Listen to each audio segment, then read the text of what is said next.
Daisha_Shep was first. Daisha. Easy first.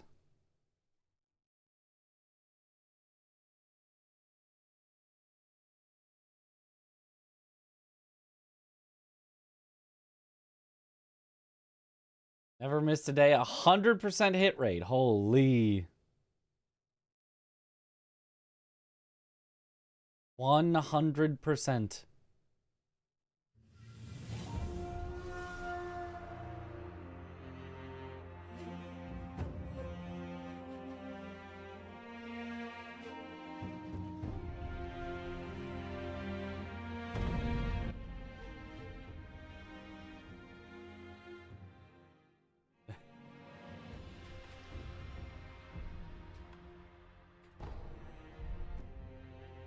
Oh, what am I doing? To load practice files, I needed a file created.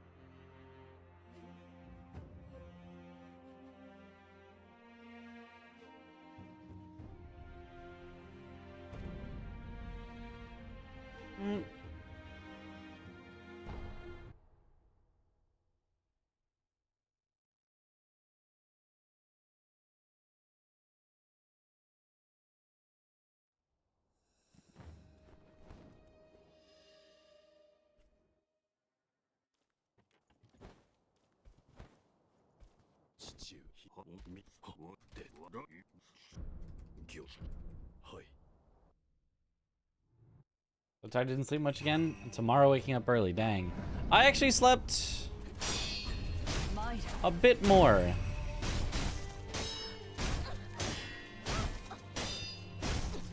So I think I'm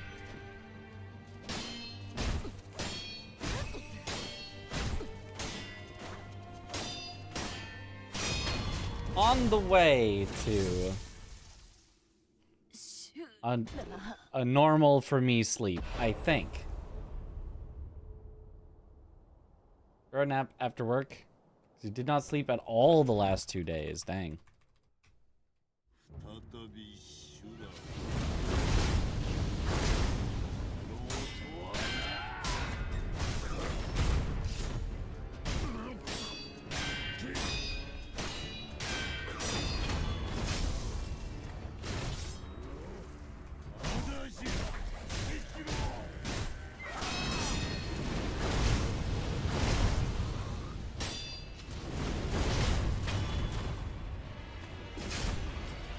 That was technically the wrong thing to do because I could have gotten unlucky, but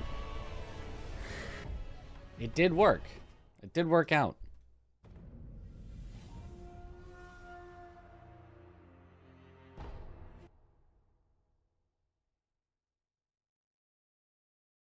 That's like something you could risk if you literally might be 0.2 seconds off of world record or something at current pace. And otherwise, you just do the extra R1 in the air.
Oh, what a good Ishin that would be.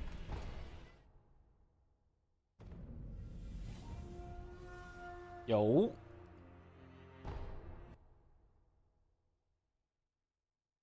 Hello, what up, Morp?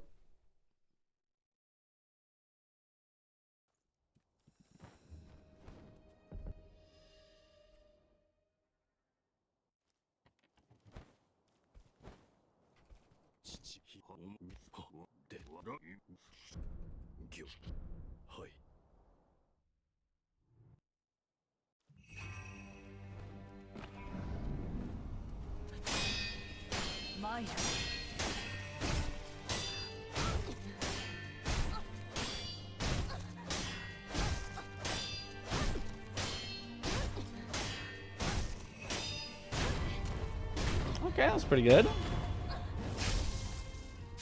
Yo, the Reaver.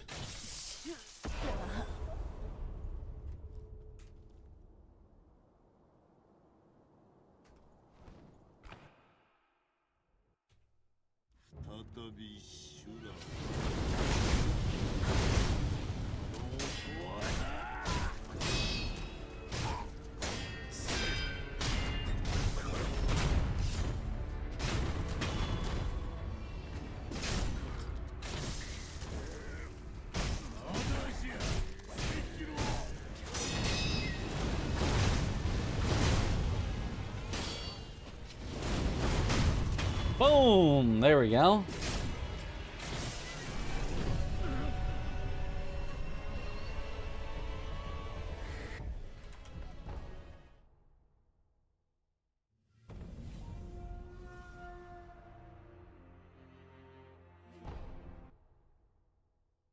Very nice.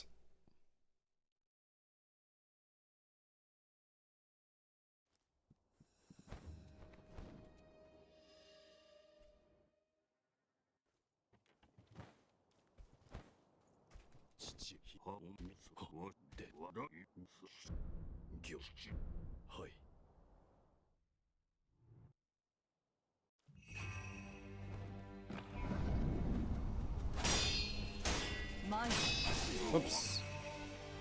I was thinking about the 180s and how I should have done it on the previous hit instead of playing the fight. Thinking about what I should have done rather than what I should currently do.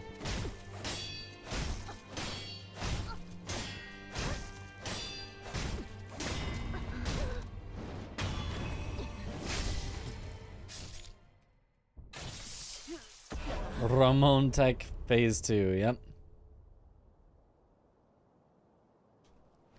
Seems to be the fastest strat that I've seen, so...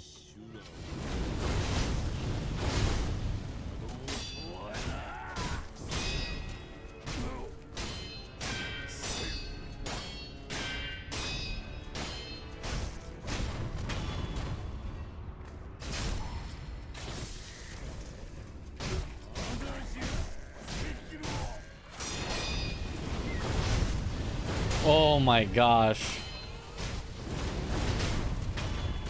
How did I live that?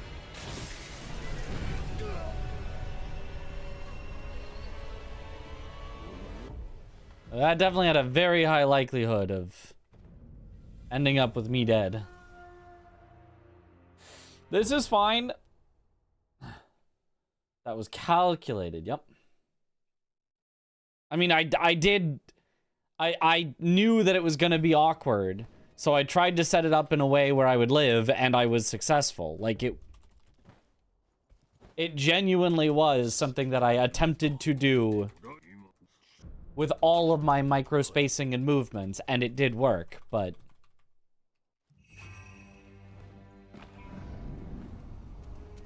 Still wild that it worked at all.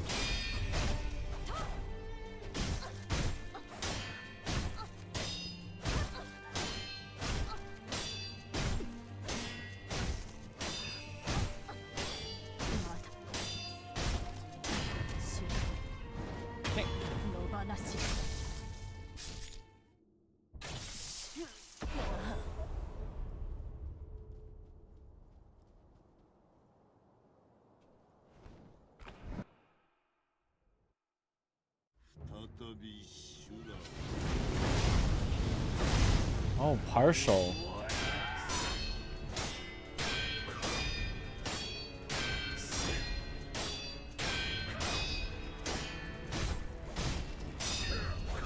Early.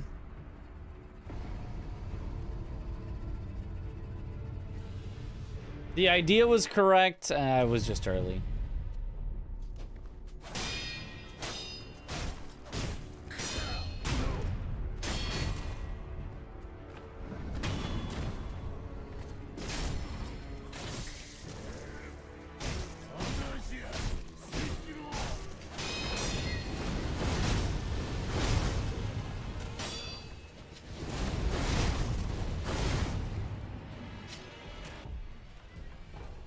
Nice. I defeated Blazing Ball. Yo, let's go.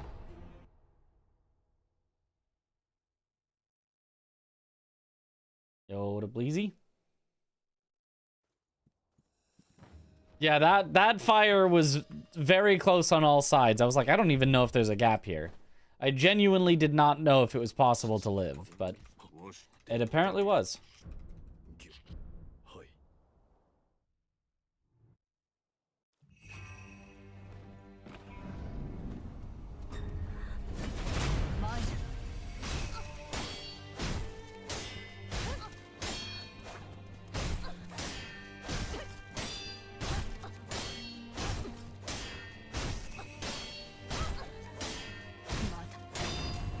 Beautiful.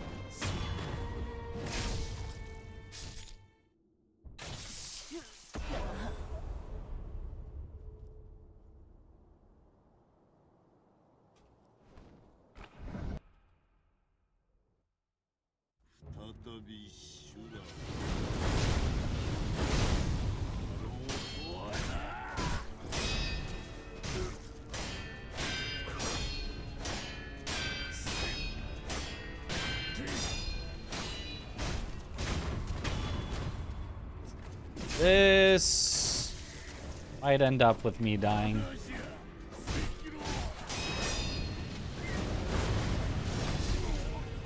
Yeah, it did. There was a way to live that, but it was definitely not going to be fast regardless.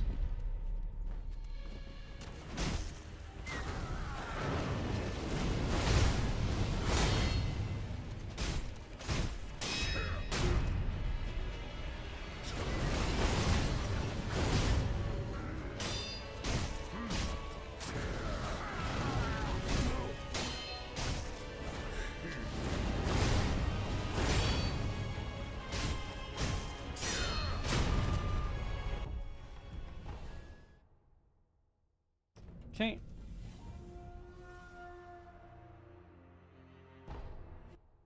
How to make Carl look at you in the tutorial?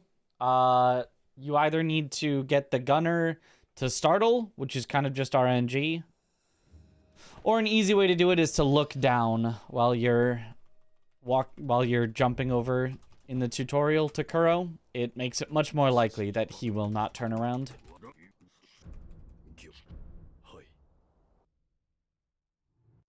There are also other ways, like specific paths and stuff, but just looking down is the easiest.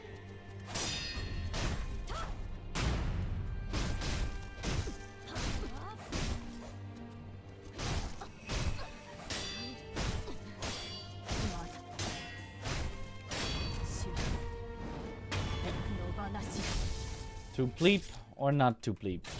That is the question.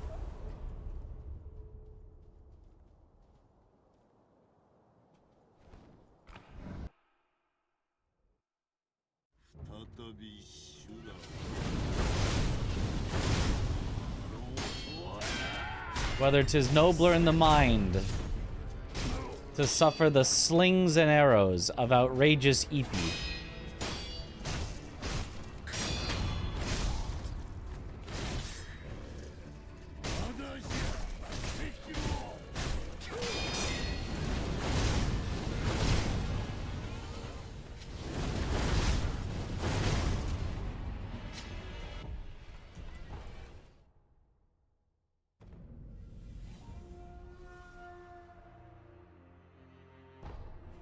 Is everything else are looking super clean. 2830 soon. 2830 is very far off. That's still 15 seconds off my sum of best. That's not happening. I say anytime soon, but that's probably not happening ever.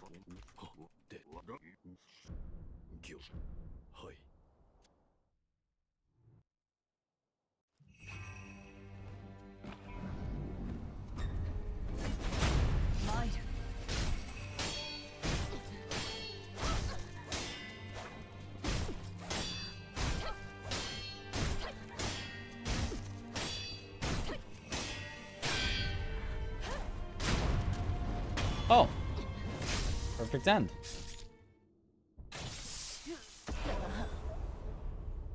Is this unbeatable gold?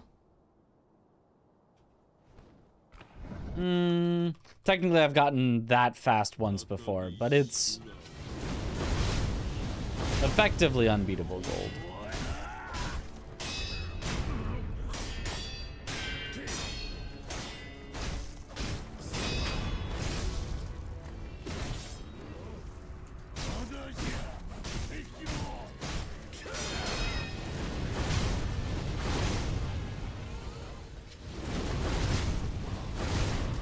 Nice.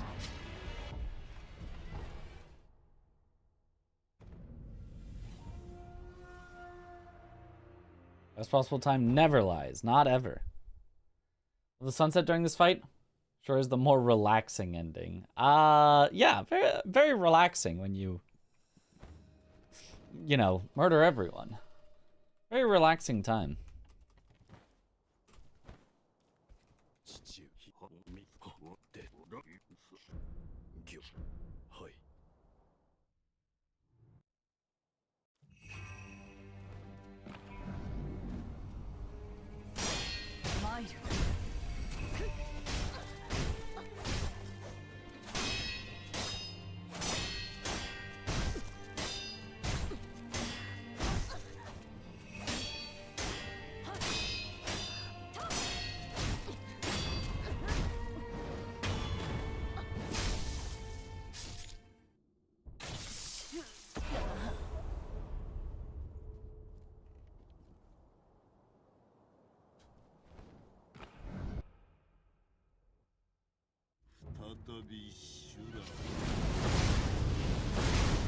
Partial ND.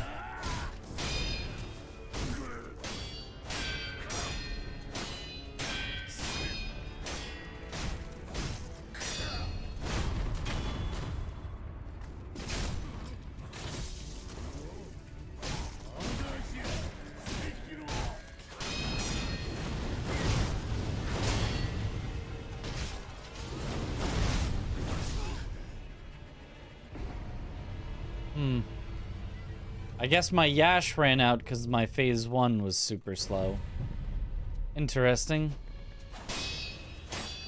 That sucks. I don't think I did anything wrong. I think I just got an unlucky enough Ishin that the strat failed. I think.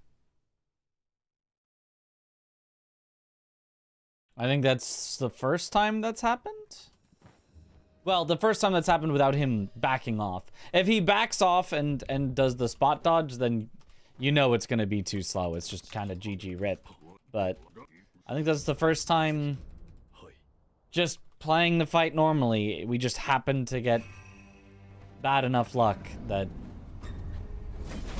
it just barely wasn't enough.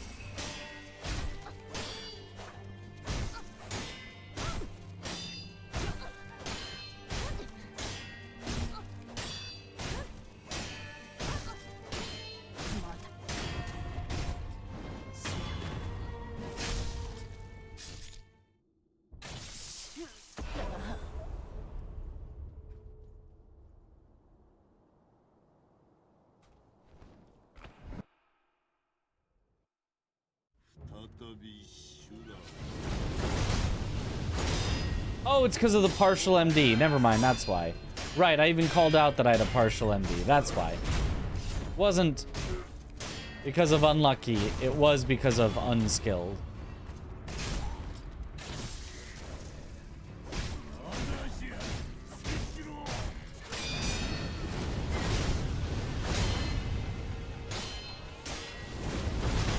Alright, there we go.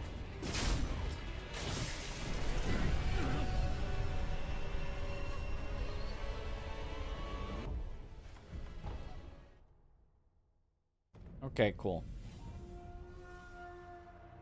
Good enough.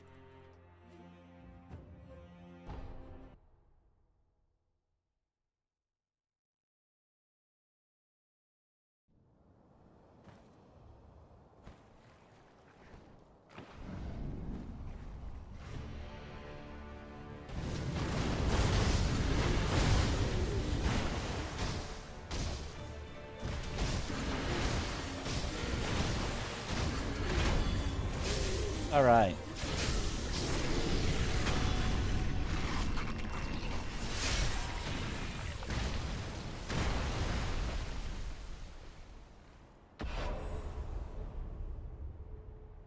No, it's not. It's not.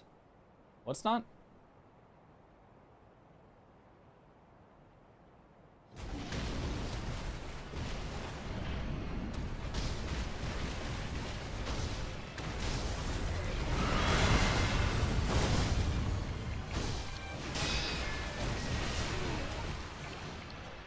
I swear I buffered everything there. I guess it's because I didn't attack to the left. I don't know. That was a very weird spot and timing.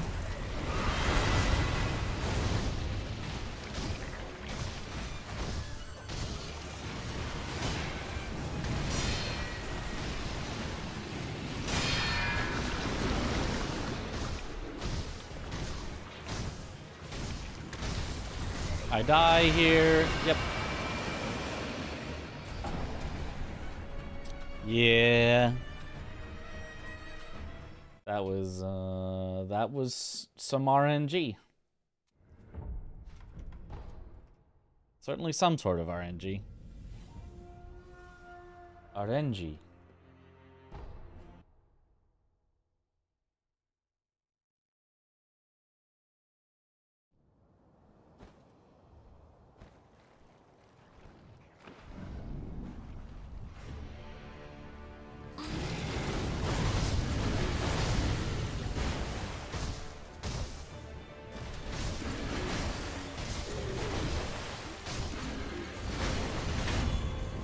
Enough.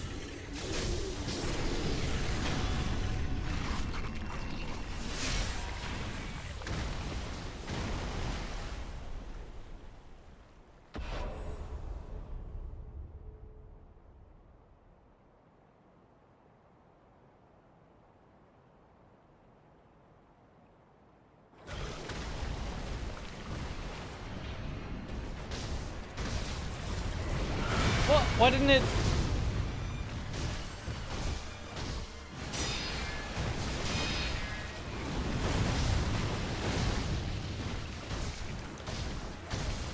Honestly, salvaged.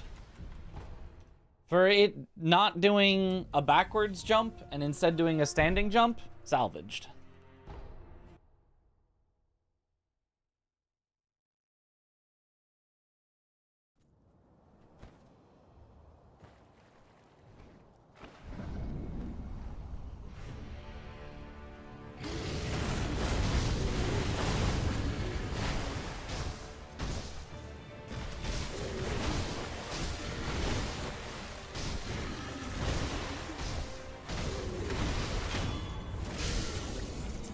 Not so great, but I'd take it.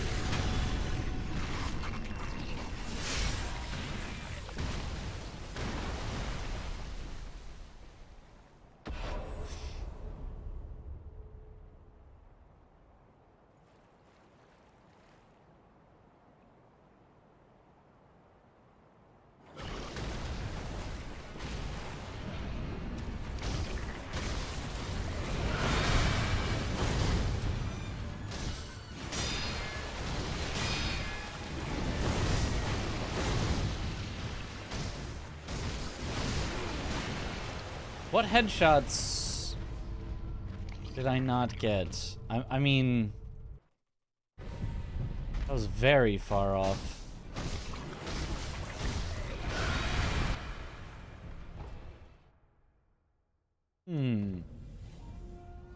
How troll is it to use controller? I mean, it's not troll, it's... There are lots of people that use controller. But it is in the middle of the word, so...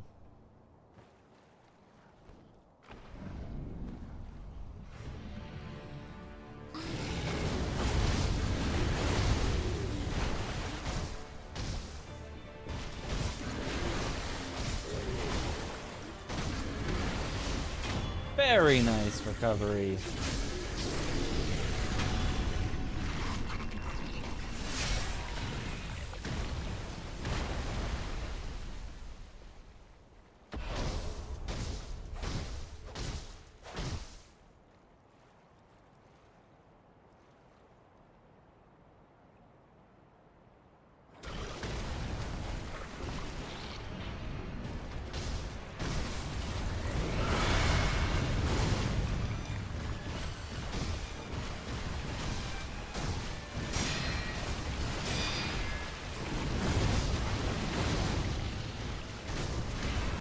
Okay. Not too bad. How terrible was using a controller at Souls Hollow? I mean, it was pretty bad. I mean, I'm pretty adaptable, so I can kind of figure anything out.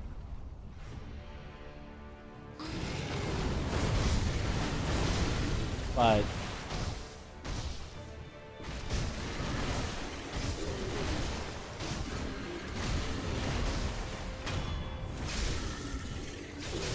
trying to play at a very high level with controller was awkward.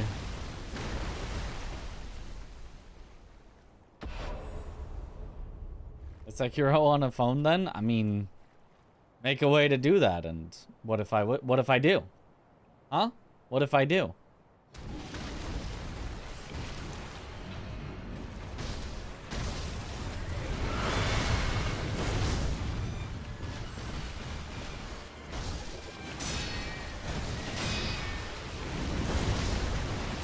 Beautiful.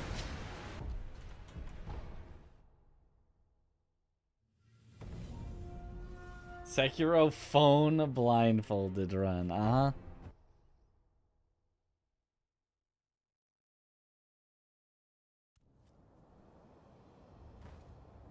There's definitely ways to make... I don't think it's even like that hard necessarily to make your phone into a controller.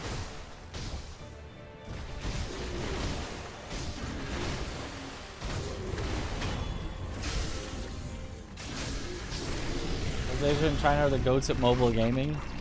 Yeah, I mean, there probably is a ready-made app that you could find that literally is like, use my phone as a controller for my computer, and you just plug your phone into your computer and open up that app, and you probably could just use your phone as a controller.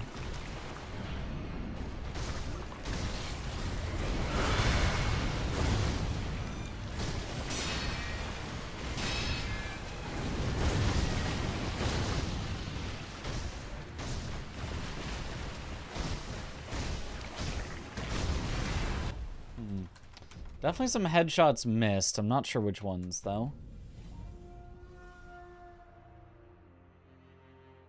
The game on the phone with the buttons overlaid on the screen. Classic mobile gaming. Surely it runs on a phone.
Definitely still some missed headshots.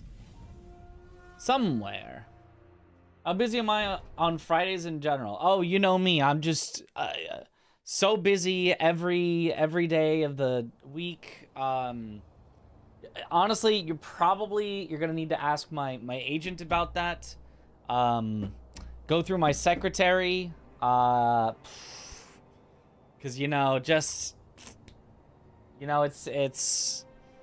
it's tough out here.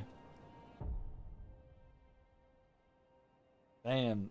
Executive assistant, How am I doing? Is there a new route? Kinda. There's like little tweaks to the route that I've been continually learning and adding into my runs. I need to schedule book for empty slots. Have my people reach out to your people. Good. Yeah. I am busy this upcoming Saturday.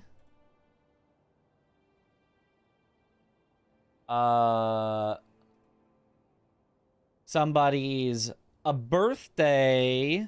I'm doing an archipelago with them. But that doesn't mean that I couldn't also do an archipelago on Friday. I can archipelago multiple days in a row, and I'd be fine with that. With who? With Colonel Fats, the multiple time world record holder for Liza P categories. Are you cheating on me with? Got several people for an archipelago. I don't know how many of them have done archipelagos before, and it's a giant archipelago with a whole lot of people. So it might be just a complete disaster. I don't know if they know what they're getting themselves into, is basically the point. I'm hopeful that at least some other people there have done archipelagos before and know what we're getting ourselves into, but yeah, it could be an all day and then some thing. We'll see. We'll see if we finish it. This Friday is a friend's birthday you won't be around for anyway. Ah, okay. Leaked Archie, yep. Honestly, I want to also do, like, solo archipelago stuff. I find archipelago just so cool and so fascinating. I just want to do more with it. I don't have any videos on my channel yet for archipelagos. Because I feel like I get the impression that Aggie at the least doesn't want to just do archipelagos all the time, but he also wants a video for his channel. So I feel like I should wait and let him do a video for his channel. And like Dom do one for his channel, and you know, Parky's already got one, Chris has already got one, Josh may or may not have one.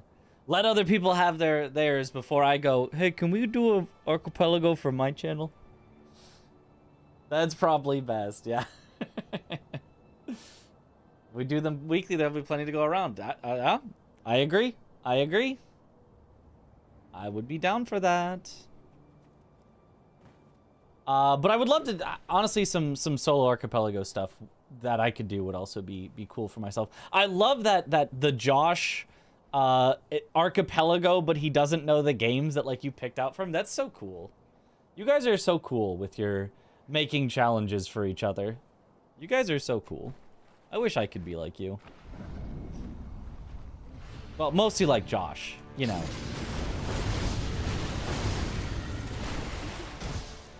So cool and handsome.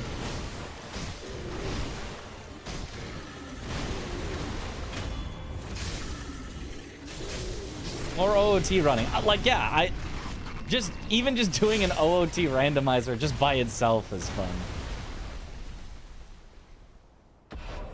Doesn't have to be through the archipelago, although it can be. Now, how did I scratch my foot?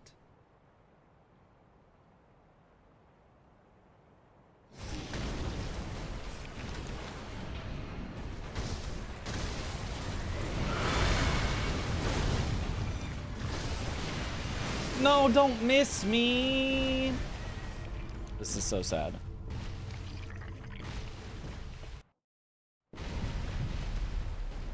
Hit or miss. How come he always miss, huh?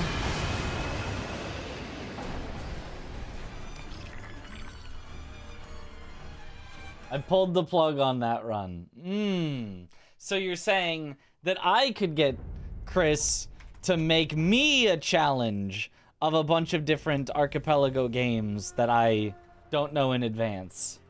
Aha! Stealing content. Let's go. Or if you wanted to try it again at some point, go for it. Chris put every game on the site into it. See, that seems like too many. I feel like I'd be like, give me like 5. Like, give me, there's gotta be like an upper limit. The more games, the longer it's gonna take.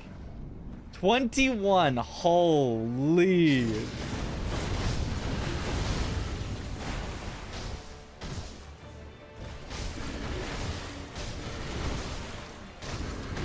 Nice, good headshots.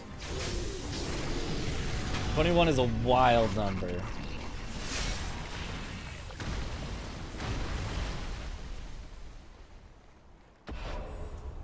My other thought, and don't steal this, but if you did, I wouldn't be mad or anything, but don't steal this, is to make a wheel of games and then pick a few of them randomly by spinning the wheel to have a randomized archipelago. You honestly may have already done that, and I don't even know. Ah, that wasn't a headshot at all. Ah! That was terrible. Ah! No, I haven't done that. Uh-huh. Sounds poggers, though, yeah. The archipelago wheel. There it is. Spin the wheel for the settings, too. I would probably have set settings for each game. I'd get a list of, 20 or something games that I would feel confident in being able to potentially do. Put them all on a wheel, spin for, 3 to 5 of them.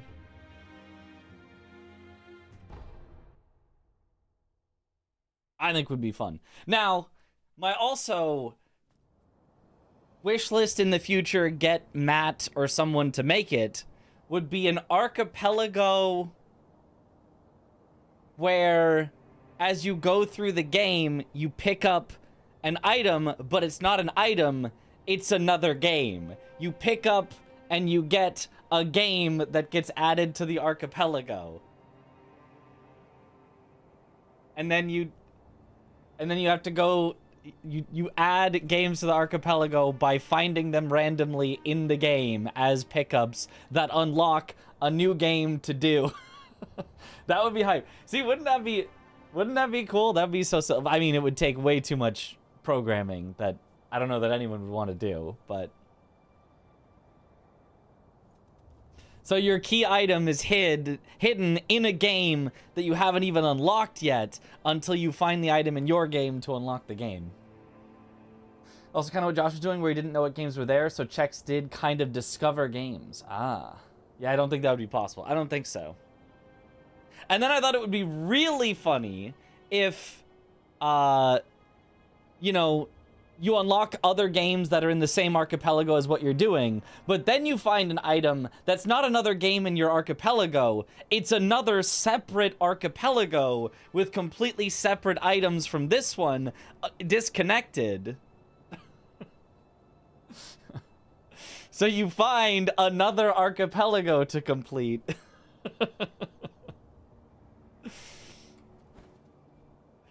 We like stack it on top of each other.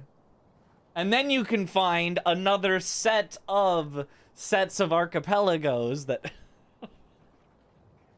and then I'm just being silly with it, but imagine.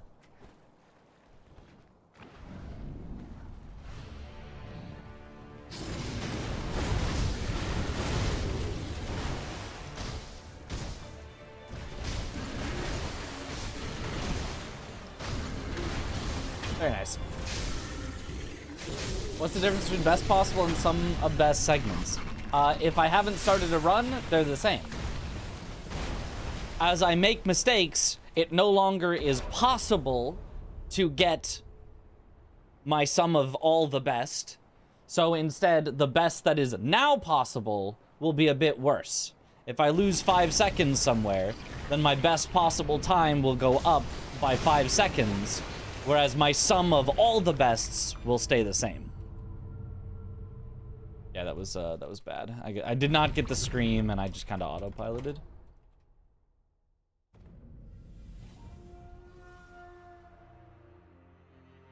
What are you smoking? Can I have some? No, I need it. Yeah, working if it was nested Archies, like everyone needs to complete 2 games in Archies, then you unlock the game to start whenever you BK. Yeah, I mean, it's mostly like making sure that the items for a game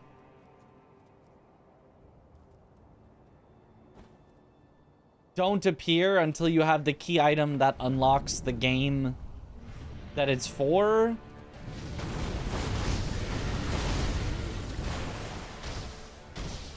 Or like the logic of like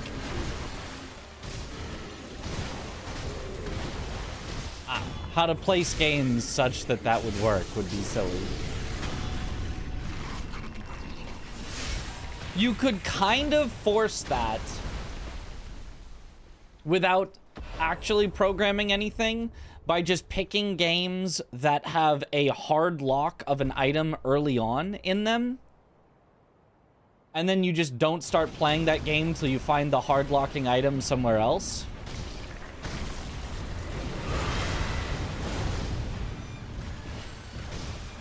Which effectively unlocks the use of the game. Yeah, R1ing twice was a mistake.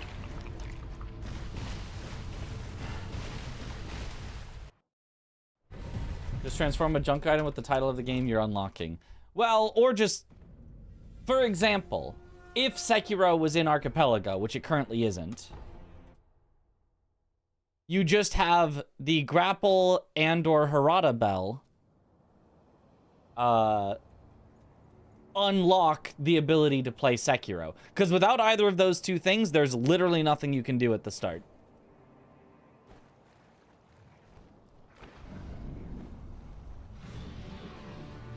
So you just find games like that with a hard locking item as their very first thing.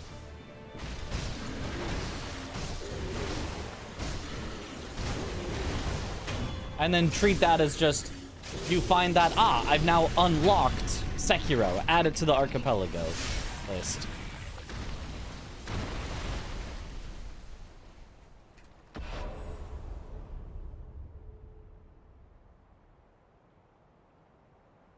Resident Evil Archipelago would be perfect for that. Oh, really?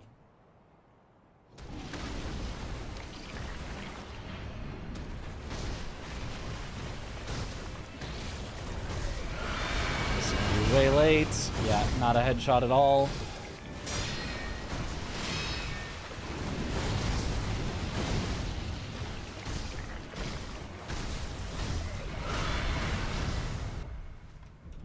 Okay. Hollow Knight, you can lock out all movement controls. Oh, could you? So you can't even, like, go to the right? Oh.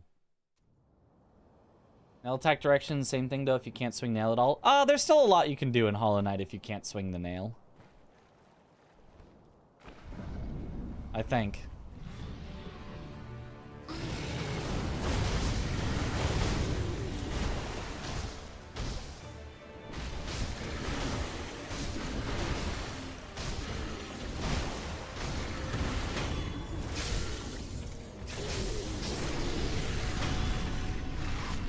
Slows the amount of titles to work with, yeah. I think you can get out of the start because you need to break the wall. Oh. Maybe that's not a current option then in Hollow Knight. I'm not sure you can. Because I think they usually say, oh, we'll lock out all of your attacks except for one so that you can get started.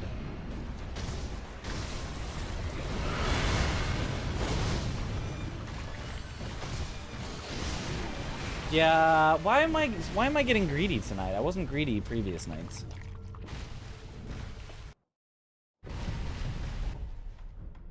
Why am I being greedy? Stop being greedy. Yo, what up, Orange? Started with down attack, no settings to remove that. It was really fun. Ah. They always give you the pogo, I see.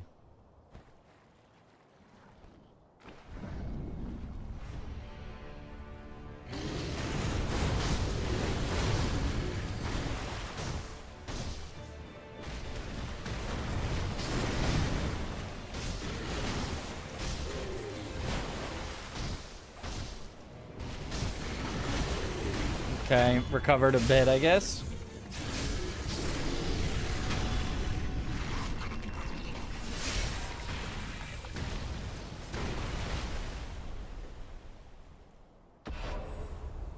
Honestly, like, it feels like a Resident Evil game would be fun for an archipelago, but, like, you're probably locked so often.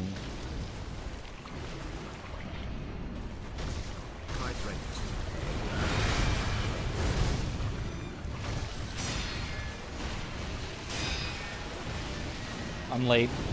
Yeah, I'm way late. I had an idea of what to do. Good luck, Mitch. Thank you for the good luck. I was just very late, but that was the right idea. I need to go to the bathroom real quick. I'll be right back. Be right back. Be right back.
I'm back. Gaming. Too bad RE4 doesn't have an Archie yet? It doesn't? Huh?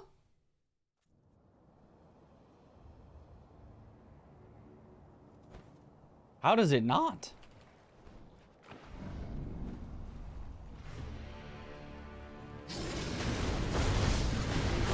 It feels like it'd be one of the first ones worked on.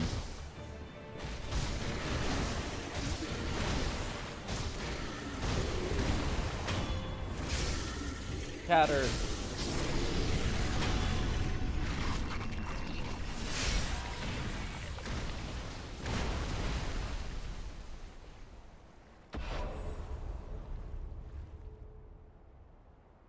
+18 only section, so it's more hidden and less eyes looking at it, thus less people to work on it. Yeah, I mean, same with Sekiro, unfortunately.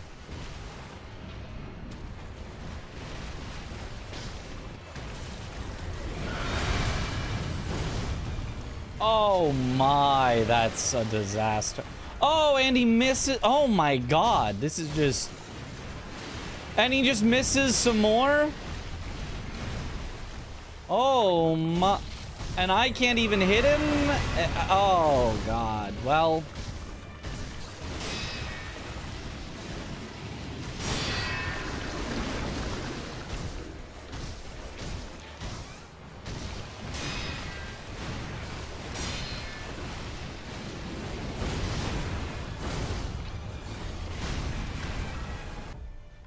Somehow lived?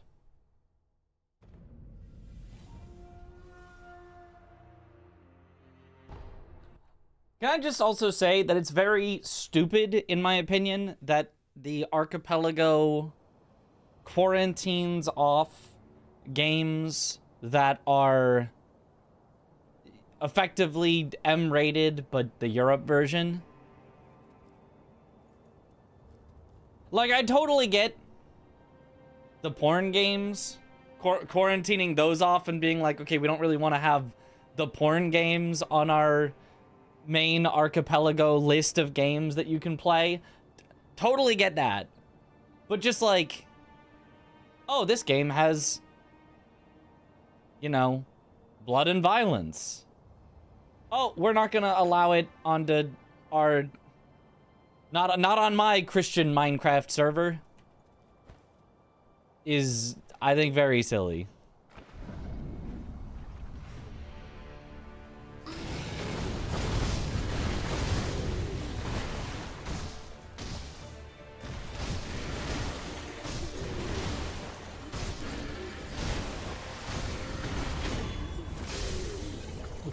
Blood? It's stupid. I understand that they're, like, tied by EU rules, and that's where the owners are based. Well, what do you mean tied by EU rules? They're not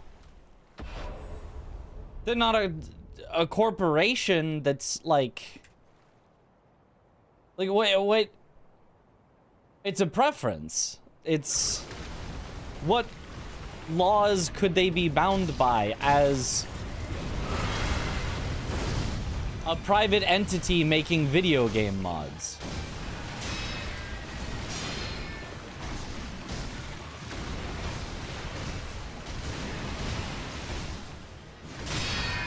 Or more so, I guess, hosting video game mods. They're not... The archipelago people aren't necessarily, like, making it, per se.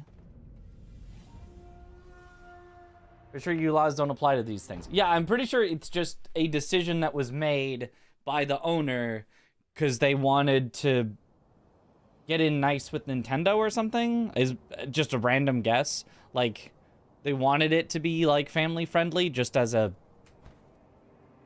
thing.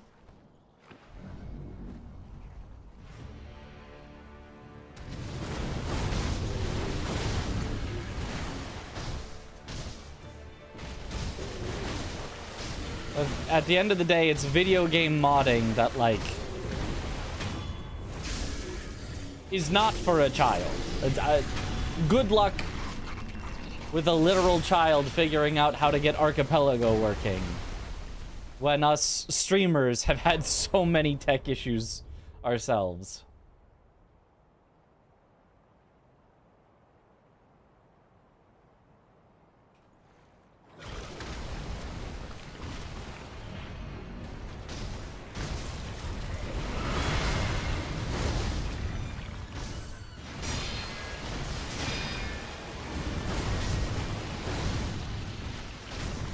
Okay, pretty good. I must have missed a headshot because it didn't kill him immediately. But pretty good. Finally beat Laxacy after probably 14 hours collectively. Oh, nice job. UK thing where you need to have photo ID for M-rated games.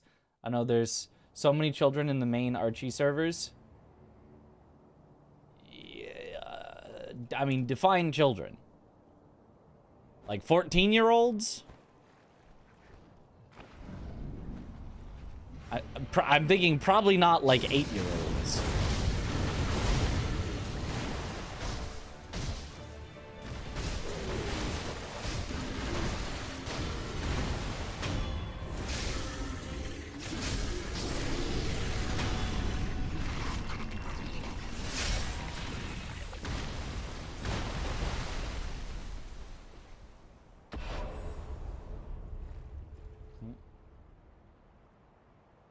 And how to obtain PS2 games a certain way before I knew how to do multiplications.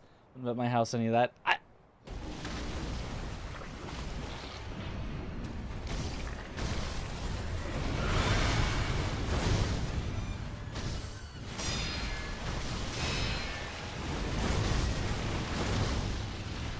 Why is he not dying from that? I have to be missing only the second mortal, like the follow-up mortal draw headshot. If I was missing the main one, he'd be way further off. So it must be only that one that I'm missing.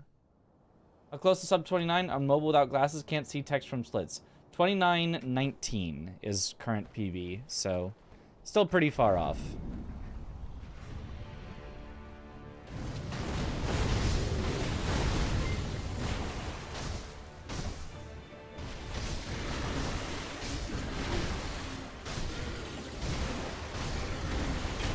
Alright, we take those.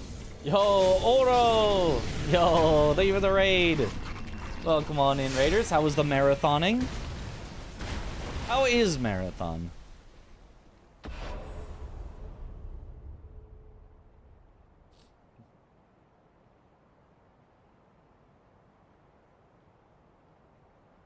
I haven't looked too much into it, because, you know.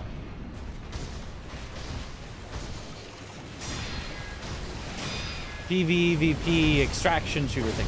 I don't think that was a headshot.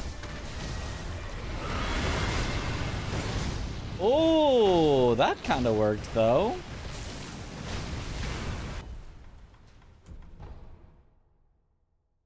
It's awesome how to blast. Yo, let's go. Yo, thanks for the good luck.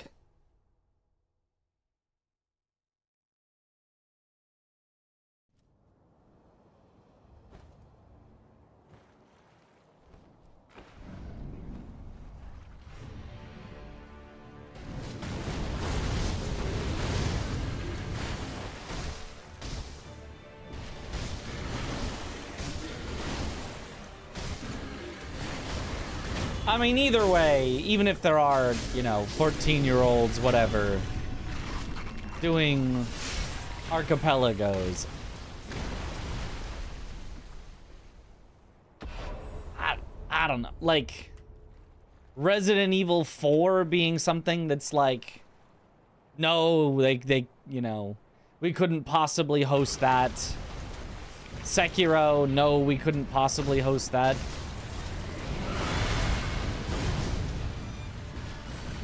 Definitely missed the headshot, I think.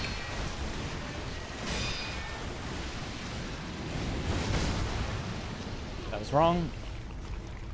It was a little slow because I hesitated because I was confused because I didn't hold back. There was an attempt.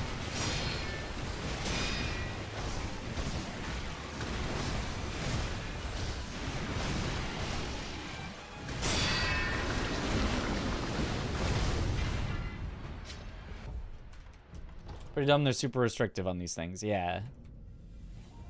Hesitation is defeat. It always is.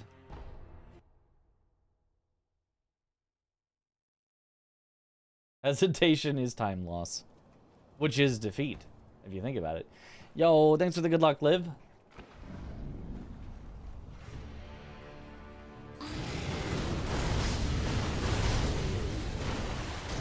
Good.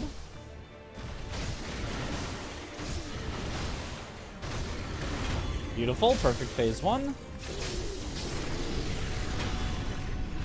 Regardless of what the meaning behind it, in many Game of the Year games are quarantined, it's kind of hilarious. Yeah. And again, I totally not get the actual adult-only games being like, we are not hosting that as official things that are showing up on our website. Totally get it.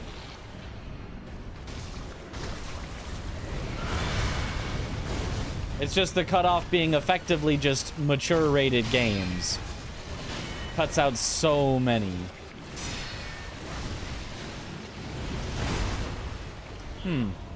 I thought I did that right, but I must not have.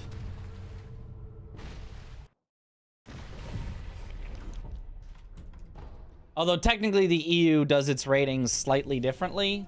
So Elden Ring and Sekiro are both mature rated in the US, but in Europe, Elden Ring is 14 plus and Sekiro is 18 plus. For some reason.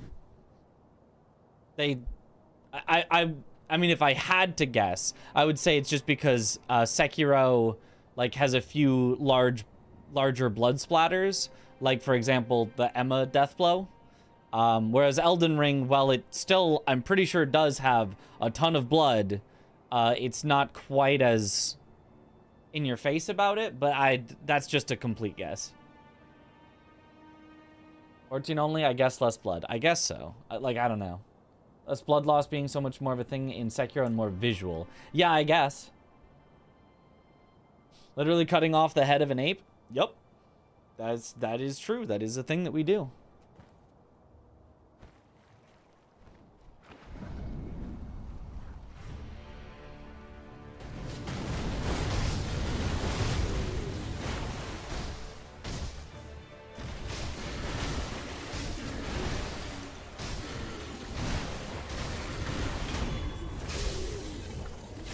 Maybe because Elden Ring is less humanoid oriented. Also possible?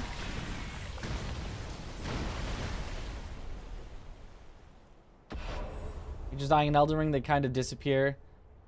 Here they straight up bleed to death, so that's probably why. I guess, yeah. Elden Ring does still absolutely have blood. But...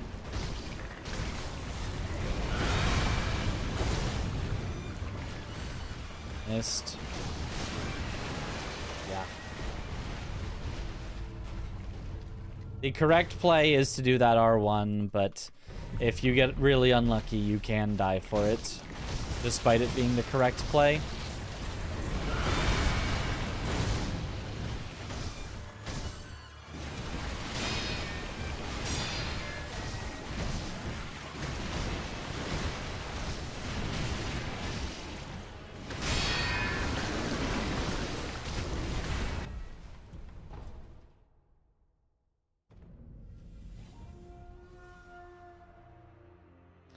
People getting chopped up and stuffed in jars is okay as long as you don't show it explicitly. Well, and they do shoot out their guts in a bloody mess.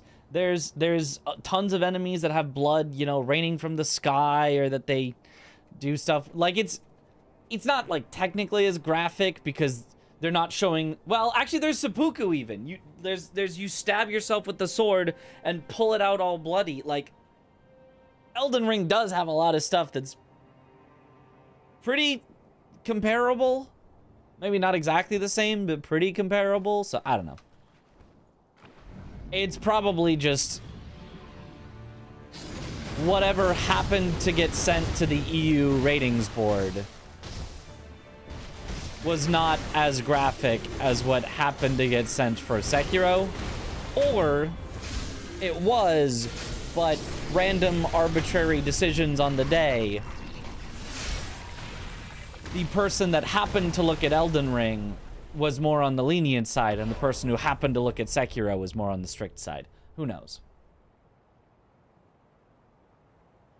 Elden Ring also has swearing, where Sekiro does not.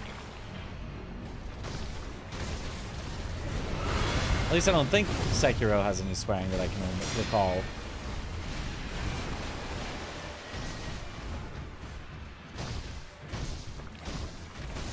There's no Americas, you know.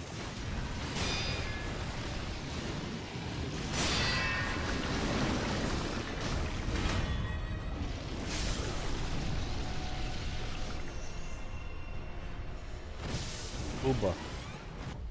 Swearing is normally not as frowned upon here in Europe ratings-wise and overall, to be honest. I mean, yeah. And especially, it's already, you know, got blood and violence and stuff, so the swearing on top of it, like, doesn't matter as much.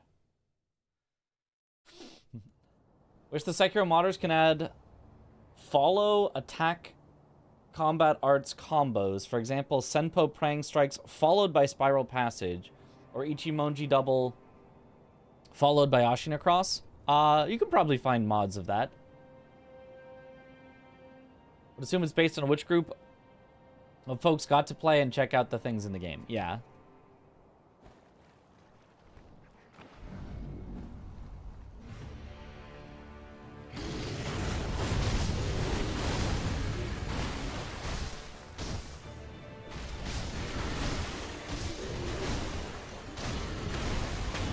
Nice, good phase 1.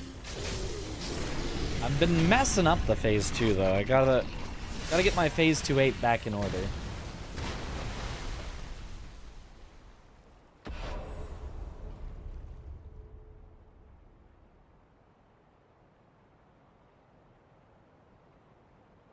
Ride Serpent Viscera and the Blood Rain.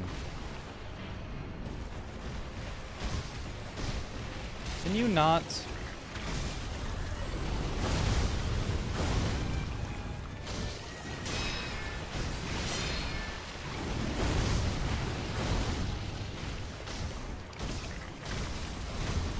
Okay, and that's basically as good of a recovery as I could get for that weird set of attacks.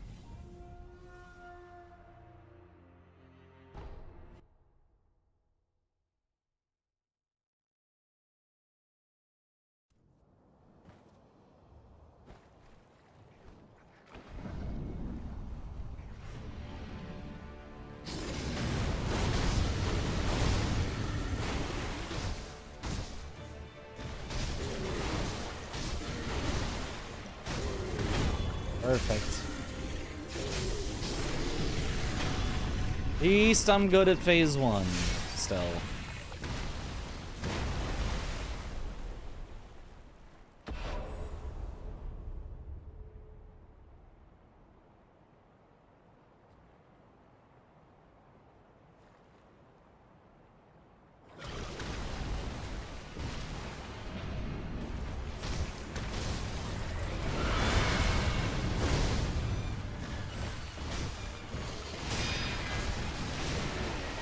That's on me. Didn't buffer it. I thought he was delaying, but he was not.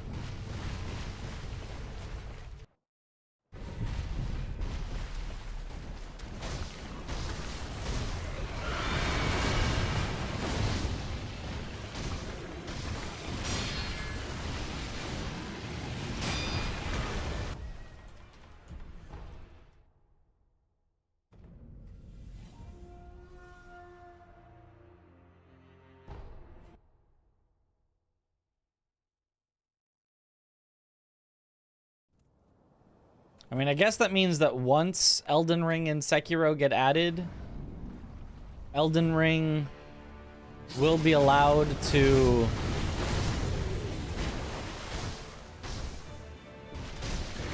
be done in public matches and Sekiro will not for Archipelago.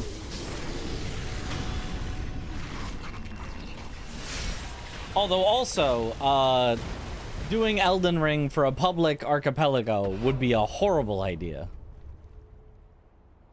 Everyone else just sitting there waiting for you like, hold on, I've only got 107 more bosses to check.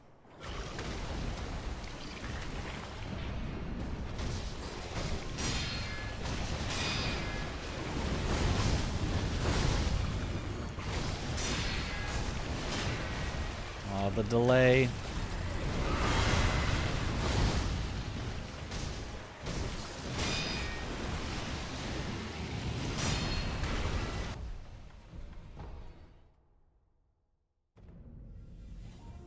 Do Archie's in the 18 plus Discord as well, but much less often. Ah.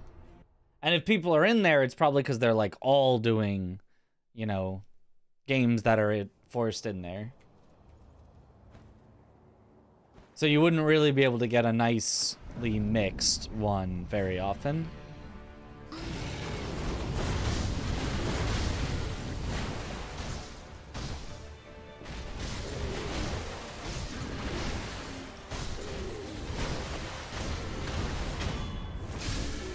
Elden Ring would be a mess.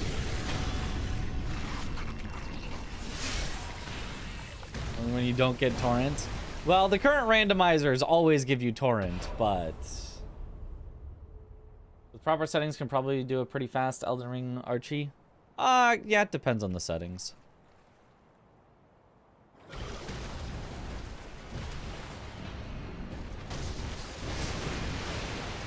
I did not mean to buffer a second attack, but I did. That's on me. Why am I so bad today?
Oh, I was expecting the scream. Gotta stop getting greedy on that.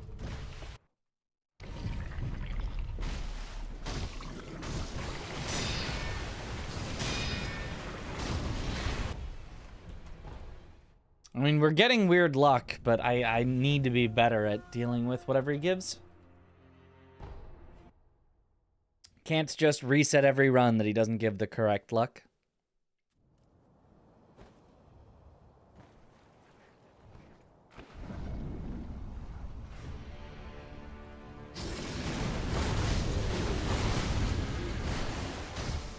Oh, that's bad.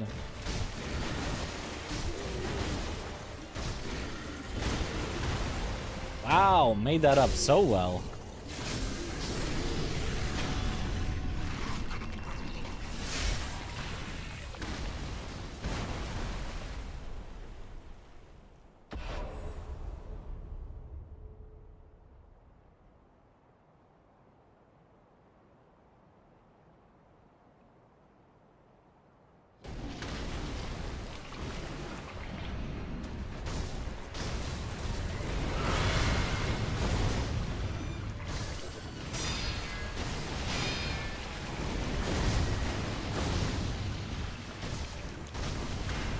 Okay, so the only one I missed there was the second swing of the Scream Mortal Draw. I'm properly getting the first one. I think I maybe am not committing enough. I keep, like, not wanting to miss him entirely, so I keep going too far in. And I think that's missing me the headshot. Oh. Weird.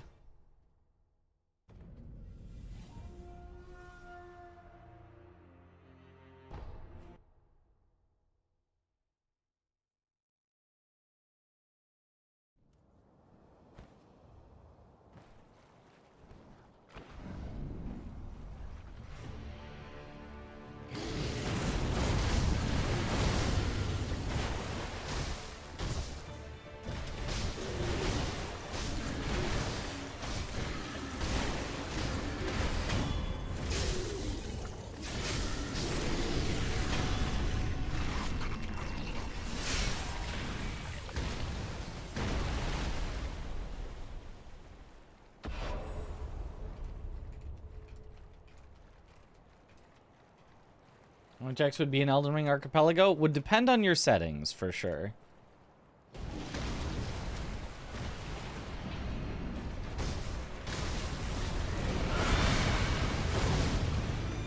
See, that's not it.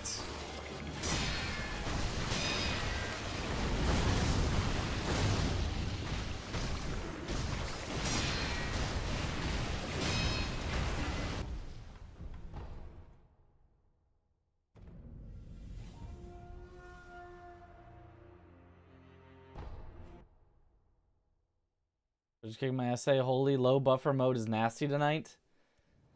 I mean, also Comcast has dropped 3% of all my frames, which is like an insane amount of frames to drop.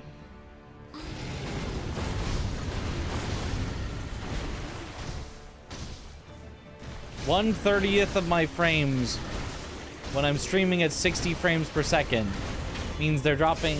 I'm dropping on average 2 frames every second. That is insane.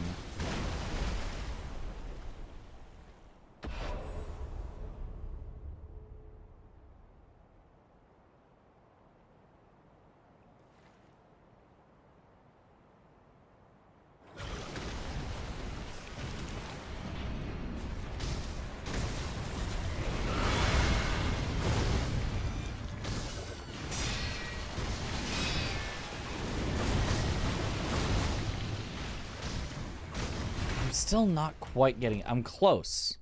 I'm close. Similar to how DS3, your settings can limit your checks enough that it becomes really consistent for a 4 to 5 hour Archie. And you miss most of the game. Yeah.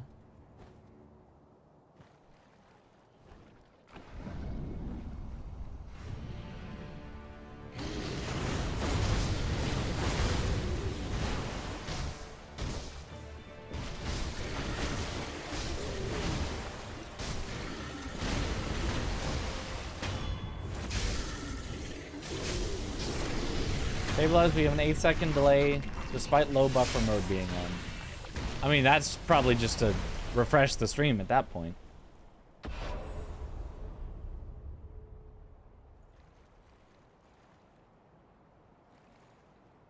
We've once again dropped a lot more frames. I've noticed the number go up.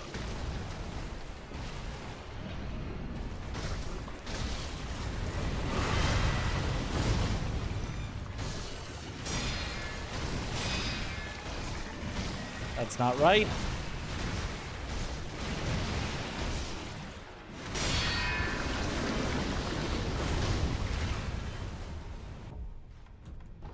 Kind of forgot what I was doing there.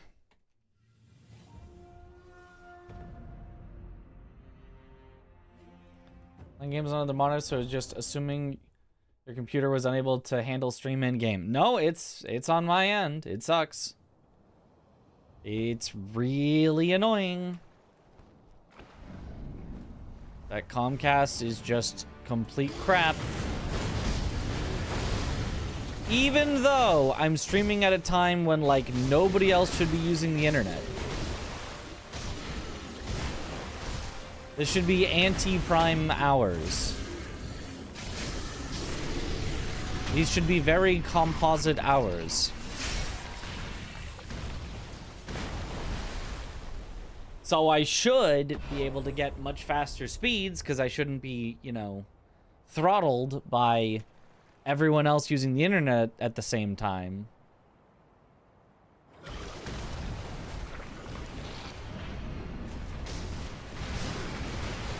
Wrong button. I'm so bad. Why am I so bad tonight? Is it fiber? No. I wish. It's the highest they offer, which is crap. That's not right either.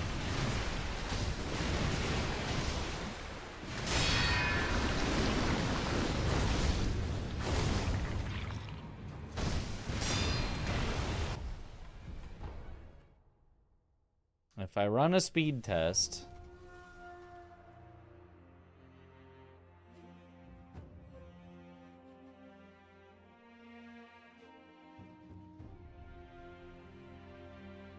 It claims I'm getting good speeds, but obviously I'm not with all the frames that we're dropping.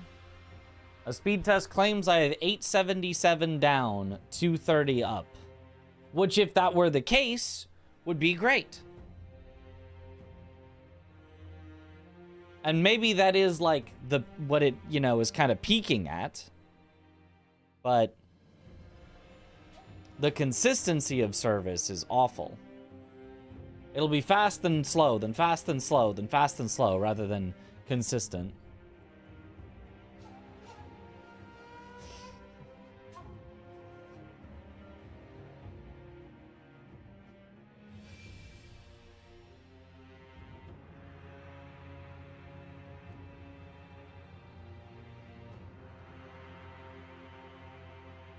Those stats should be more than fine. Yeah, they should be.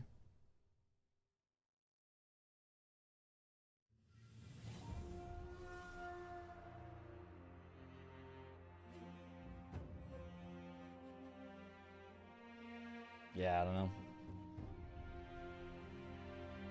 Don't know what to tell you. Or they're detecting your speed testing and decide to behave. That could be.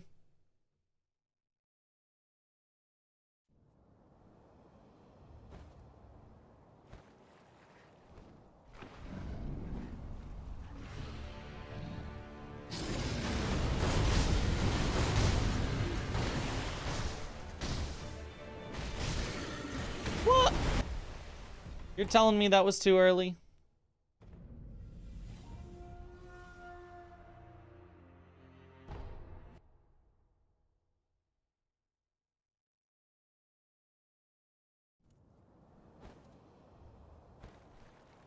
Well.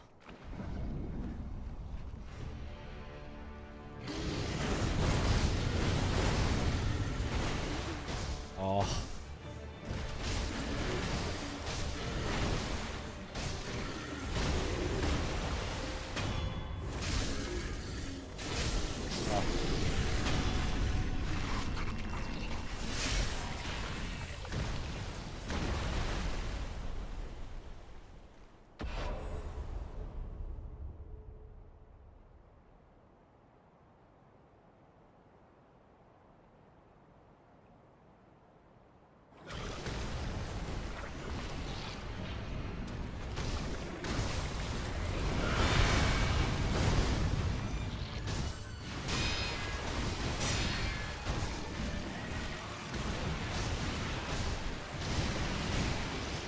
Why am I so bad? I might have had it if I had successfully jumped when I was supposed to. Gah.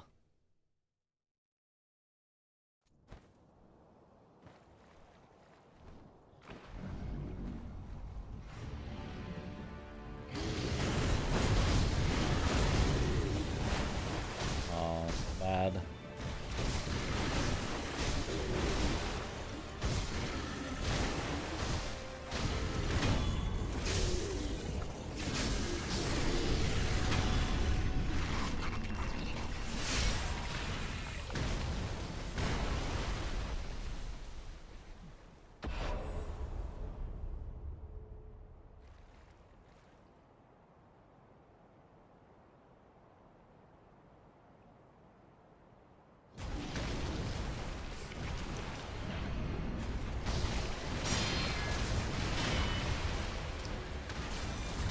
Really?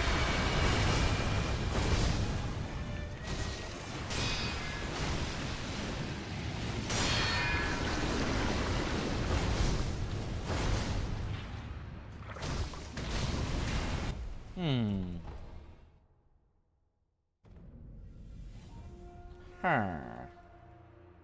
It didn't look like he delayed there, but I got a block instead of a deflect, so he had to have delayed?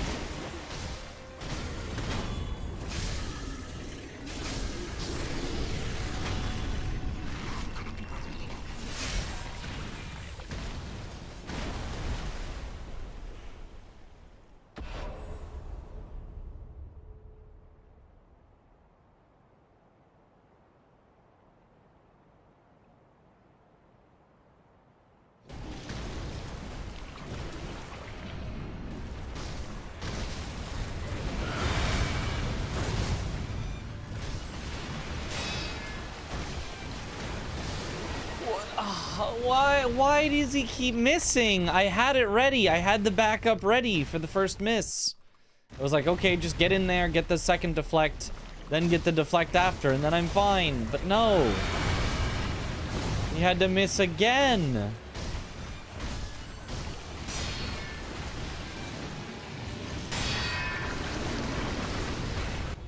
This is so sad.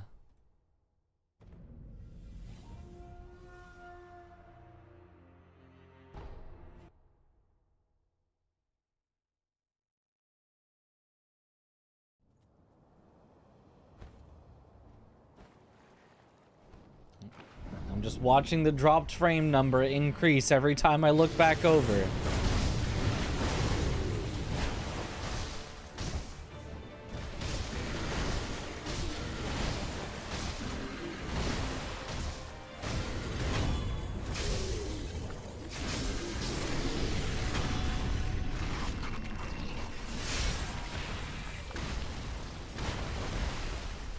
It's almost over 9,000.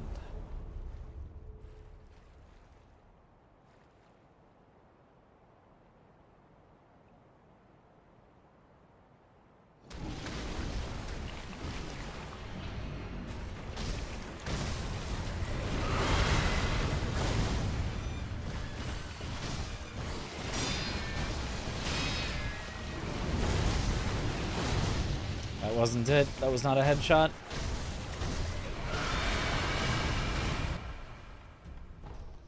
Didn't de-target fast enough, so I couldn't get my camera around fast enough to get my character to turn fast enough.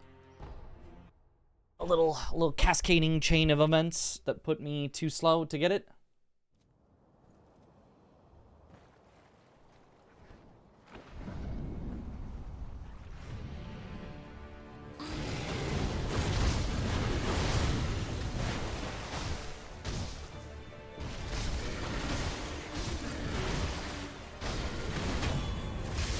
Very nice.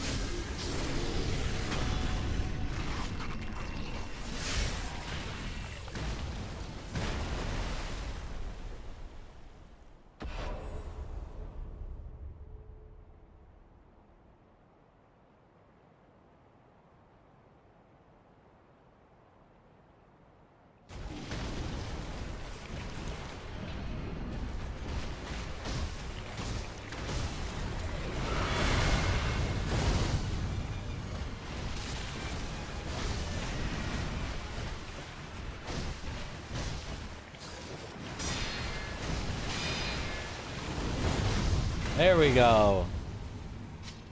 As good as I could get for that RNG. Okay. I want to move on, but I know I'm not there yet with Ape. I know that I need a little more practice with this. Because I'm getting it way too low of a percent of the time. Am I getting a perfect execution?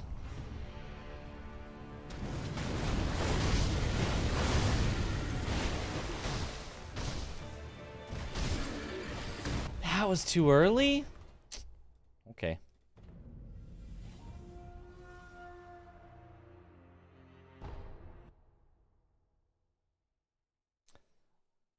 I am the cookie monster.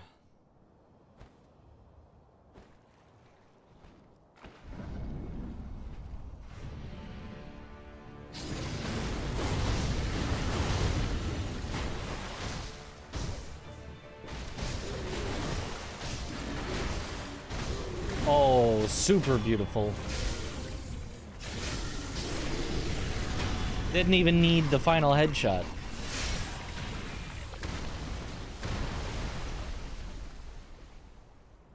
Clean.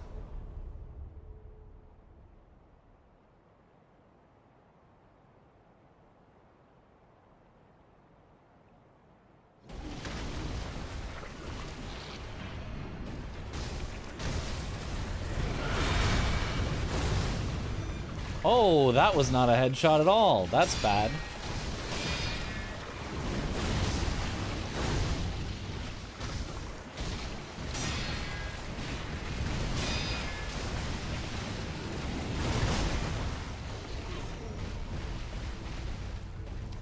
That Was kind of almost it. I suppose technically I won't know if that would have been it because I didn't have emblems, but...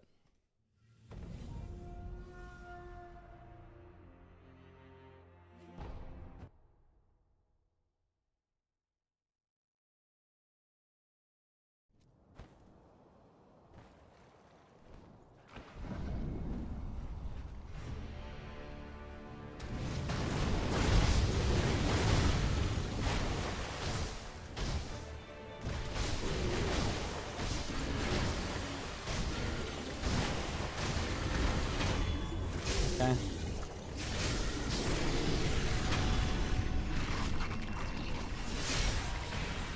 Problem is I feel just really bad about getting the headshots. I don't know if I'm jumping too far or not far enough, if I'm not sliding to the side of him enough, like...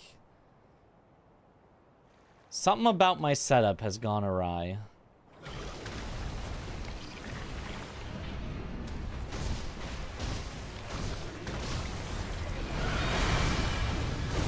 That was not it at all. That was not even close to it.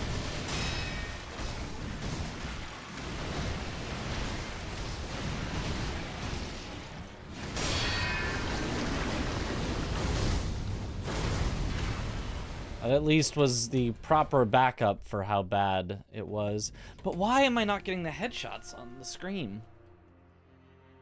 Why can't I do it anymore?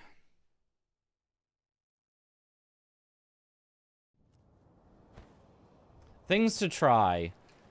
Make sure to look as high as possible. Maybe I'm not getting my camera 100% up.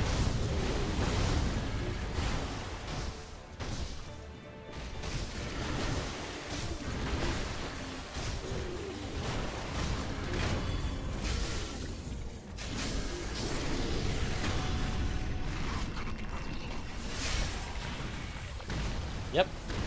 My internet service provider, Comcast, is horrible.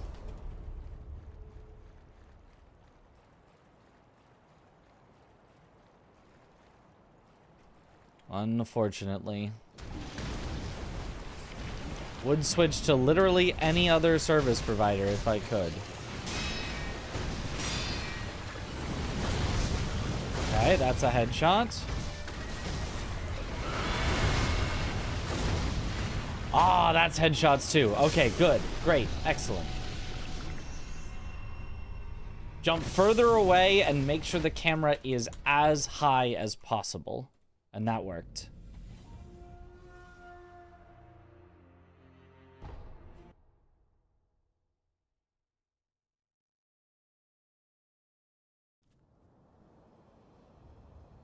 A weird ad on YouTube. Huh. I know a single person with Comcast who is even remotely happy with it. How can a company continue to function like that? That's what I've been saying. I know how they do it, but it's absurd. Yep, almost the only customers they have are people with no other options. I swear. Nobody would willingly take Comcast.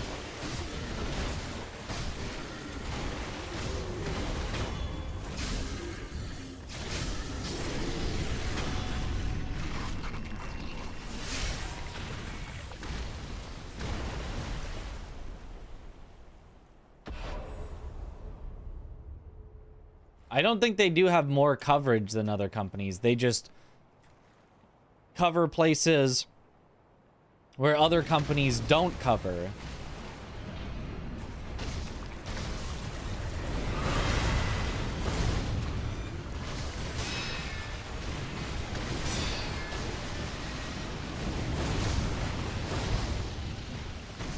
And then make pseudo-legal agreements with them to not step on each other's turf. So that way nobody has options, so they don't have to compete, so they don't have to actually give you good service or risk you switching.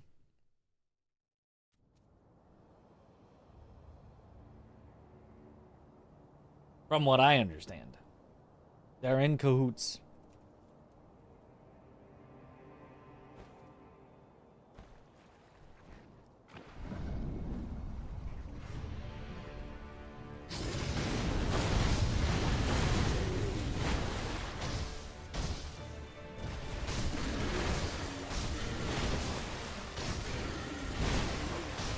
Oh, why am I so far off on the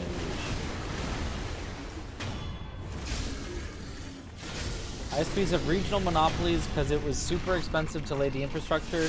So instead of city-state doing it, they contracted ISPs to do it for exclusive rights to operate. That seems so illegal. That seems so illegal.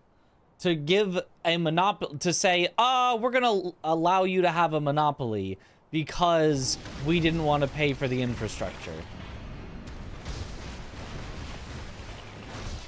I totally get saying, oh, company, you'd like to build the infrastructure for it to make sure you have the infrastructure for what you need?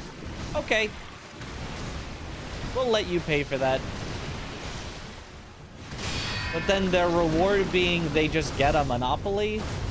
That makes no sense.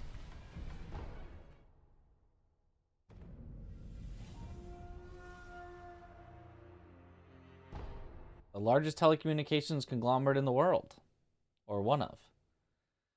10 years ago or something, Vodafone was very aggressive adding fiber and phone reception in a lot of places, so competition had to step up, but now they're pretty much the same, except for NOS, definitely the worst one internet-wise. Big three offer basically the same prices and all that. I mean, like, the main thing is just stability and consistency, like...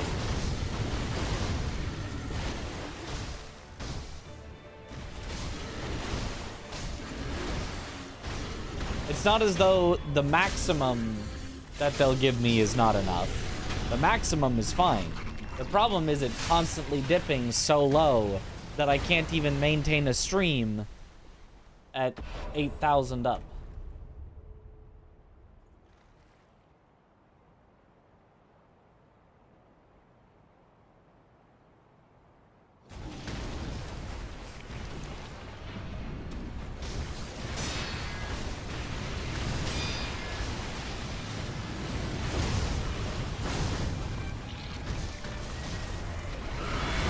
I got the thing. I got the backup. Holy. That was actually very good. A few years ago, a Romanian company came around and put super low prices. So the big three got scared and offered a lot of better packages to keep clients. Gave you unlimited data for mobile for the same monthly price. But it's definitely a cartel, as we call them. At least since it's fiber optics for home internet, don't have issues. Yeah. That's the thing. Competition is always good for customers. True competition, not...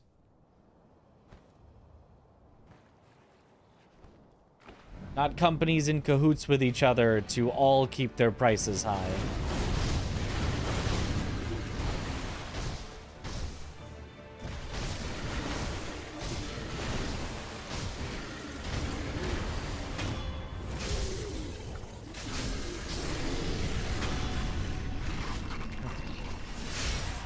Dog time.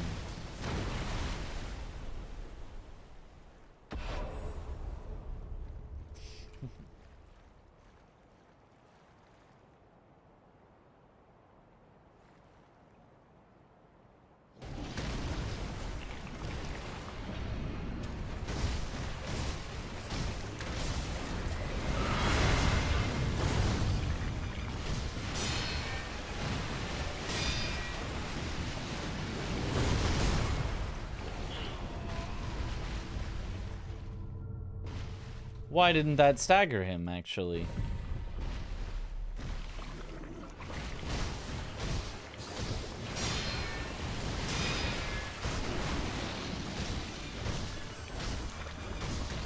I guess it must have been a partial mortal draw. That's the only way it could have not staggered. I guess. So I must have just been slightly too far away. It's the only thing I could think of.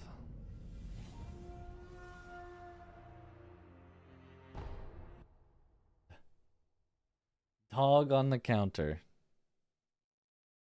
I don't know. My cat is not allowed on the counter.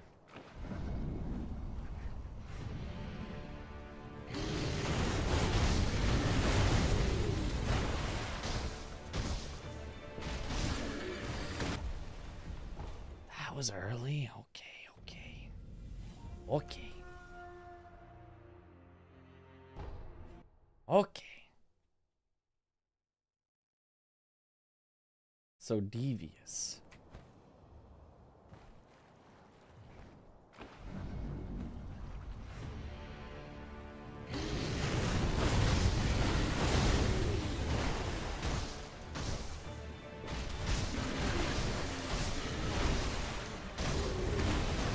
That was beautiful.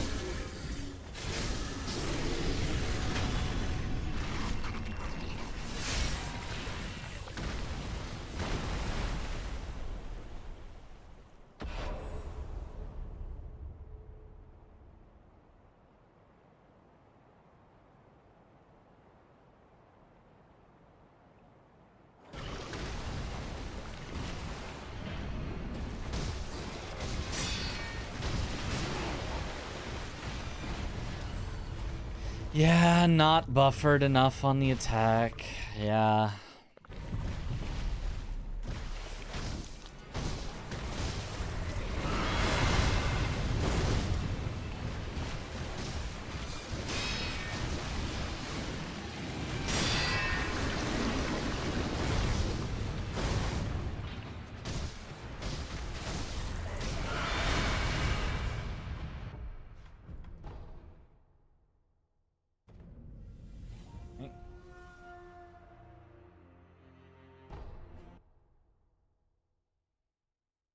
Fact you can use Mortal Draw out of that attack is amazing.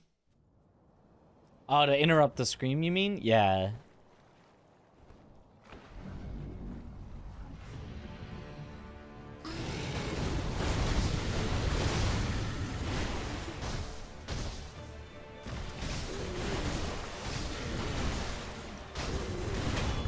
Very nice. Oblivion Brain never thought to try that? I mean, I don't know why you would. You have to jump with it, which, like, you wouldn't even think to try jumping with Mortal Draw. Otherwise, it doesn't do enough stagger damage. You also have to have hit him at least once. So, well, I mean, which is likely when you're fighting him, but...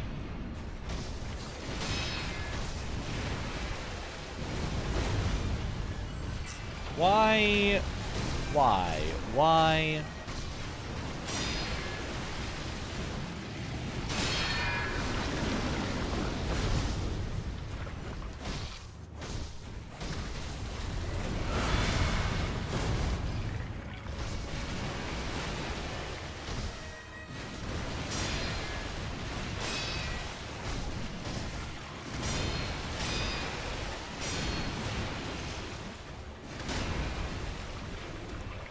Yeah. Yeah, okay. Is 29:15 the world record? No. Very far from it. It's just trying to get my personal best a little lower. Honestly, my personal best right now already is pretty good. I could be happy with what I currently have. It's just I've had so many runs that have been on better paces that it feels like I should pay that off.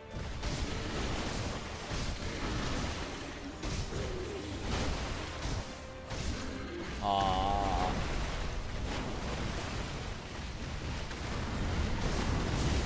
Yeah.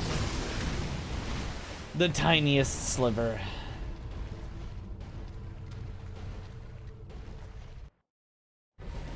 The tiniest sliver, because somehow did not get headshots.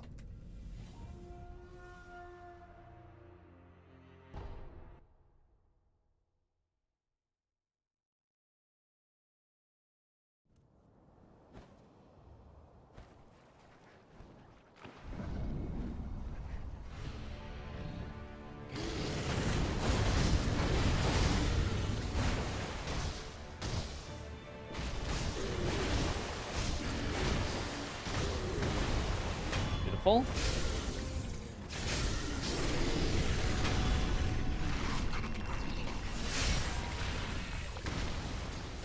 It does look like a bear. Not gonna lie.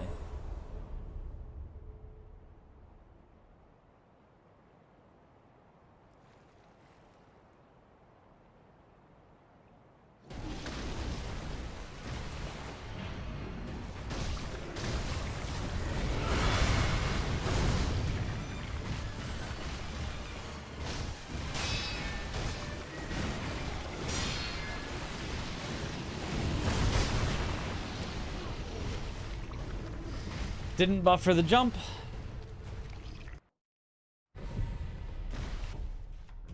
$29.19 is kind of crazy considering my leaderboard time is 30:58. Yeah, I haven't submitted my runs in quite a while.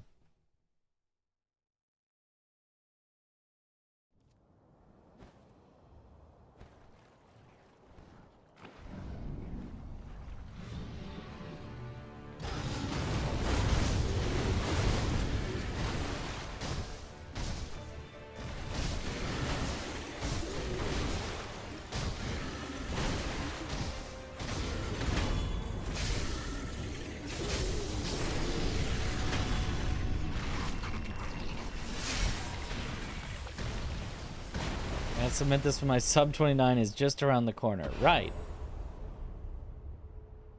Also, I could, but the time that I usually do productive stuff like submitting runs is usually after stream. But I have just been going like right to bed after stream.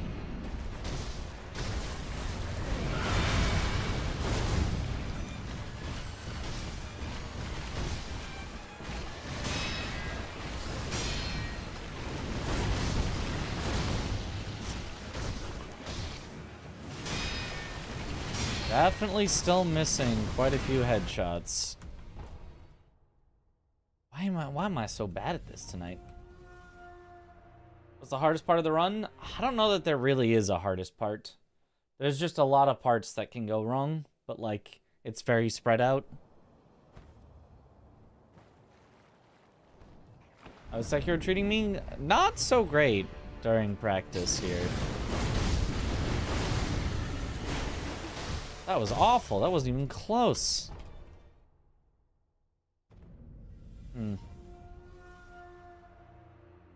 Second MD seems way harder to land. I used to get it pretty consistently, but something about it is off now. I can't get it.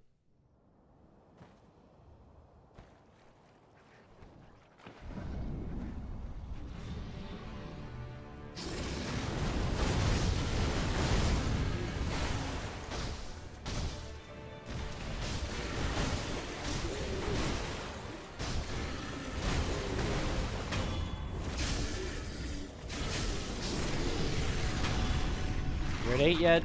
You don't have Mortal Draw? Wish I had it for Snake Eyes? We'll go get it then. It's pretty nice.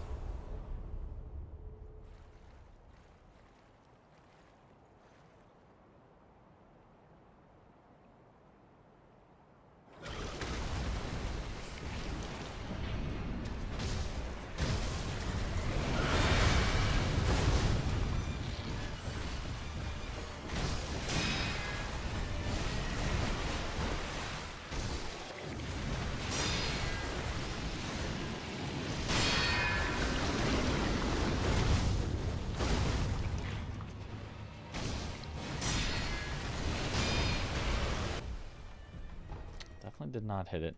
I think I'm now maybe trying to be a little too cheeky with it, trying to go a little too far to the side, and I'm hitting his arm instead.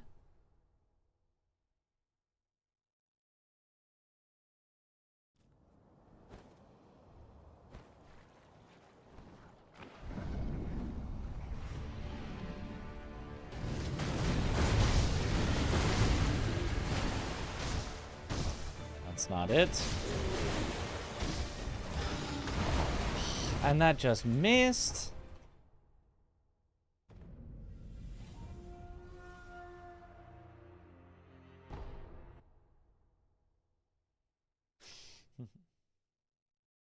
This is not good. This is very not good.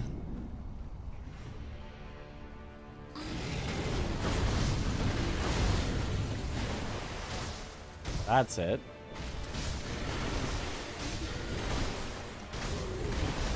That's perfect. How long have I been playing? 7 years.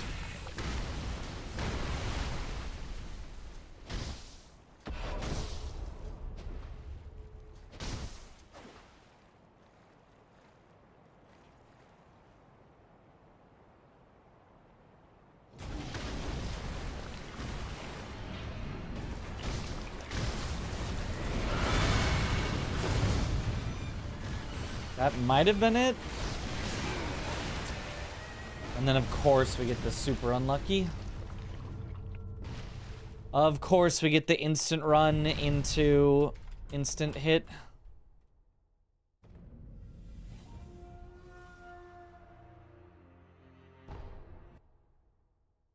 But I have to get that R1 or it won't stagger, I don't think.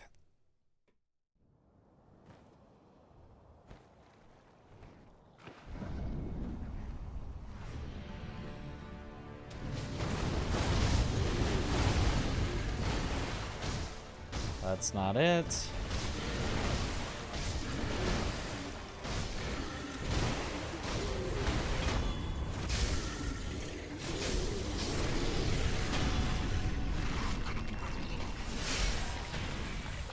I mean, I haven't been only playing Sekiro for 7 years, but it did come out in 2019, so...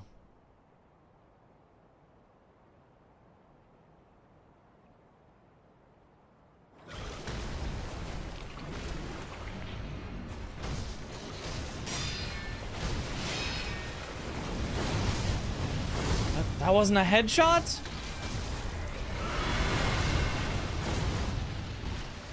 Oh, that wasn't in anything.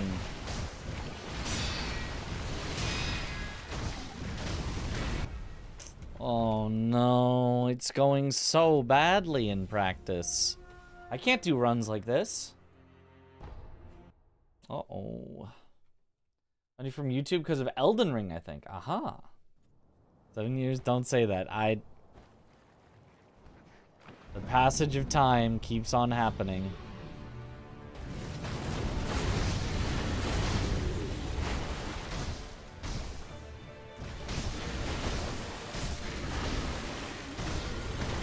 Okay, good phase one.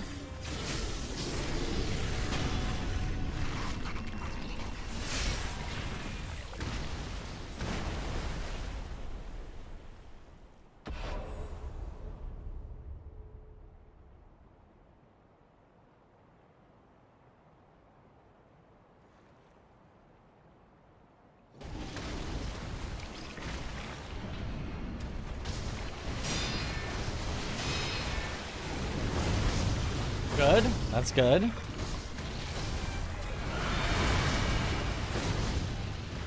That's perfect. Okay. That is one perfect successful one.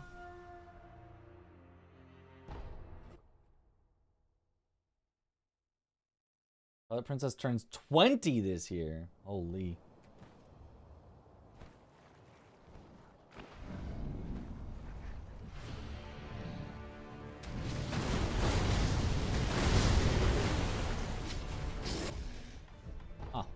Turned too far and missed. First time that's happened.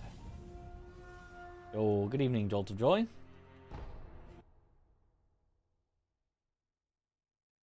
Old. OT 3D remake is now older than OOT was at the time of OOT 3D's release. Okay, I don't like that one.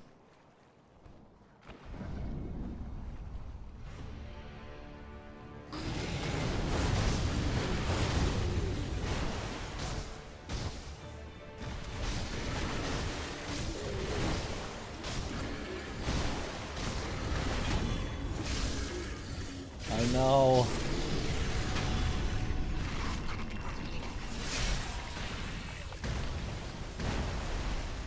When are we gonna get OOT 4D?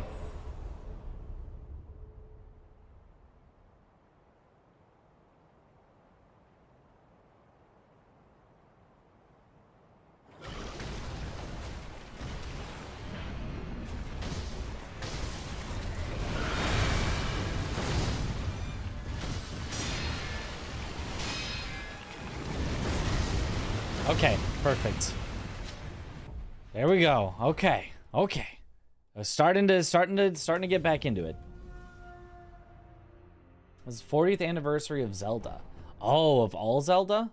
Dang, it's old. Are the ones going? We're just practicing, and the practice has not been great. So I've been doing a lot of practice because we need it to go great, so that it'll go great in runs.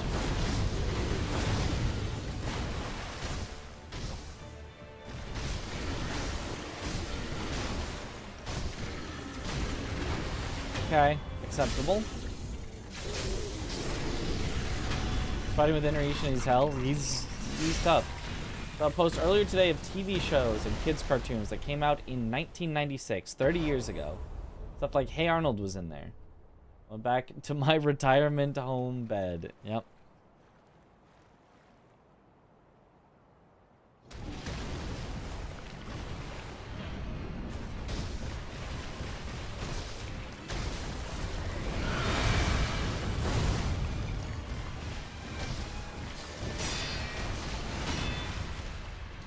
Is that really delayed? I mean, if you say so, game.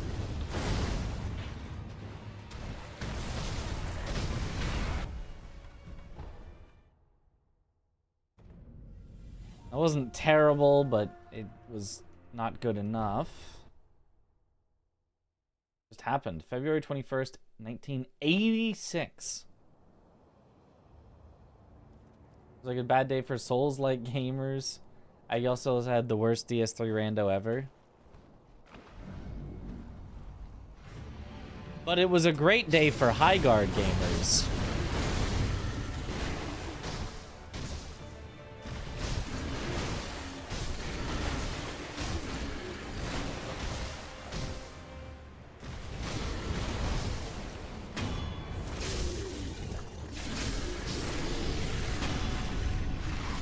Or B-movie enjoyers.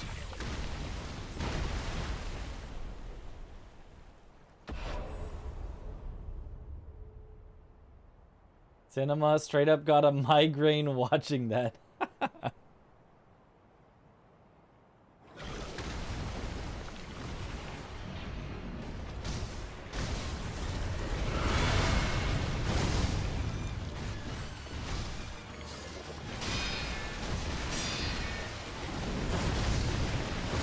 All right. Beautiful there. All the headshots. I more or less figured it out a bit. Now I just need to actually get consistent at it. All whopping 6 of them. Yep. All in one game.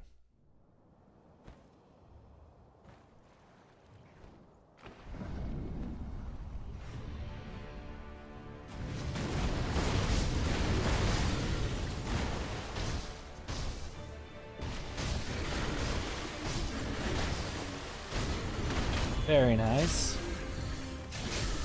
Let's just forget the game of getting end of service tomorrow. Yeah. Yeah. That's so wild that a game can just come out and within a few months be like, yeah, we're shutting down forever.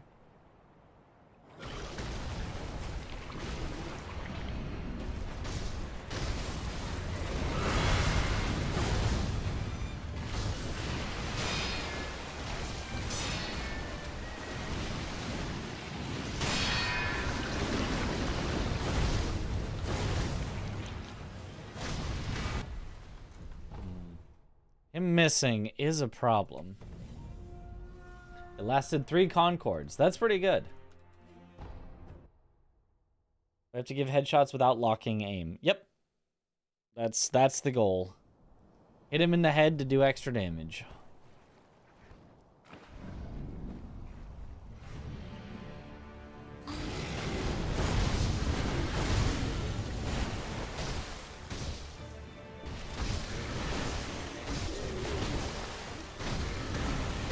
Nice. Live service online only multiplayer is the biggest gamble a studio can do. I don't know why so many keep doing it. Because if you make the next Fortnite, then you don't just make, oh, a good game that sold very well and made back your money and then some. You have made, you know, something that will print your studio infinite money for decades to come.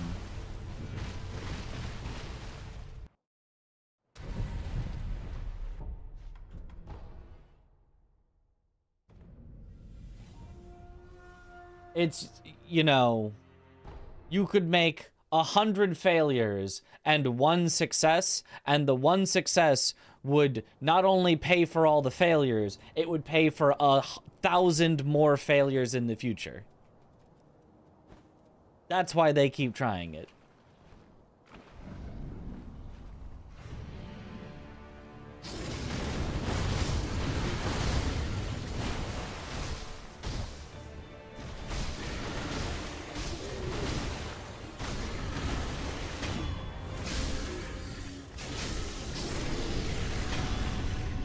Really don't get how games like those appeal. Just feels lacking so much.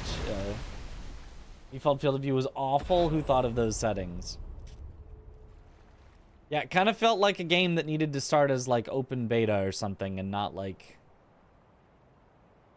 this is the full release.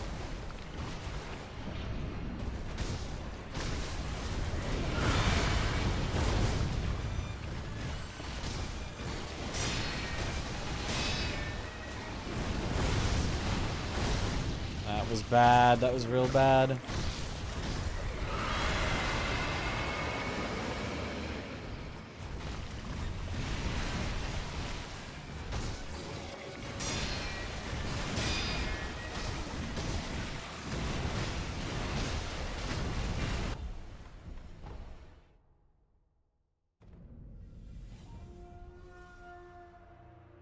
Hi there. Trash in the hopes of capturing lightning in the bottle. It never works. Well, it has worked. It has worked for Fortnite. It has worked for, realistically, Overwatch. Marvel Rivals. It's worked for, like there are tons of high-profile cases of it working, and every time that it works, it makes the studio a billion dollars.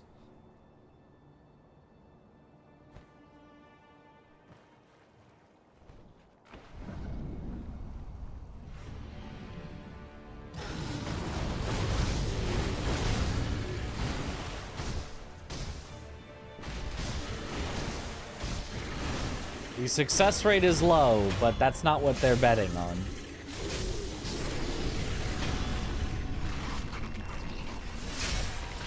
To scale it down to a, you know, regular person numbers, it's,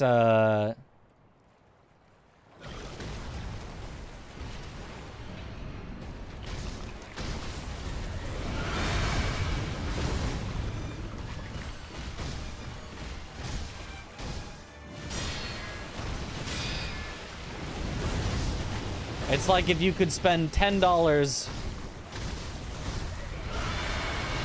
on a lottery ticket that has a 1% chance, even 0.1% chance of giving $1 million. You can look at it and you can go, well, most of the time I'm just going to lose $10. But $10 isn't that much to lose when I could earn $1 million, and it's not that unlikely to work. It is of a reasonable amount of success rate.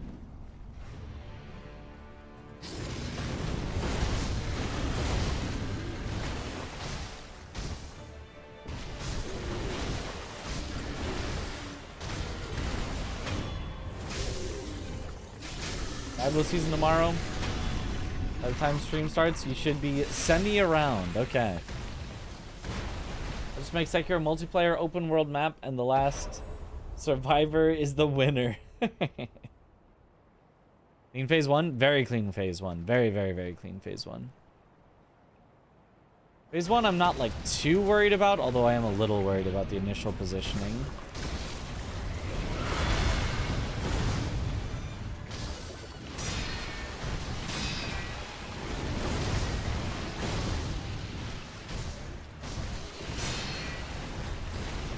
Something was definitely not a headshot.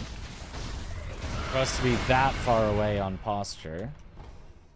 I don't know if it was the final hit or if it was like both of the Scream ones.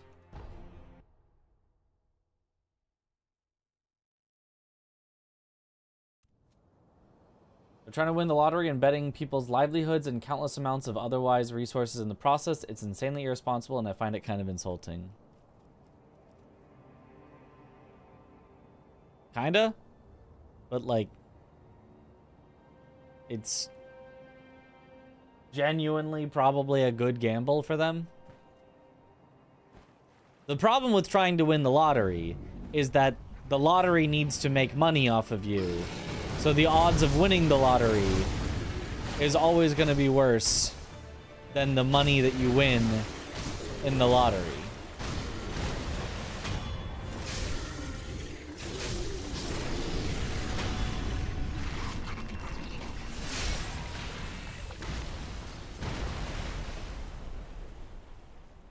Making a live service video game has a good enough success rate that it is actually probably in their best interest to send it and try for it.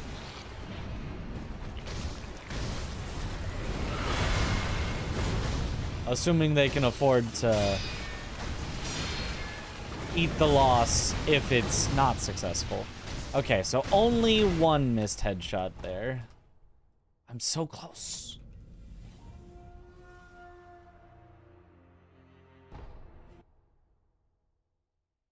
It looks like it was the last one that missed. Okay, interesting. Sekiro's never not going to be elite. True.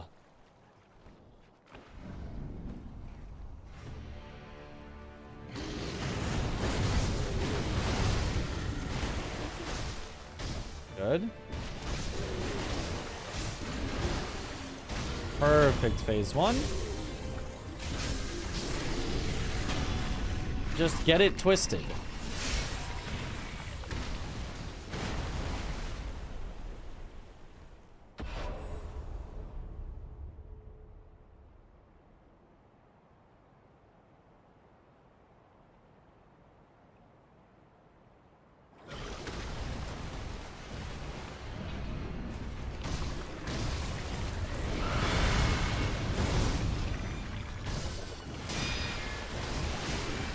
Why? That was gonna be perfect, but somehow my buffered inputs weren't fast enough. This is so sad. Finally got the perfect luck.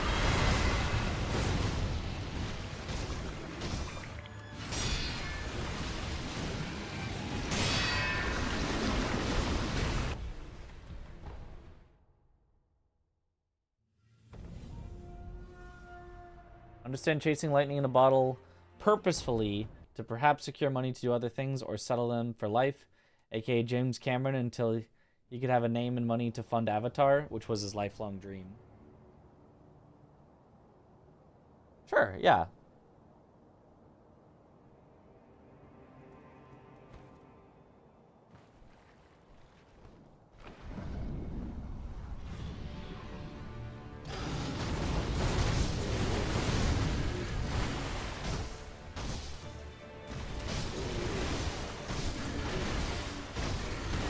Beautiful.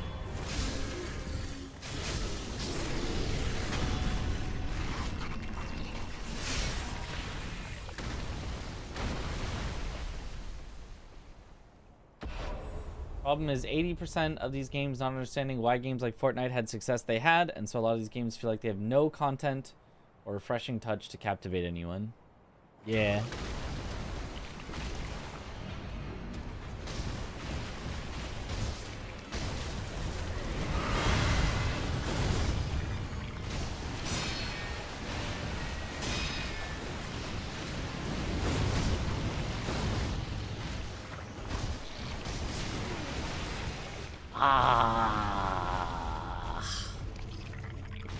Almost recovered that really weird luck.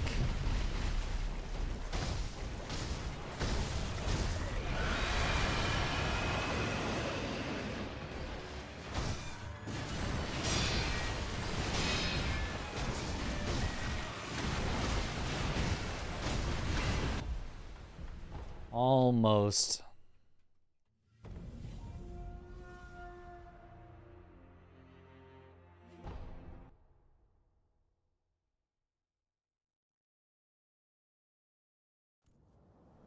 The other thing is you kind of have to ask yourself, like, if they make a live service game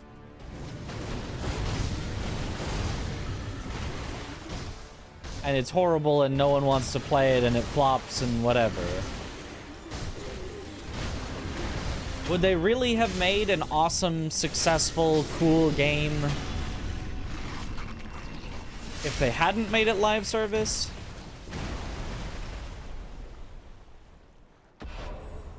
Because if you make a super cool, awesome game with the one downside that it's being live service, then that's one thing. And it's like, okay, well, you know, you kind of sabotaged yourself maybe with the live service thing.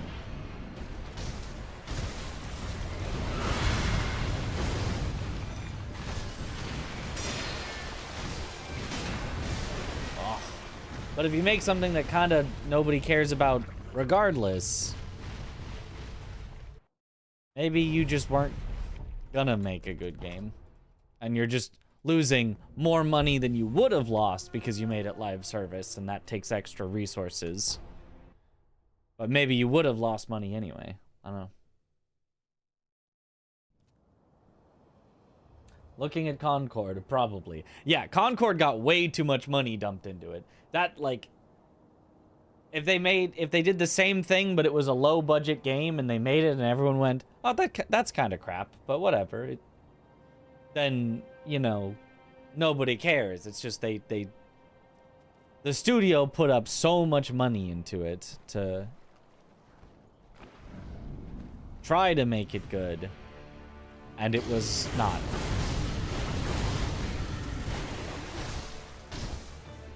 It's not looking up enough.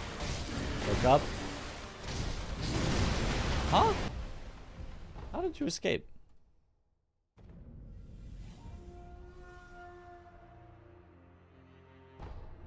Concord could have been a great single-player game.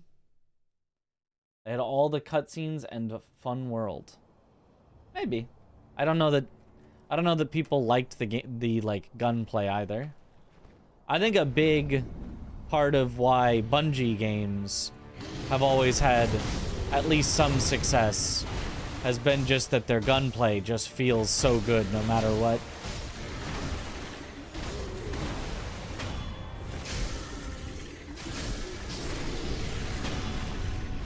On Concord announcement, everyone was so excited for a single player game and said what it was. Kind of was already dead on arrival. Eternal Return is a great case, as all the ingredients and content be super interesting little brother to League. It's a MOBA Clash Royale. Decent player base, but they just never managed to execute.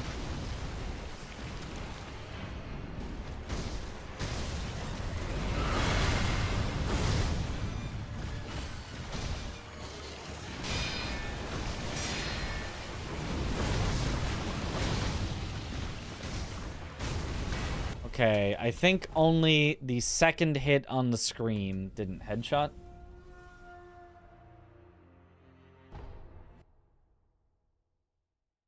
Who's waiting for Crimson Desert? When does Crimson Desert come out?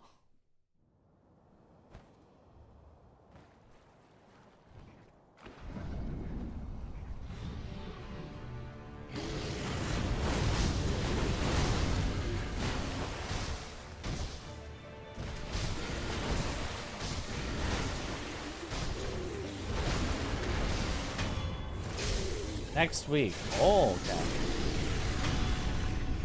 You completed Sekiro on mouse and keyboard. Can you do the same thing with Elden Ring 2? Absolutely you can. I've pretty much only played Elden Ring on mouse and keyboard. Except when I've been forced to play on controller.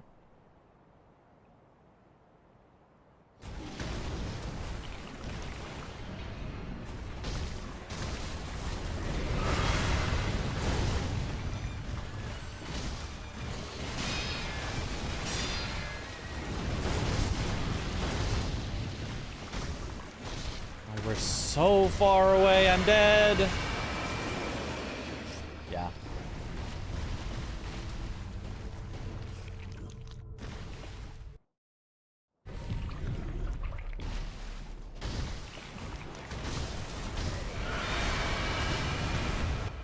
Barely.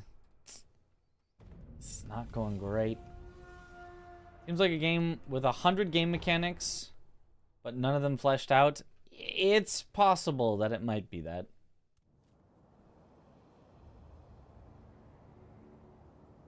Like a DS2 literally falling apart if you don't have a controller plugged in.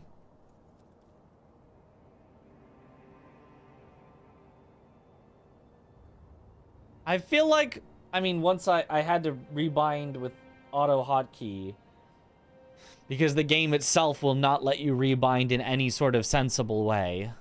But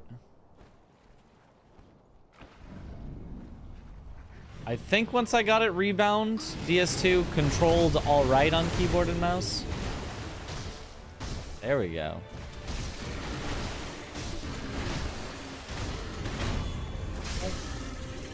Health is tiny? Yup. It's a speed run. What do we need health for?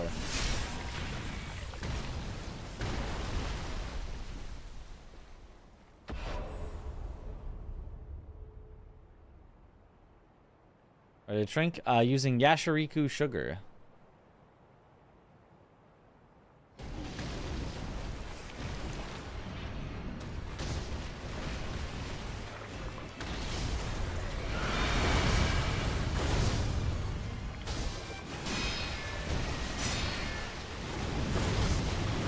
Good, excellent. There we go. That's correct. Okay.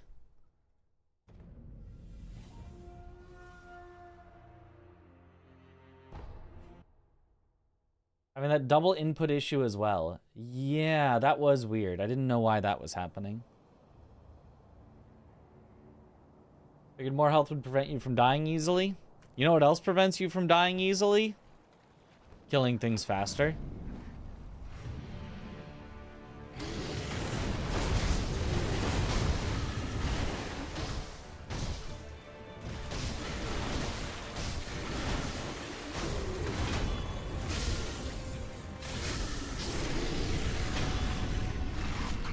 You streamed 4 hours of Sekiro and completed Gauntlet, still got 0 viewers. Yeah. I streamed to 0 viewers for not 4 streams, but for like 4 months.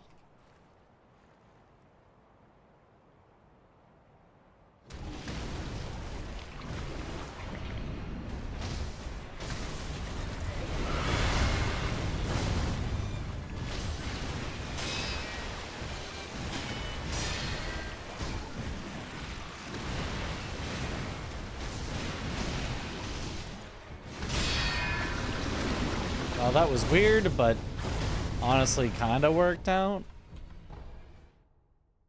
I mean, not good enough, but...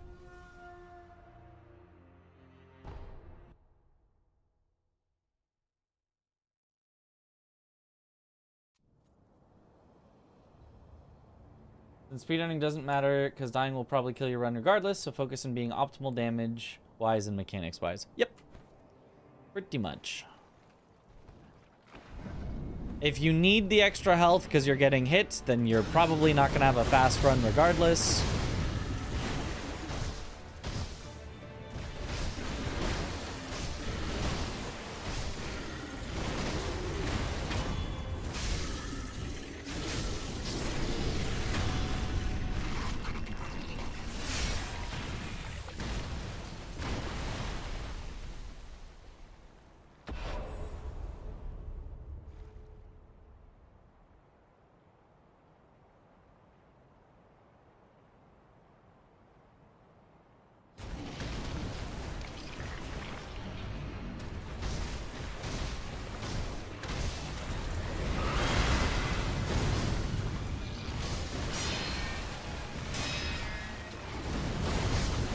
Oh, that was not it at all.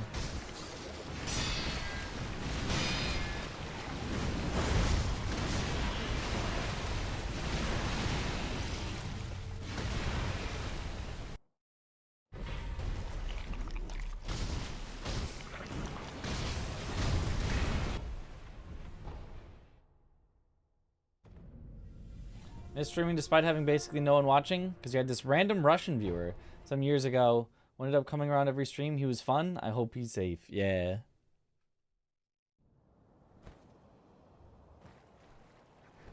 Don't get too attached to your first viewers. It's still always possible that they may one day leave forever.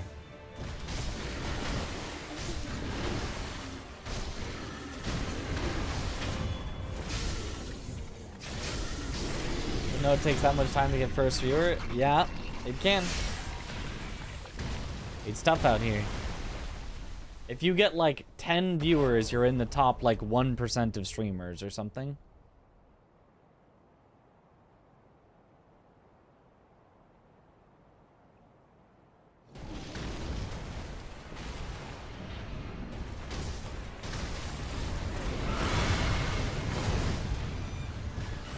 That was not correct.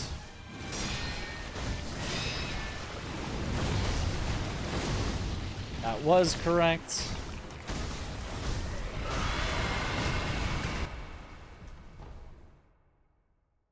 Okay.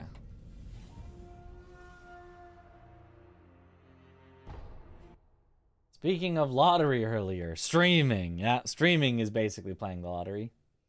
You'll always come back. Thanks, Krishar. I mean, only when I'm playing Sekiro, but... One stream when you were in high school for fun and your only viewer said you sucked at the game. That viewer was spitting. You should have modded them.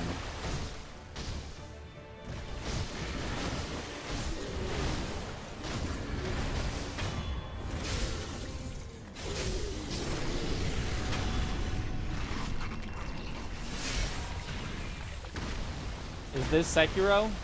Nah, this is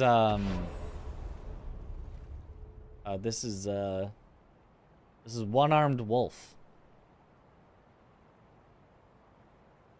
Very different game.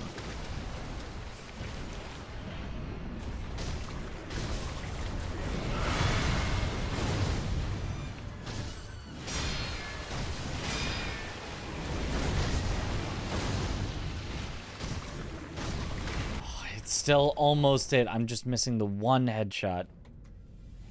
We're so close. This is Patrick.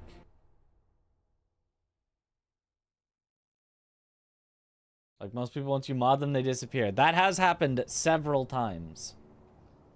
Several times I have modded people because they consistently were showing up and were helpful and was like, hey, would you like to... And they then disappeared forever.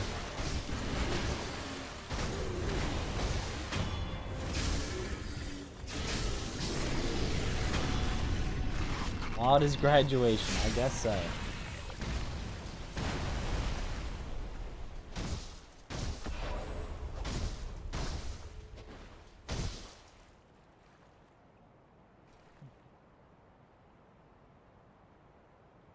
Try modding unhelpful people. Oh.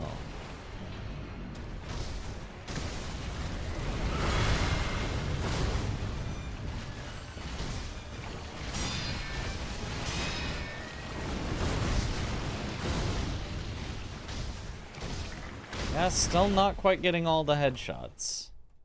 I'm getting more of them more consistently, but not all. I think you did that, but that's because you moved across the country, so no longer able to watch. Ah.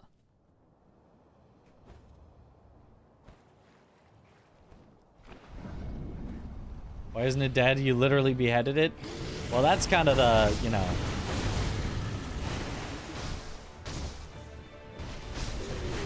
The thing about the game is it's all about the immortality.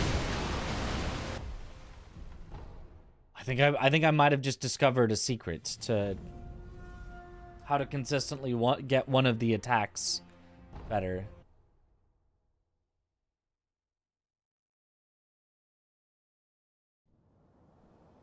I think I need to not be pressing any direction until I start the attack and then press the direction to turn it.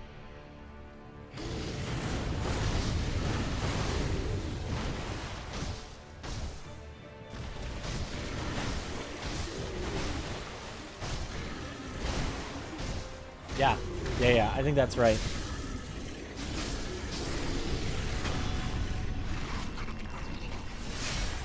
Chat most of the time is behaving even with new games, except Hollow Knight. Yeah, no. Hollow Knight was the one time where it was like, guys, shut up. Shut up.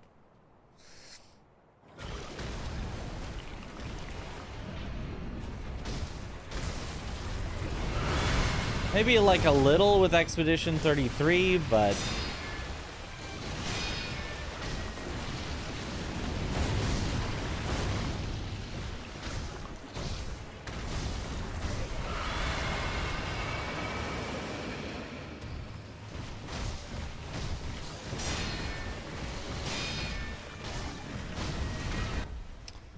him missing is a big problem though. Did I finish RE9? Yes, I did.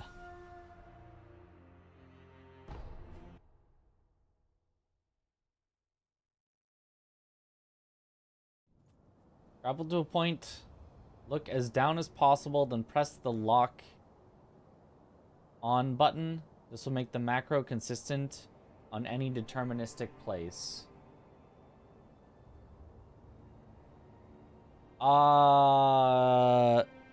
The left-right angle will still be different. So if I grappled to this branch from here, and then I did that, like, it's still gonna be different than if I grappled from here and then I did that. There's also technically slightly a different angle that you get based on a right lock-on versus a left lock-on. Let's see if I could show that on this. Okay, let's do it not while facing the ape. Okay, look at the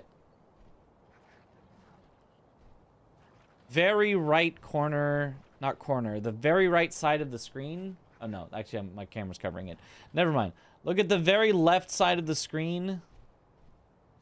How you can like just barely see, there's like the darker rocks and then there's that just kind of sliver of the lighter rock there on the very left side of the screen.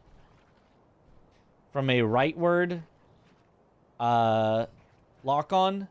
Now, if instead I did a leftward lock-on, look at how way more of the lighter rock you can see. Like, it almost doesn't even look like you're looking at the same, like, stuff. Like, over here, right? See how there's the darker rock and a tiny sliver of the lighter rock? Whereas if I do it from here, it's like, oh, the darker rock is like in, and I can like fully see the lighter rock and the rock past it. So there is a difference in angle depending on whether you're right of center and then press lock on versus whether you're left of center and then press lock on.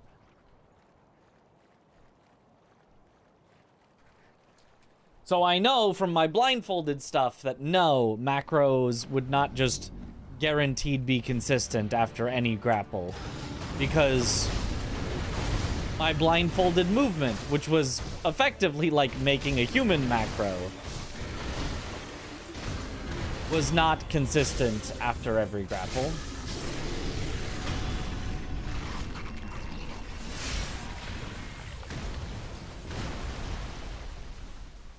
What are we talking about? It's a continued discussion from yesterday about whether it would be possible to basically macro parts of Sekiro. And it's like, technically, parts could be macroed a little bit, but taking it to like, oh, just macro the whole game doesn't really work.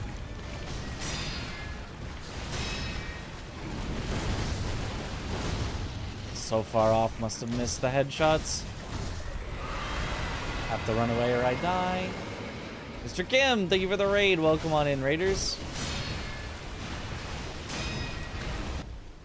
Oh. I mean, it's a little not my fault. He did very weird positioning, so it's a lot harder to get the headshots, but I should still be able to get him.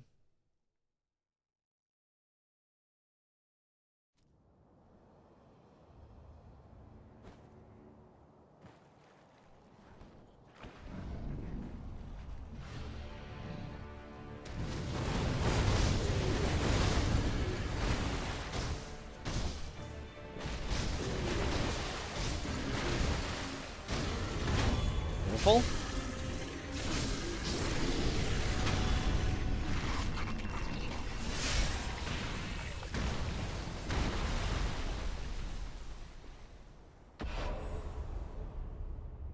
Just talking about rocks. Just little rocks.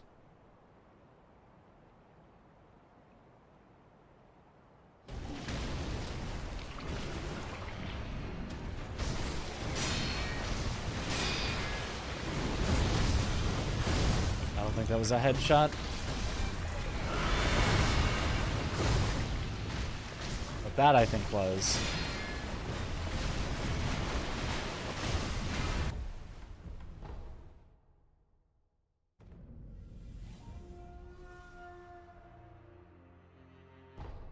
What's my favorite rock? And roll.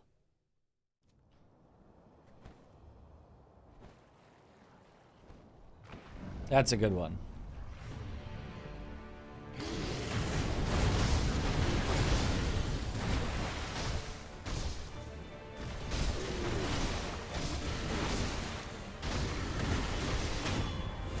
That was nice.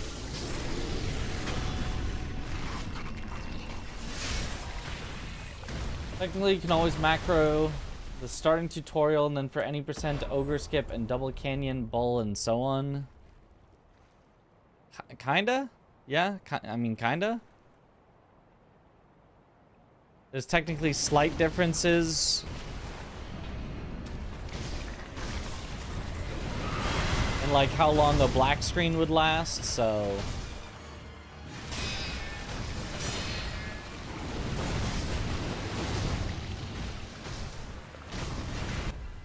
Once again, it is so close to being correct, but it's not quite there.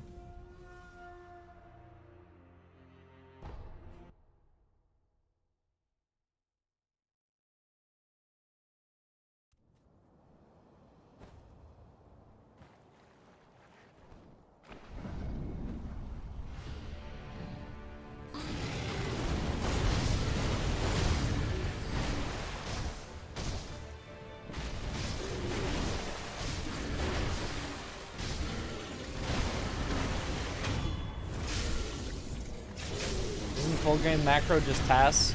I mean, it would be if the game was full game macroable, but due to randomness, you could not do that. It would desync very quickly. Does Guardian Ape become a fully scripted fight at this point? Not the second phase, no.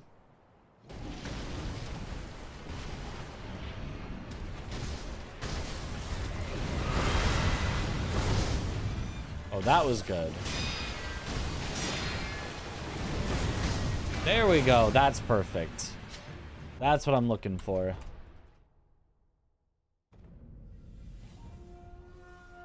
What's a macro? It's a sequence of button inputs that you automate. So I press one button, and instead of it just doing, I press a button and I walk forward, instead it's I press one button, and my character sprints and then jumps and double jumps and grapples all in one button. It, you know, and it could get very long and very complicated potentially. It is cheating.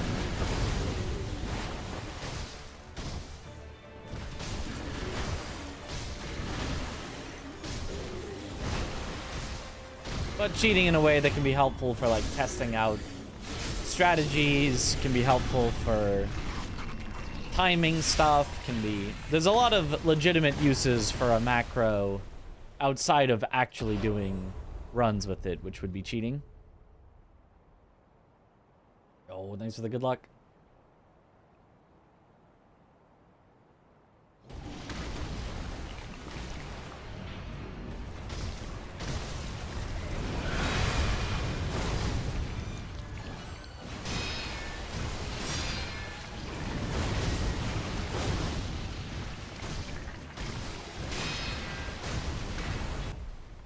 Almost. I'm still not quite getting it.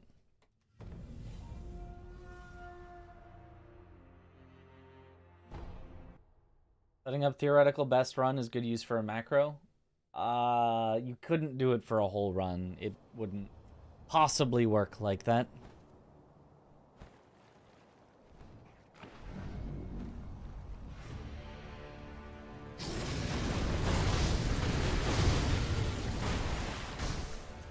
Macros are a lot more limited than you would think. Even just trying to get them to do one specific trick, the double death blow glitch, it still was almost impossible to get it to work. At that point, you just do a task. Well, there are no task tools. Well, there's kind of task tools for Sekiro, but like not really. Not every game can just be, oh, just do a task. That's not really how anything works. No, that's not it.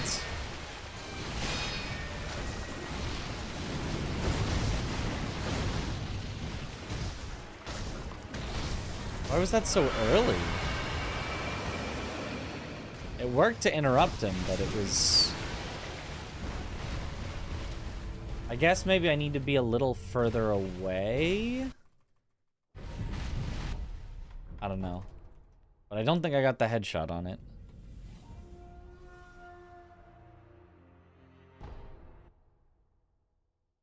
Do I have plans to play Crimson Desert? Maybe. I don't know. Looks interesting, but does look like the type of game that I'll play and go, that was okay. That was pretty good, I guess. And chat will go, what do you mean you don't think that's the greatest game of all time? It lets you attack in 17,000 different ways. How could it not be the best game of all time?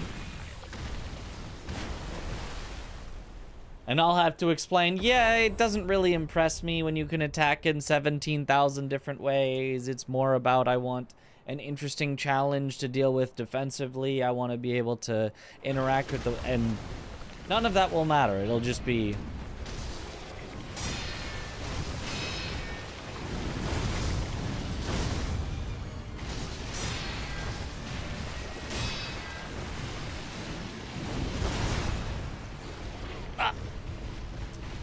You need to dash backwards, not forwards.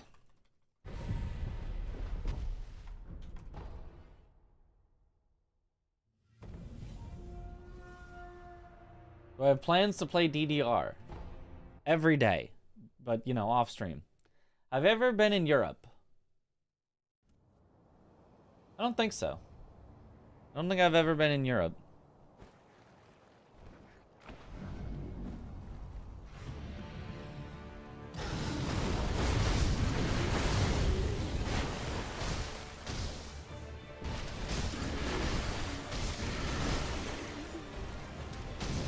Ooh, why did it eat my attack there? That was interesting.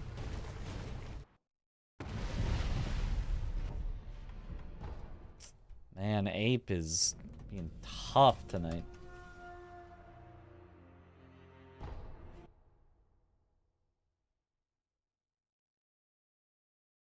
Come to Poland for pierogi? The thing is, I can get pierogi here.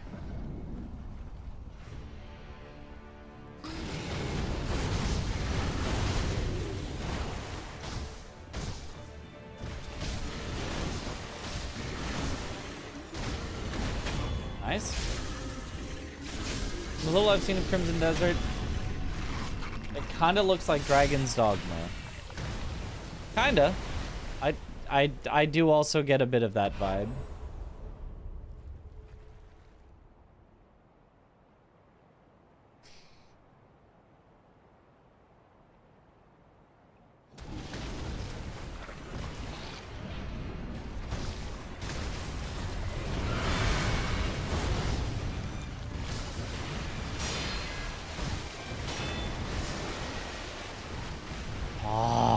That. Why does he miss? I think I need to stay a little closer and find a way to get the headshots without jumping so far away. Because whenever I jump so far away, he just misses and then it just ruins the follow-up.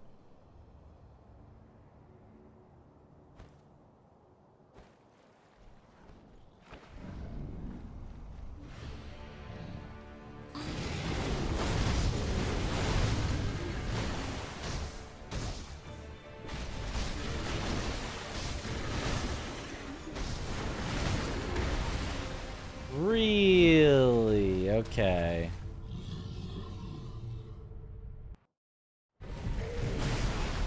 Okay. Never seen that before either. The single player Black Desert was seemingly the grind stripped out because not an MMO. Didn't really enjoy the core combat loop of Black Desert, so that's a skip. I think that's fair.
I'm bad. I think I missed headshots anyway, but... Oh. I just can't get it. I swear I used to be, like, decent at this as recently as yesterday, but, like, I just can't get it.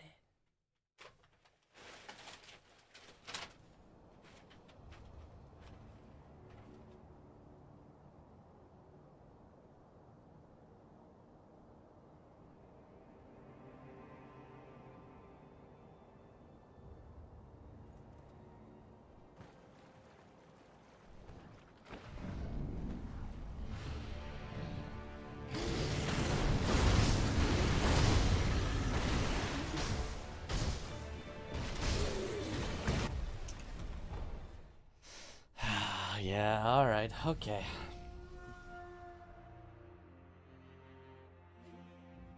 My internet down just now? I don't think so. But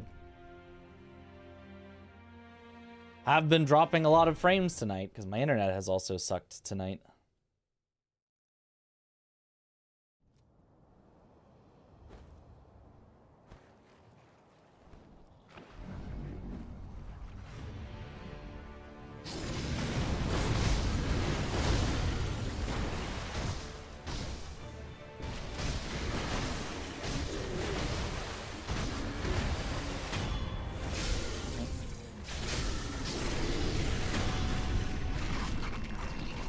My internet to cut it out. Hey, Comcast, cut it out.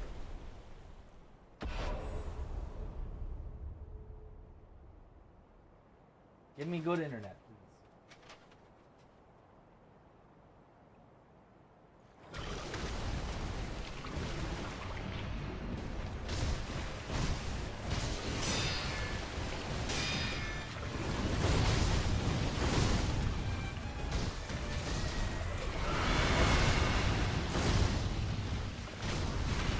Okay. I think stay that distance. I think I maybe just have always been going too far. Is maybe the problem. I may have just consistently been going too far.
Why was that too late? I think the jump must have been not buffered well enough.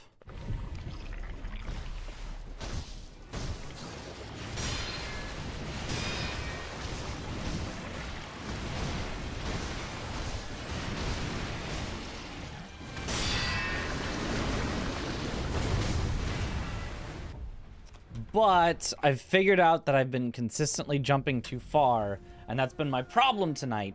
So don't jump as far, and then I think that'll solve the biggest problem I had. I've got other problems still to work out, but if I can just get the scream consistent, like, that's probably good enough that we can actually do some runs.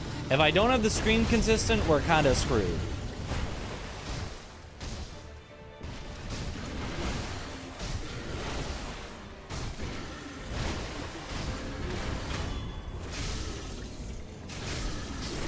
Alright, have a good one, Taco Boy.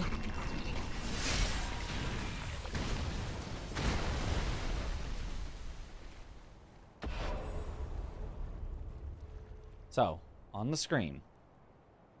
Don't jump very far, aim all the way up, and like a little bit left.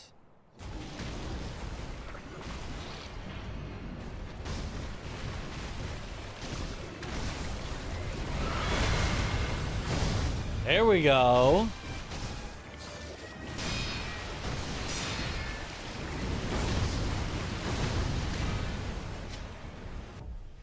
Okay. That's... I'm not 100% sure if that was it, because he did some weird movement and stuff, but... that was at least very close, if not entirely perfect play.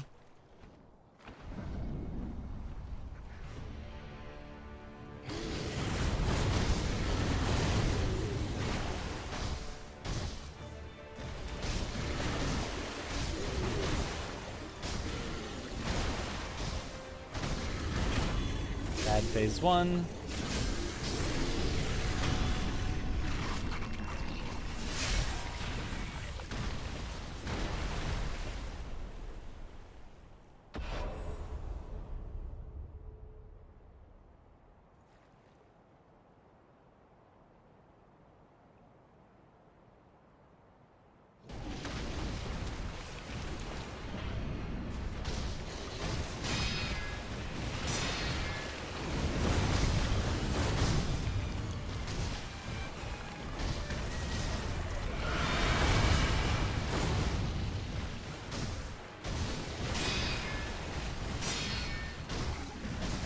Unfortunately, that was not it, but that was a very weird luck, so... not entirely my fault, but...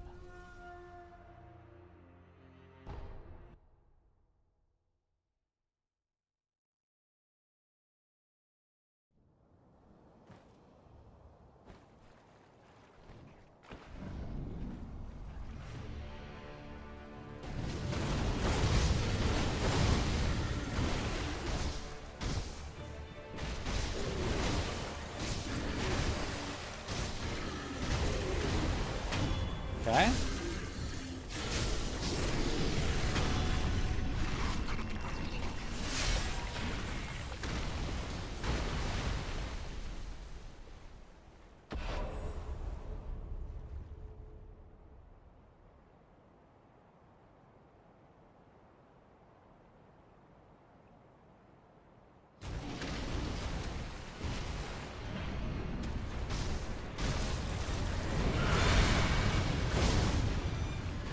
That was not quite it.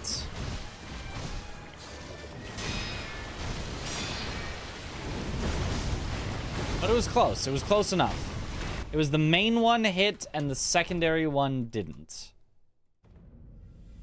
So the spot is good, and then it's, I think, a little more left on the follow-up.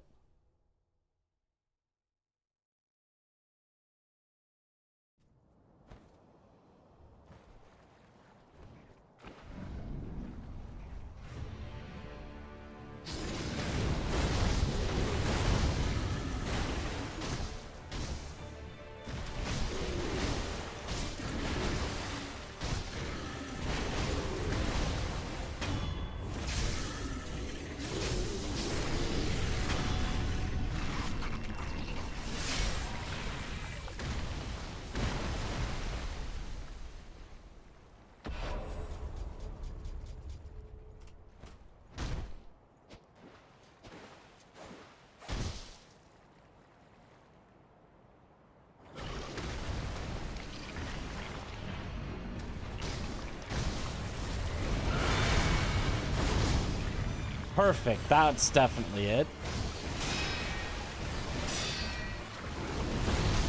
That's it. That's it. Okay. Let's call it good enough for now. Let's call it good enough for now. It's been like 3 hours total of practice. I think we finally kind of have it back to our former consistency.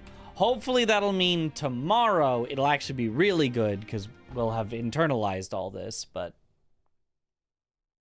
for today,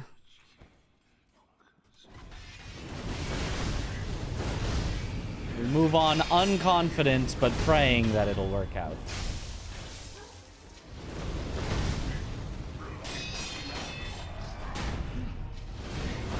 Okay, perfect first try.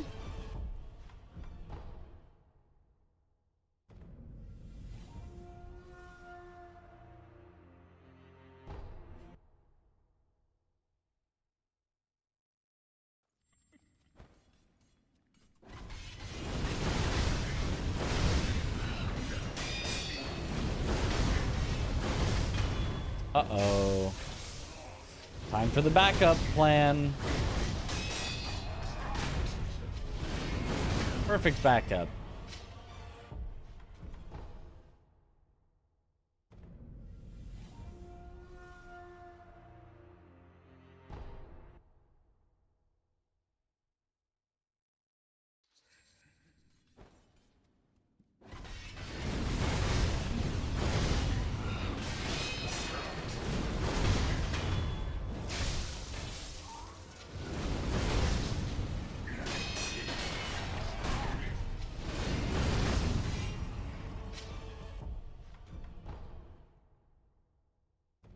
Okay, I mean, Centipede strat's working, so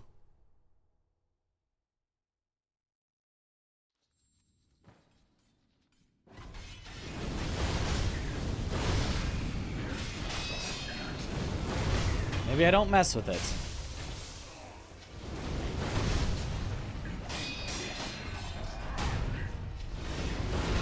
Don't fix what ain't broke. Okay, moving on. Is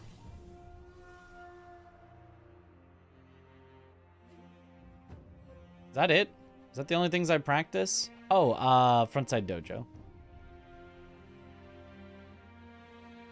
4 things I should practice each day. Emma Ishin, Ape, Centipede, frontside dojo.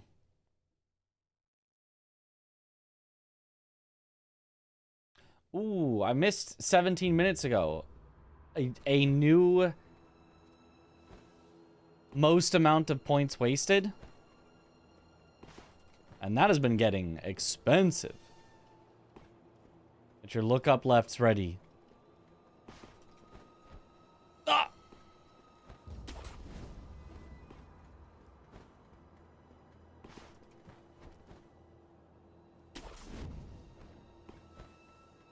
This is why we practice. Very fixable, whatever I'm doing wrong.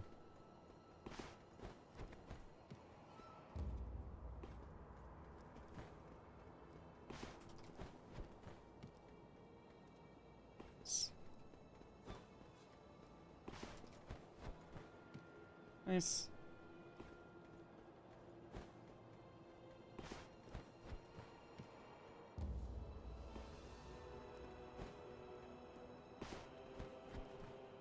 Okay.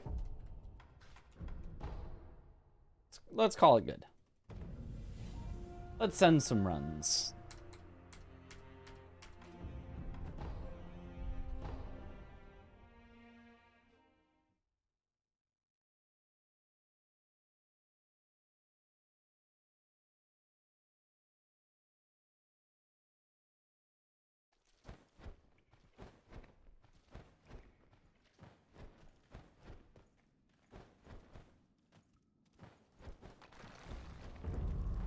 Yo, thank you for the good luck.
Oh, and a hockey stop. You really just had it to have insult added to my injury.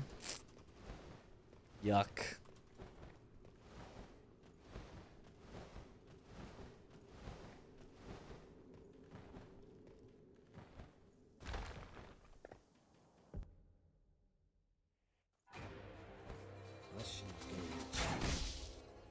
Yeah, yeah.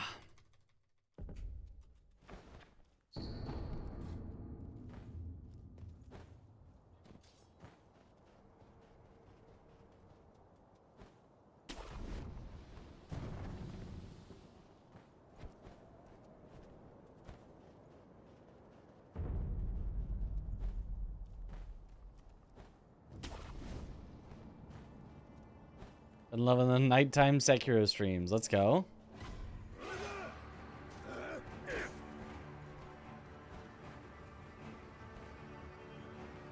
This has just been my sleep schedule, although recently I'm getting tired earlier and waking up early, so it kind of isn't my sleep schedule, but it's been my stream schedule for so long, it feels weird to try to change it.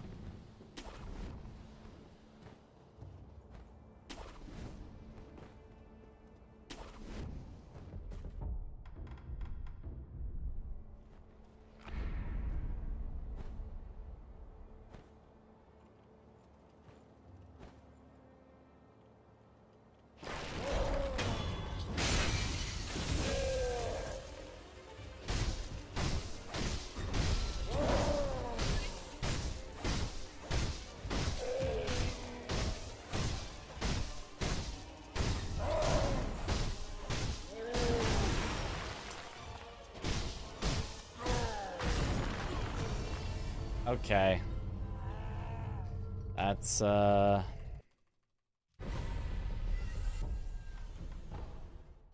You're supposed to be able to get 3 hits in and still get the deflect, so I must have been slow on the attacks.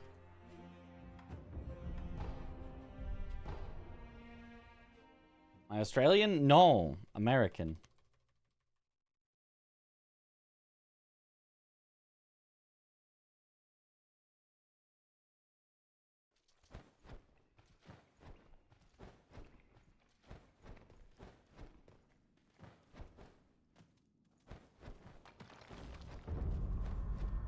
Yo, thanks for the good luck.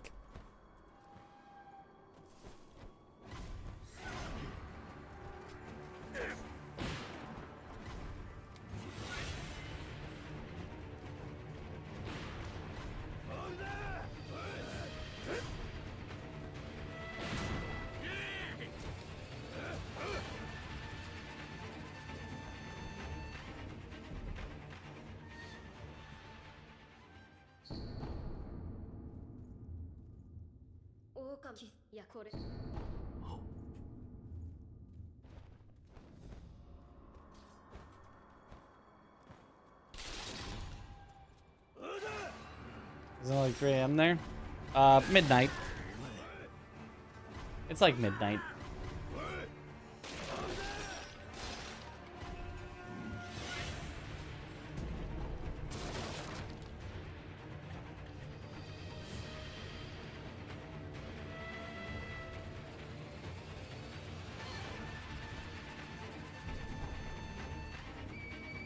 West Coast Live, yep.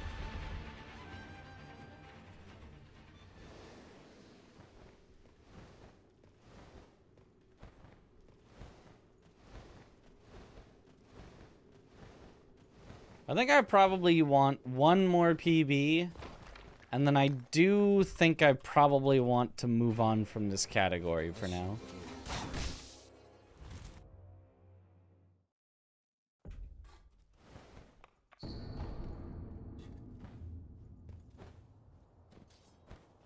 I mean, I might come back quickly. I might, like, do one or two other things, then come back to this category, but...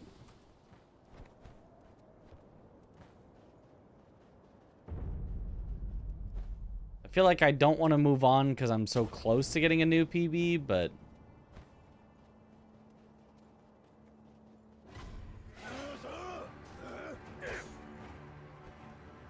Oh. No forward jumps on either of those?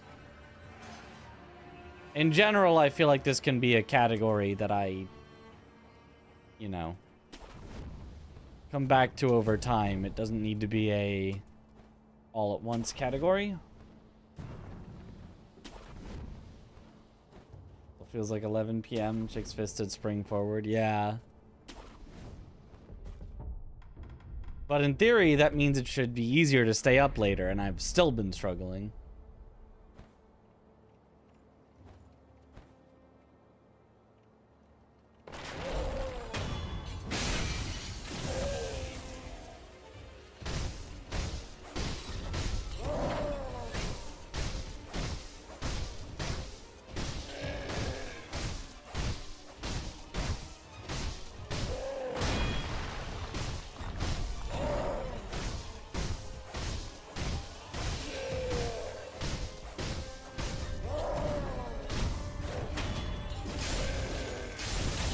Aiming for world record? Nope.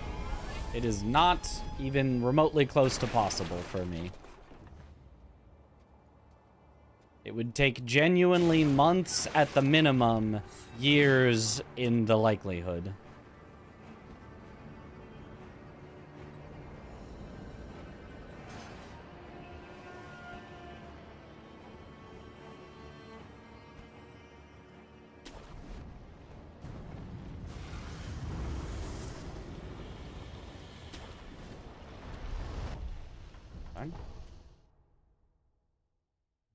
Which category next?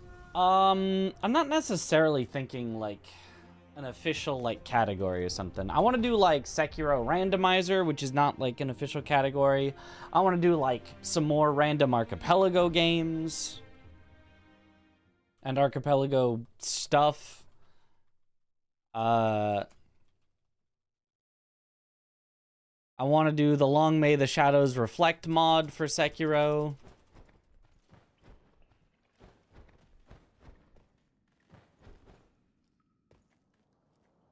It's a various stuff that I just want to do. That just like, that sounds fun.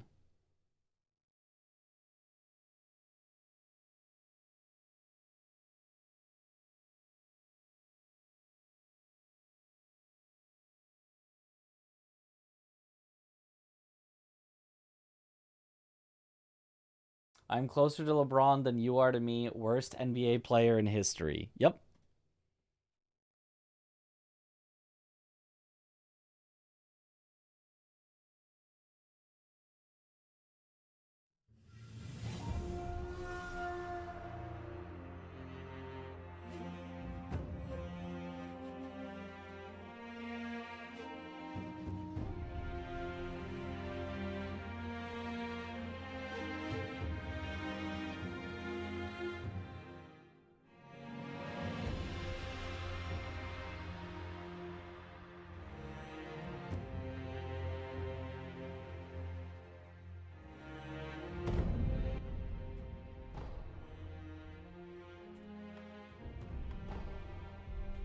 By the way, Domo announced the format for the next season of Bingo, or at least talked about it on his stream. I don't know that there was like a super formal announcement that each country will have 2 solo representatives.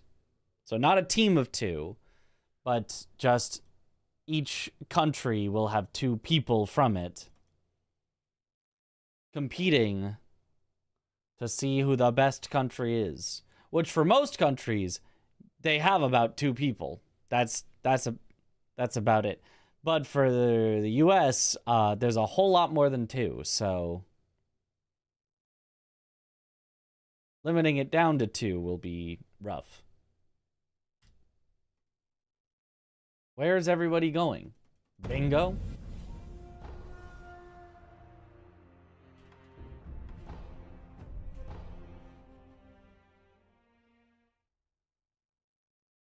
So, unless I am one of the 2 best solo bingo players in the US, which maybe I would be, but if not, then I will not be competing in the next bingo season.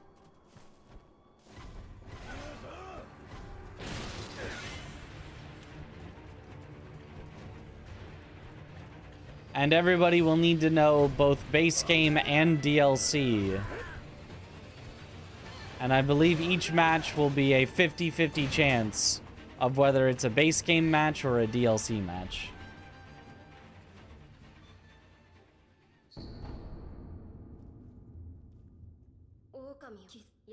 The French also have enough? Yeah.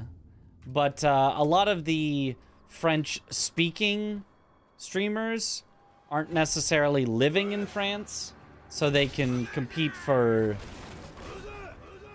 the team where they're living instead, if they want.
W6 season.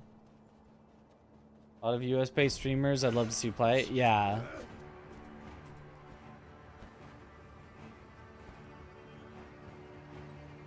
I kind of like the idea, but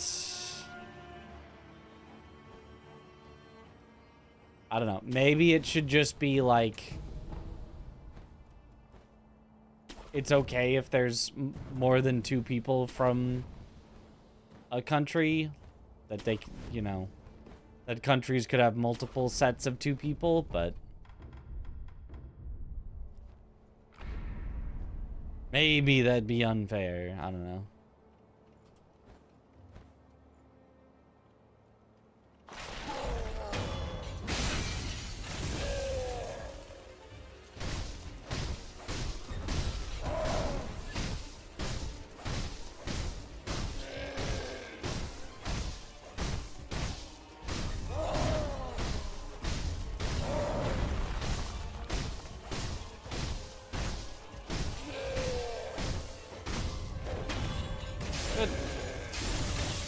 I'm also one of the best bingo commentators. Yeah, no, I try to be not just one of the best. I try to be the best bingo commentator. And, you know, I'm not full of ego enough to say that that's definitively true, but that is what I strive to be. So hopefully I get to do some commentary, even if I'm not in it. Darn. It's teams based on time zones. Oh, true. Who even else would be West Coast time zone that I could pair up with?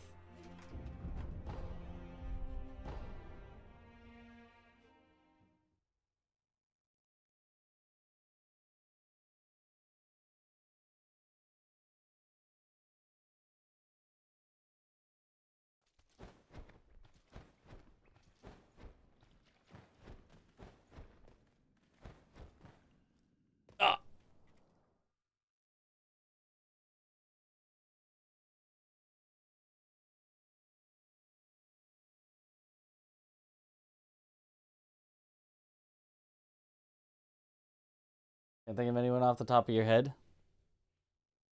I mean, there are a lot of really good commentators, I feel like. But you know, trying to be objective, not trying to, you know, ego or whatever. I look at other commentators to see what they do well and what I can take to my own commentary, and I do feel as though I have, for the most part, taken the best bits that I like from other commentators into my own style and made it into a style that I'm really happy with and proud of, and I don't have any, like, glaring, like, oh, I love the way this commentator does it so much better than me. I wish I could do that type things. With maybe the exception of, like, some of the humor. Like, humor is, you know, a little subjective, so there are other commentators that I do think I find funnier than me, for sure, but that's, you know, that's a harder thing. As opposed to the, like, the analytic side of, like, do, you know, commentators say things that I'm like, oh, damn, wait, that's a really good insight. I should try to make insights like that or things like that. I feel like I've gotten pretty solid at. Been watching your speedruns forever. Was finally inspired to finish Sekiro. Beat Ishin tonight. Let's go! Let's go! Greetings from Libya. Ah, greetings.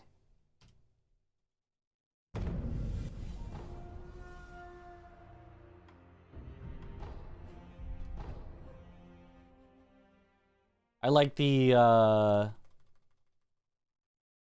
like my own personal intensity that I bring as well. My own personal analysis I like, and my own personal intensity I like. Very different from me sitting here, you know, grinding out Sekiro. My intensity is fairly low, but commentating, that gets cranked up. And it's a lot of fun to do.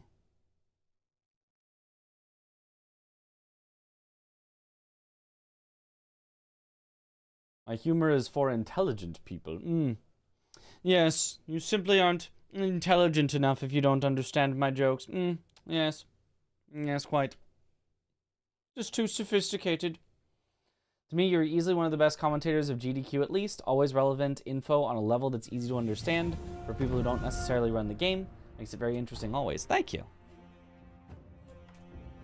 And GDQ is, that's a, you know, bingo is within a specific sphere, but GDQ is, like, out of all speedrunning communities, which is, like, so many people, so.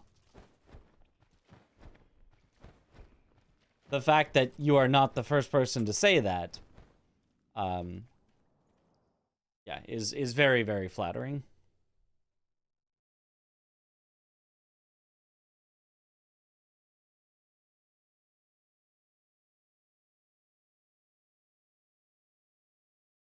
It's part of the, you know, teacher in me, but also just in general, like, focusing on what someone who doesn't know would need to know.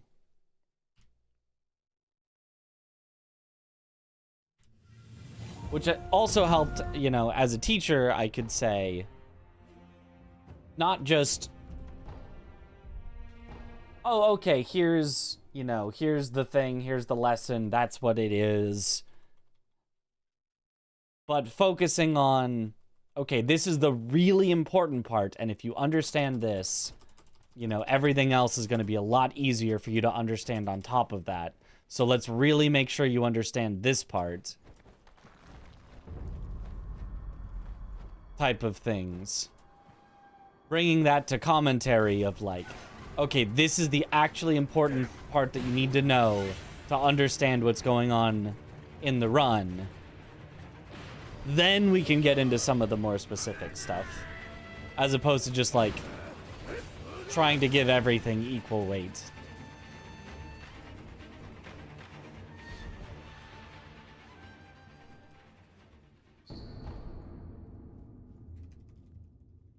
A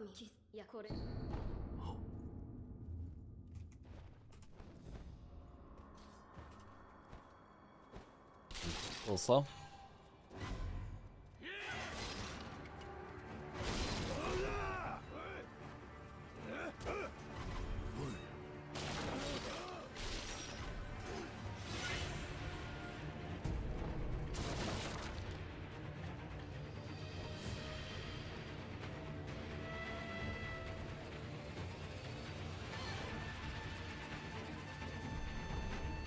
Lark wanted to say your commentary GDQ made it far more accessible and was much appreciated. Yo, thank you, small person.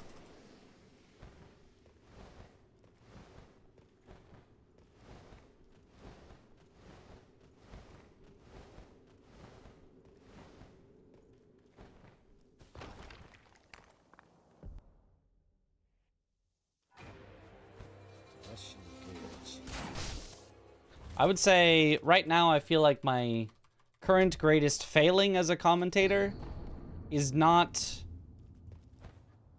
finding more opportunities, not putting myself out there enough.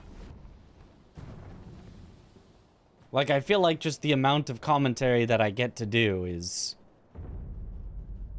not all that much. Like, for example, recently, commentators were decided for the Deathless Randomizer League. And my name is not in there. Because I didn't know that there was commentators being decided. Or maybe they were handpicked and I wasn't handpicked. But I assume there was some sort of selection process that I didn't know about.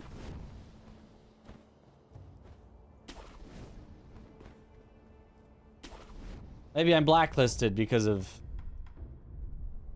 all the talk I've had about how Deathless and Randomizer do not mix. And that's the entire premise of the league.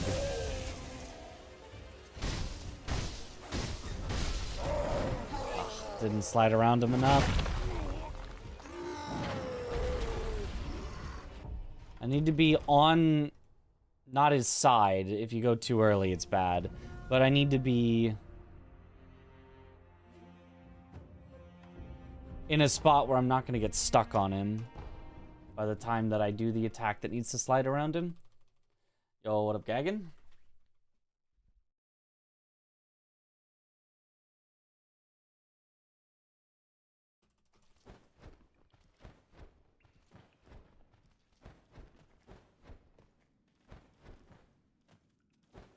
Barely made that. I was curious who are in Deathless Randomizer League. Anyone that wants to be.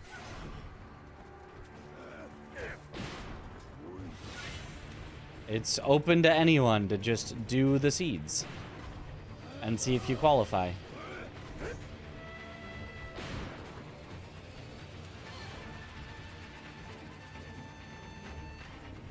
And that's pretty much every Elden Ring, you know, streamer that you know of. Except for me, because I don't like Deathless Randomizer. I wish I did, because there's all these cool events that happen with Deathless Randomizer, but it genuinely pisses me off and ruins my day.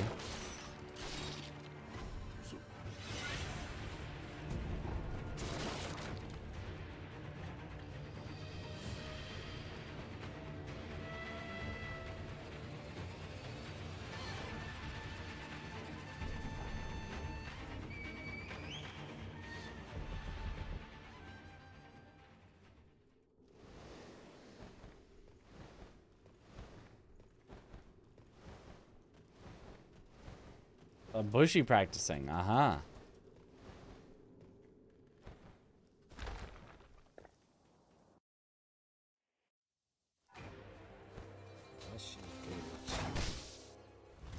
Nice, good tutorial.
Fortunate.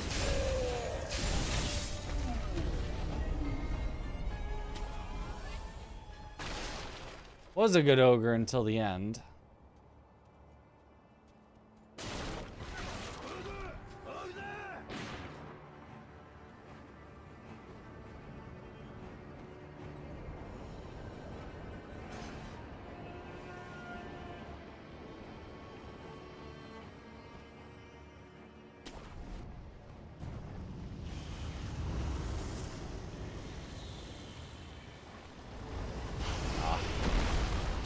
It.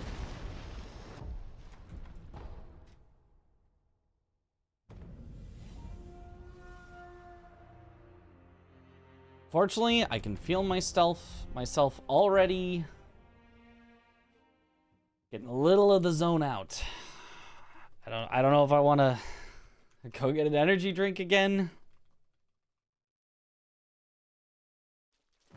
Eventually, my sleep should settle.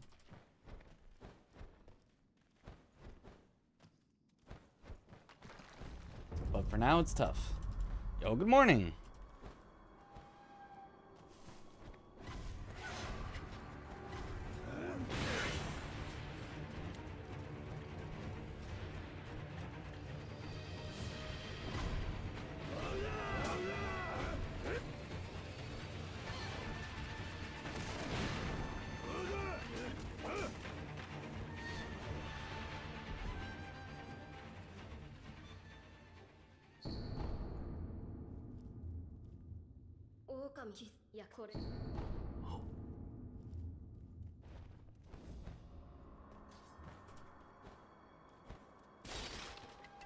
In theory, I should have a bunch of various flavored Red Bulls arriving at my doorstep any day now from Seoul's Coliseum that was sponsored by Red Bull.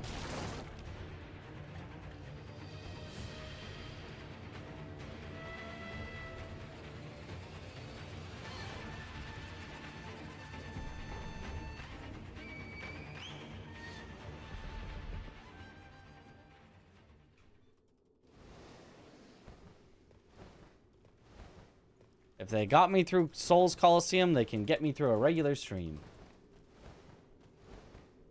Probably.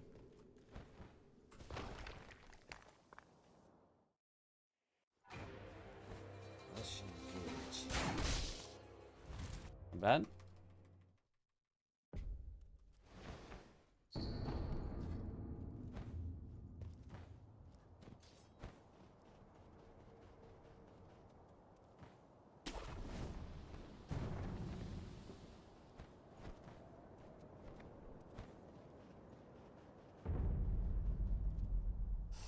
No!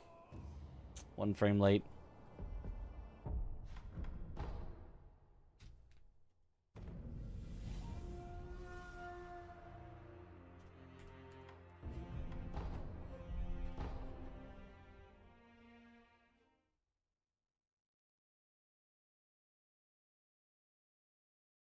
This speedrunning and zoning out doesn't seem like the best combination. It really isn't. It's really not. Could explain why I haven't PB'd in a few days. Although the other explanation could just be, this run is also very RNG heavy.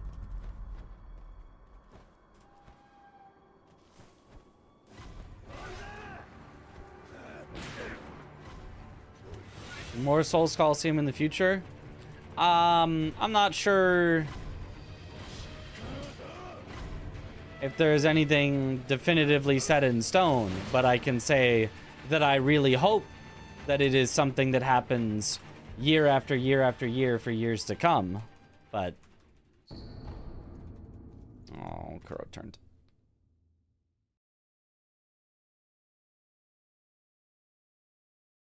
Yeah, I'm gonna go grab I'm gonna go grab an energy drink. I'm gonna go chug half an energy drink and see if that helps. Let's see. Be right back.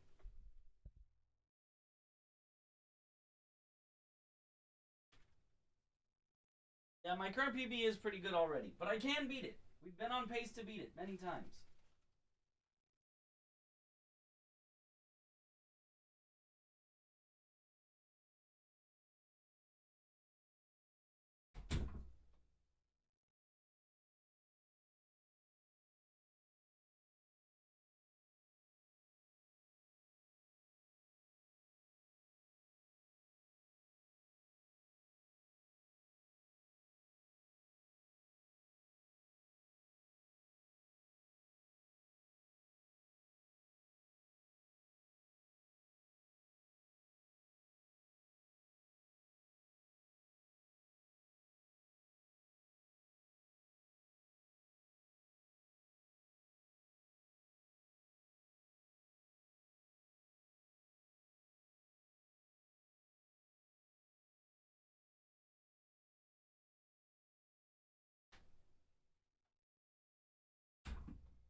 Gaming.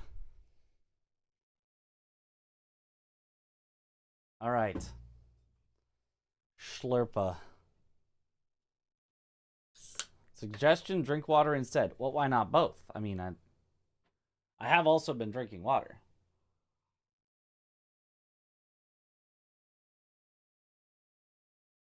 Did you see Bam breaking Kobe's 81-point record? Now he has the highest points ever caught on video. What? Energy drinks are part water. Just opened YouTube and saw the live. Nice. This is 0 sugar, so it's not... In theory, energy drinks that are 0 sugar are like... not that bad for you, is what I have heard. That like... They're actually... like pretty solid. The basketball thing, I mean, I figured with Kobe, but like, I don't know, Bam. And I don't know what the caught on video is. Wouldn't all NBA games be caught on video?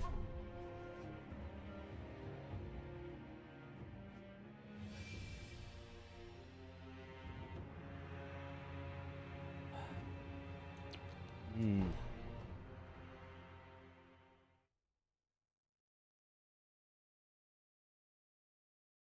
Zero Yash sugar. What flavor is the one you're drinking? I've seen the purple one before. Ultraviolet.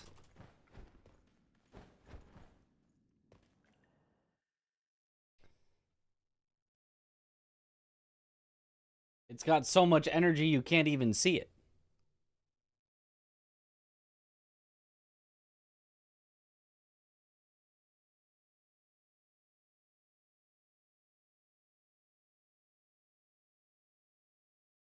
Well, it's had a 100-point game back in the 60s. It wasn't televised. Oh, I see.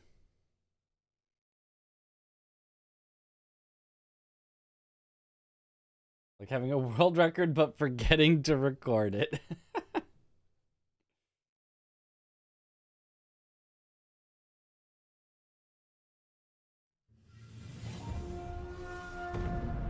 Look, Souls gamers, we don't know basketball. At Souls Coliseum, none of us knew the NBA MVP of the previous season. I now know that it was not LeBron, which was fairly obvious. That it was not Luka. And it was not Jokic. But it was the fourth option.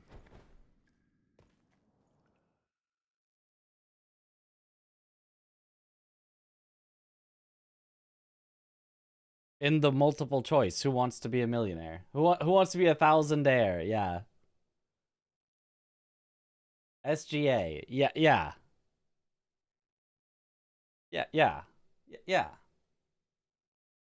Light citrus and grapes. That sounds so good. The grape definitely comes through for sure. It's definitely quite grape. And yeah, light citrus. I can see that.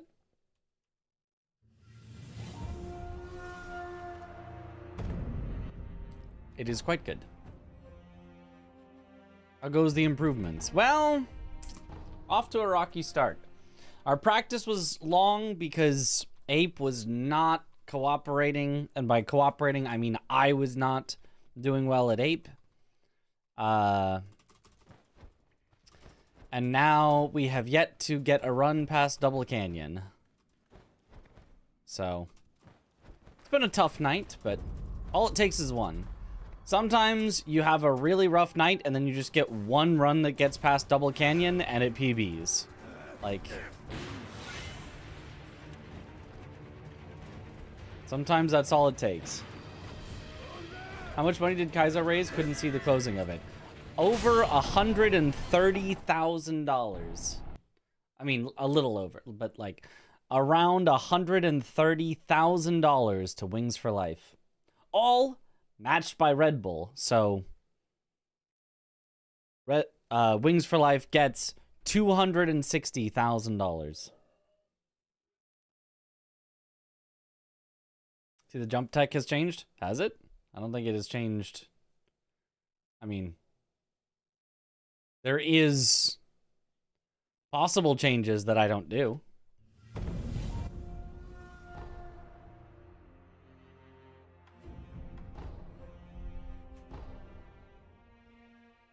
That's a good win, yeah. $250,000, yep.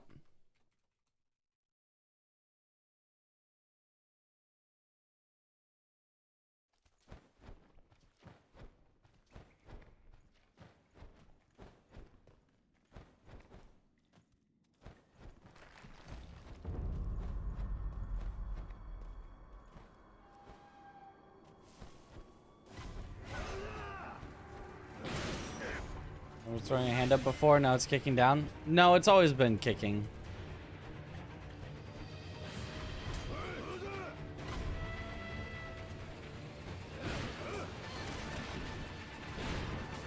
Neither of them matters.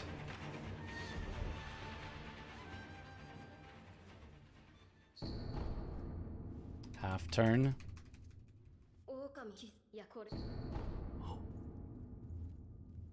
But you just spam the jump button to make sure you're jumping as much as you can. So that naturally causes the kick.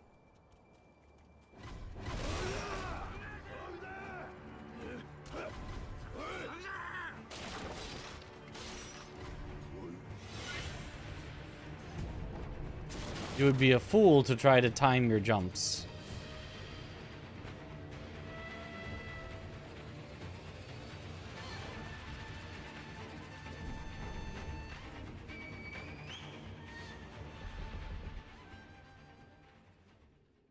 Hydrate. Thank you for the hydrate. Can I do that at Kenny? I'm not sure. I'm not sure if I have time. Probably has to be between runs.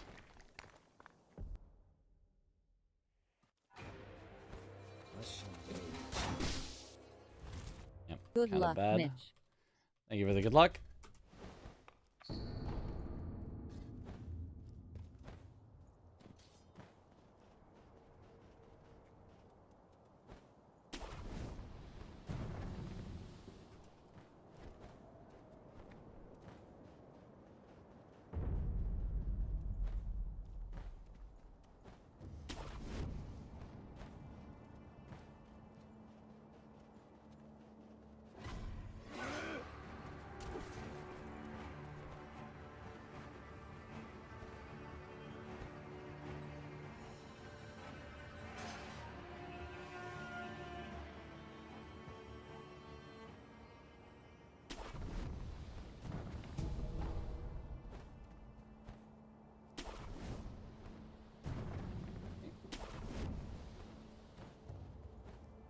Did I play it on controller or purely keyboard and mouse?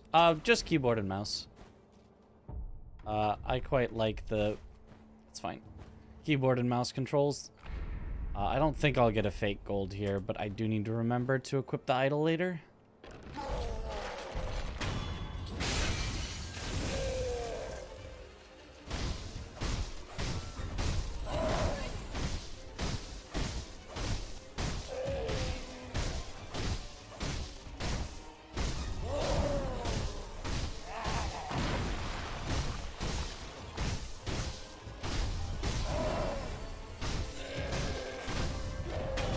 Okay, weird ogre, but okay.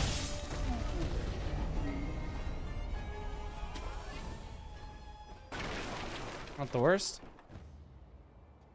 What's the reason for looking at the ground at tutorial Genichiro? If done just right, and there might be some luck involved as well, but if done just right, he can teleport at you, similar to the teleporting dogs in DS3. By getting him off of your screen.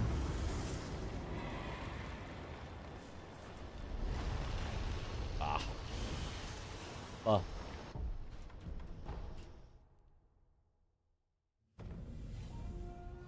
I try for 2 gods world record again. I don't have any current interest in that. I'm not gonna say I would never do that, but I don't have any current interest in the 2 gods record. I'm kind of interested in what optimizations they made because I haven't watched the record. I don't know how they got the record down so far, but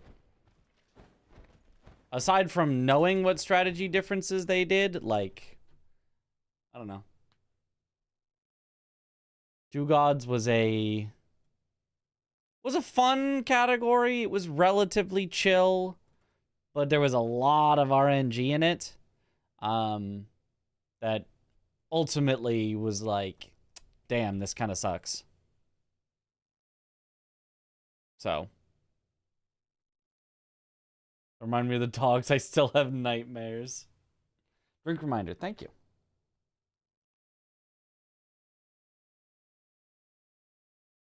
Ah, water.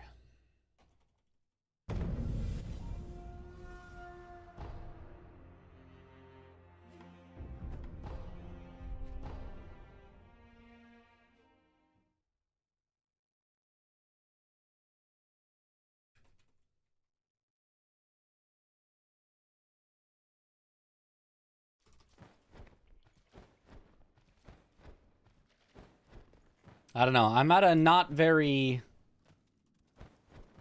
speedrun grindy time of my life.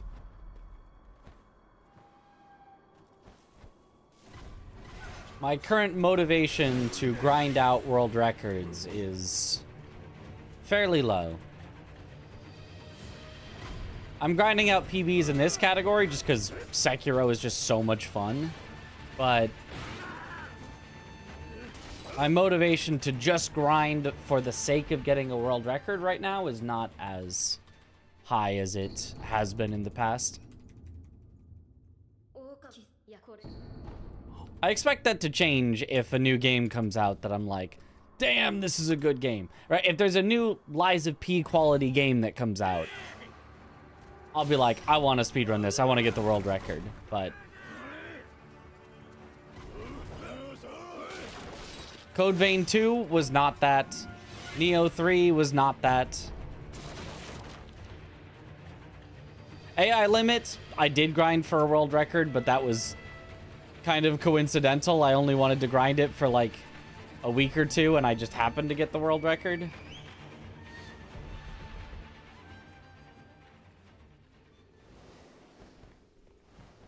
Who knows? Maybe Mortal Shell 2 will be that. Maybe Mortal Shell 2 will be so good I'll have the desire to grind out records again. Because I did speedrun Mortal Shell 1 and it was fun.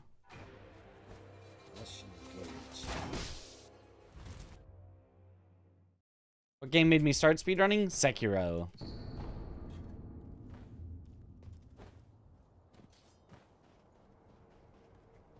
Sekiro, the best game you played in a while? It's so good.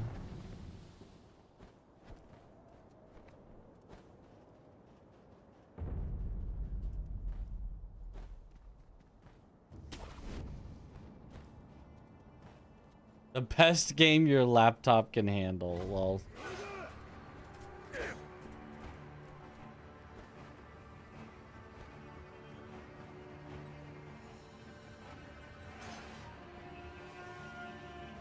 Waiting for Sekiro 2, I guess. If there was a Sekiro 2, you bet I would be grinding for every record. I mean, so would be a lot of other people, but...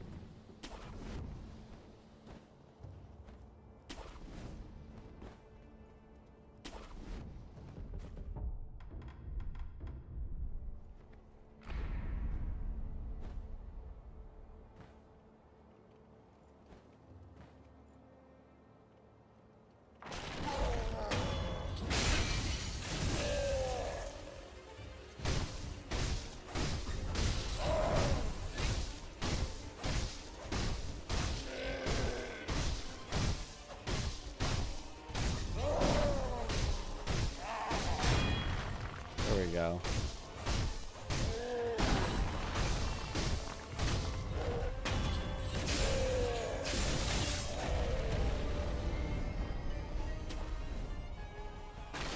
Very nice, Ogre. If Sekiro 2 came out, I bet it's peak. I would sure hope so, but There's also a chance, because I feel like FromSoft never wants to make, like, the same game twice.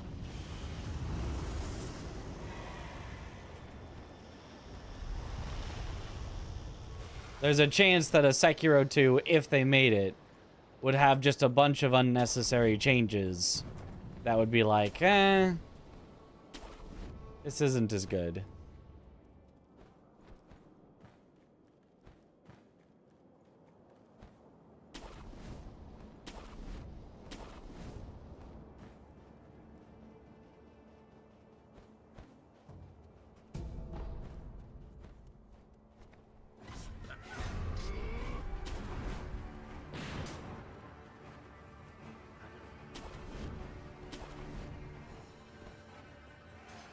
Ogre and Canyon, this is the dream. Well, we'll see. Yobu can often mess things up.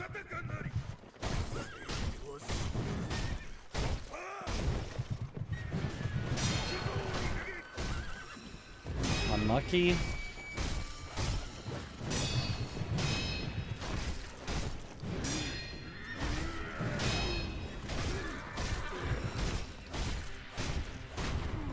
Bad. Or there's new mechanics that are even better. It's always possible.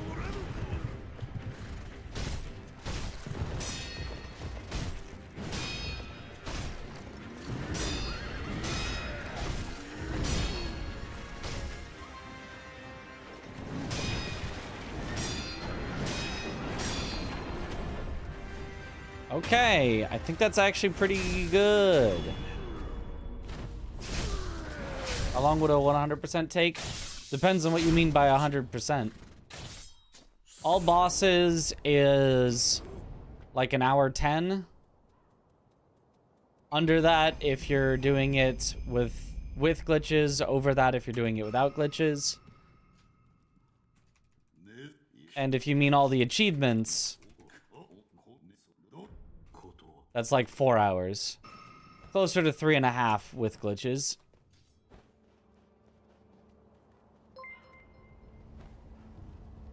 Yo, fool!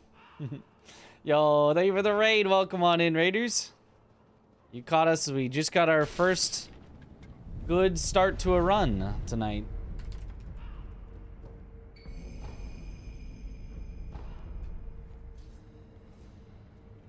Oh, nice. It's going well so far. Yeah. Did I miss first playthrough of Sekiro? Not really. To be honest, I think Sekiro is a game that gets better the more you play it.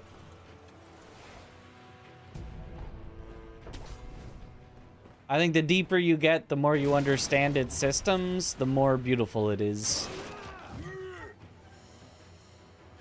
I think I didn't even really get it that much on a first playthrough.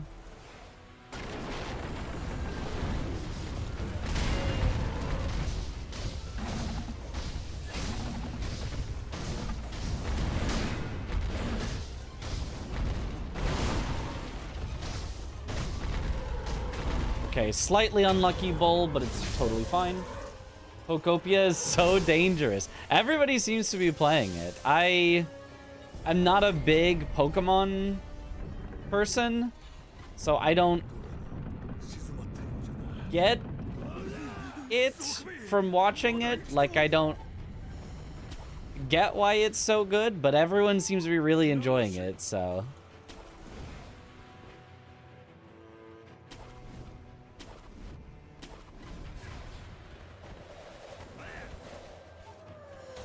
Ooh-ah.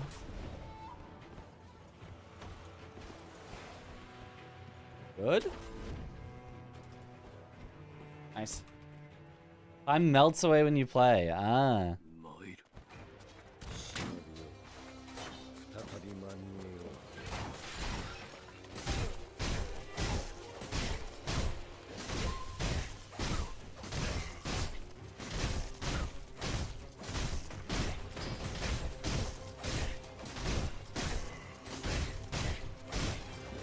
Good.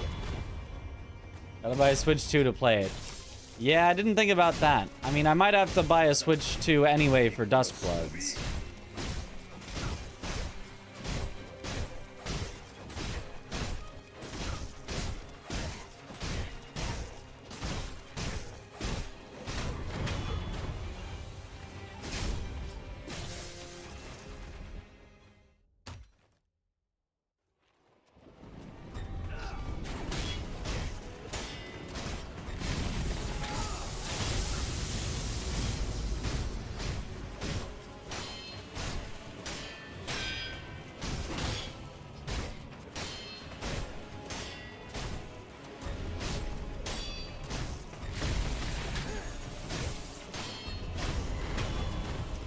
Unfortunately, that second lightning did not save time. It lost time. But...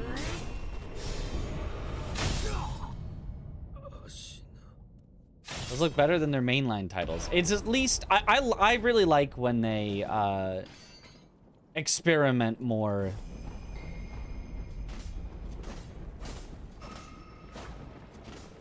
With the Pokemon stuff. I appreciate it. Even though I haven't played a lot of Pokemon games recently, I appreciate them being like, we're gonna make a game that plays nothing like a regular turn-based RPG Pokemon.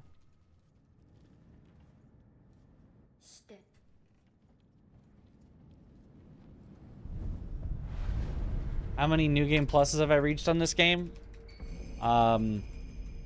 Like 4. I don't really do New Game Pluses over and over. There's no real point to it. So I think I did like New Game Plus 4 when I did an all achievement speedrun, and I think that's about it.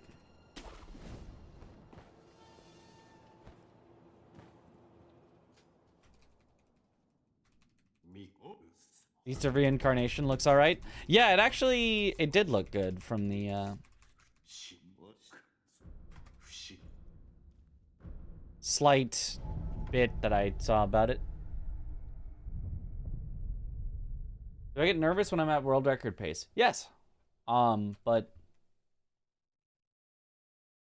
nervous in a good way. Nervous in a way that makes me play better.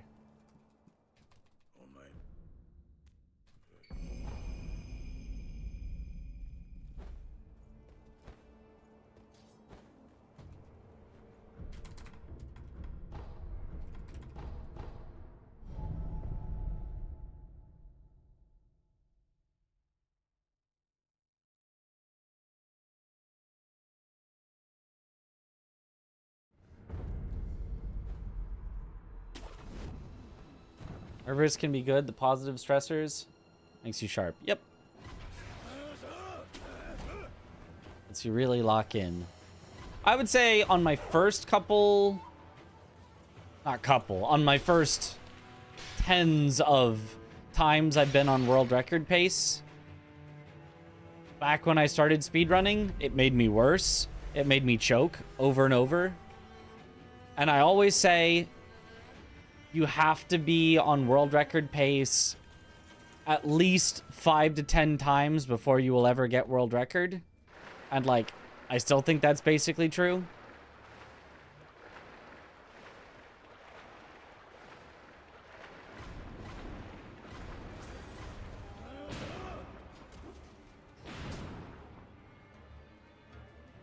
But,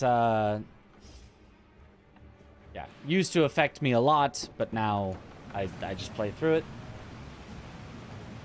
Hesitation is defeat. Wish they put more effort into the main titles.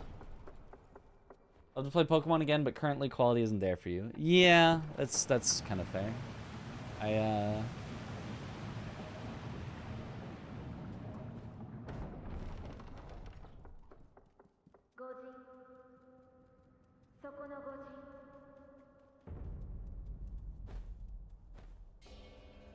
I feel like it always still has the basics, you know.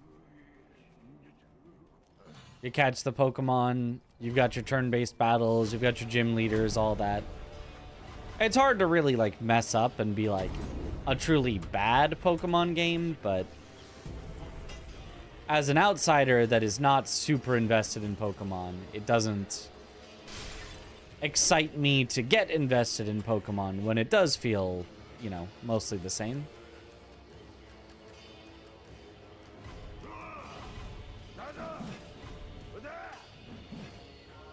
I still have a fondness for Pokemon, but not enough to get me to, like, play all the games.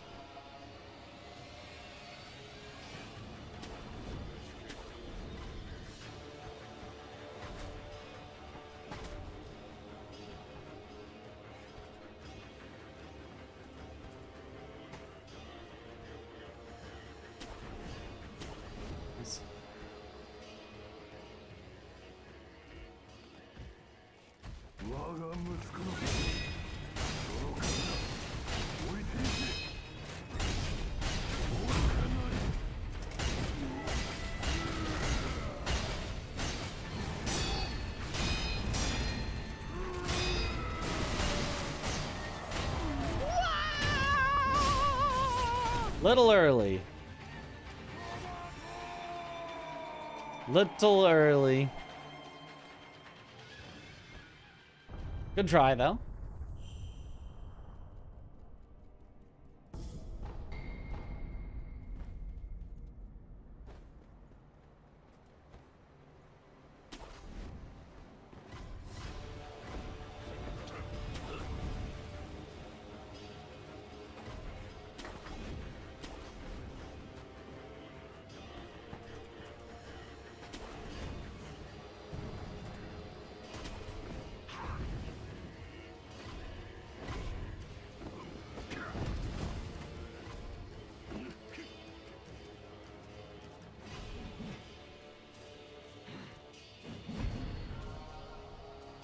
I would have liked if they kept going in the Colosseum and Gale of Darkness direction. Yeah.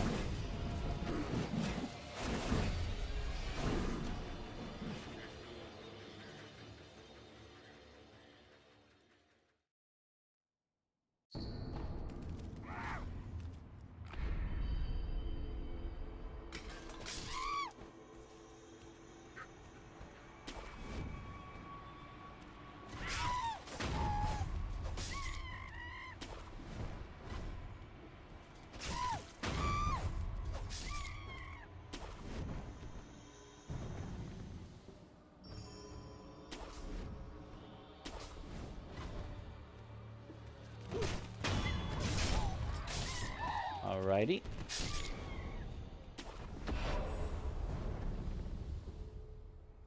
Ring the bell for good luck.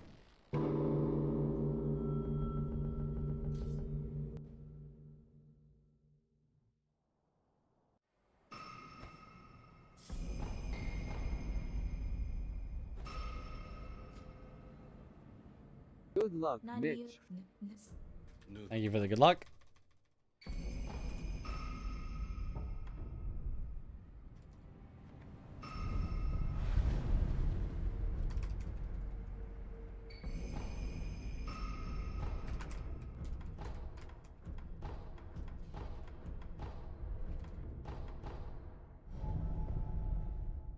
Gold.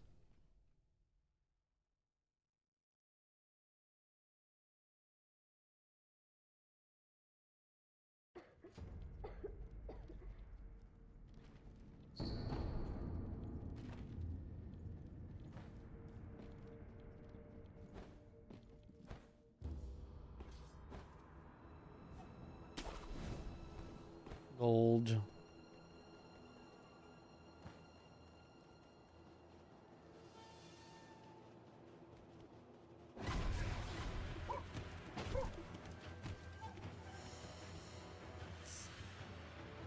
We're probably enough ahead that I just use Gachin so that we make it through Gunfort successfully. Because I've yet to have a good Gachinless Gunfort.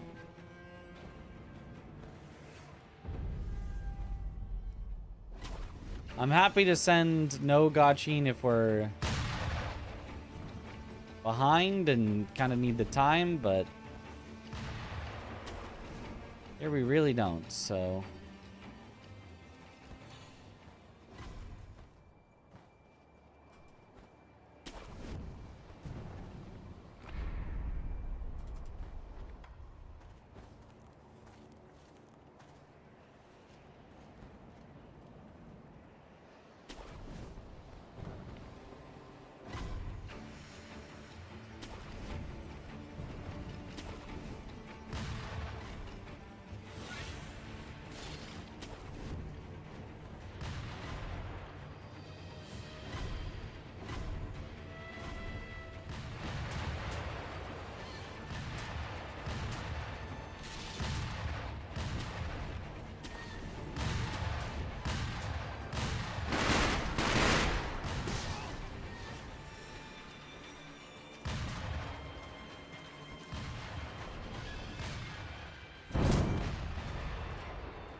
Beautiful.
Twitch's back-to-back 2 minutes ad section reminded me of a little something cat beer. No! Oh, that's so rare. Oh, that's so rare.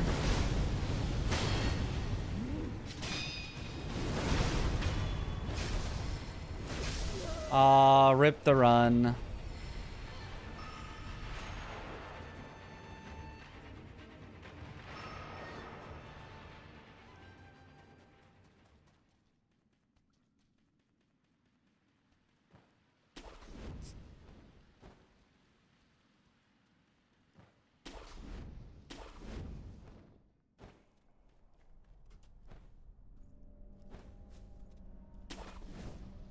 That sucks.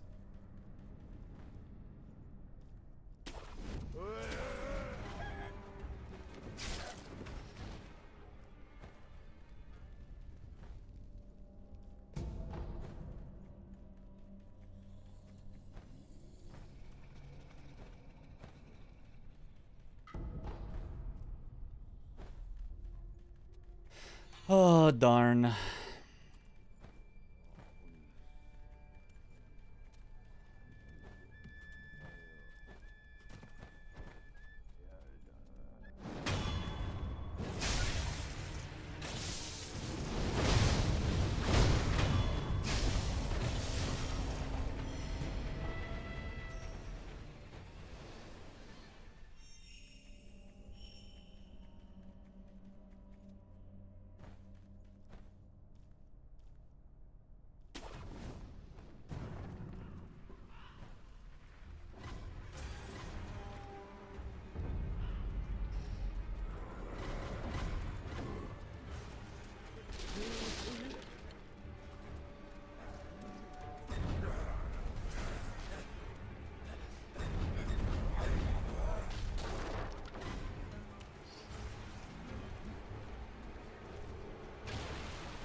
Okay.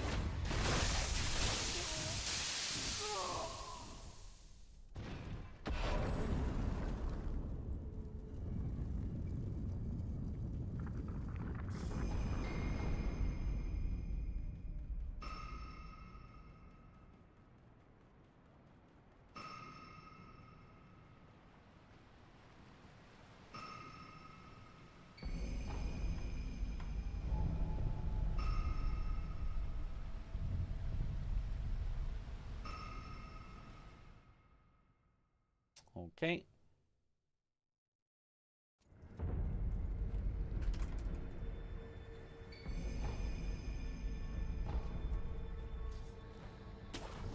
PB is still possible, but...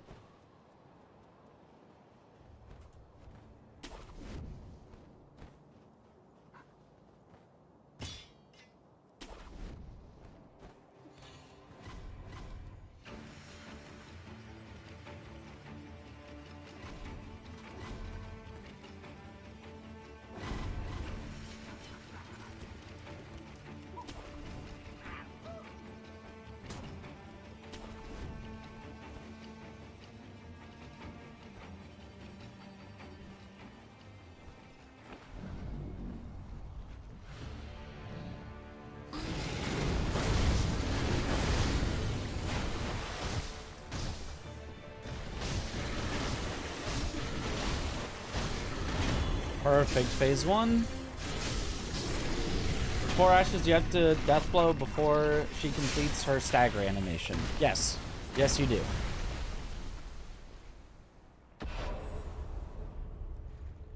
With 5, it's possible to wait out the stagger animation and do it after. And with 6, it's very easy to do it at any time after.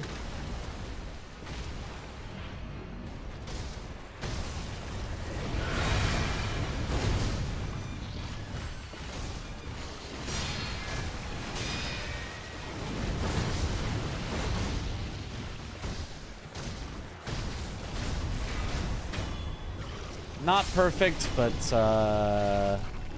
probably good enough to still be PB possible.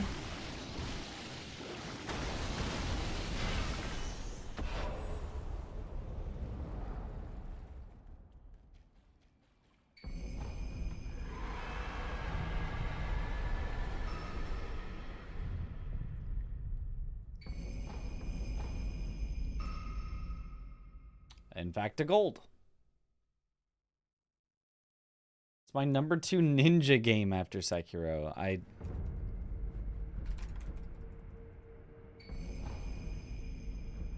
Not sure I have an answer to that.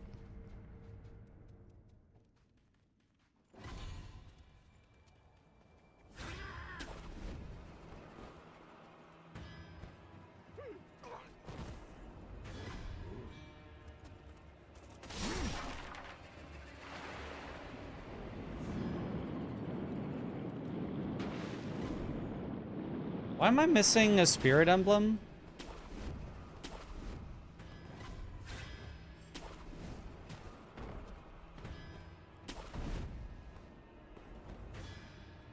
Oh, that's bad. Okay, we're not PBing because I'm missing a spirit emblem for some reason. I guess it was the one extra mortal draw I had to do on Snake Eyes has actually made this not possible.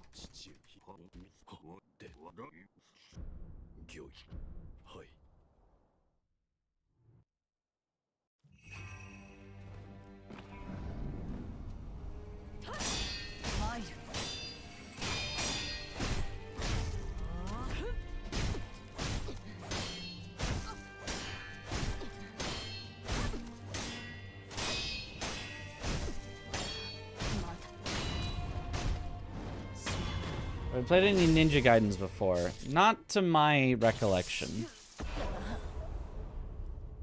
Yeah, quite bad Emma as well. And since I don't have the spirit emblems for Ishin, it just isn't possible.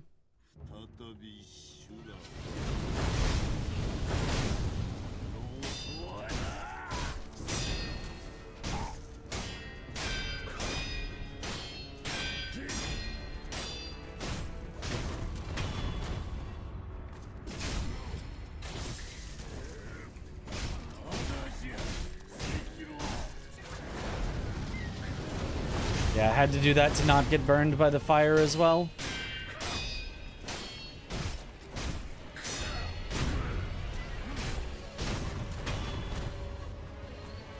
Yep, not a PB.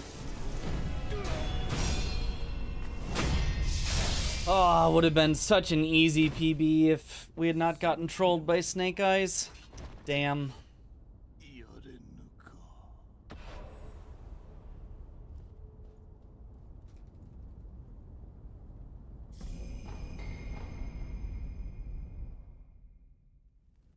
Like a clean Ishin fight? Not really. I mean, I lost 10 seconds on the fight because I didn't have enough spirit emblems, so I just couldn't do the strategy. I literally was not allowed to do it.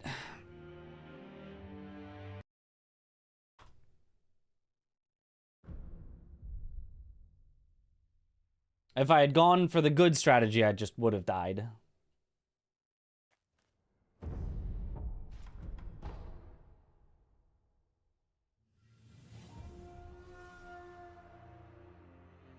Honestly, probably if I do that in the future, where I get trolled by Snake Eyes, I should still kill Snake Eyes as fast as possible, and then I should actually save Spirit Emblems on Miss Noble by doing like 2-ish R1s, then a jumping mortal draw, and that should be enough to kill Miss Noble in barely slower time, while saving 3 Spirit Emblems.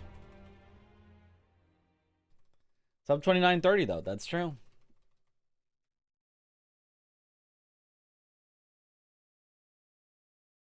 I could have played it safe on Snake Eyes and just went for the deflect strat, but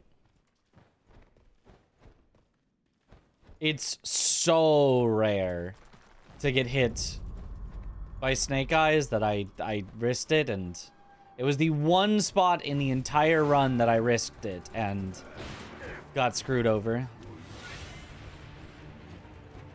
Played it safe on Gunfort.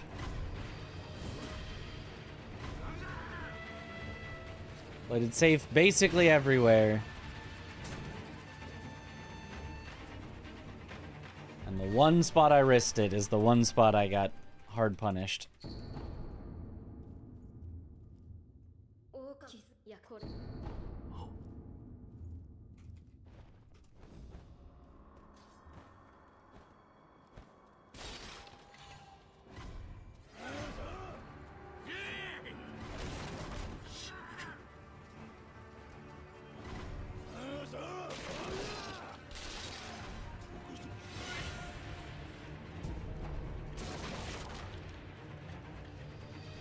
Oh, that's so bad.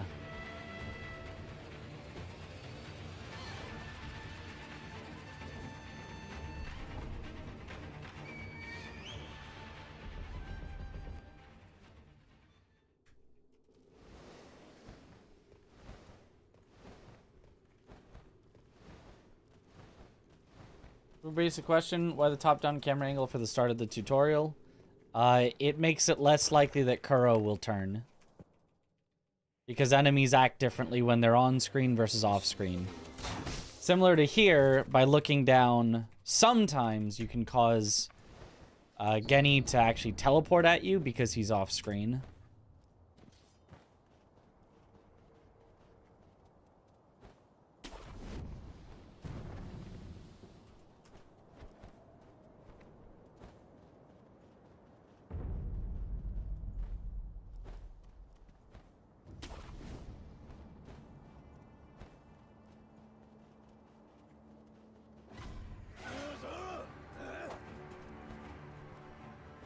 Good.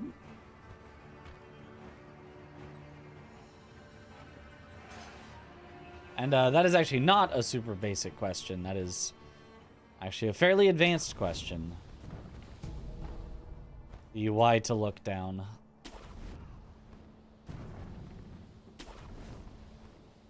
Am I going to go for sub 29 or is sub 29.15 the final goal for now? I don't know.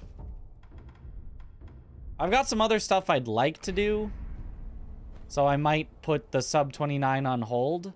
I feel like I will come back to it and get sub 29 at some point.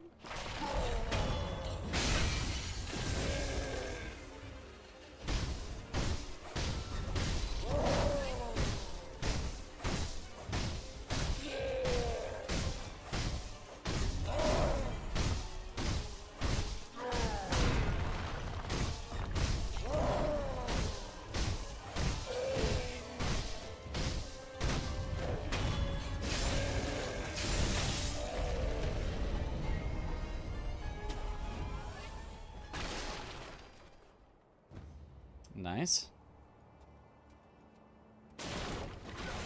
I feel like Sekiro speedruns are a great thing for me to grind out for a long time. But they don't, like, make YouTube videos, and my current goal and plan and motivation is I want to make some YouTube videos.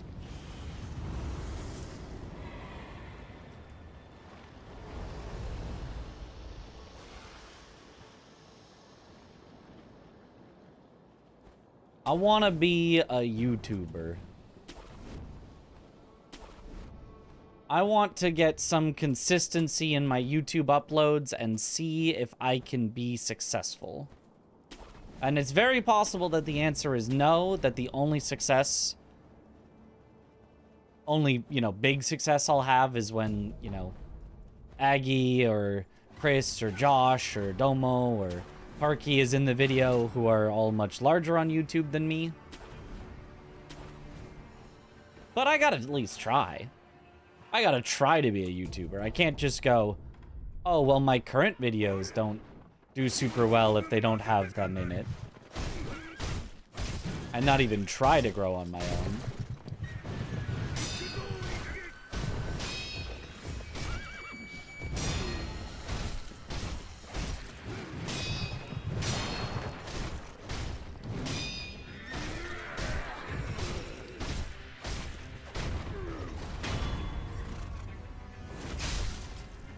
Good on YouTube equals money. That is true.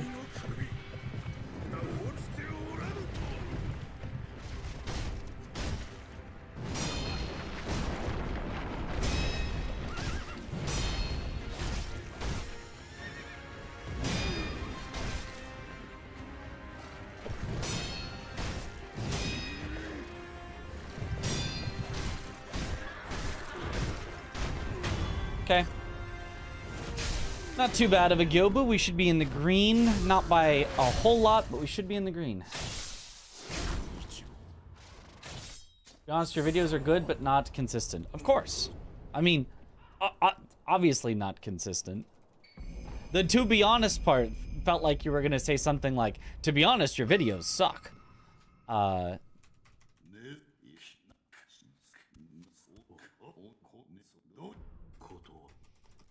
Obviously, I have not been consistent. I have hardly put anything out in a long while.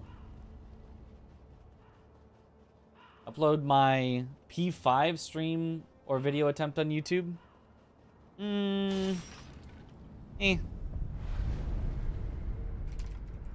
I'd rather have something that's more unique. More me. Nice, not bad.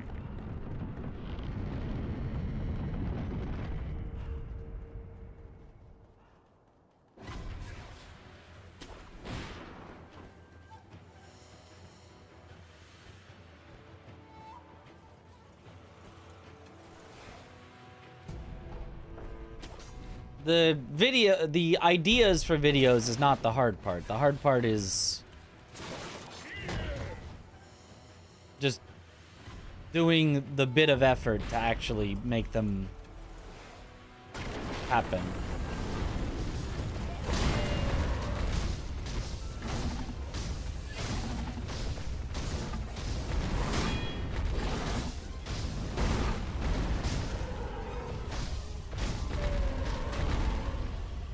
Alright. Compilation vid of mistakes you did in these runs. That's very, like, 5 years ago, YouTube.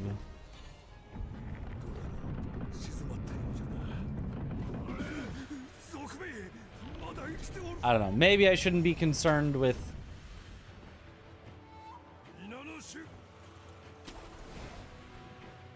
you know, copying what other people are doing right now, but what I see that I like and I watch and gets recommended to me and I see people making is not exactly that style of video. Nice. Problem is me being lazy to make videos. Pretty much.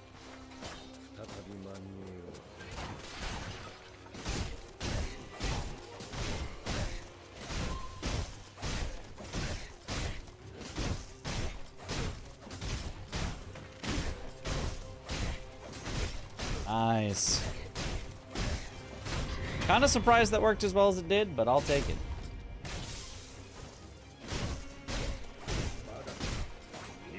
Uh-oh.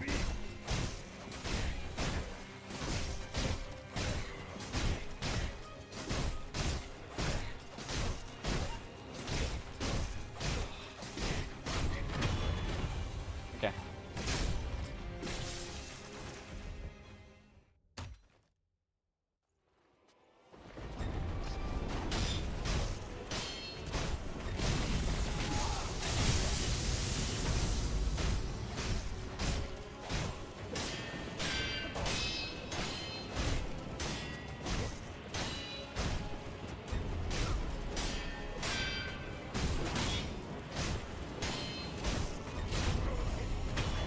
Okay. Not good Genny luck, but should be fine.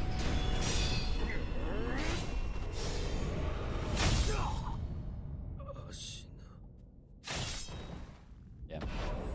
Lost quite a bit of time, but still in the green. That's all we really need.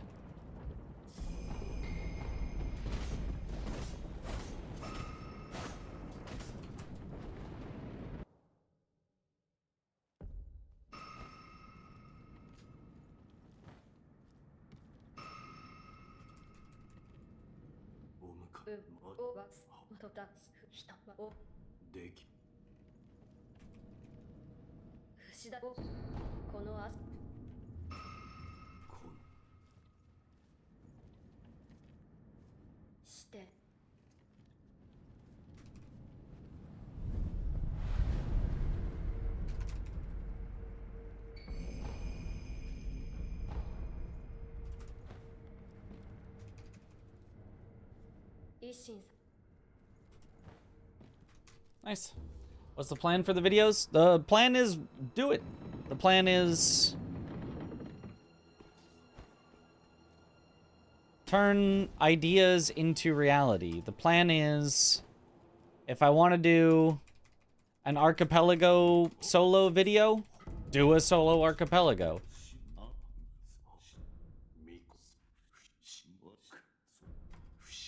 Don't be like, "Ah, this would be such a good video. I'll do it later." Be like, "Oh, this would be a good video. Okay, let me start working on, okay, what do I need to make this video work? Okay, I need to come up with the games that I would do for the archipelago. I need to come up with, you know, being able to set up the tech for the archipelago. I need to come up with a day for when I would stream it that, you know, fits in with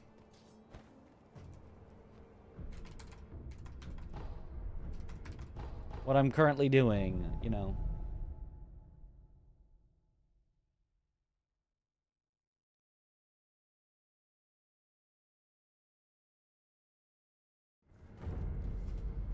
The plan is take an idea and turn it into reality.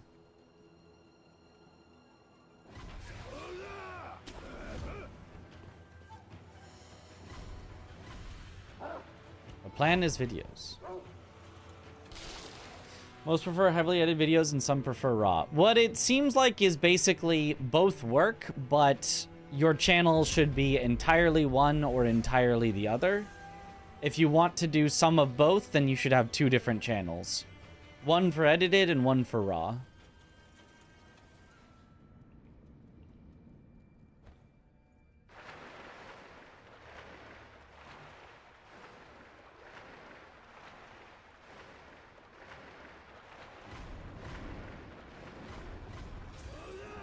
Or sometimes even one for really edited and one for kind of edited. So sometimes raw is not really an option. It's just like cut down to be, you know, just a short video that like gets in and out and gets to the point versus a longer edited video that cuts out still a lot of the boring stuff but tries to get like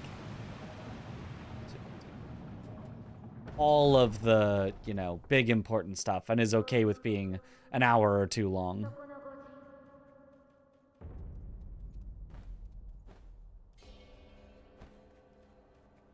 Like 10 to 30 minutes for like a main channel.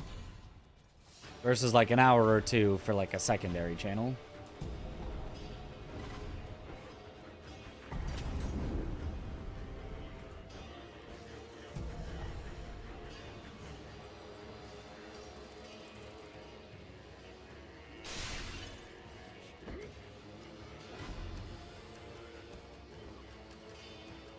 Cut and director's cut.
Roberto.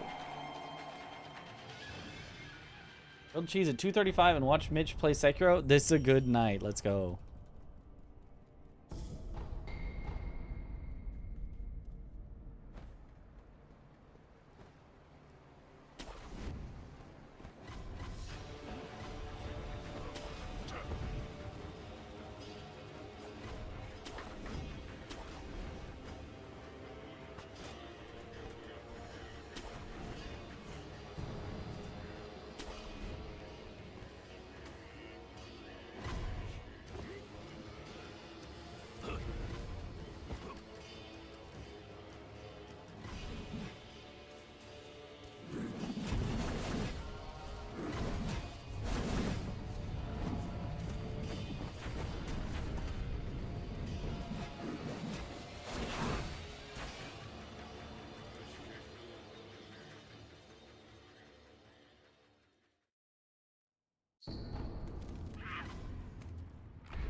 Nice. Wish used to do something similar recently. 2 channels, one for 4-hour video. One is main for 1 to 2 hour. The second channel is now all Night Rain. Lol.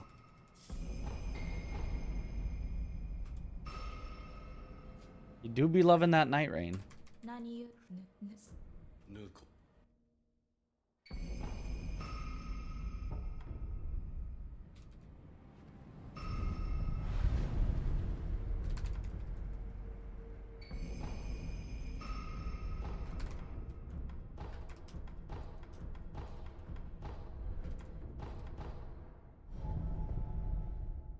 Gold.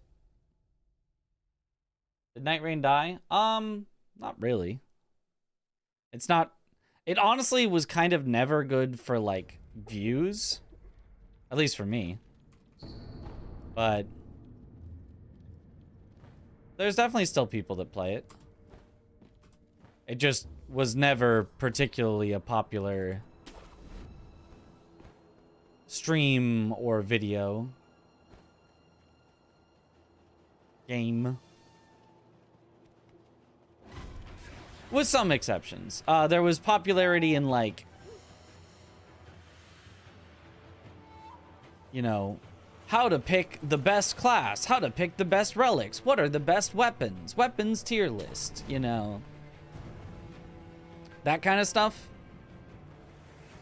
But, like, can you beat every Night Lord in Night Rain back to back without dying? people did not care so much for like the challenge runs. Or speed runs, or...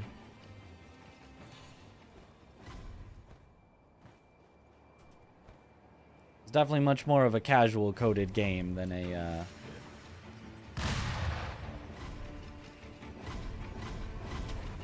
than one that people wanted to see cool challenges in.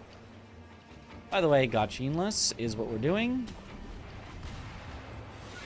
Hopefully it works. That's already really bad.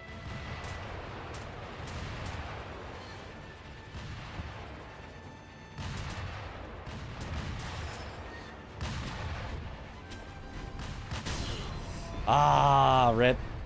There goes the run.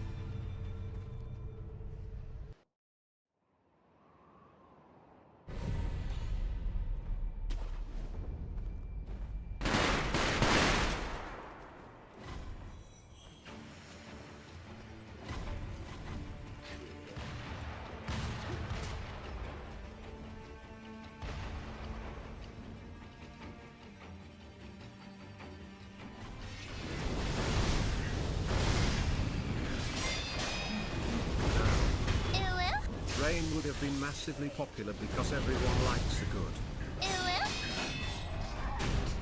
Do they? What up, Crimson?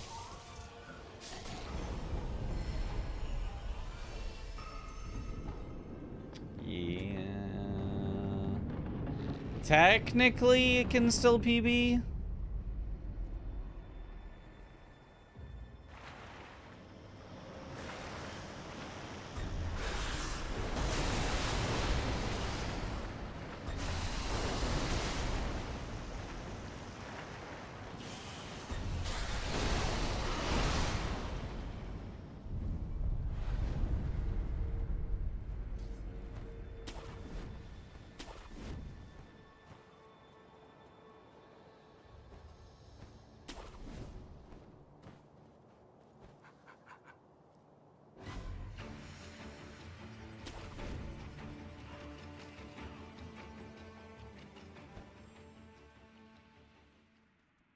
I will definitely be risking it on Snake Eyes, by the way.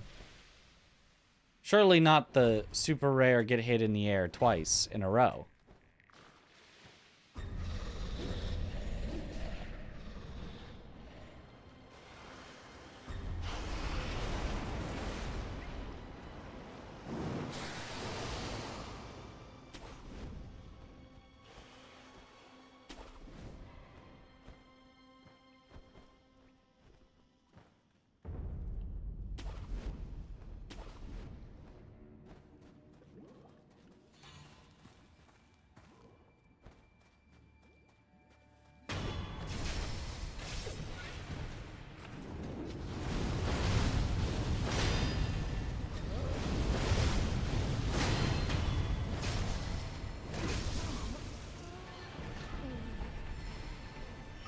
Nope, we're good.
Okay.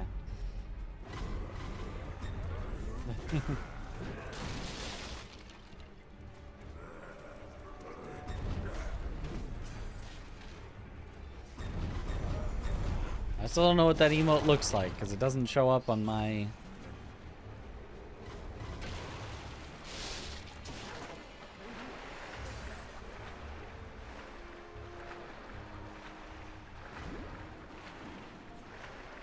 on my OBS chats.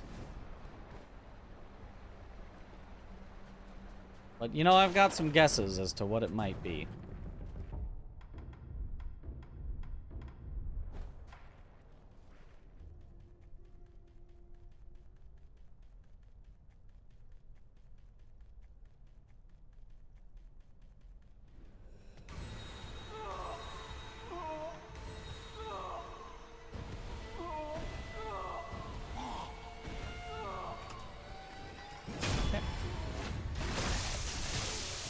It's a Leon emote. Ah, sure.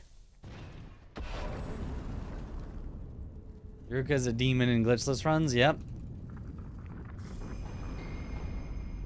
So too could be Wormdog if he cared more. Probably.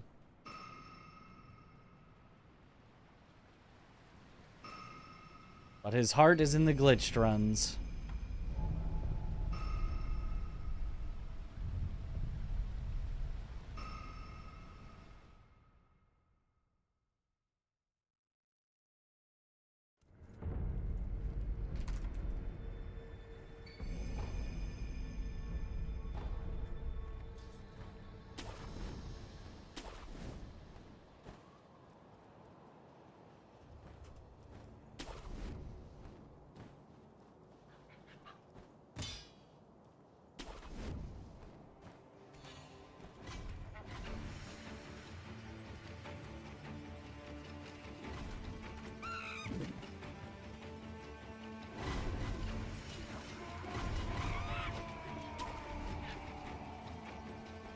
The big 2-0. Oh, Herobert. Oh, thank you for the prime sub. Welcome back to the bunch. Enjoy the emotes.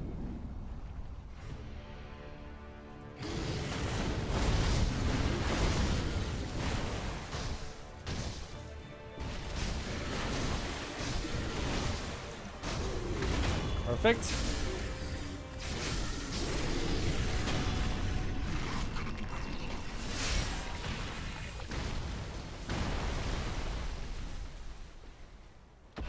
On track for a possible gold.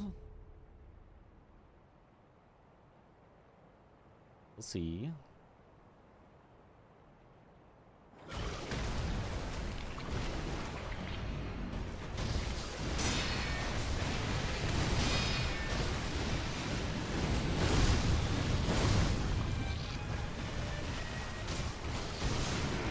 Ah, damn. Mega unlucky ape. He didn't even scream. He's still just backing off instead of screaming.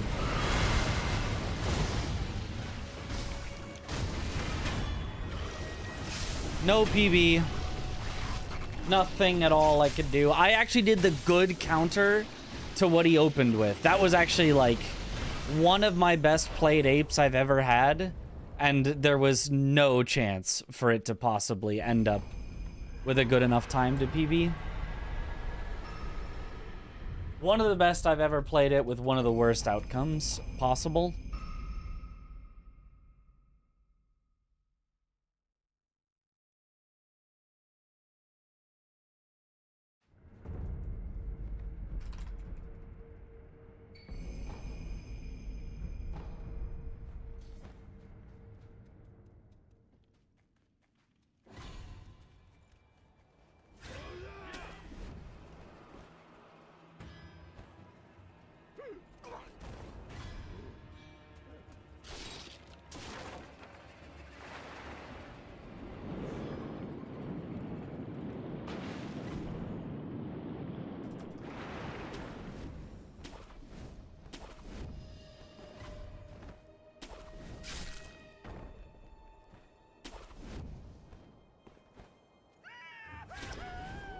Why that no worky?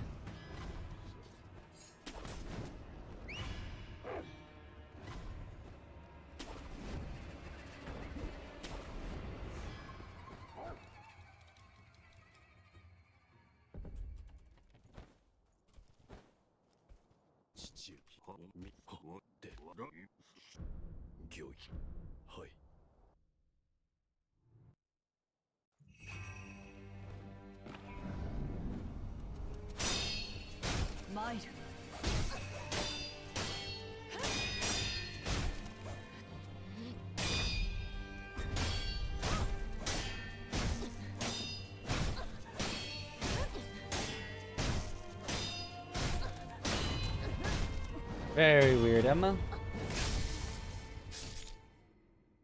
Glad to get that one out of the way, because that was not good at all.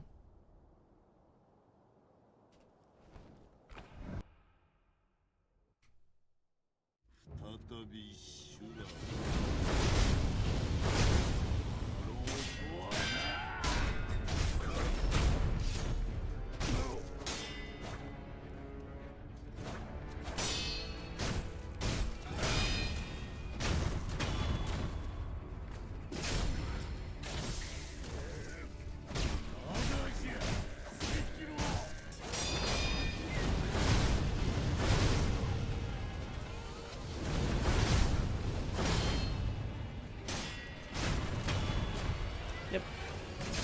All right.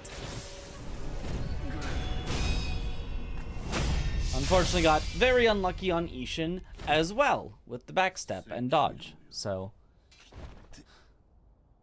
that was just very unlucky Gunfort, nothing I could do. Very unlucky Ape, nothing I could do. Very unlucky Emma, kind of something I could do. I probably could have saved back 1 or 2 seconds on Emma. It was not perfect. And very unlucky Ishin, nothing I could do. So it all just is what it is. Played that whole run very, very, very, very well. That was awesome. That's one of my best played runs I've ever had, for sure. That was so good. And just got unlucky on everything. So, is what it is.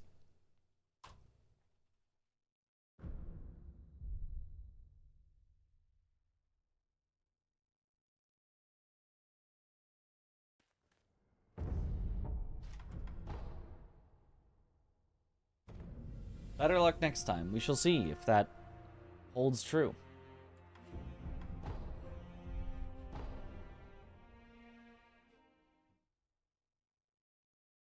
Good luck, Mitch. Thank you for the good luck. And thank you all for the GGs.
How do you keep a positive mindset with speedrunning?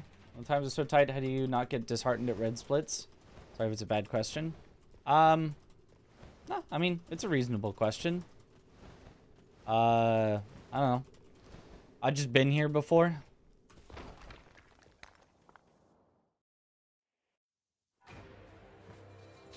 Maybe a little survivorship bias. Somebody who does get very disheartened at red splits probably is just not going to keep speedrunning.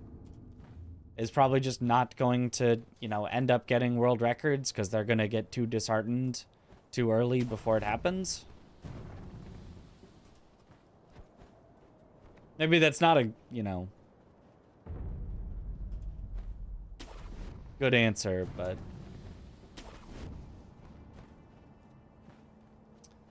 Like, I've seen a lot of red splits before. I've gotten very unlucky before. If I got upset every time that I was in the red or got unlucky, I'd be upset a lot. Luckily, it really clicks with me, it really gels with me, being able to just start over, try again. Didn't work out this time, but it'll work out next time, is very freeing.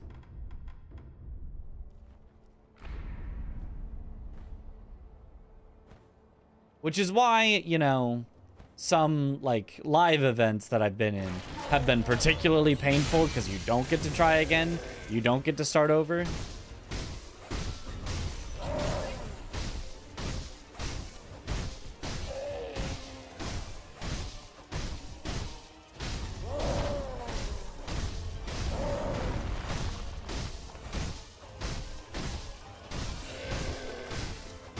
For example, relevant to right now, Deathless Randomizer League happened once before, and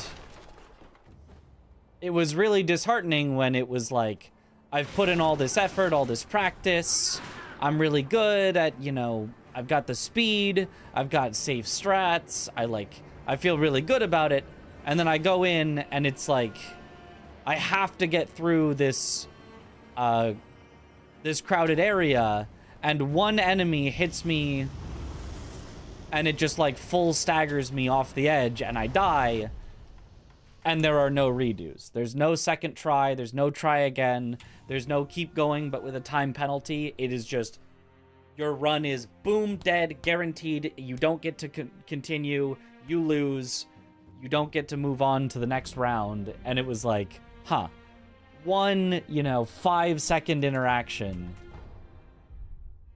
ruined everything. That I got very tilted at. I did not keep a positive mindset in that.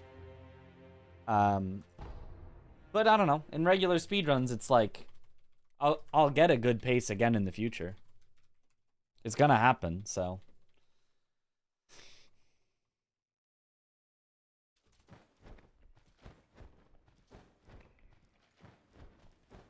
So I don't really need to worry about one pace dying to getting unlucky. As long as there's always a next run.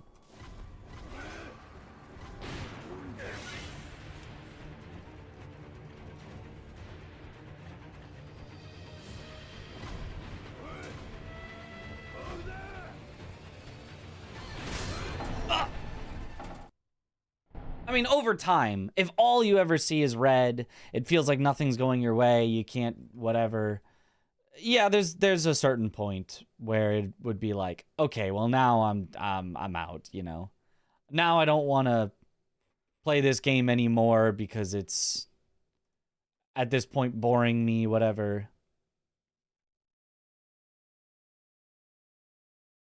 But doesn't happen instantly.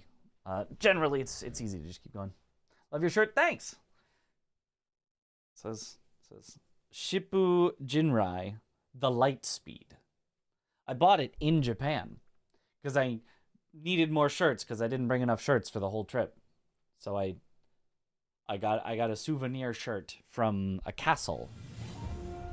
It might have been the castle that basically looks like that was clearly the inspiration for Ashina Castle. But, like, the gift shop. The gift shop of the castle. Might have been there. Himeji. I think that's right. That sounds right. That definitely sounds right.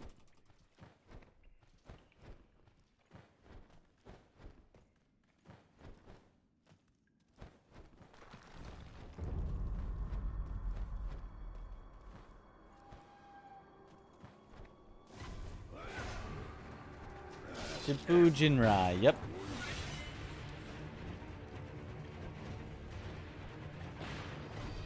Oh.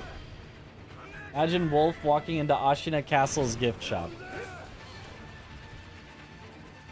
He would though. He'd be trying to spend all his sen that he's built up. How are the runs today? Well, just had basically 2 back-to-back runs that were on big PB pace. That both got screwed over right at the end.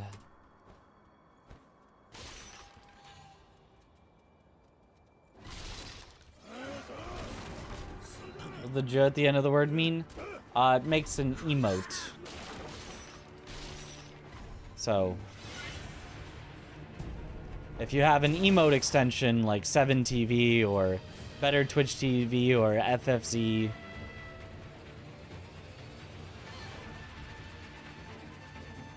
then instead of a word, you will get an emote. What happened? One of them was Gunfort, which it's Gunfort. That's just gonna happen. And the other one was Snake Eyes, surprisingly.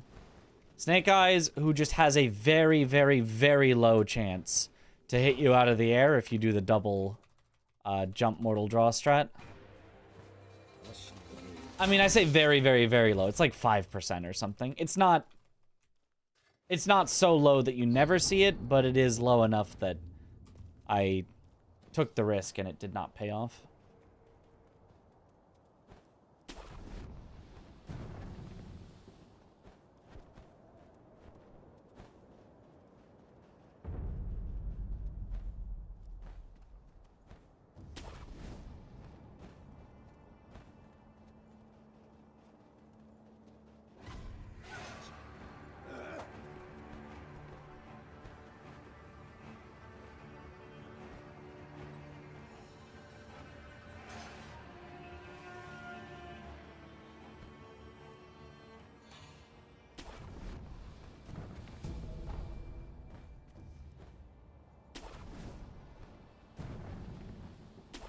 Should be a Roblox oof sound every time I die? Well, see, the thing is, it would never happen. Because I never die, Giga Chad.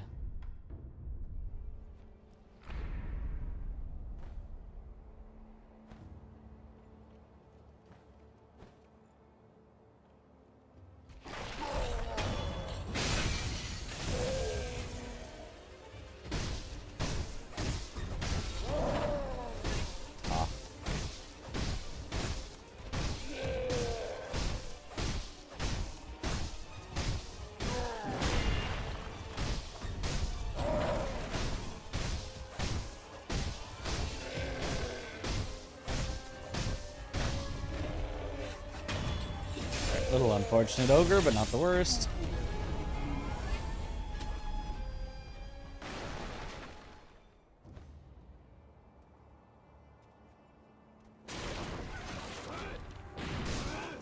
Ow, unlucky.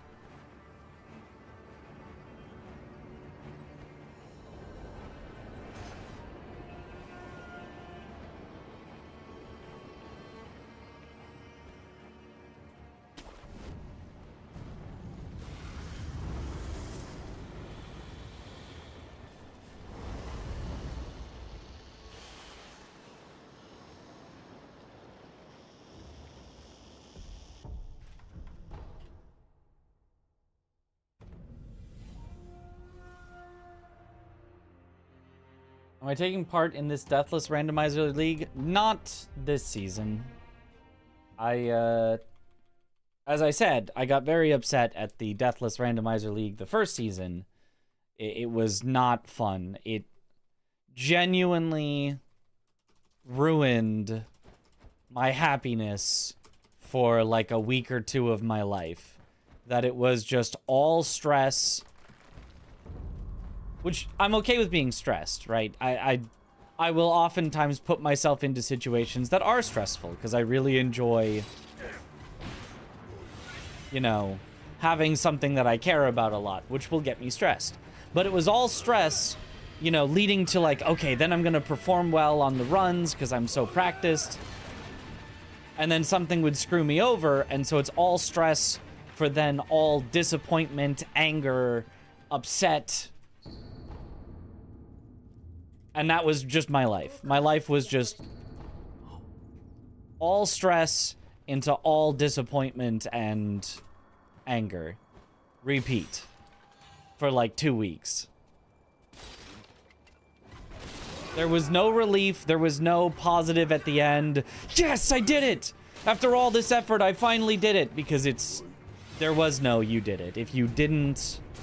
If you got killed, it was just over. It was just over and there was nothing you could do. So...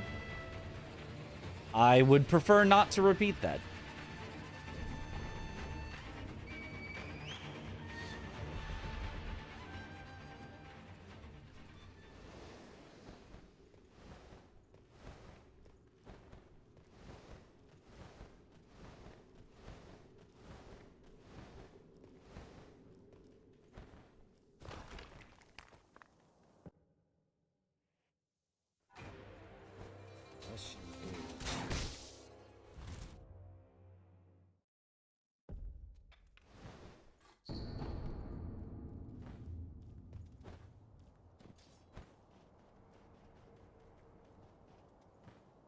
Oh, you just got your speedrun drama? Just the Deathless Randomizer League.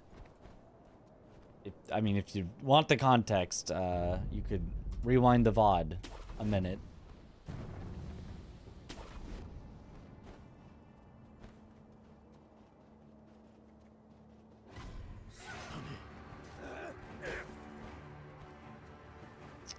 Why was that not a forward jump? Why does game hate me?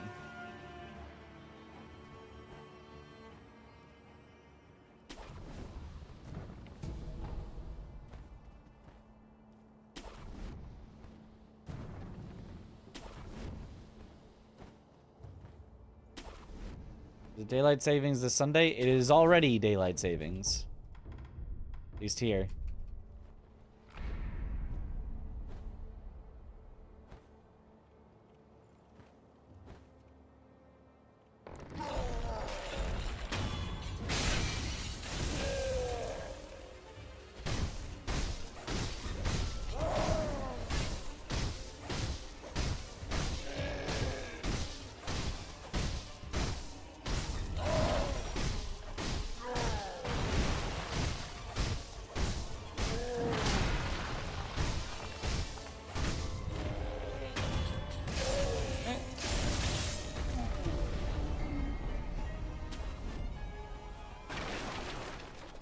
My bit in the Souls Call video, pretending to be the keyboard user. Yeah. Only for pretend. Nobody would actually be a keyboard user. Yeah, that was fun. That was my idea. It was initially going to be something random, like, oh, I'm just, you know, bowling and I get a gutter ball and I look at the camera or something like that. And I was like, that, you know, that's fine. I could just be another, here's something kind of random. But I was like, but I've got an idea. I've got an idea unique to me that people will appreciate.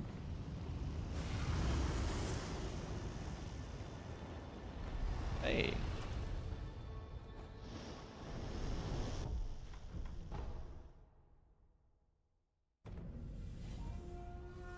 Been playing the bit out for years. A comedic genius.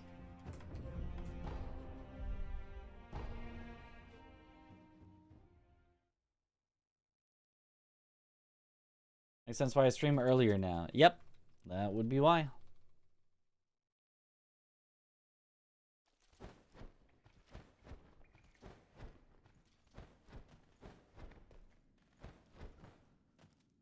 Nice.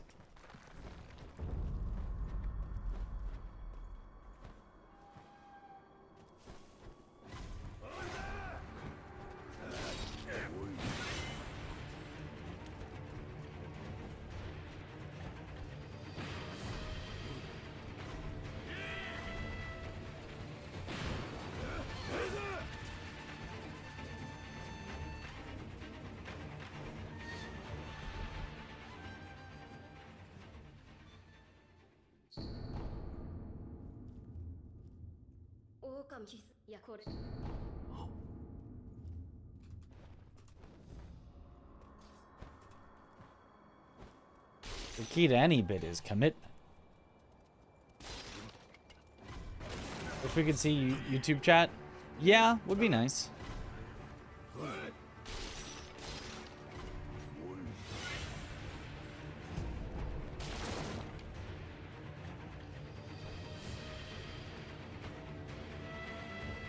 Basically, the cross communication right now is me reading aloud each of the different messages. So both chats have an idea of what the other is saying.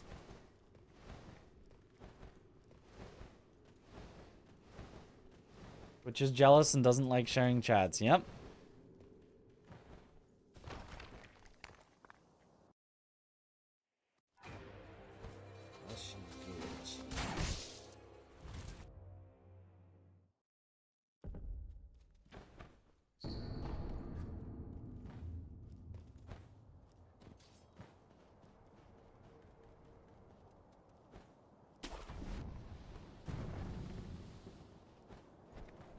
Simply go to my YouTube and pop out the chat. That is a way you could do it.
Ogre.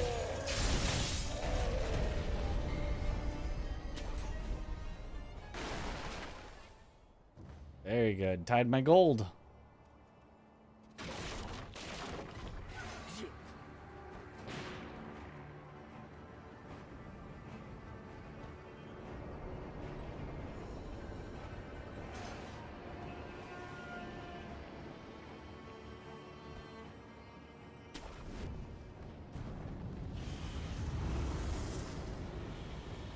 Darn, 1 frame late.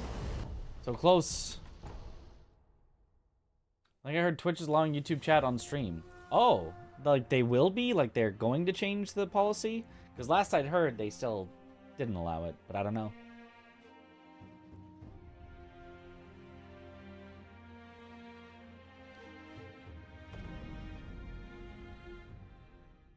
Morning, Yusefka.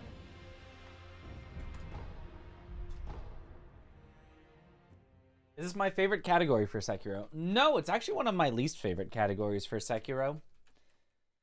But because it's one of my least favorite categories, I have spent some of the least time grinding it and getting a good time in it. So it's one that I can more easily improve upon. And improving is a lot of fun. So it is temporarily one of my favorite categories because it's one that I can improve. Once it is not very improvable, it will probably go back to being one of my least favorite categories because of exactly what we saw today. Very, very possible to play perfectly or, you know, near perfectly, play super well, do everything right, have all your backups ready, do what you can, and miss out on PB by like 15 seconds because you just got really unlucky. And that can happen over and over and over and over again. Whereas in my more favorite categories, it's 99% down to how well you play. Getting the skips first try. Hitting the hard tech.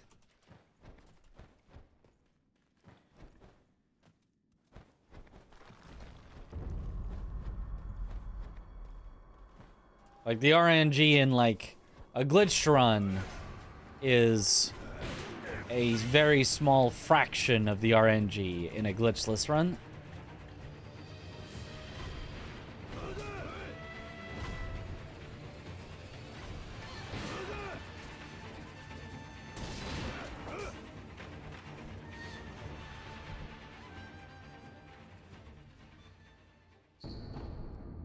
Favorite is any percent for the air swimming. I do like any percent for the air swimming. That might be my favorite.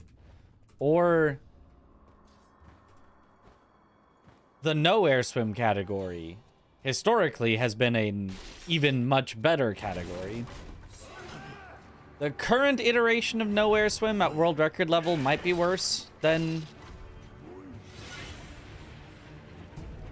Shura restricted is the official name of the category for with air swimming. But I'm not sure. They're both very good regardless. Back to his origins, yep. So the samurai are possessed by centipedes. Not all of them. A few are. And they're like bosses and stuff generally.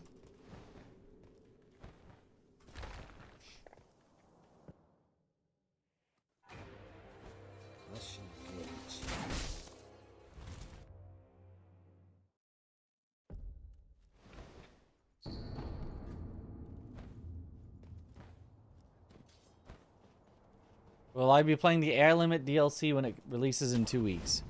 Probably. I will need to,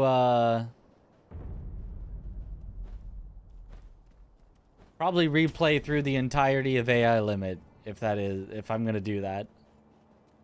Because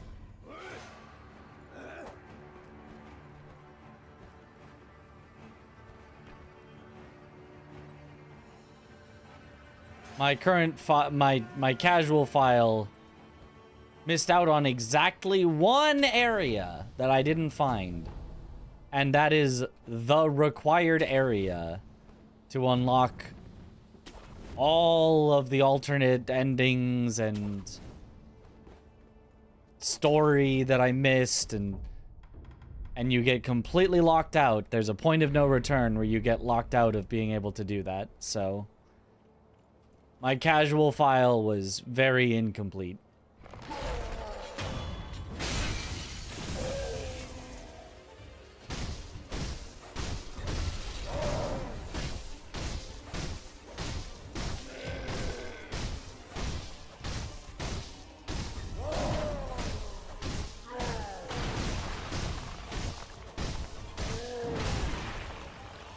Should have deflected that. I thought he would stagger, which he could have, but oh well. Get AI Limit DLC and no Kazan. Yep.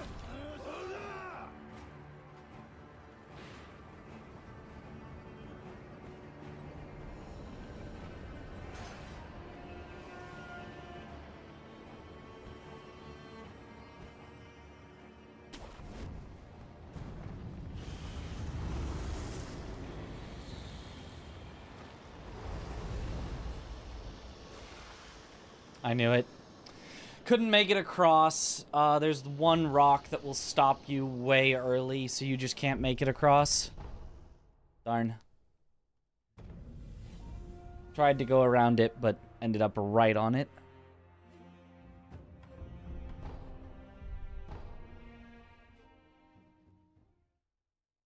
It's one NPC interaction to get the true ending on your playthrough, so you get the frustration there. I mean, I didn't even get the half true ending.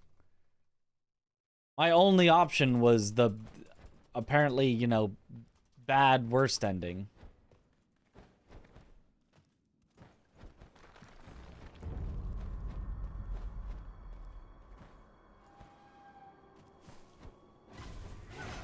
Honestly, maybe that's still all fine for the DLC. Maybe I don't need a character that true endings, but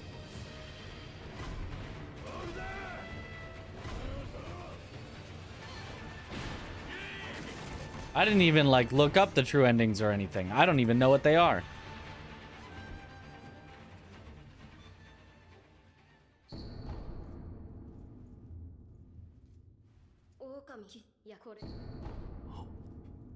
Like Wu Chang, where good ending is very rare on first playthrough. I don't actually think it was that rare. Like, it wasn't as though the one area that I missed was, like, impossible to find. I think it was very findable on a first playthrough. It's just, I found a lot of secret areas, and the one that I missed happened to be the only important one. As far as story is concerned. So I think a lot of people did find that.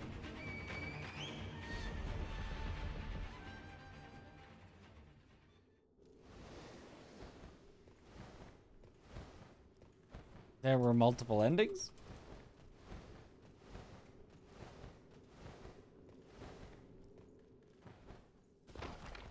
Shura ending, that's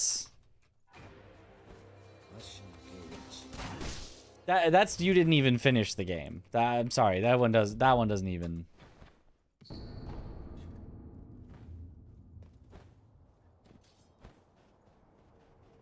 Right, there's missing out on a true ending because you didn't do every little thing that was required.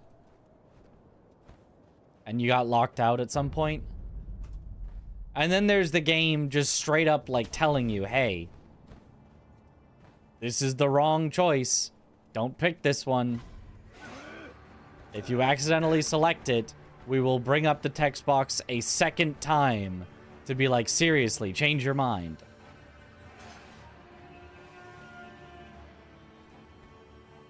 Great for a second playthrough, but...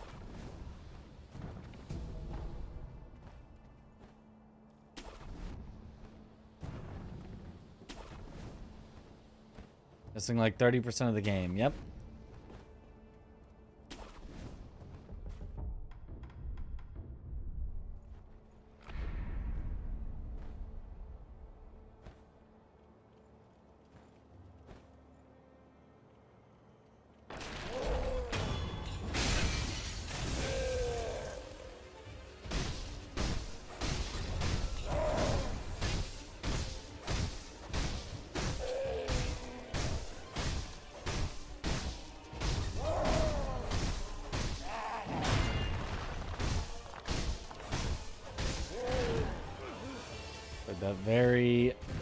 Attempted to play that very safe and then got weird RNG anyway.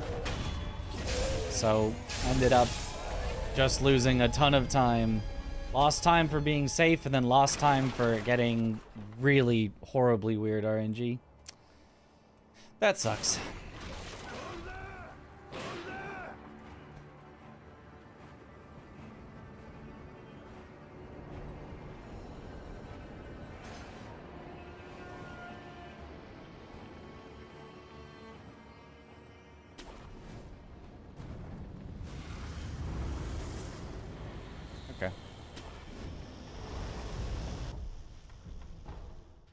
Get bored of every new game plus. This is insane challenge run that requires gear from the previous or from the first cycle. Yep.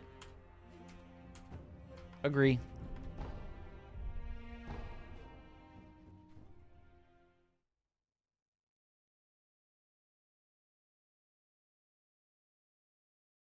I did new game plus Sekiro just to do the Shura ending.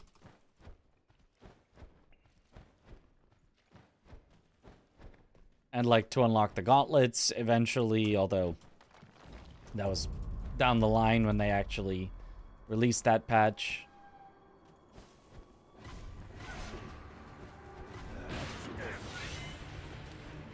But in general, in games,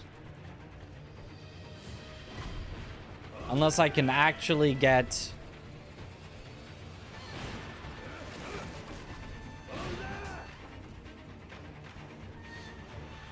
a new alternate boss fight, whatever, I have no desire to new game plus in games.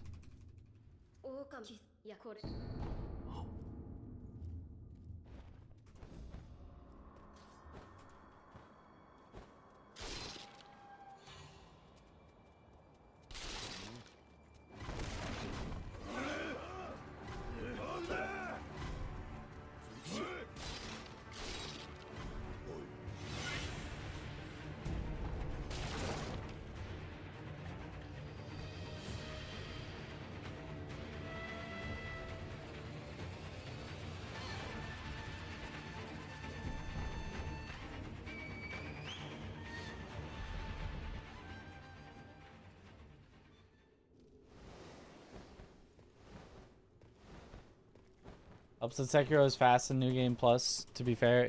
I mean, yeah. Even without, like, speed running the New Game Plus, if you just wanted Shura ending, playing pretty casually, you can get that done in, like, I don't know, maybe like 4 hours.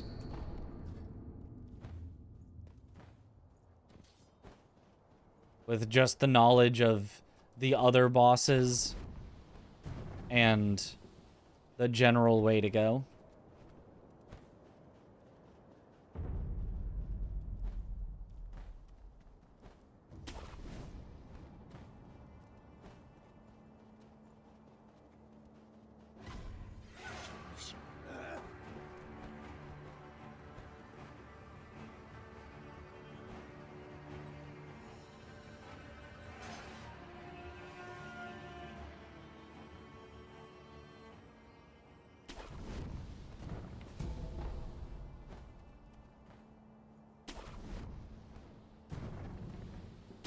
As a had fun New Game Plus because of P-Organ upgrades and the sheer amount of late game boss weapons that are really fun to use. Yeah. And at the same time, it had no new thing to use all that on, so I had no desire to New Game Plus in Lies of P.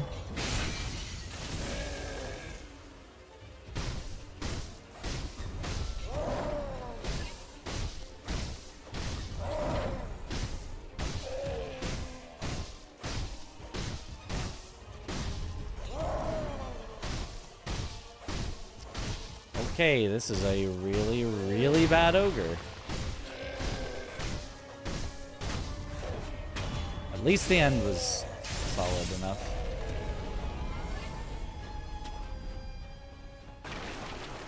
Still really, really bad. Can you do ogre without Gachin? You can. It's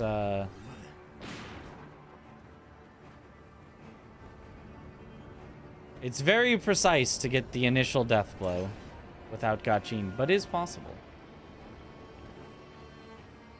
Even you could do ogre better than that? I mean, no, you probably couldn't. Nah. I mean, it was bad. It wasn't crisp bad, though. You know?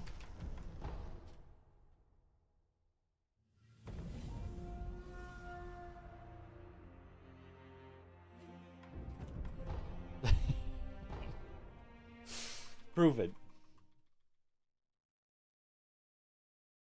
Hey, Chris, do you like Slay the Spire too?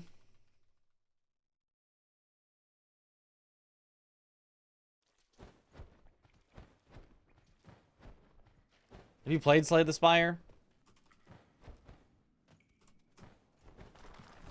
I haven't played it yet, but love Slay the Spire. Ah, nice. I just bought Slay the Spire too, which has multiplayer.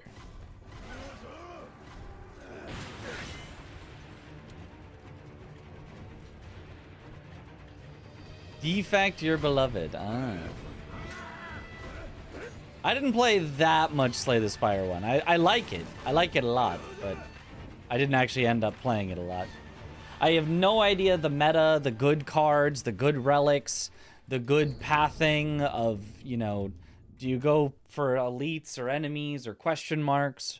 I have no idea, like, I know nothing about the good stuff in Slay the Spire, but it is fun to just play.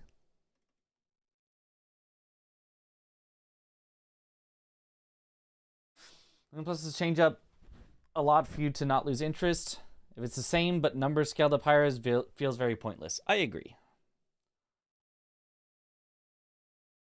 I like New Game Plus when it's Iron Man and permadeath is involved. Well, that's just a challenge. That doesn't need to be New Game Plus.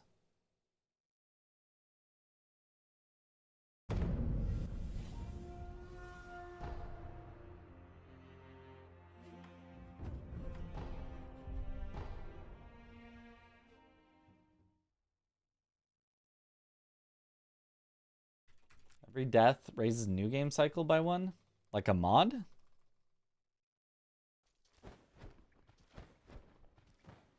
Guess that'd be kind of neat.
Was it fallen as a setting like that? I thought it was cool, just the game still sucks. Yep. There's your base problem. Yeah, that game has like a built-in randomizer, which is like, oh, that's so cool. I mean, I don't want to play the game anymore to do the randomizer, but that is really cool.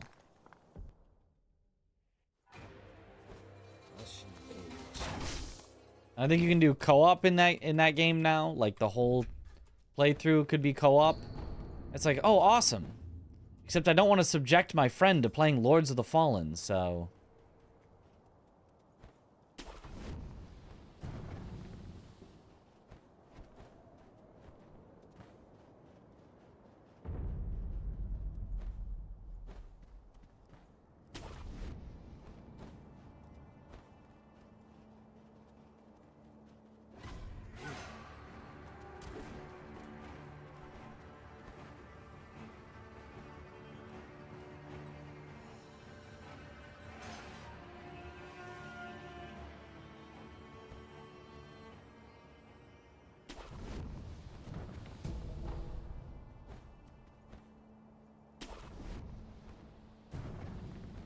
Weird.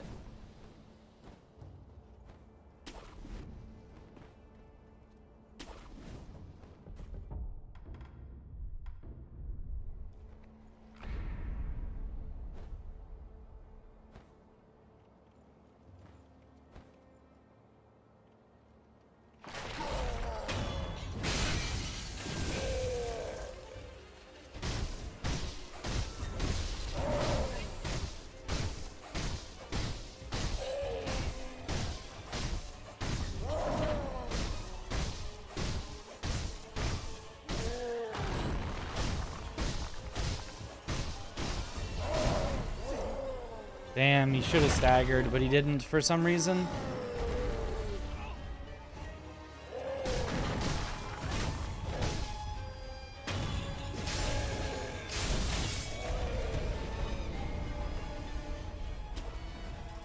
Yeah.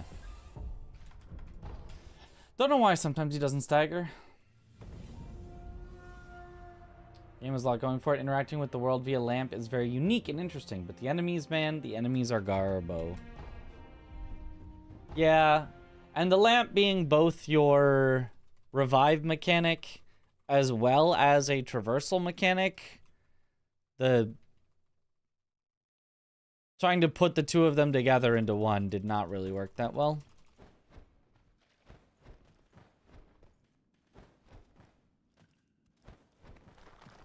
Because so many times it would just be, in order to progress, you must give up your revival. And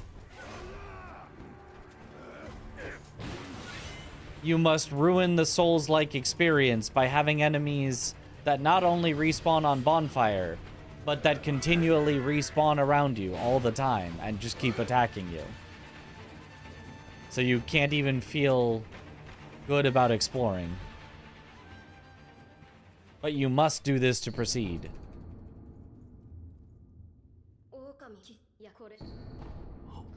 Like, if it was only like that... Whoops. Well, that kind of worked. I mean, it didn't, but it almost worked. I just need to fully close.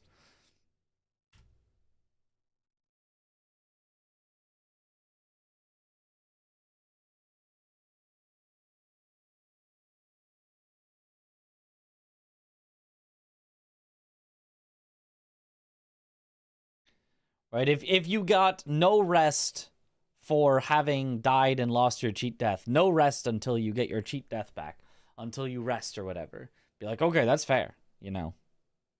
Most games don't even give you a cheat death, so I graciously thank you for this opportunity.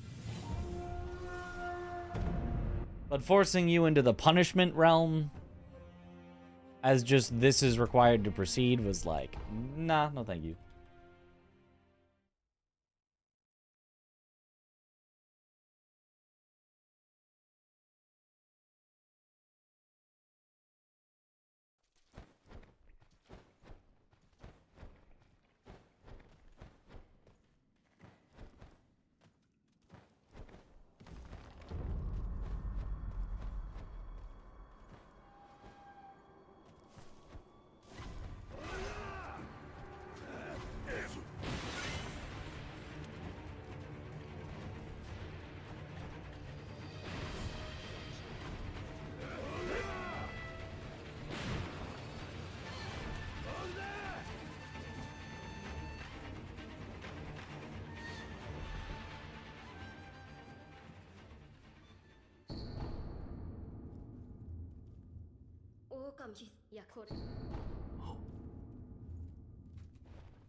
Is anybody in here a Slay the Spire pro? I mean, not literally pro, but... know the, like, meta picks. If I played on stream, could I get on-stream coaching from chat?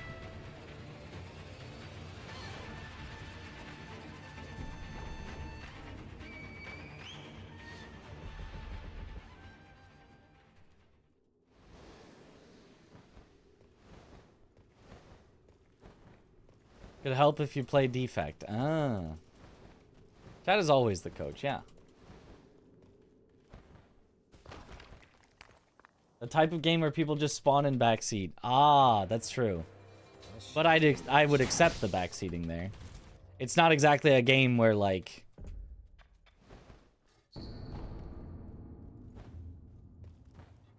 you're like, let me play it my way. It's like... kind of the fun of it is learning the meta, because that is how you go further. You can't really just be like, no, I'm gonna only pick cards with block, and I'm gonna then use my mechanical skill to win with only block cards. It's like, oh, well, I mean, there are block builds, but without those payoffs, you know, there are sometimes builds that just don't work. You kind of just have to know what you're doing.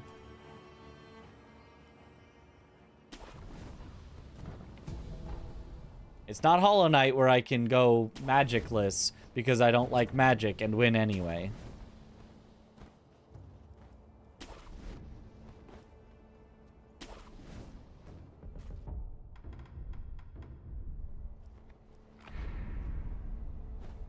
I managed to clear it with 2 characters so far. Game is fun. Nice.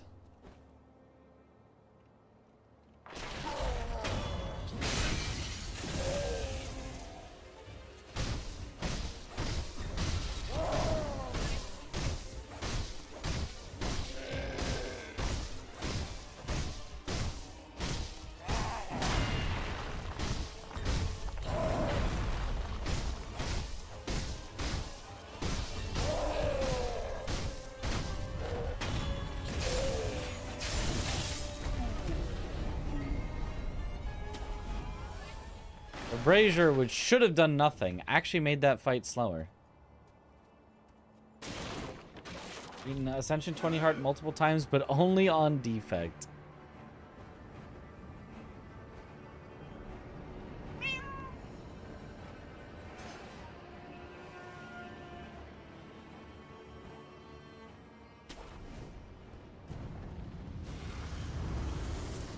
Ah, 1 frame late.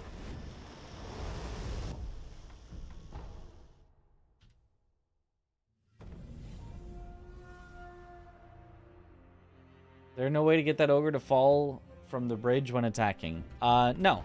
There are invisible walls for bosses in Sekiro, so they will not fall off of ledges. There is no boss, I believe... Roberto. Roberto does not have invisible walls because he's supposed to fall at some point. Well, actually, he kind of does. But aside from Roberto, who's an exception, there is no boss that you can get to fall off while still in their arena.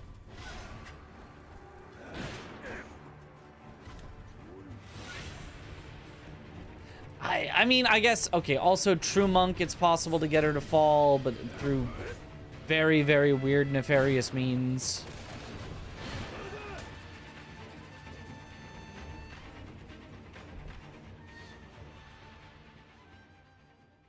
You as well? No, you have to leave his arena for that.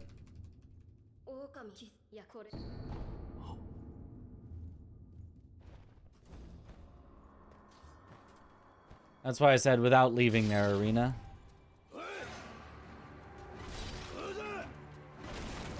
Because invisible walls are only spawned when you're in certain areas. While you are in the arena of a boss, it cannot fall. But if you leave the arena of the boss, it can fall. I believe theoretically, you could get Ogre to fall if you left the arena via a skip. I believe it would be possible to make him fall as well. You don't in speedruns. But I think it would be possible. Maybe it isn't, actually. Otherwise, they might do that in unrestricted for, like, all bosses. So I don't know, actually.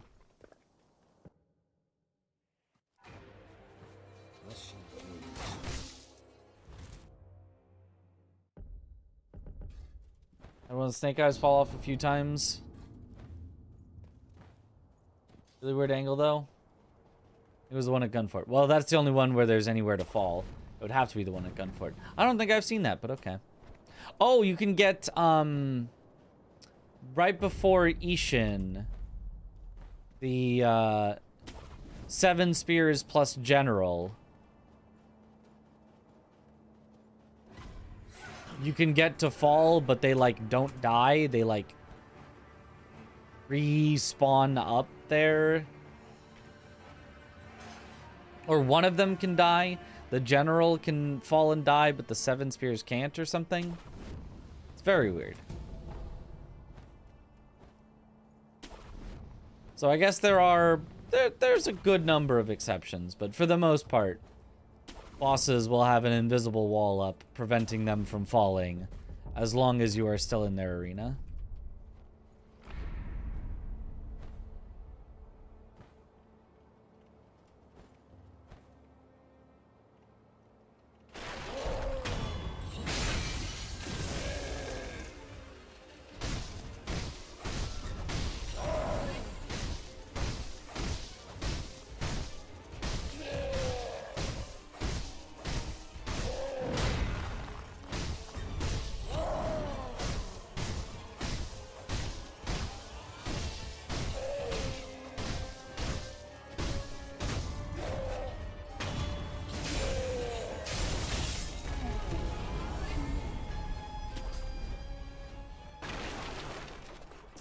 Not a good ogre, but, well.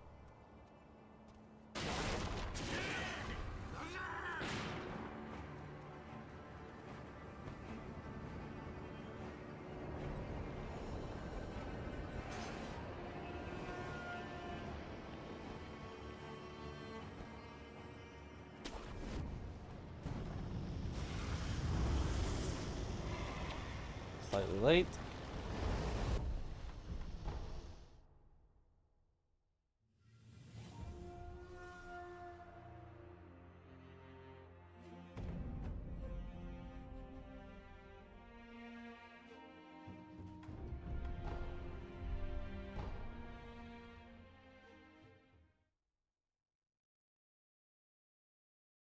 Yo, thanks for the good luck.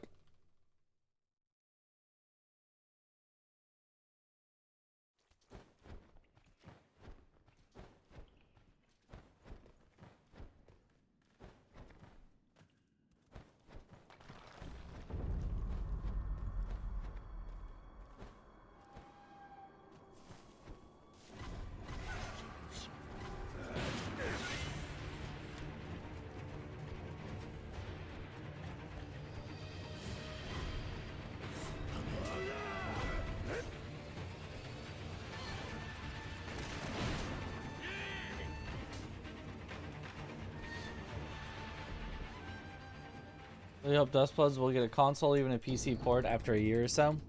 It would be nice. I mean, other consoles but not PC would still be very weird. Hopefully it would get a just full port to everything else, but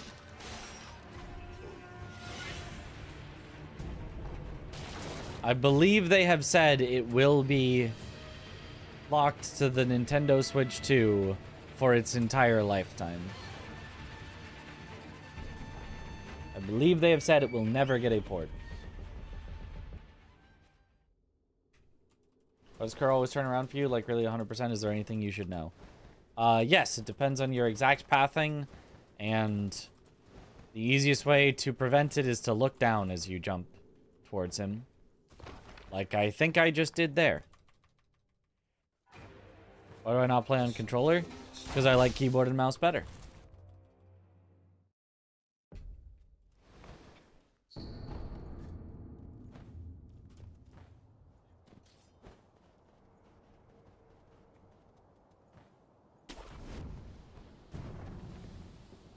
Run trust. I mean, it was a really bad tutorial, so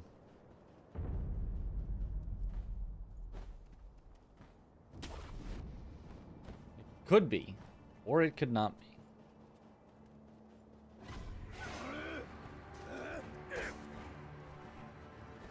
Come on, give me a forward jump. Good luck, Mitch. Thank you for the good luck.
Yeah, a bit of a strange ogre.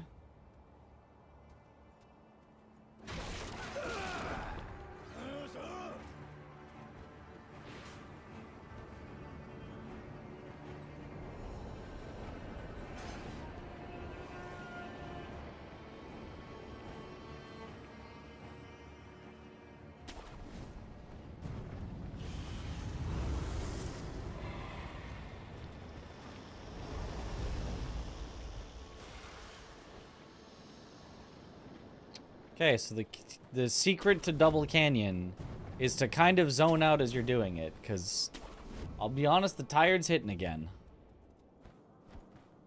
Even the sips of energy drink are not holding it off.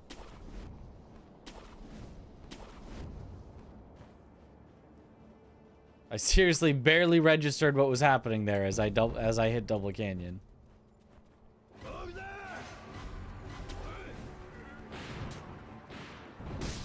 Ow.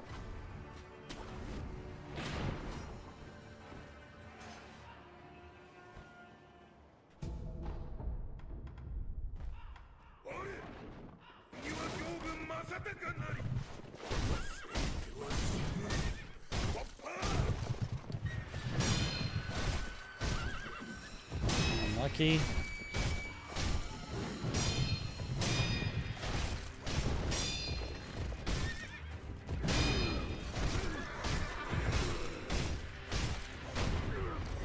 Nice.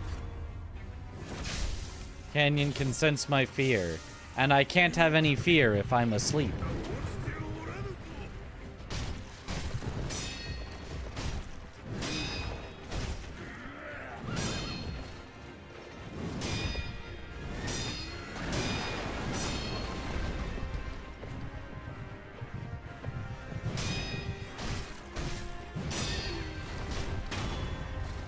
That's an alright Yobu.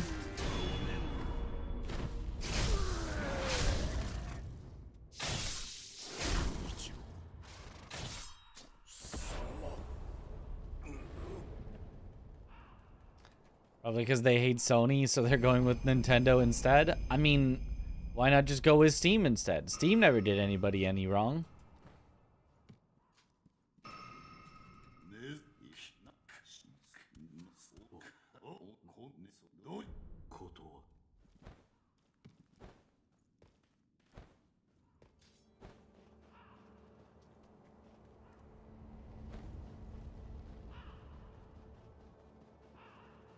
Because next it's just going to be Nintendo did us wrong. We undersold, and it's all Nintendo's fault.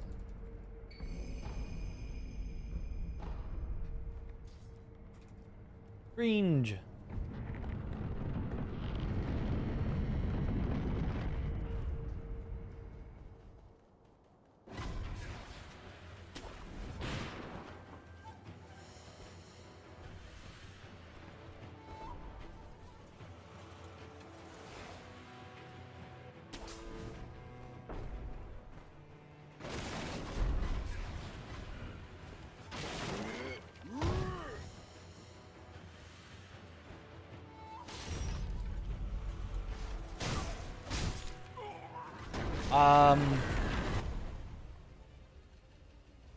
Yeah, my zoning out got a little excessive there. I don't even know how I got there without picking up the Akko, but somehow I did. What path did I take? Did I just not press the button as I walked over it? I was like zoning out, but I'm like, maybe it's fine. Maybe I'm in the zone. Maybe maybe I'll just play super good. And oh my god, I'm so. Why am I so tired? Why?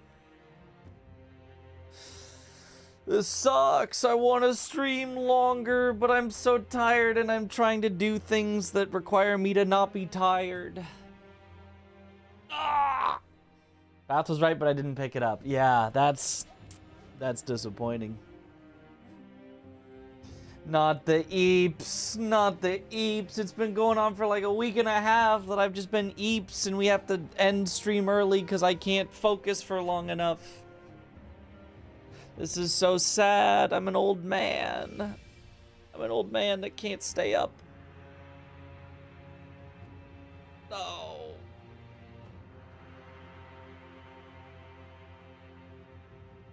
That's the new strat, not picking up the Akko. Yeah, just walk right over it and just don't pick it up. What's the time? The time is about 3 a.m. right now. Old and washed. Yeah. This is so sad. This is so sad. Without sharing details, I would dox you. Worked on the hardware for the Switch 2 and it was 1.5 generations old when it was announced. Oh no. Alright, what if... Hear me out. Hear me out. We slay the Spire. Because I don't have to pay as close of attention there. Let's try slaying the Spire and see if that holds off the eeps. Or if I am still eeps, but it's okay because... it's a turn-based game and not, you know, not an action, oh god, I forgot to press one button, it's all over. Huh? Slaying? Spiring?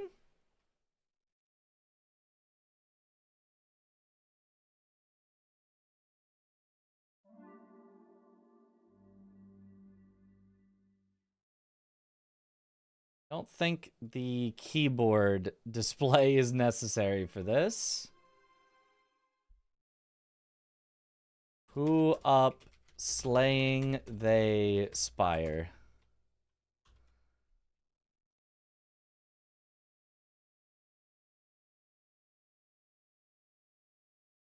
Slay the Spire. 2.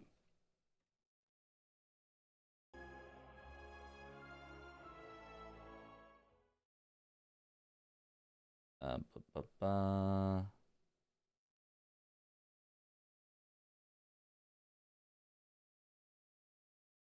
where is it? There it is.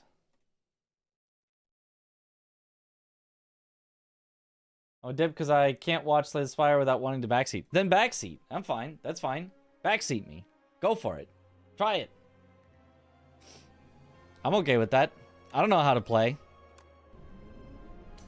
Whoop. I played just a tiny bit off stream. I unlocked the Regent.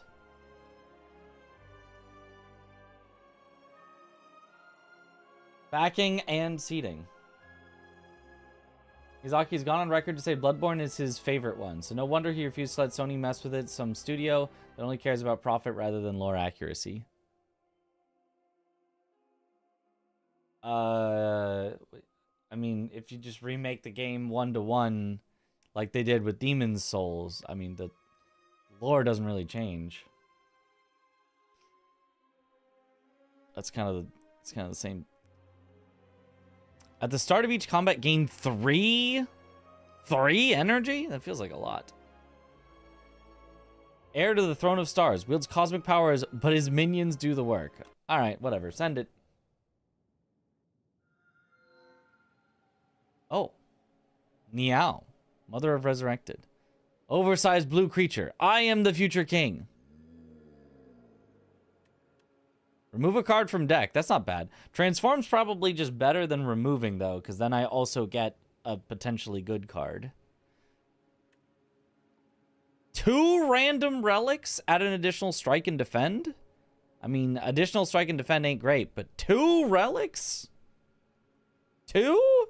That's got to be worth it. That's a lot of relics. That's a lot of relics. What does this character's base deck look like? Classic, strikes, defends. 0 cost, 7 damage, 1 weak, 1 vulnerable. Wow, that's a powerful card to start with. And then gain additional energy. So they're a gain energy class. Okay.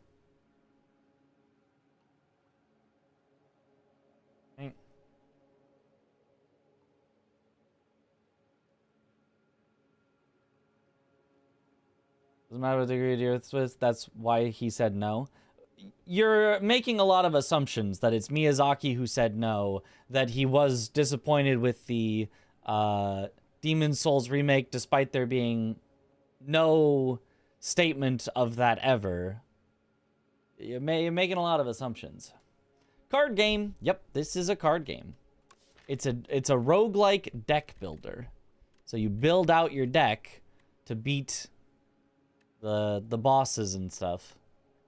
Let's go 2 random relics. It's got to be 2 random relics. What did we get? Upon pickup, raise your max HP by 10. Okay, that's a pretty disappointing relic. I would not have taken that for a strike and defend. And at the start of each combat, draw 2 additional cards. Okay, that's really good. That every time makes up for having the extra strike and defend. Because even if the 2 additional cards we draw at the start of combat are just the strike and the defend, like, no harm, no foul. Okay, nice. Nice. Worth. Okay, let's plan out a path here. Do you want to do elites or do those kill you? Look, I can draw on the map.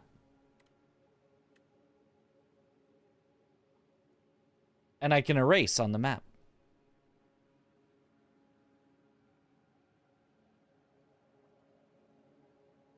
So from someone, Sony, who said Miyazaki allegedly said all this. Yeah, which doesn't...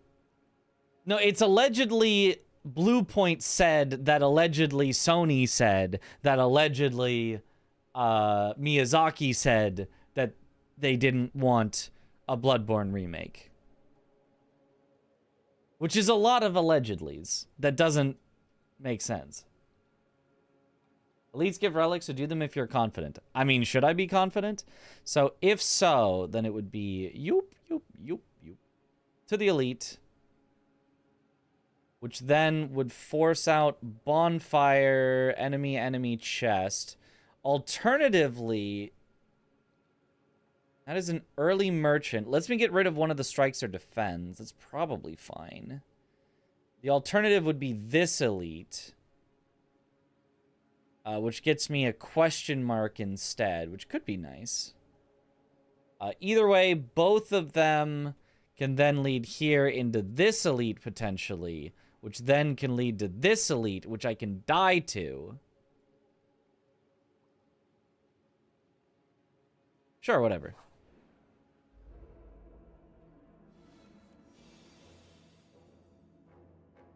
Oh boy, okay, yeah.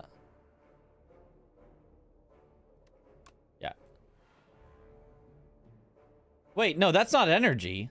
Your current stars count. Regents cards may cost stars to play. Oh! It costs 2 stars, not energy. Oh. Oh. I understand now. Region has 2 resources. Interesting. So they get like super powerful cards, but that you can only okay, might as well just defend the amount of damage that it's gonna do, because I can't kill it here. Hopefully I can kill it here. I still can't, so why don't I triple defend?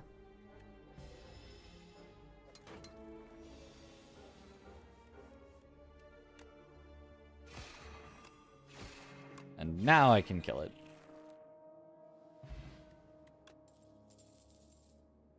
Inspire, your friends are hot on this game now. Looks good, yeah. Forge 5. Forge. The first time you forge each combat, adds Sovereign Blade into your hand. Adds additional damage to Sovereign Blade. Oh. That. Retain. Deal 10 damage. Sovereign Blade is a 2-cost attack that deals 10 damage. Huh. Is it like adds additional damage to all Sovereign Blades? Or is it just a single 2-cost deal 15? I guess the idea is, since it's retain, you could have like a bunch of these and upgrade all of your Sovereign Blades, which is just Moonlight Greatsword. That's just Moonlight Greatsword. And then you Moonlight Greatsword for 1 billion a bunch of times, I guess. 0 cost 14 to all is really good. It costs 3 of the energy stuff. 1 weak, 1 vulnerable exhaust. And that's pretty, I feel like that's not that good. Forge and nuke, yep. 1 blade that keeps stacking and cycles through your deck. Yeah. I'll try that. That sounds fun. That sounds fun.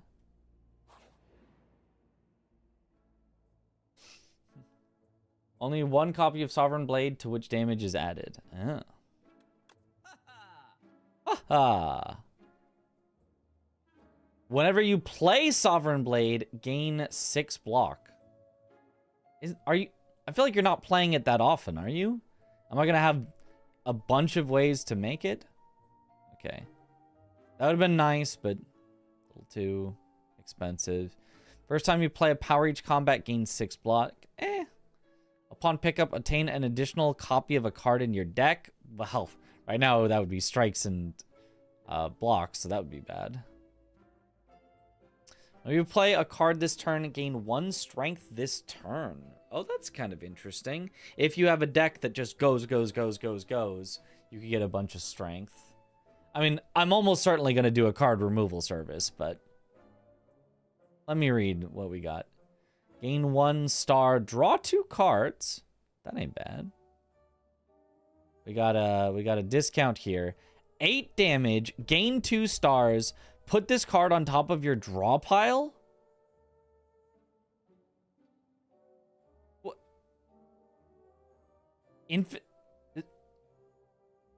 Is kinda infinite? Is that not broken? I can get this and remove a card.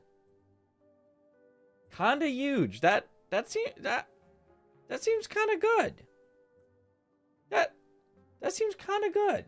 That kind of not great for this deck. IMO. Oh. It's often -1 draw. Just because you don't want 8 damage and 2 stars.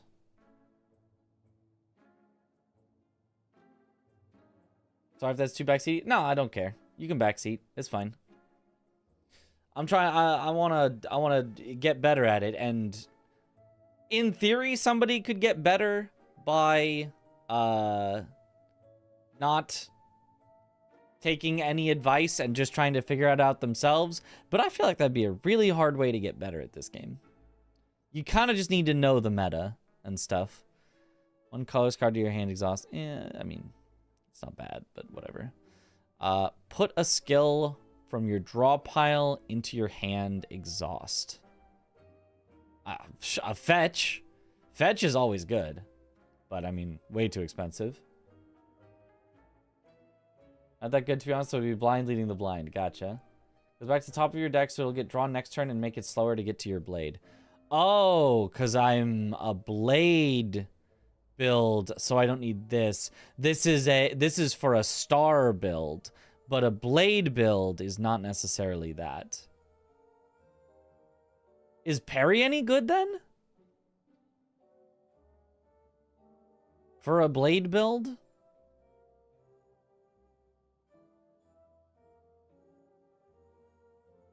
Worthy over removing a card? I could possibly be convinced for a parry. Not right now. Okay. Let's just remove a card. I believe you just remove strikes, because defend still has some use in the early game to keep your health high.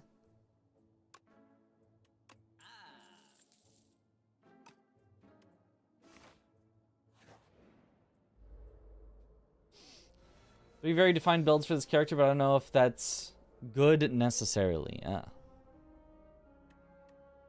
Okay, I can do... I can do 7. Which would just kill you. Die. Die.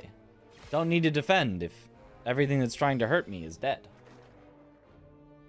Blade build seems pretty hard to get off the ground. We shall see. Let me be wrought in war. And now, blade. Send it! Stab.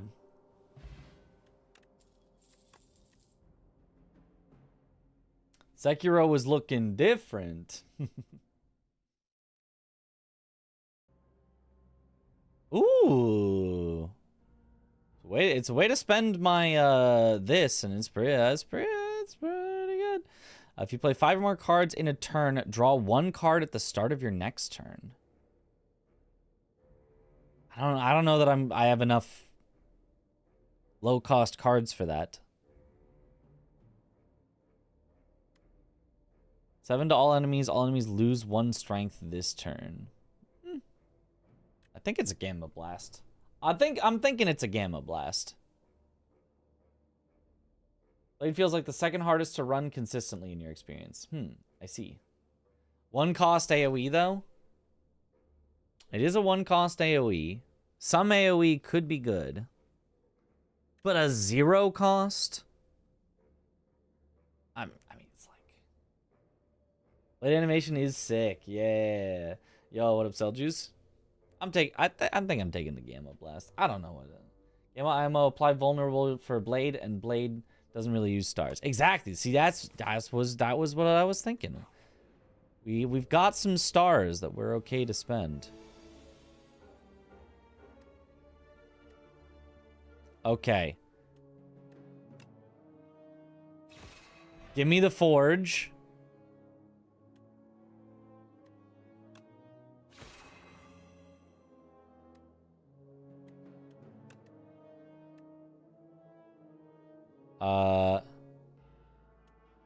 Well, 15 will not be enough. Retain is not discarded at the end of round. So I might as well do a block and a strike.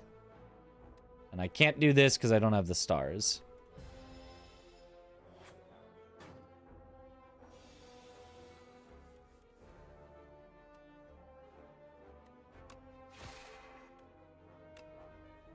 Hiya!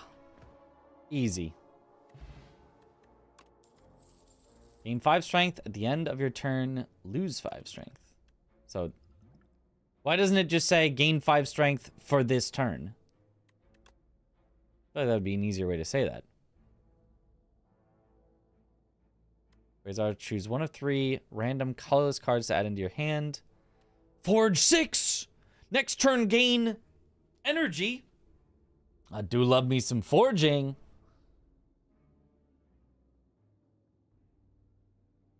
Issues rebuilding the star count tends to be tough in blade builds. Yeah, it makes sense. I mean, it's got forge. It's got forge on it. What am I gonna do? Not forge? Yo, Ben Brainerd, thank you for the raid. Welcome on in, Raiders. Kingly Punch. Deal 8 damage whenever you draw this card. Increases damage by 3 this combat. So if you had a really small deck, that could be really good. But we forge. Brain Raid.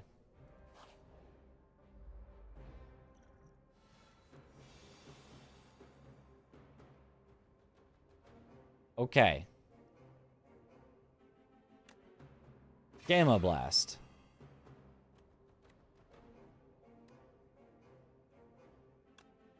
Gotta get my blade.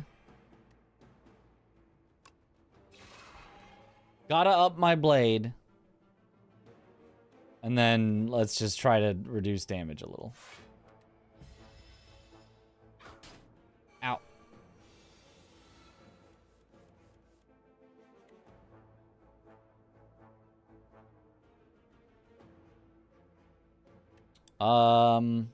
This is probably eventually worth it for the next time that we get one of those. Definitely defend. Defend, and that's enough to fully defend, so strike once. Am I slaying the spire? Oh, yeah.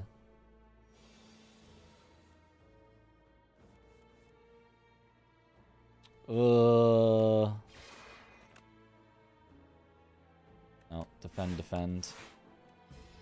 Uh-oh.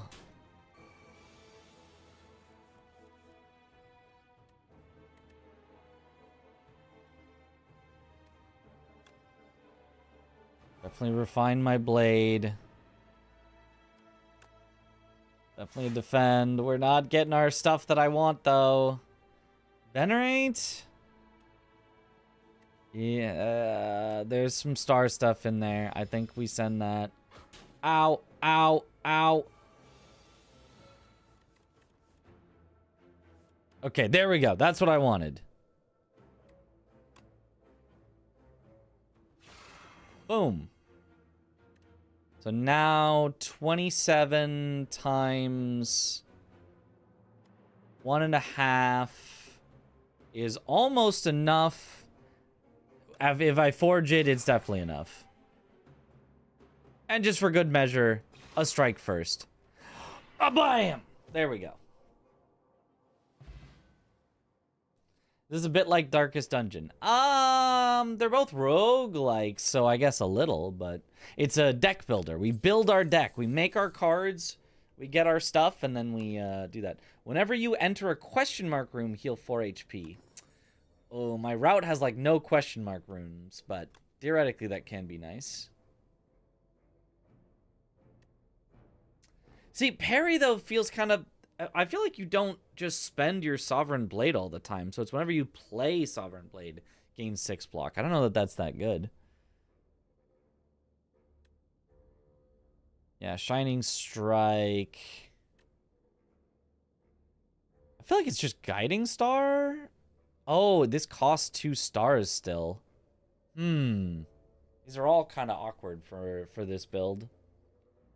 If I target over the enemy with card damage, it will show you final total if you got vuln. Oh, I see. Reminds you of Dungeon Crawler. It is a Dungeon Crawler type of game. It's a rogue like. Shining Strike is good for generating stars even if it eats some of your draw. Yeah, it's probably good enough to just take. Like getting stars is good because it activates really good cards. I feel like it's never like that bad. So I guess I'll take it. Smith my card. Okay, so what could I smith? Gamma Blast is just more damage, which is not bad, but Iron Forge 7 is pretty good. If I'm gonna have this one infinitely, then upgrading it actually makes a lot of sense.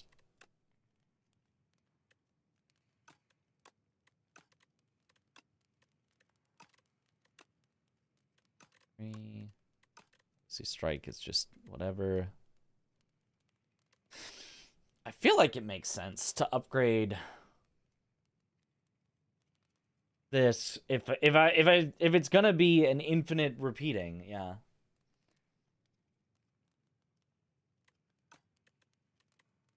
Iron Star is good though, more draw. The problem is I wouldn't have had a lot of stars to actually use Guiding Star. Did we get a new PV? We did not. So a game which was called Dungeon Crawler, something similar, which had arcade stuff and dungeon crawl elements. Yeah, I'm gonna upgrade Shining Strike. Let's see how that goes.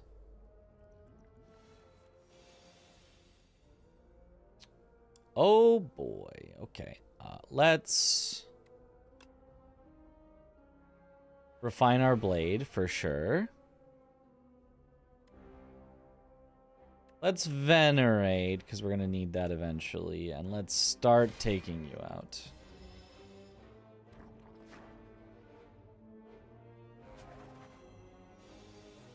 Constrict. That's not so great for me.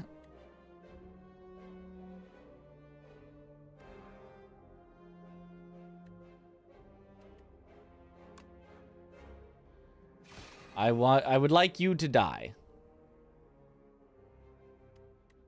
So I think I can easily do enough. So it currently does 24, I see.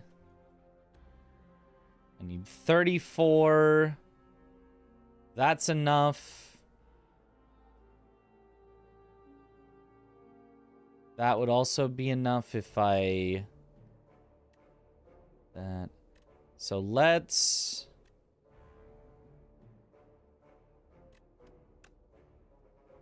hit you with this, which makes this do enough that you simply die. Let's apply weak and vulnerable to you. And now the decision, defend and hope we can kill him next turn anyway, or Shining Strike to guarantee we definitely kill him next turn. I think it's got to be defend. Because he's probably just going to, like, try to put some garbage into our deck. Yeah, which we don't care about, so even if I don't kill him this turn, it's just not the end of the world.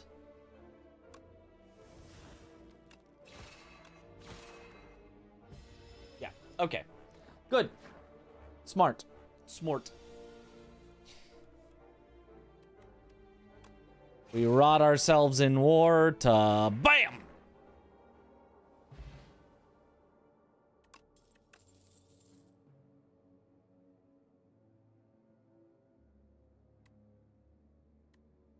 Cosmic Indifference. Gain 6 block. Put a card from your discard pile on top of your draw pile. I do love me some repeat the cards by putting it back on top. I do like that. The infinite forging is possible. Alternatively, just get another forge. Both of these do seem pretty good. Pretty good. I think it's just another refined blade. I think we're just forging. For whatever reason, Regent was the hardest for you to get a win with. One way you can get your blade back in hand quickly. Yeah, but also same with Refined Blade. That also does it.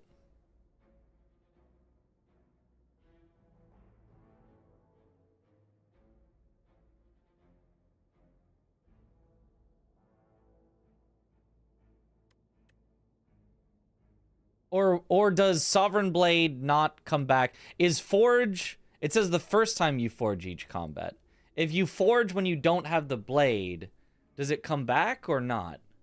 Refine doesn't redraw it. Oh. So, Cosmic Indifference to get the blade back. So I can blade and get the blade back. Ah.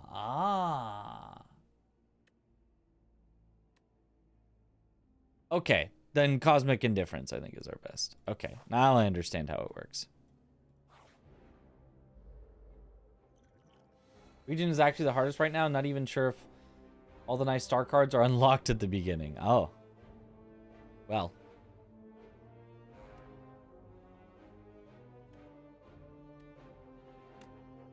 Okay. Get Gamma Blasted.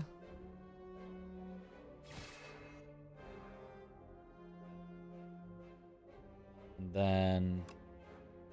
It's only dealing... 6. I still don't want to take that 6.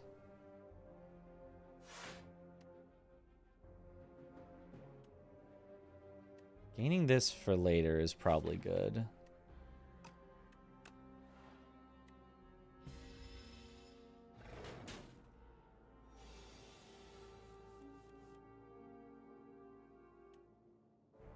Okay, I definitely...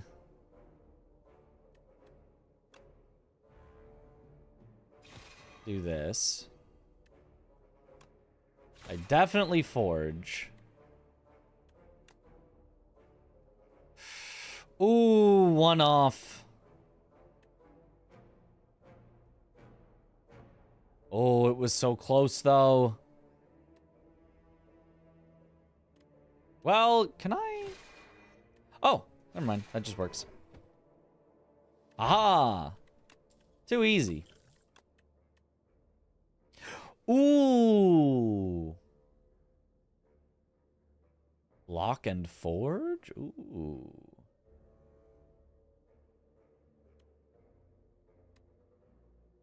I mean, it's gotta be, right?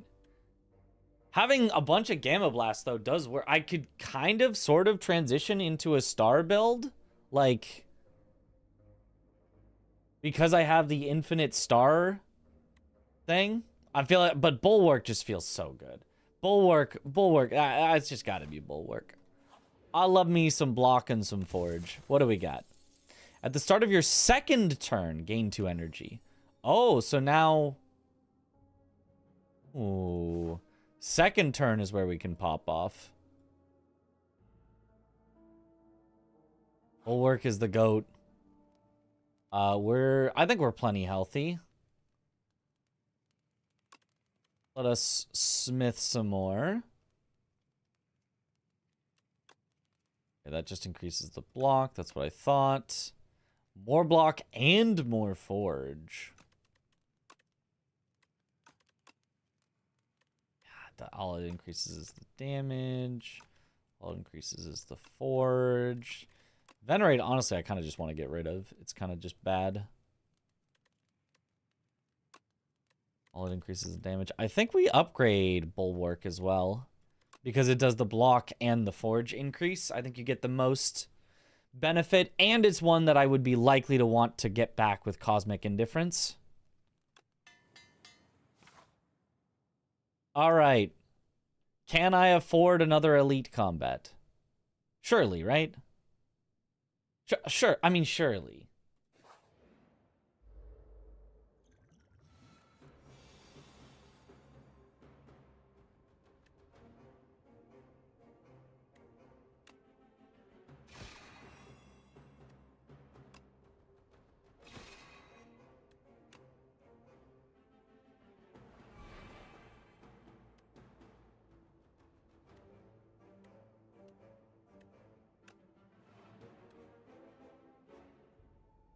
Maybe I didn't need that, stars.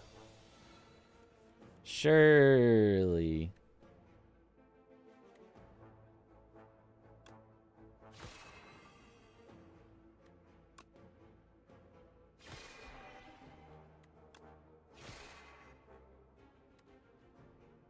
And I mean, I guess while I have all this extra energy and nothing to do with it. Hoo-hoo!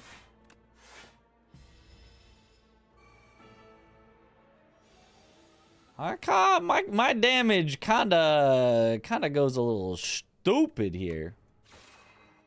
Sheesh!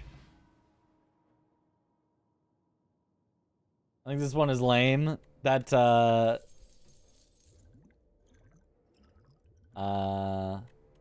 don't even need that. Ooh, upon pickup, upgrade 2 random attacks. I should probably do that after adding the card, right? You can add in any order. Do I have a favorite character so far? No, I haven't played it enough to really know. Yee. Let's see. Oh!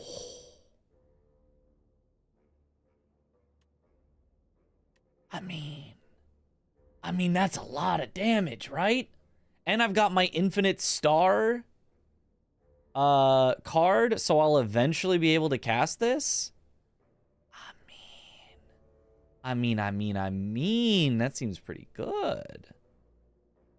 That seems pretty huge. We take that. Oh, and of course it's both strikes. This is so sad. This is so sad. Flex potion better than fire potion or explosive ampule? I don't know. I haven't used the potions. Nah. Okay, all right. We keep what we got. I mean, take me to another elite. I'm powerful enough. I win these.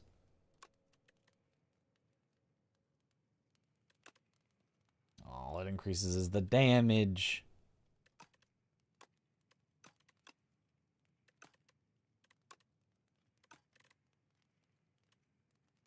None of these is like super good to upgrade. But let's just upgrade the thing I'd be most likely to use most times that I get it, which is probably Refine Blade.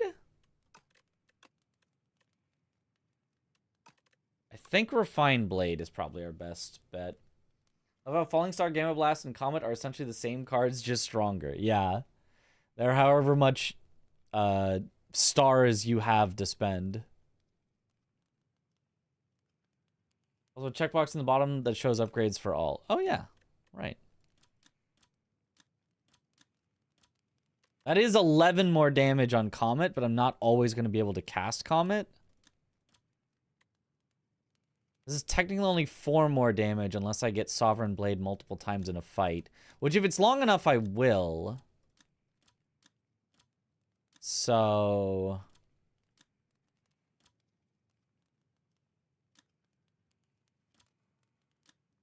I'm gonna go with Refined Blade.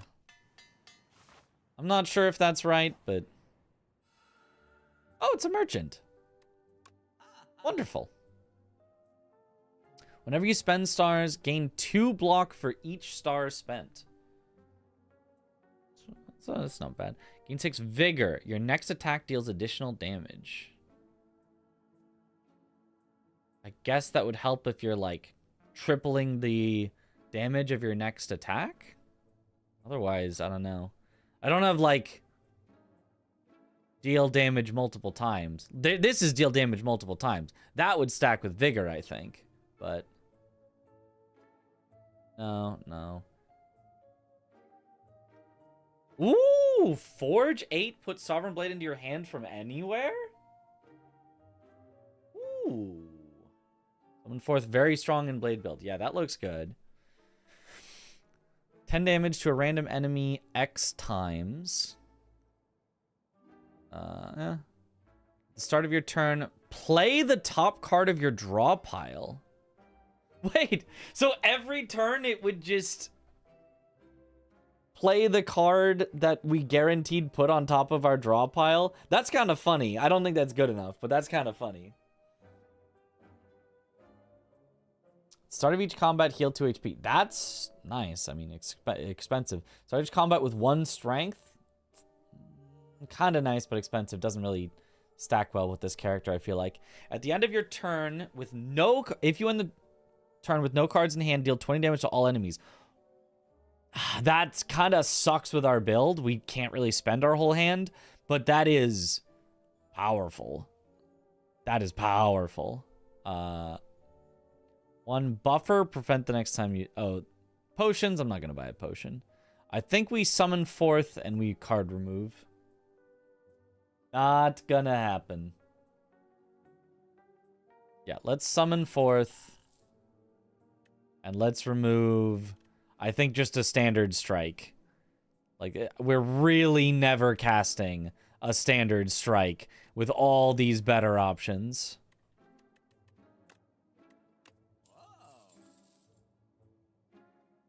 Okay. I think that's good.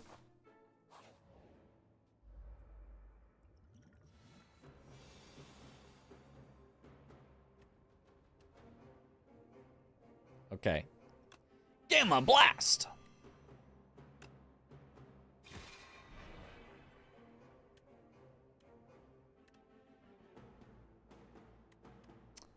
Unfortunately, he's just going to give me 3 status cards.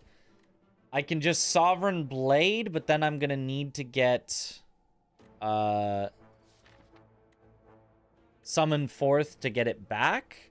But that's probably fine. I probably wouldn't want to spend it until then anyway. Because these defends don't do anything when he's just going to give me status cards. The Nemesis of Blade build. Oh, no. Yeah, let's just send that. Ugh. Aha! So now...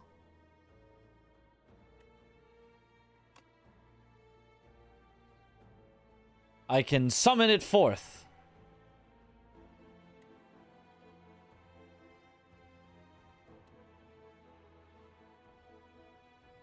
And then 16.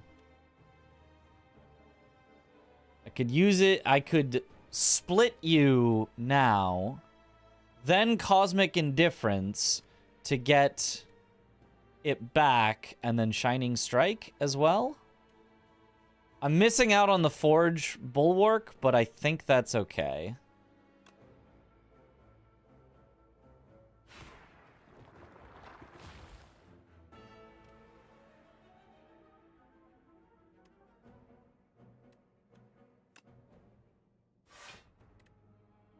So give me back... Or I could get back Sovereign Blade, or Summon Forth, which gives me back Sovereign Blade. Wait a minute. I don't think I need that, though. I think it does enough damage already. Yeah, it already does enough to get any of them dead, so Summon Forth makes no sense. And then we can Shining Strike any one of them.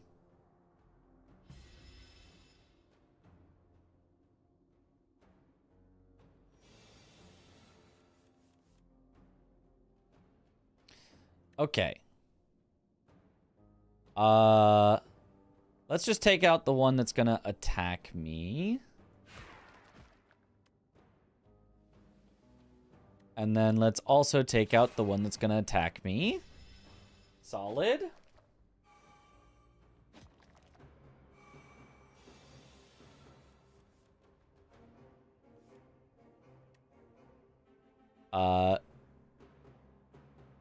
Gamma Blast. Shining Strike. Is enough to kill one of them, but not both, so let's just... Oh, wait, I could have commented. Oops. Wait, I still can. Wait. Bam! Never mind, I'm a genius. It was all on purpose. Haha! Ooh, 7 plating seems good. 300 gold! Holy. Big Bang. Oh, that's okay. That's broken. That's broken. There's no downside to that. It's all positive. If your deck had infinite of those, it would be impossible to lose. That's broken. I think I want Heart of Iron over Flex Potion. I'm not really a like spam a bunch of stuff. So I think Flex Potion out. With your patience, you're already a better player than me. Dang. Hey, how'd you get so smart? I don't know. I'm just doing stuff. I don't know what I'm doing. I'm just doing stuff.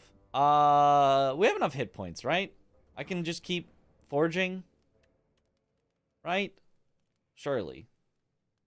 Is it greedy to not rest here before the boss?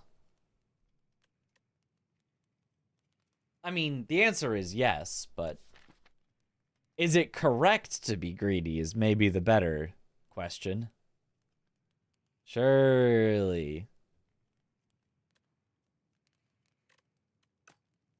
I mean, surely, right?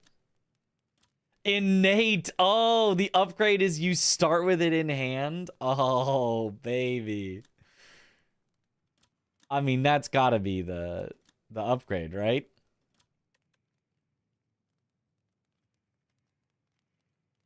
At this stage, you don't really need to forge, but of course I do. For a Big Bang.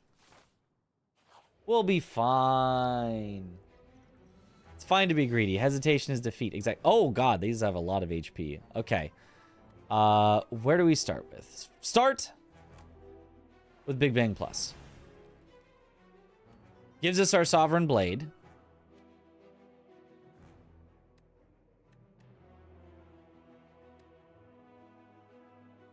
We can that gets it back.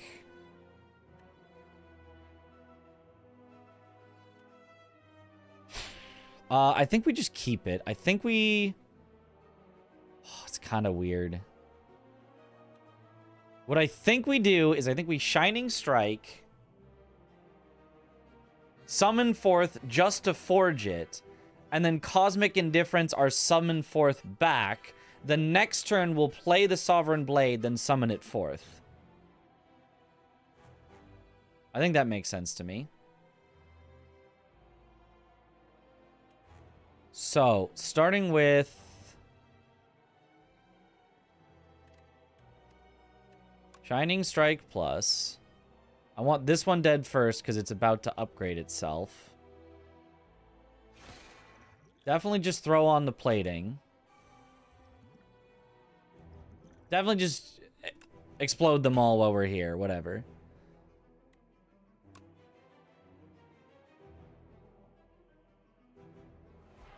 Summon forth. Cosmic Indifference. Which gave me back the summon forth. Just Venerate? I'm taking enough damage. I think the defend is fine here. Okay.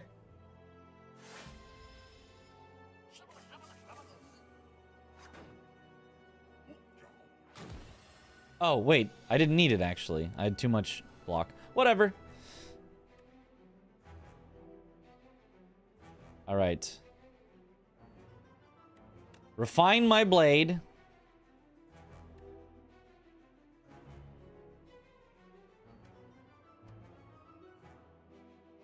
Blast for 33, and then an extra 11 is only enough to kill you.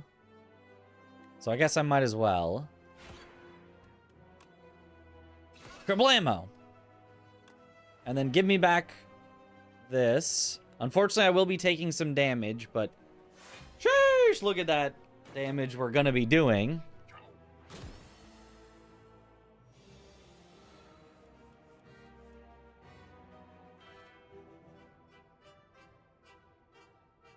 I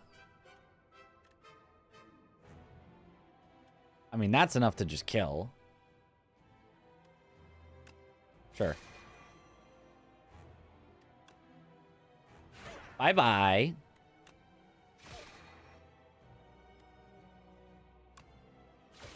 Actually, Falling Star was enough. I kind of did that in slightly the wrong order. Oh, well.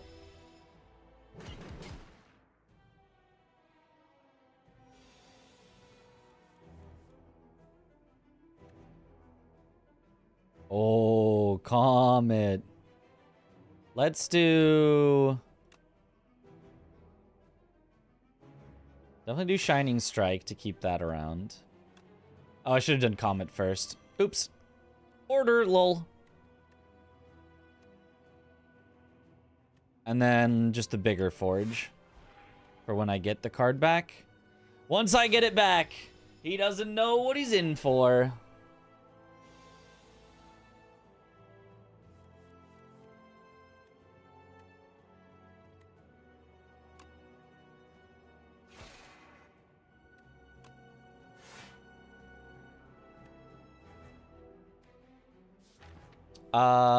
I did not get to choose what that put on top of my deck, because I guess it just all cycled back. Oops. And I think I've already got enough of this, so let's just do this. Yeah, I've already got enough plating. Already missed the cultists. Alright, I mean, if this is it, then we're kind of just... Oh, he's not technically dead yet, actually. Forge. 67 damage.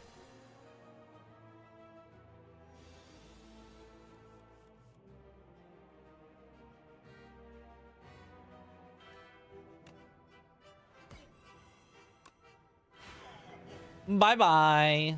Epoch discovered. Draw 3 cards. That's powerful. Add a super powerful card to the deck. The start of your turn, gain 2 stars. I don't need that because I already have infinite stars. Add 3 random colorless cards into your hand, exhaust. It's not bad. 3, end your turn. The first 2 cards you play each turn are free? That seems pretty good. That seems pretty good. That seems pretty good. When it says free, does that also include no star cost? Wood form is amazing if you get a chance to play. I mean, I gotta take it then. I gotta send it. Yes? Oh, baby. Okay. All right. Load me up with expensive cards then. Let's find expensive crap.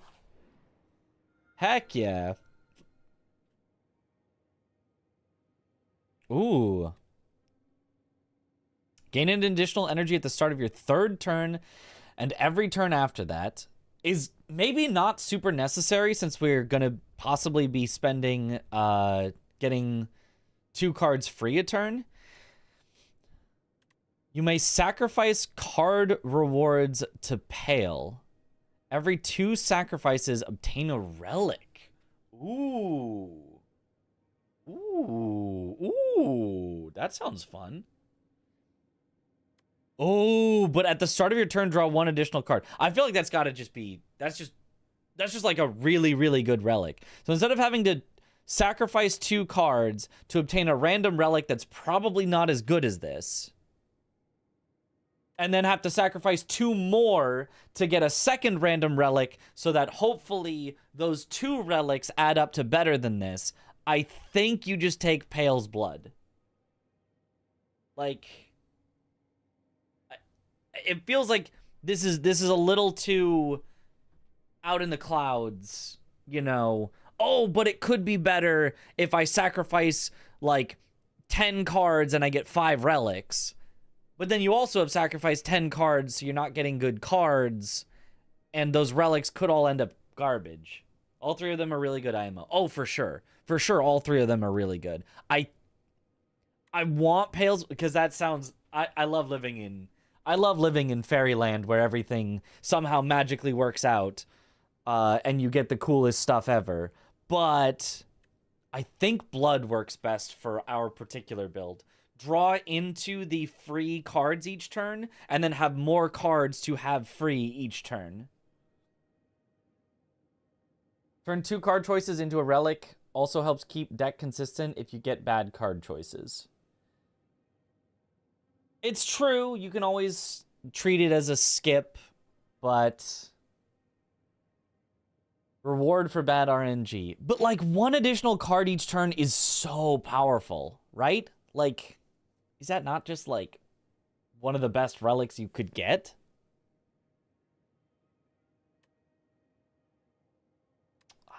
I don't know. Every two. The other thing about this is it kind of helps turn regular enemies into pseudo elites. So there is that. It is really strong, yeah. You guys seem to really want the wing. I could go for the wing just for fun. Sometimes you only get 3 bad choices and then you can just skip with pails and roll some relics. That being said, blood is probably better. Yeah. Also good for getting void form in early play. Yeah, that's the thing is additional draw gets me closer to getting early void form. Both really good. It's a hard choice here. You always take wing? Screw it. Wing seems more fun.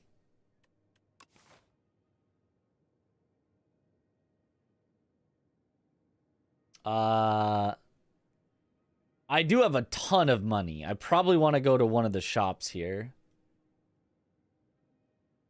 Look at all those elites. I think our ending path is probably this one.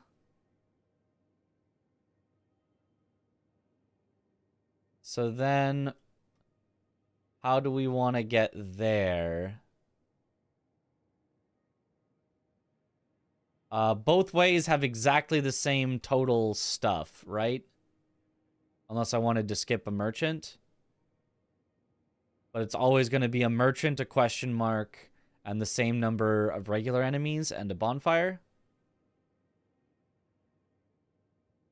1, 2, 3, 1, 2, 3. So it doesn't really matter.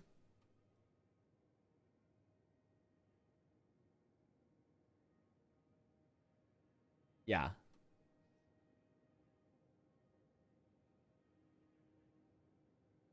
So either way, we're going to start here. And then I guess we just go get a little more money before the shop. So this one into these, into that. Makes sense to me.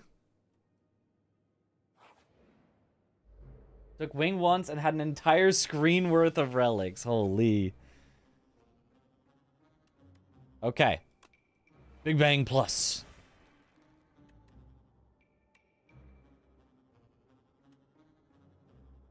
Ooh. I could summon it forth. I think that makes sense to me. So I Gamma Blast. You're doing nothing. If attack becomes fully blocked, it becomes stunned. Well, I'm not going to fully block it, so... Gamma Blast.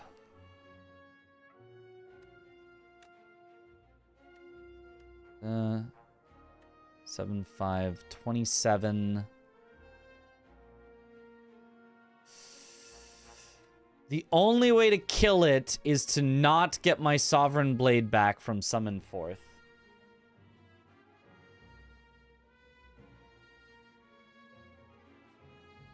Which unfortunately is probably worth it unless I wanted to spend like a potion, which I don't think I do.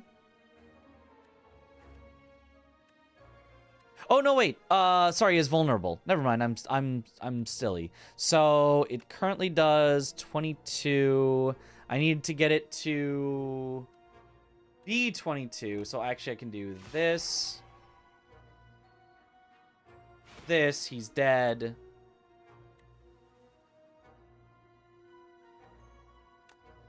And then summon forth. All right, that works. Forgot about vulnerable for some reason. I applied it first specifically for that reason, and then... What if I just let him live for a turn? Have you ever thought about what if I let him live? So that I can void form? Even though I could just kill him right now? But what about the fun of it?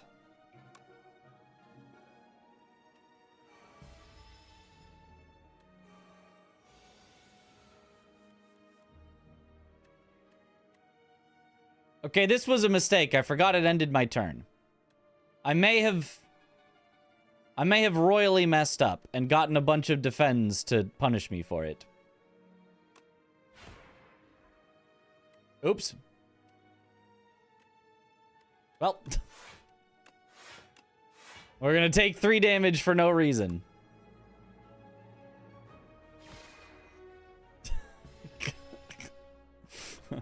Oops. Me when I forget.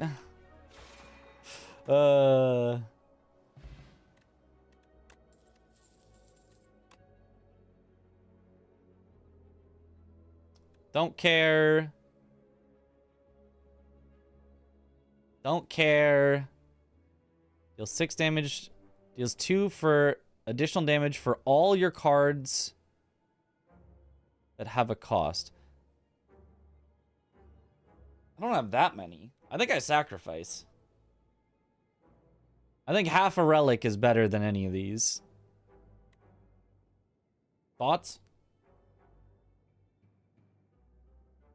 Because I'm not spamming using Sovereign Blades. This is kind of just gain 6 block like twice in a game. Like, eh. Do I not have fast mode enabled? I thought it was a speed gamer. I don't know. We sack.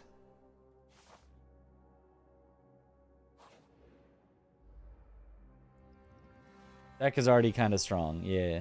Oh, you guys are...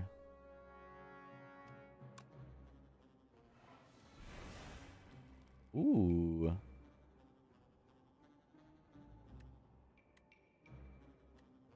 We bulwark it up.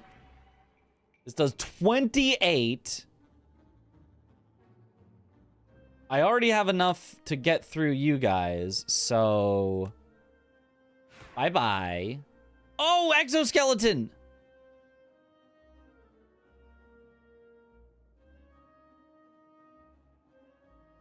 Well... I may have underestimated you.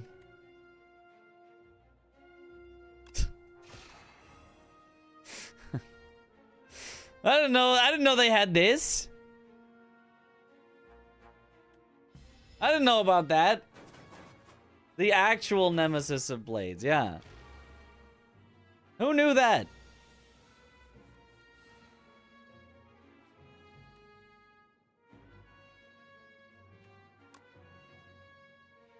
Summon forth.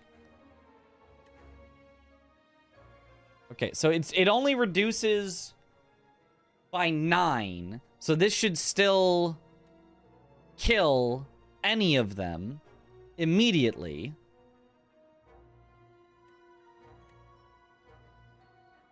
Surely. I mean, I guess I might as well. I don't think I should. It's 2-9. No, you can do 9 max. Oh, reduces to 9. Oh, that's bad. That's very bad.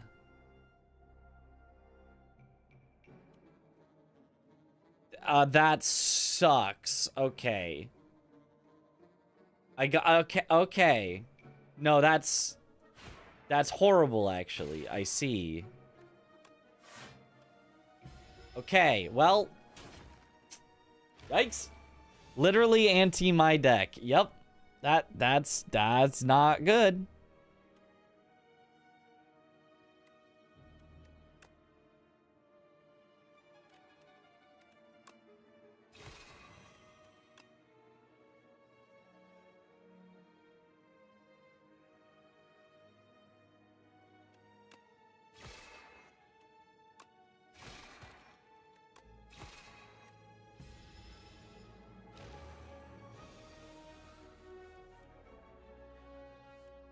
But we win these anyway. All right, fine. Acceptable. Let's see. I don't need another one. I don't need 2 of them. I don't want to double up on that. It's a single one is already giving me infinite stars. Bundle of Joy, though. I don't know how good colorless cards are, but I feel like Bundle of Joy has got to be worth it. Currently, it seems like you'll be writing your master thesis on speedrun routing, and I'm still looking for games that would make good examples test cases. Do you know some with as close to full data sets? So this split takes 1 minute regular or 55 seconds if you have upgrade X for all splits and all combinations of upgrades. Where one could find that? I have no idea. No, I don't know what. That's either sacrifice or another cosmic. Oh, another cosmic indifference actually is pretty good. Give me back the blade again. Getting back the blade is pretty good. You're right, actually. That is probably better than Bundle of Joy. Probably also better than a sacrifice. Just the more blades I can blade.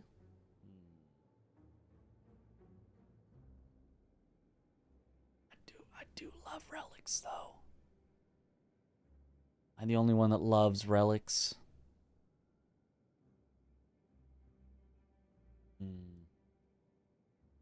The Bundle of Joy just super bad. Oh, is it? Oh, because, wait, it's colorless cards, but not colorless cards that cost 0. Oh, yeah, maybe Bundle of Joy does suck, actually, now that I think about it. Aren't usually the cards, like, add colorless cards that cost 0? Yeah, no, that's probably bad.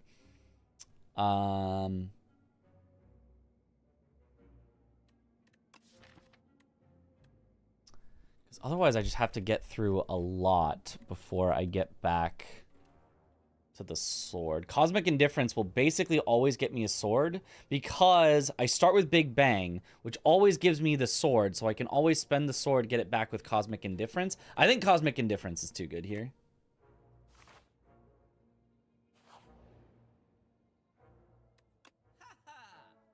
Haha!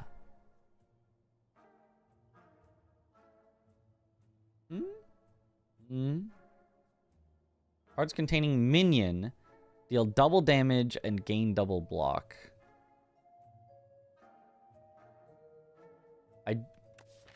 Containing the word minion?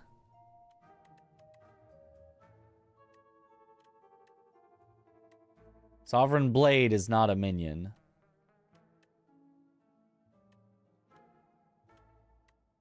I don't think that works for me.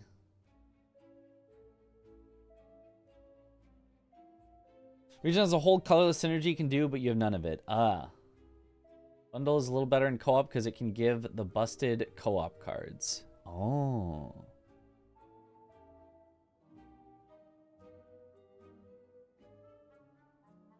A random card in your draw pile gains replay 2?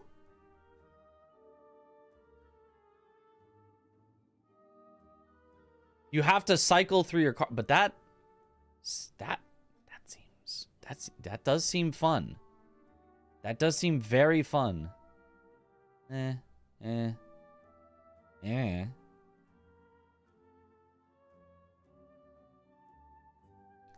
getting closer to where Pale Blue Dot is actually pretty good because I start with start with Big Bang and have Void Form to eventually get me more free stuff. How many cards currently do I draw per turn? What's the standard amount of cards that you draw in a turn?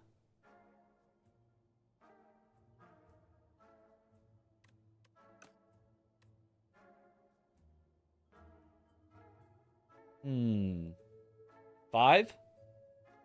5 is the standard. So if you play your whole hand, or if I have extra, then if I play, you know. Combine Pale Blue Dot with Void Form, and that seems very easy to do. And then it's basically just draw 1 extra card each turn. It's basically the relic that I skipped.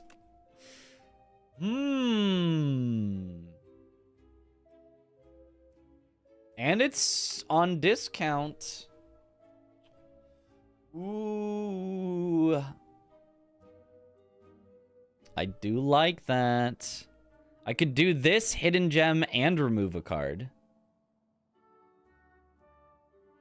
That sounds fun enough to me. Send it.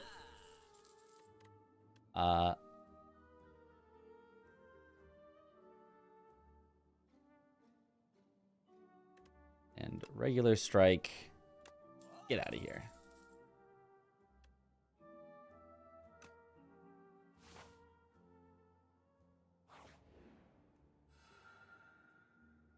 The Lost Wisp. In the distance is an odd sight. Mounds and mounds of deceased insects surrounding what looks to be a small glowing moat. It seems to be an effective attractant for all manner of bugs, but you see it lash out some flames. You move closer to investigate. Add Decay to your deck. Unplayable at the end of your turn. If this is in your hand, take 2 damage. Not great. But Lost Wisp. Whenever you play a power, deal 8 damage to all enemies. Or just gain gold.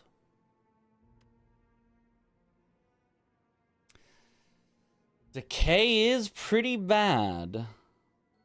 I don't have that many powers. I have 2 powers. Void Form. And now Pale Blue Dot.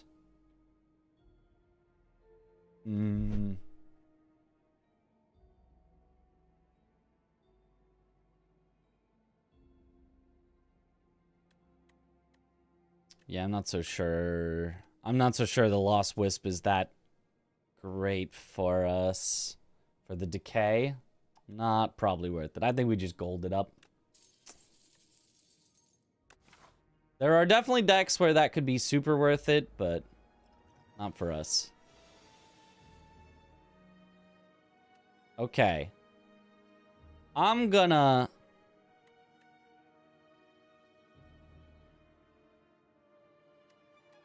start with Hidden Gem. Oh, pfft. We've now got a Super Strike. To do this.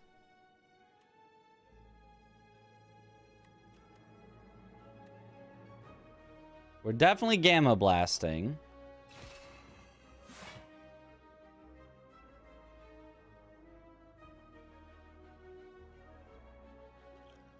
You're still expecting to attack? I think I'm okay with losing out on Shining Strike. I think I want to go Sovereign Blade, Cosmic Indifference. Unless, no, I could just keep my Sovereign Blade. I could get back Hidden Gem. Seems kind of fun. I do want the block, though. Sure. Hidden my gem.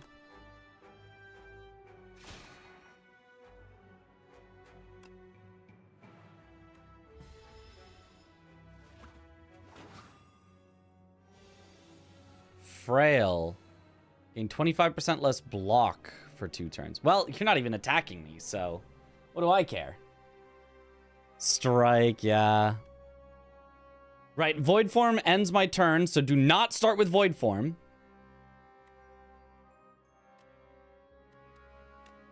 Hidden my gem. Defend. Well, why defend? Oh my god. Whatever. It's fine. It's who cares? It's fine. That was actually what I wanted. Actually, it was. Give me this back, and void my form.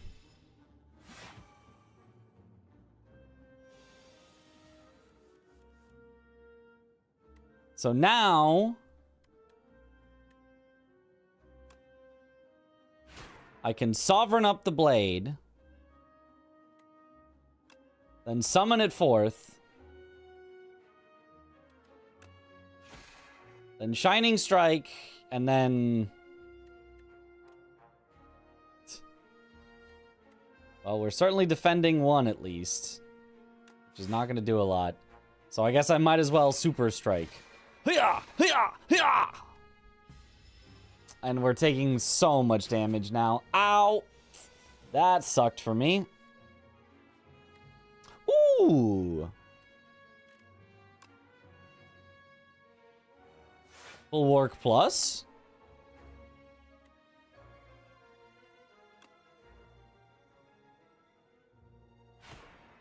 Bam.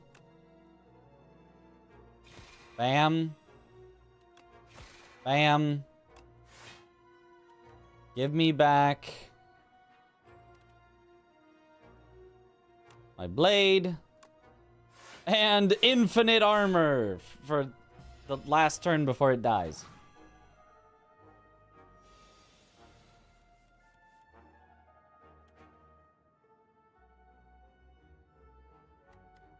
I mean, bye-bye. Gain an additional at the start of your next 3 turns. Oh, wow.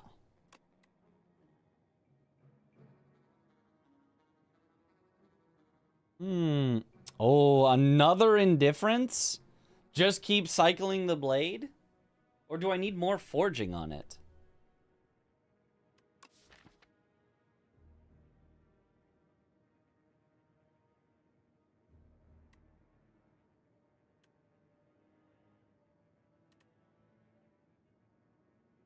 Or do I have enough of everything?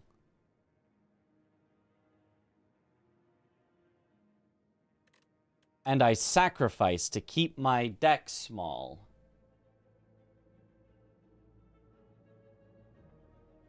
I think I sacrifice. None of these is, like, really speaking to me as much as a relic. If your HP is at or below 50% at the end of combat, heal 12. Not currently useful, but...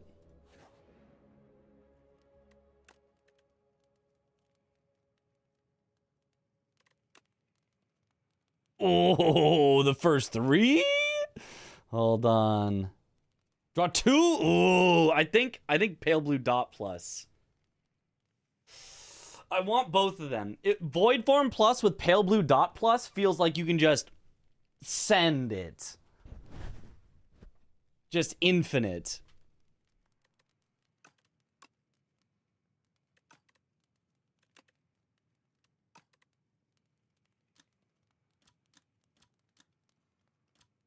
Maybe void form plus first is better because it's guaranteed, but I also feel like I'm just using all my cards anyway. Gem upgrade is replay 3. So it casts 4 total times, I think.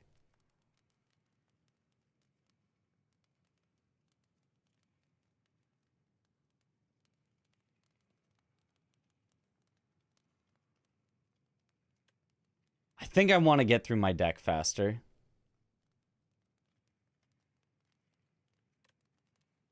I think Void Form is already good enough to just kind of send my whole hand.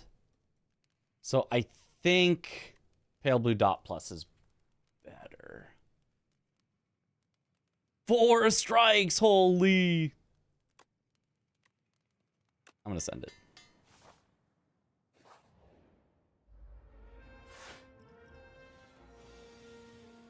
Oh, he EP? Awakens upon taking damage or losing HP 3 times. So, just don't hit him. Simply don't hit him.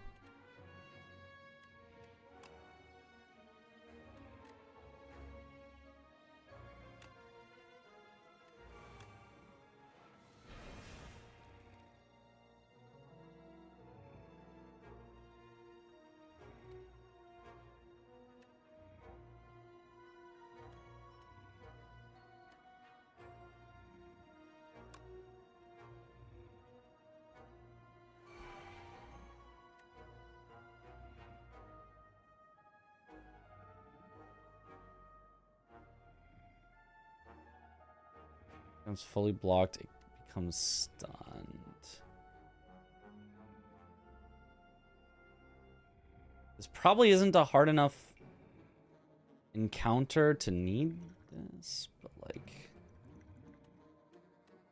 I could fully block its attack so it becomes stunned, but only with 1 more energy. Replay 3 on Sovereign Blade for big bonk. The problem is it has to go into my draw pile. rather than into my discard pile. So I'd have to leave it in the discard pile, not get it back. Oh, actually what I could do, because I have things that put it onto the top of the draw pile, then I could, you're right, that's possible. Just not from Summon Forth. Okay, I would love to have Shining Strike back. I think it's Shining Strike and Defend, and it's kind of weird.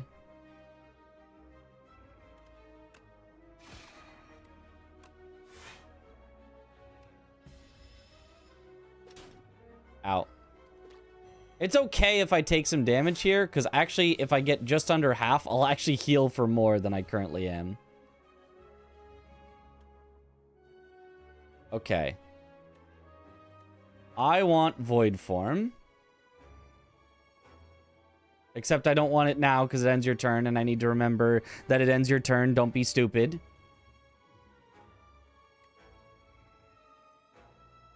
Oh, God.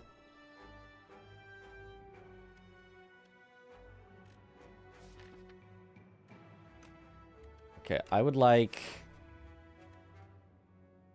Summon Forth back.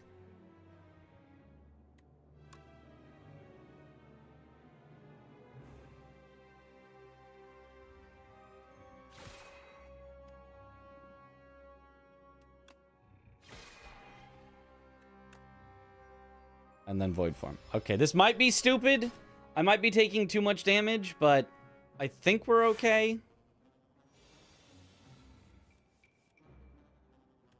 Because now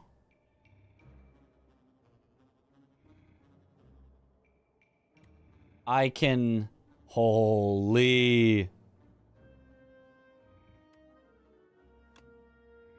I can Comet you. Honestly, should I Comet you? Hold on, wait a minute. Maybe you just get... Blast. Hold on, there's a way to think about this. 30 damage. So if I Gamma you, you're definitely dead. So I could Comet you, Gamma you. Blade you, you're super dead. Summon Forth the Blade again to Blade you again? Well, I don't have that much mana for everything. Forge 8. Comet Gamma. I'm only left with 3 energy. Blade for the kill. Summon Forth to get it back.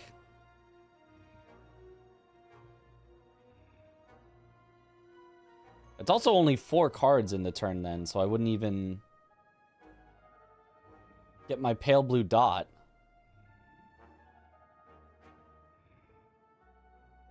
Tried to use Blade as second card for free energy. That's true. That's probably what I need more. So I actually go Gamma Blade. I'm okay with spending the 5 energy for Comet. Comet you. Yeah. Gamma Blade.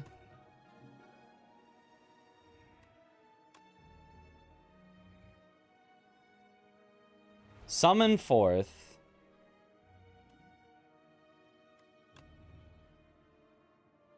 Wakey wakey.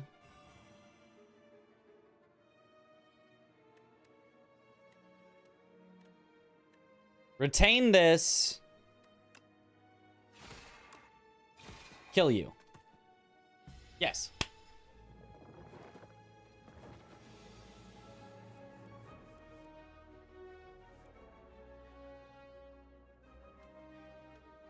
So now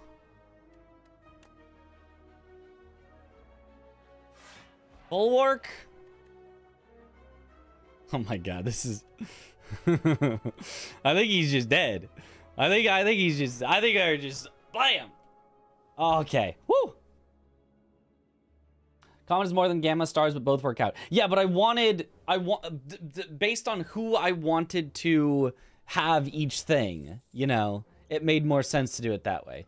I don't think 3 vulnerable is more important than any of these. Let's see here. Don't need. Damage to all enemies for each that granted this turn. Don't need. Sacrifice. Out of here. Easy sacrifice. Giga damage. And I think we just skipped the potion. I don't think I care about that. My HP isn't at or below 50% at the end of combat, so I don't get to heal for 12? Oh, this is so sad. Regular enemy combats are no longer encountered in question mark rooms. Okay.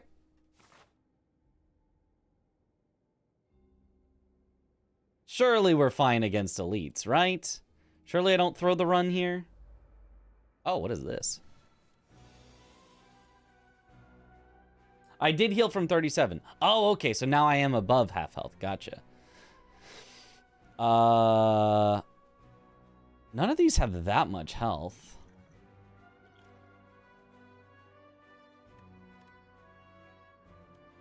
Okay. We start with Big Bang Plus, always.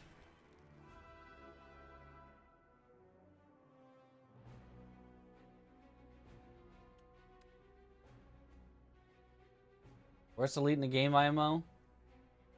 Read buff. Reattach. If other segments are still alive, revives in 2 turns with 25 HP. Okay, so just kill them all at the same time. That doesn't seem so bad.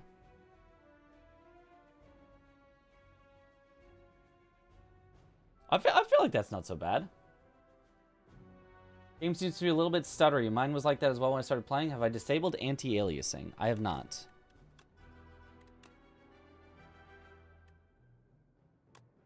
None. Is it better? I feel like it might still be stuttering a little. 15 isn't that much to need to Cosmic Indifference it. I can't Comet. I probably Gamma Blast. I just defend? I really don't want to, but...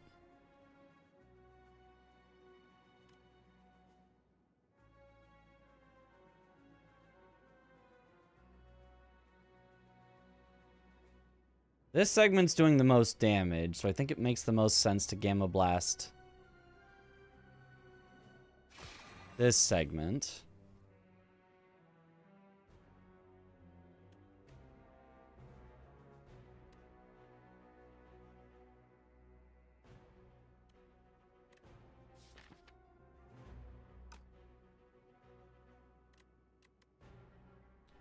Sovereign Blade just doesn't make any sense, I don't think. Blocking isn't bad here.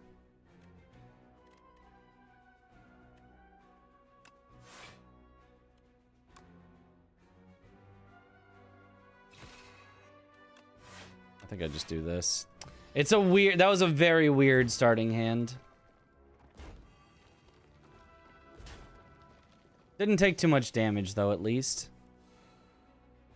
Weak! Oh!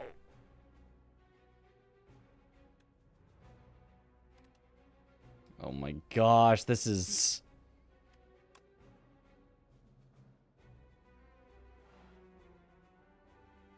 Can you even replay a power?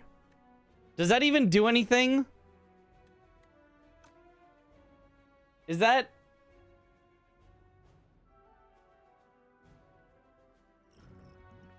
Use Swift Pot? Yeah, I think I kind of have to, don't I? This is kind of weird. Okay, Void Form. Frick it. Just take... I'm just going to Tincture as well. So I can...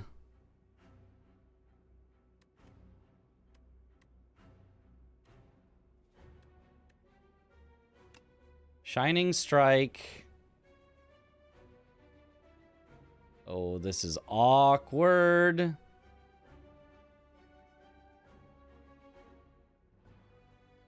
Well, I can kill this one just to reduce the damage I'm taking. Worry about the others later when I void form. Screw it. Just do this to reduce the damage I take.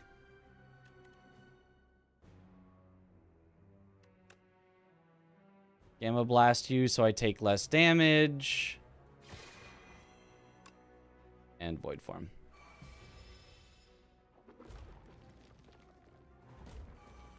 Ow.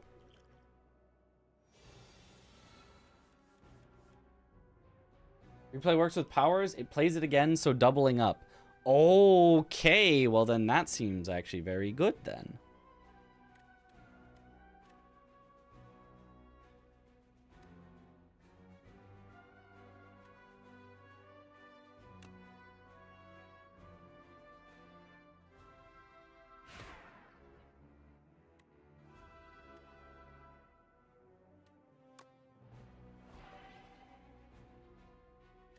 Definitely need this. Oh my god. I'm gonna have infinite.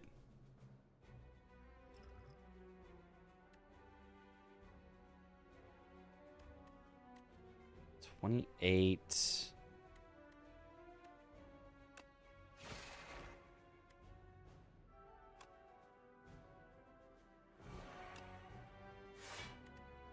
Let's just do this and get back my summon forth.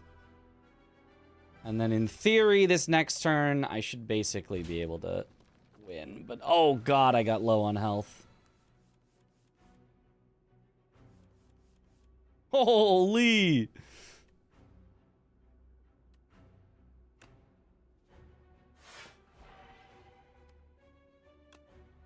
Just do a little 51 damage.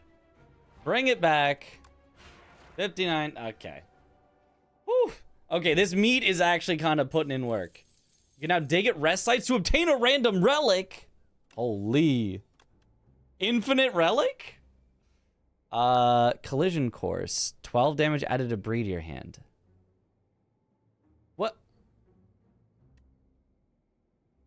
What's the point of that? Is there a reason you would want to have a debris in your hand that exhausts? That 12 damage is not a lot. I don't need more of those. I don't need more of those. Sacrifice. Every 3 turns, gain an energy. Hooray! Not in this build. Some cards can change status cards. Oh, a status build. I see.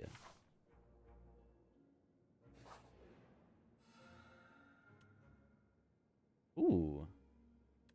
Add Exterminate, deal 3 damage 4 times to all enemies. Wow. Or Squash. 10 damage applied to vulnerable. I think I need some AoE.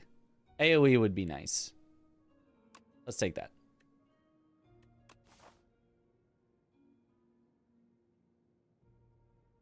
Minion cards turn other cards into minion cards. We don't have them unlocked, I think. Free attack plus you can sort of play 2 cards for cards that count number of cards played. Gotcha. Okay, well, here goes. We gotta beat another elite. Personal Hive. Whenever this enemy is hit by an attack, add 1 dazed into your draw pile. That's not so bad. That's not so bad.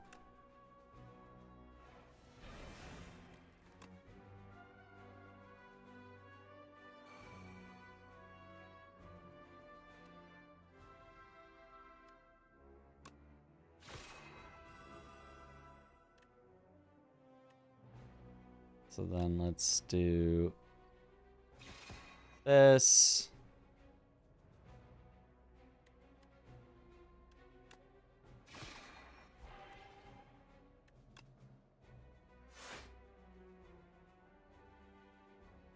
Honestly, give me back the Gamma Blast. Not the bees! Oh, baby, here we go. I don't think I Void Form. I think I can kill him fast enough without Void Form. Feels good against it. Play a Shiv deck, and you skip 3 turns drawing Dazes. Dang. Okay, so we Bulwark.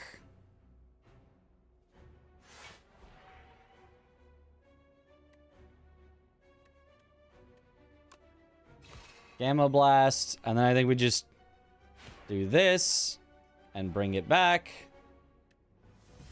And then next turn we just Sovereign Blade and we win. Wow, that was effective. That was very effective. Bonk. Have this B-Man, he's so annoying. Not for my deck. Gain energy, draw 2 cards. Wow. First hand you draw each combat is upgraded. Ooh, neat. Ooh. Ooh. Oh. Oh, ooh, all of these are pretty neat. I think I might go Guiding Star. 3 card draw seems big. 7 stars with Void is OP. With Void! You're so right. You're so... With Void, yeah.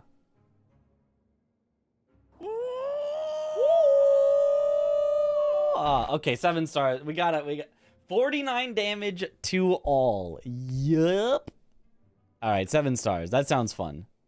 I didn't think about the possibilities. Oh. Divine 3 times. What does divine mean?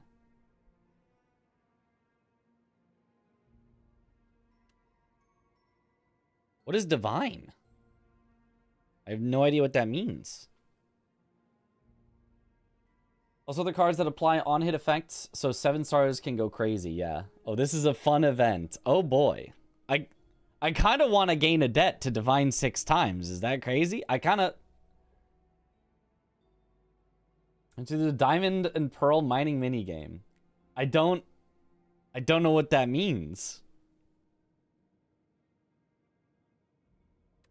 I mean, I can afford 95. I just want to divine more. I don't know what this means. I kind of don't want to put a bad card in my deck, though. I kind of really want to get the bad cards out.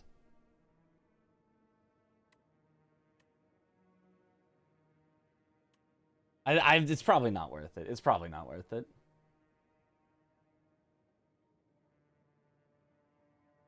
How many curses are we on? None so far. This is my deck.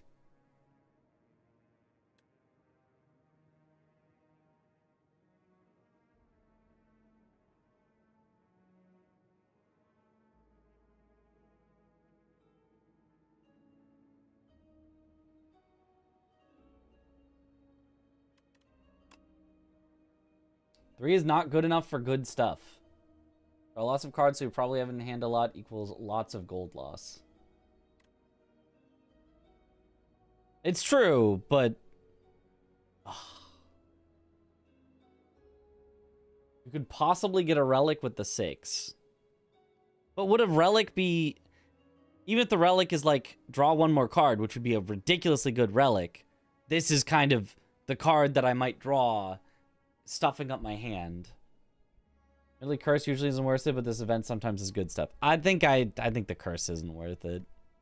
I'm sad about it, but I don't think this is the type of deck where a curse is that... I think a curse is kind of bad for me.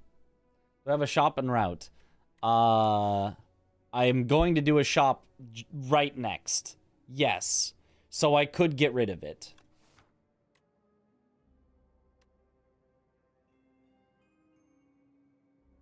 Yeah? Alright. Fine. Divine 6 times. What is this? How to divine. Reveal your future by revealing the tiles. Select small divination or big divination and reveal the tiles within the crystal sphere. Once an item is revealed, you will receive it at the end of session. But beware, revealing some items may be dangerous. mean, we got a big divinate, right? Why would you not big divinate when I could divinate big?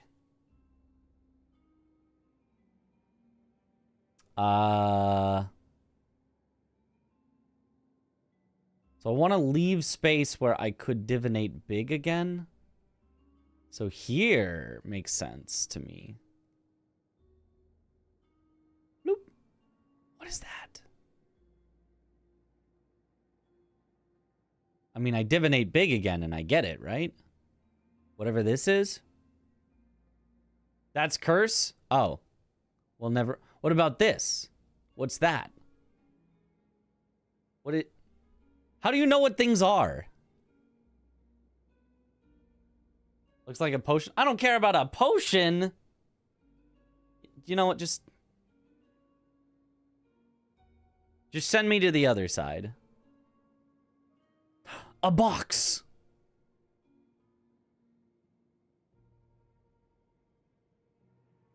That's got to be something good.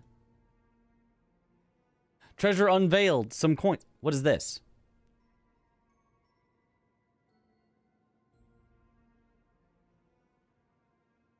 It could be anything, even a curse.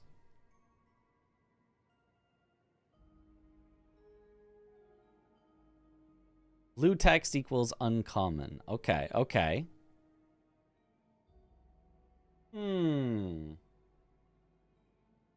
Uncommon card. But I really want the box, right?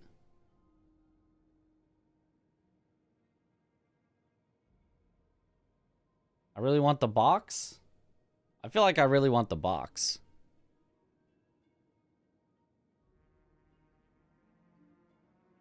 Show me a box. Ooh.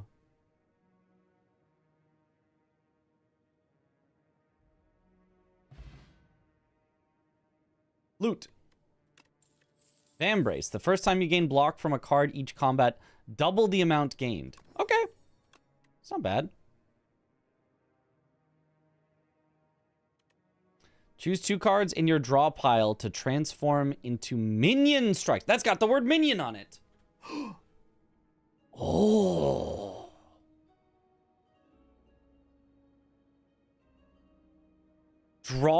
Deal 7, but draw 1 for 0? Just cycles itself? And because I transform them and then I exhaust, I get to draw my good stuff better, more often? Ooh. And it's choose. That seems really good. Next turn. Gain energy and that. Retain your hand this turn. Just gain back the stuff I already had. Lame. Forge. Sovereign Blade deals double damage to the enemy this turn. Doubling my Sovereign Blade? That's really good. That's really good. That's garbage. Oh. I do like doubling my damage. Not gonna lie. Doubling my damage sounds like I could instantly win. Big bonk. Yep. So, how many bad draws do I currently have? Right. Because if I charge, I could turn my defense into they cycle themselves and then exhaust themselves. I could turn my strike. I could turn my venerate.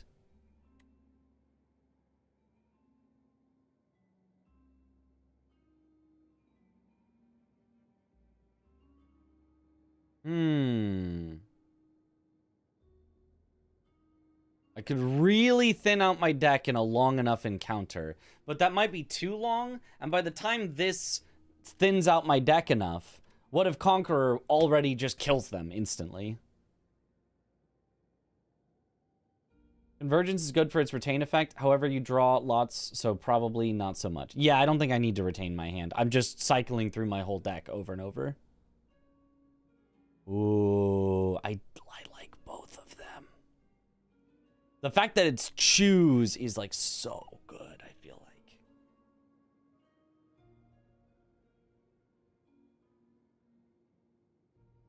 The deal 7 damage I don't actually really care about that much though. It's mostly just exhausting bad cards. But maybe I don't care that much about that. Maybe I don't care about exhausting bad cards. I kind of have a good enough cards in my deck that I'm kind of always drawing something good anyway. So maybe I don't need it. So maybe it's just Conqueror, so I can just slap on a turn. Get rid of statuses the enemy does. That's so true.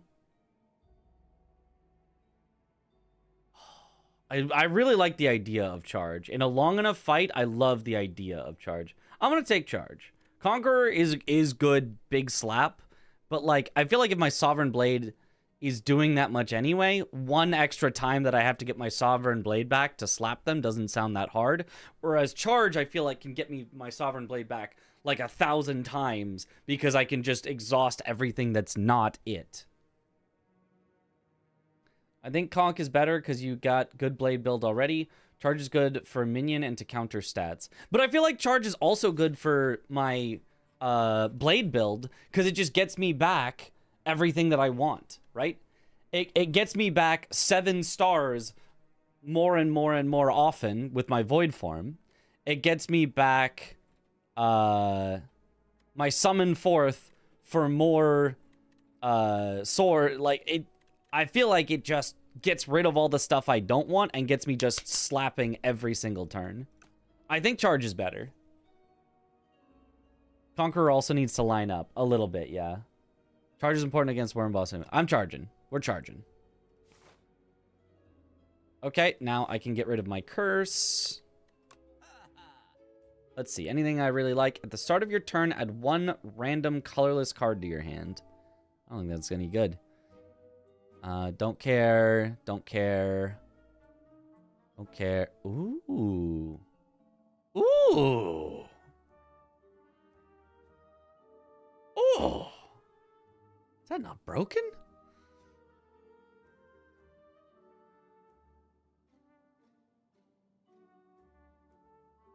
Upon pickup, upgrade 2 random skills. Okay.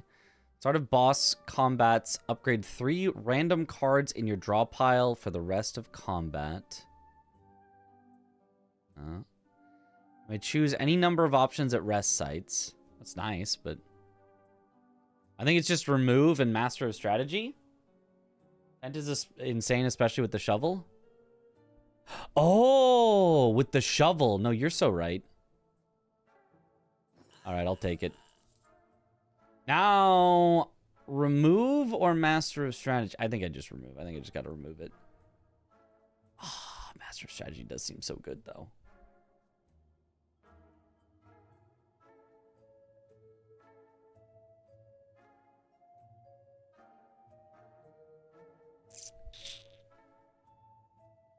All 3.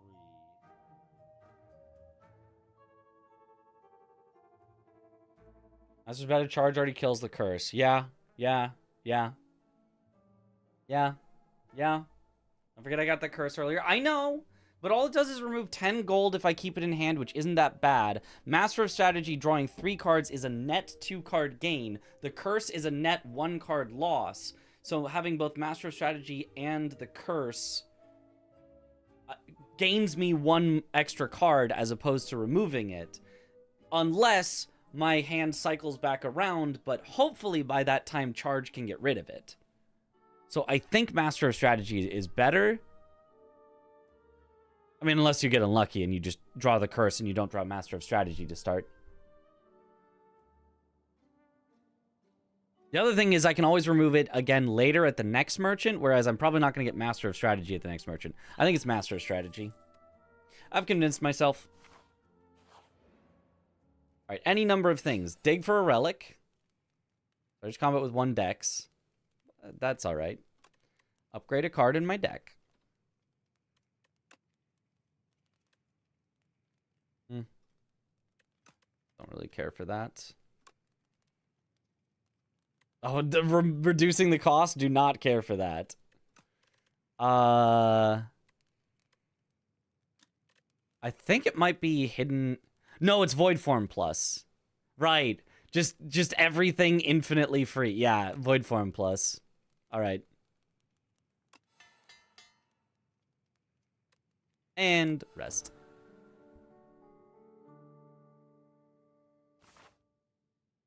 All right.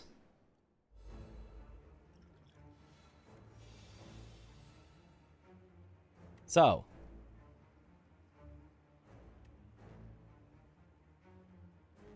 Let's start with...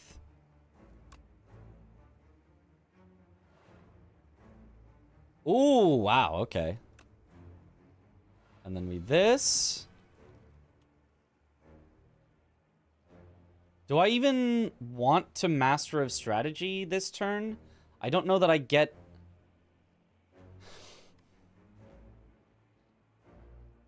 enough out of it, do I? I probably want to Summon Forth and Cosmic Indifference to get the Summon Forth back.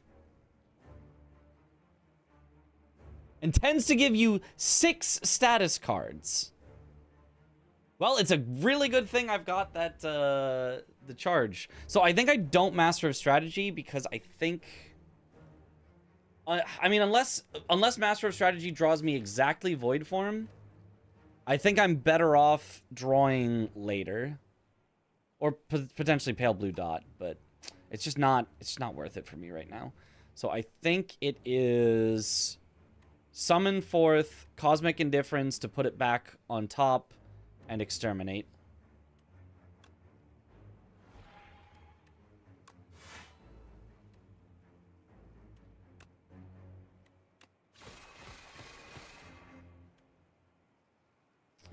Which is a bit weird, but...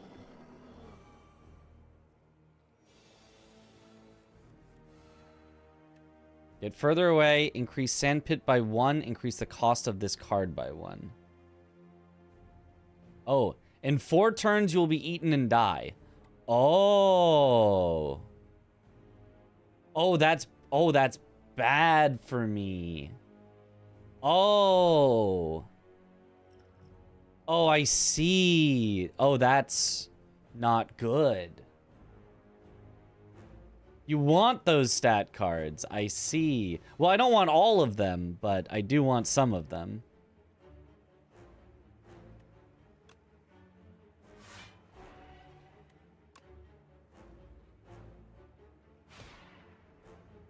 Oh, whoops.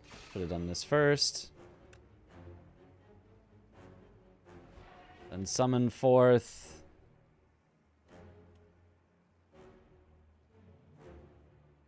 I think this makes sense. And then Cosmic Indifference it back. I don't really need Shining Strike. I think I can kill it within 4 turns just as is. Just give me back Summon Forth over and over.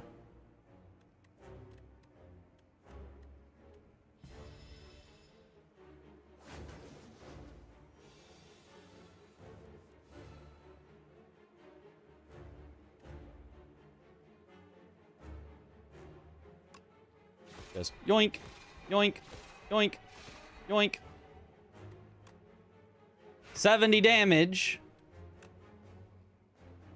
And bring it back.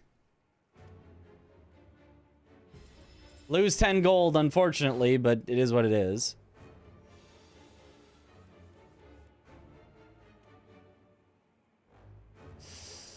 Well, this is a little awkward. I don't quite do enough damage here. This deck is giga. What am I gonna draw next turn? I can Frantic Escape so I don't die. All I need is Falling Star to apply 1 weak, 1 vulnerable, and then it'll be dead.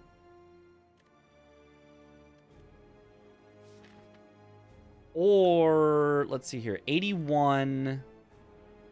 I need an extra 27. How do I get 27? Oh, I can guaranteed draw what I need by getting rid of Void Form, surprisingly, and defend using Charge.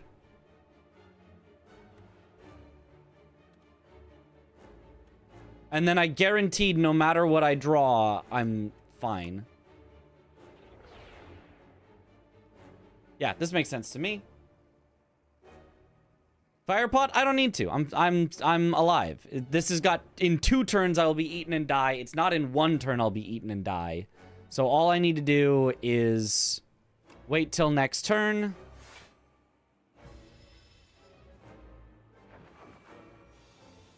He strengths up. That doesn't matter.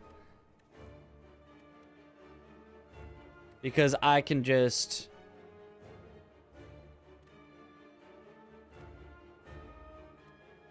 yeah, apply a weak. Gain this. Falling Star you. Do more than enough damage. Bam! There it is. Firepot wouldn't be enough anyway. Exactly. Huge. Just gotta plan it out. See, I told you that that charge would be super worth it, and it already super was. Ooh. 8 plating. Oh, but it gets reduced, so it's not like it's not every turn. I am invincible. Gain 9 block at the end of your turn. If this is on top of your draw pile, play it. That's interesting. I don't think it's that good, but whenever you attack an enemy, it loses 1 strength this turn. Ah, are any of these even good? I feel like Monarch's Gaze is too expensive and I don't slam. 8 plating is pretty nice. 8 plating has got to be better than I am invincible. Like, that's kind of silly, but like I'm not wasting my set things on top for that. Neutron, it's too expensive though. I mean, it's nice once I have free cards, but at that point I just kind of win. So yeah, 5 stars is too much. I am invincible. I'm not wasting my set it on top. I think I sacrifice here. 8 plating is the best of the 3 by a mile, but how am I going to get 5 stars? I feel like by the time I'm able to cast this, I kind of have already won. Enough generation before Void, but when Void, you won. Yeah. Sacrifice is better here. You have a good setup already. That's what I'm thinking. I think I just... as sad as it is, because I think this could be a good card, I just don't think it works for me. I mean, theoretically, it could work because I have... what's it? Where is it? Shining Strike? Shining Strike could get me there to have it. Like, if I had both Shining Strike and this in my opening hand, I probably would use it. But only good after Void Form, agreed. Yeah. It's just after Void Form, I think I just win. So I think I'm just going to sacrifice it. Disagree with Aegis being best with the amount of attacks you make. Gaze reduces mob strength damage to much lower amounts.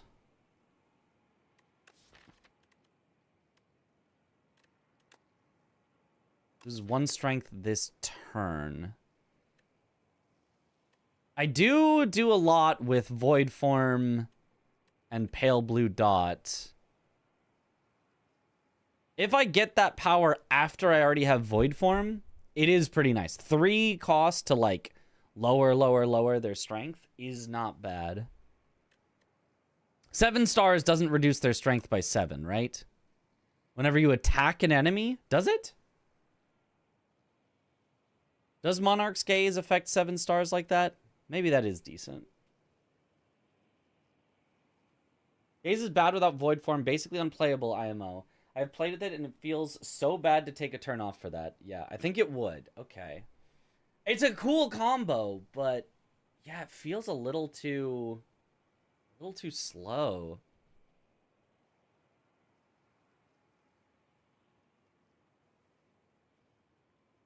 Would, but it's overkill. Not worth making the deck thinner, probably. Yeah, all right. I think we just sacrifice. Weird to sacrifice, like, the rare, you know, benefit that you get at the end of a level, but, like, it is what it is, I think.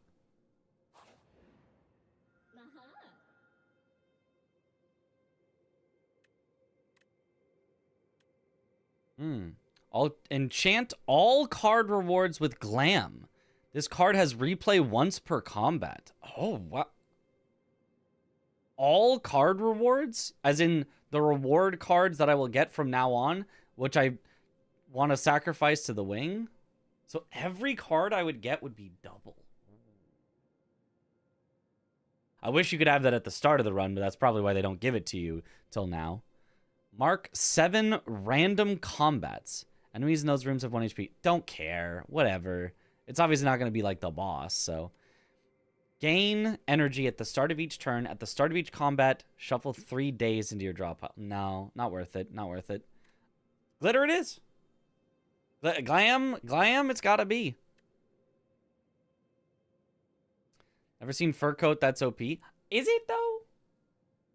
I mean, it's not the boss. Isn't the whole thing that you're just trying to, like, get as powerful as you can for the boss? And this just doesn't do anything, right? It's Giga, but kind of goes against Wing. And even then, it's amazing. Yeah, I think we just glitter. I'm glittering. I'm a glitter. A glittery gal. Let's see. Oh, I can get a ton of elites on this path. Going like, yoop, yoop, yoop, yoop. Well, maybe I would go the question mark. So one of these two. Up. Elite. Question. Merchant. Question. Here? I can just dig. That's true. There's bonfires in the middle. There's a bonfire over there. There's double bonfire if I go that way. And there's always a bonfire at the end. Technically, though, elites get me a relic, a card reward, and money, I think. Or something. And a potion.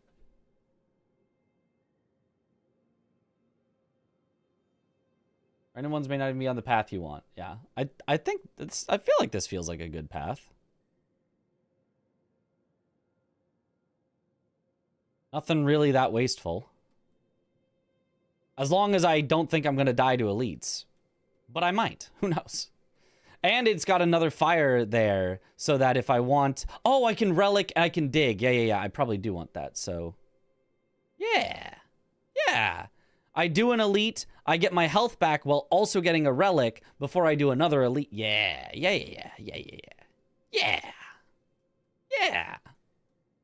Send it. Fur Coat random 1 HP battles, you mean? Oh, yeah. I see what you mean.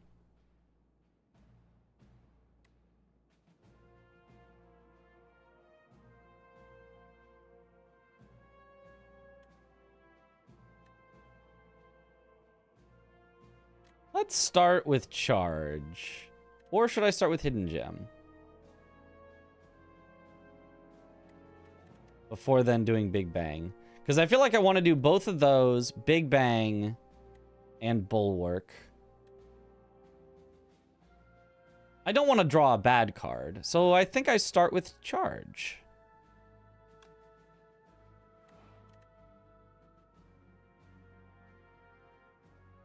So it's which things I do not want. The things I least want is debt.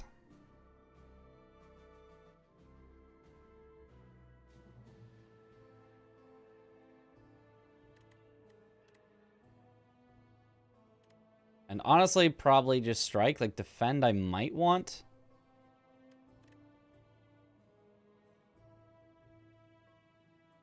Well, there's a lot of defense. Let's just get a defend out. Hidden gem, cosmic indifference. That I guess can draw a lot.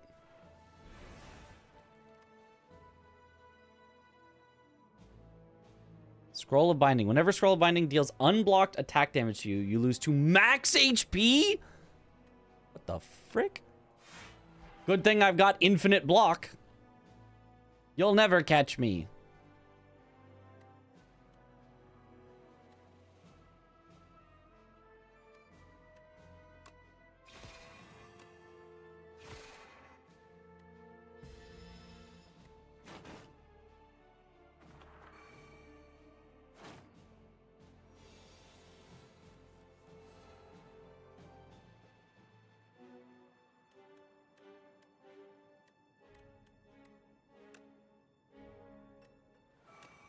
Give me some cards. Oh, defend. I did not want those. But get you out of here. Oh, that would have been slightly better. Oh, well.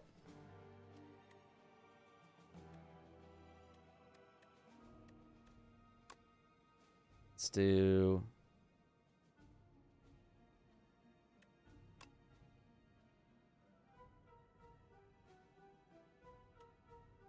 $28 is enough to just kill. So let's make you vulnerable. Send that. Die. Die. Easy. Draw 3 cards. Oh, that's such a good potion. Oh, right. They all have replay. They all have glam. When you draw this, increase its damage by 3 this combat. That's so... Funny enough, I could fix my deck so that I have, like, nothing but Kingly Punch, so I'm just infinitely drawing it, but...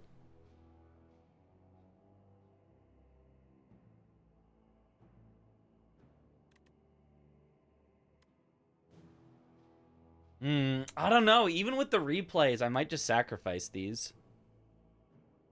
None of these seem that good. Without the replay, I wouldn't even consider any of these.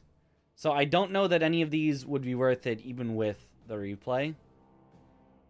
Kingly Punch sounds kind of funny, but I don't think it's actually good. I found Slay the Spire 2 focuses a bit more on different strategies and card combos, and as a result, there are more rares made for a specific strategy that are only good in that archetype, making for more misses on the rare offerings than Slay the Spire 1. Yeah, that's probably right. I've seen 10 to 9 of your runs. That relic is mega broken. Yeah. Alright. Sacrificing. Whenever you rest, heal an additional 15 HP. And I can always rest. So... Self-help book. Ooh. Increases the damage. Increases the block. First time, draw 2 cards. Okay, obviously Swift 2 is just better. What do you mean? What do you, oh, let me increase the damage by 2 or the block by 2 versus 2 more cards? Are you kidding?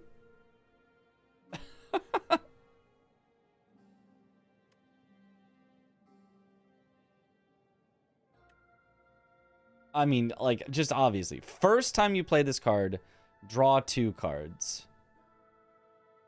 Oh, wait. It can only go on a power?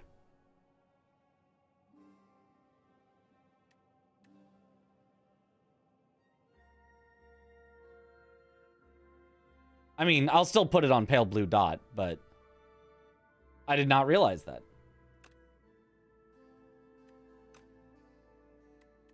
I guess I'm locked into my choice.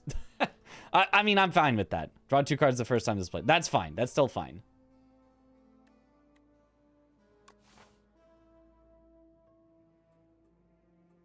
That helps my pale. Yeah, that helps activate the pale blue book on the turn that I play it, I think. Oh, this merchant is going to be very sad. I have no gold.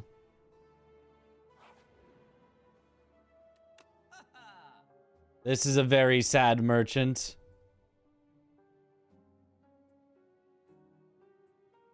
I almost wonder if parry is kind of worth it now. Oh, no, just another summon forth. Summon forth so good. Like, I could only have a deck of Summon Forth, and that's already, like, super worth, I think. Future reference, you can back to the choice of which upgrade via save and quit. Oh. Plus the damage can be a lot more than +2 on multi-hitting attacks. Yeah, I don't have a lot of multi-hitting attacks, though.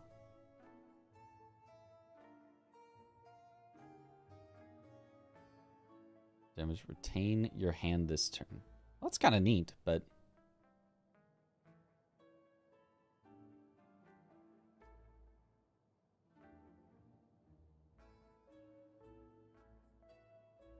I could get both if I do still want parry. With a lot of summon force, I would be casting Sovereign Blade quite a bit.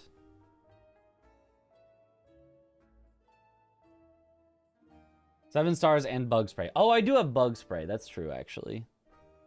I could have done that, I suppose. All right, I'm definitely taking summon fourth. Do I want Perry? The platypus. I kind of think I don't. I'd still just... I cast it a few times and everything's dead. I don't think I want it.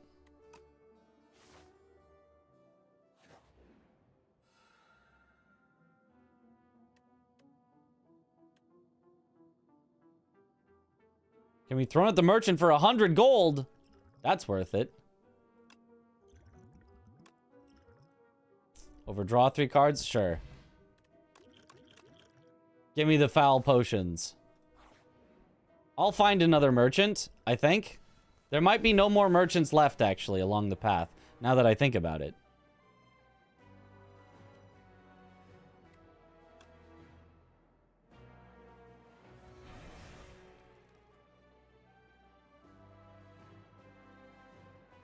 This is a slightly awkward hand, because I really want a void form.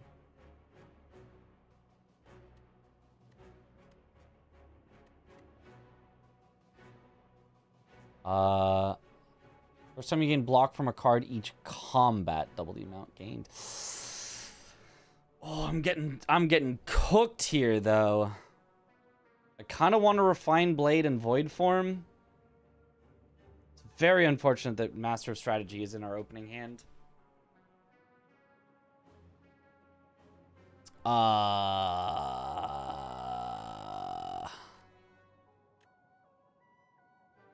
I'm just gonna get so cooked on damage, but like, I think it is what it is. I think I have to just take the 29. It's fine, because I'm gonna have a rest after this. It's fine. This, void form. Ow! Okay, here we go. Comet.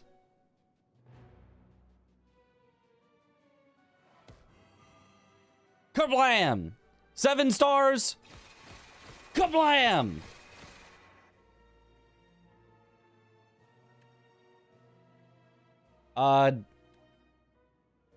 Gamma Blast, I guess.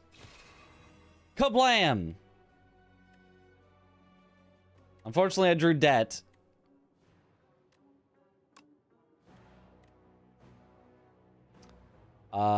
I do not want... Venerate does me nothing.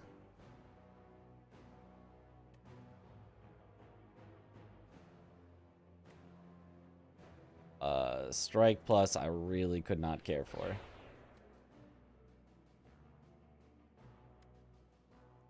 And I don't send Sovereign Blade. I don't think I send Sovereign Blade.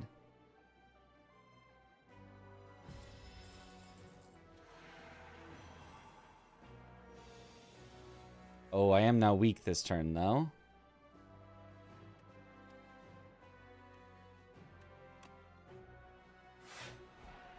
Boom.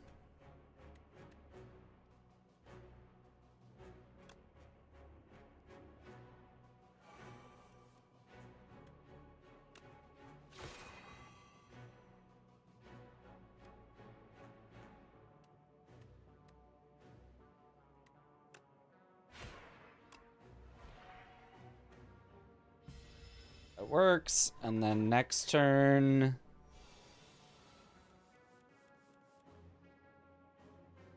Oh, this is kind of... Wait, this is kind of a combo. Because you can go Blade, Indifference to put Blade back, but then draw it with Minion Strike so that it's back in my hand so I can send it again, which then I could have put it back on top of my hand again. Yeah, that's pretty nice. Ooh, strategy combat with an additional energy? Oh my god, my first turns are getting so big.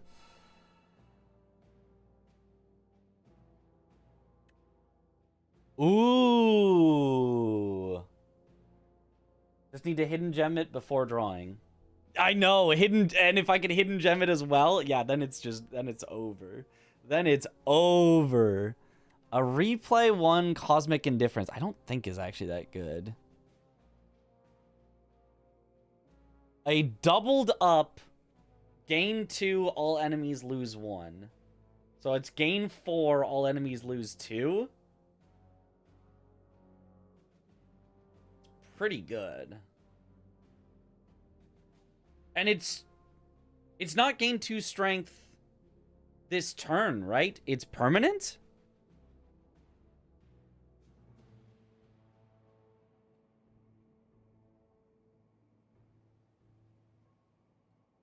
That's permanent, right? It's perma. Oh, okay. I'm taking it. I'm taking it.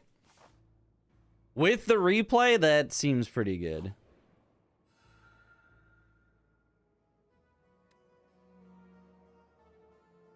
Oh, what are you trading? Take Bag of Preparation at the start of each combat. Draw 2 additional cards. For Gorge It, at the start of each combat, gain 4 plating. Oh, I like both of those potentially. Trade Planisphere. I don't really need that much. For Bronze Scales, 3 Thorns. I don't care about that. Trade Lantern. Start with an additional to Gremlin Horde. When an enemy dies, gain and draw 1. As long as it's an enemy with ads, that's better. I don't know if this thing has ads.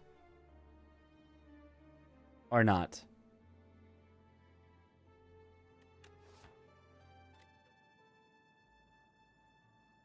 Nah. Then I guess it has to be Bag of Preparation for Gorge It. Wait. No, I give away my Bag of Preparation. I get Gorge It, the plating. Oh. No, I like the 2 additional cards. No, I don't want that gone. I guess I trade Planisphere for Bronze Scales just because I don't care that much about it. I want the Bag of Preparation and the Lantern because that just lets my first turn be huge. Bag is too good, yeah. So I think I just have to get rid of Planisphere for Bronze Scales, which I do not care about having 3 Thorns, but unfortunately this is just a downgrade no matter what, I think.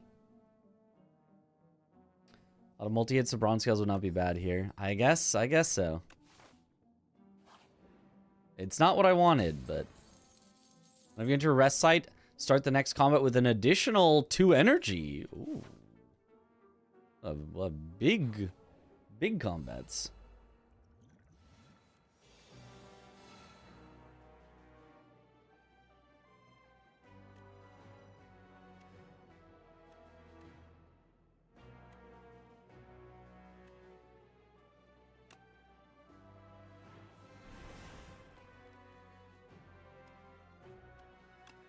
Okay, so then we charge.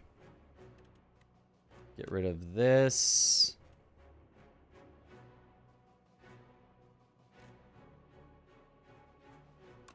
And strike.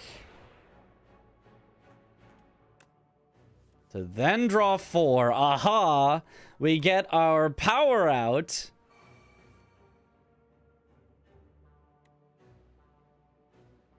We're gonna void form. So what's our one last... You need to be weak.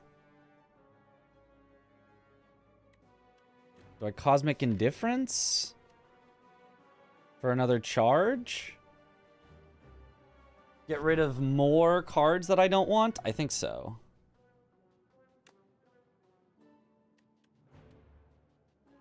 I wish I could Bulwark, but... I don't have enough energy.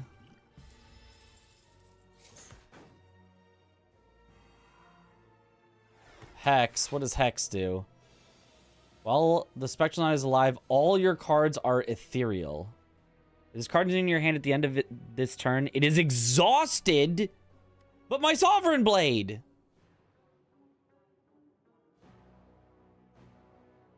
Okay. Okay. Okay. Oh boy.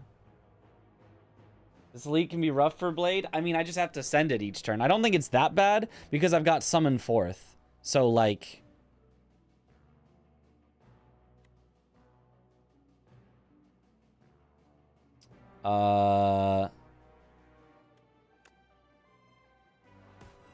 You get commented.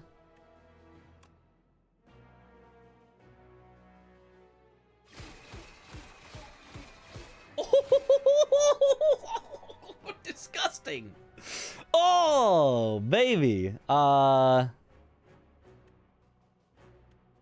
You simply die.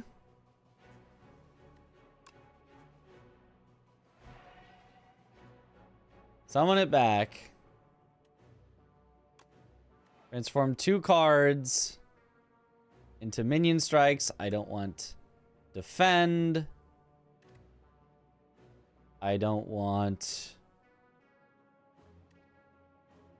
falling star is not good enough. Send this and let them exhaust. Except I think I'm no longer hexed because he died. Dampen. While he's alive, all your cards are downgraded. Downgraded! It doesn't matter, though. You're dead anyway. You fool. You absolute fool.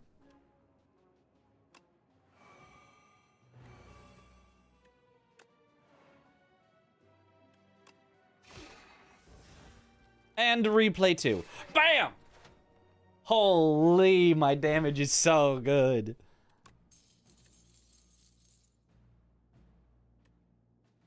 Ooh.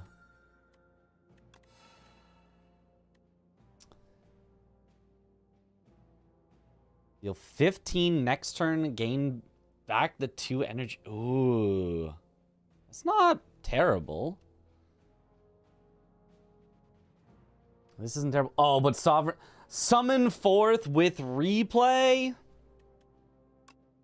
I mean, give me infinite.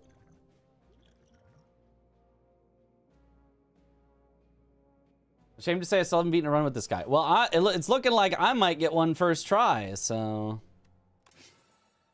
Dig up a relic. Upon pickup, gain 2 potion slots. Okay. I mean, neat. Since that's got replay, that's not a bad one to upgrade. That's just another card, which is great. Ooh, Hidden Gem Plus is fun. I'm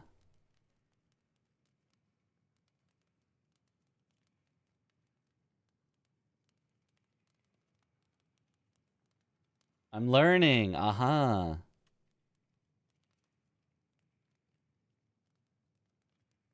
It only replays once per combat, but still. Hidden Gem Plus seems fun. Let's do that.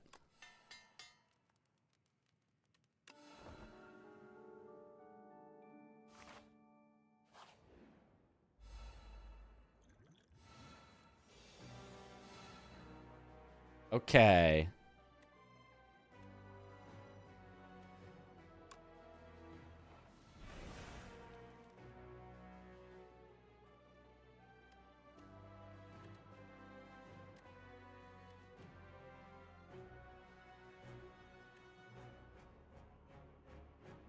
Eight energy is a lot. I'm always going to want to do this, I think.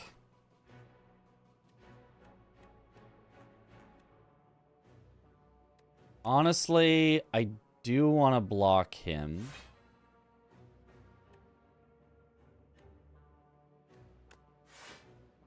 And then this, bring it back, bring that back. And then I have room for exterminate. Makes sense to me. This. Bring it back. Summon fourth back. Okay. The clanker. He do be clanking.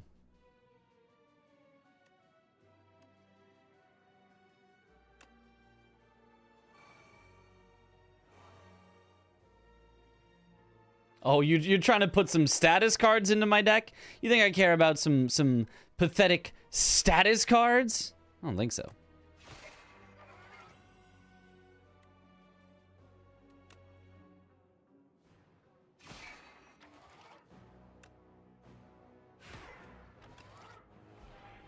And yoink that back.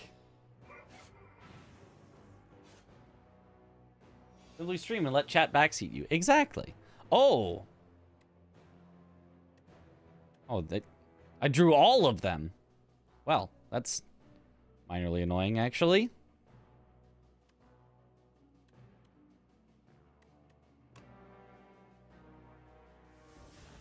Oh, there's a max hand size? Oh, God. Well, oops. I didn't know that. Oh, boy. Okay. All right. This is awesome for me.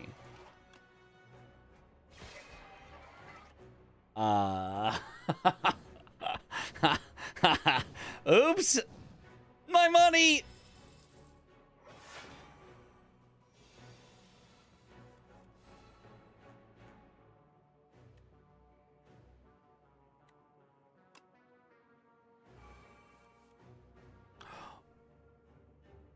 Do I just take the 30? I think I just take the 30 in order to void form plus. It's too good. I have to. This is so sad. Ah!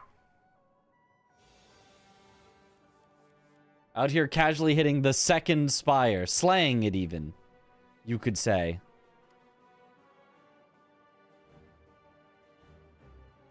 What's left in my deck?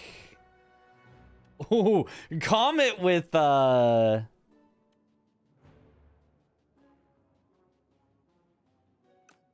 triple is pretty funny.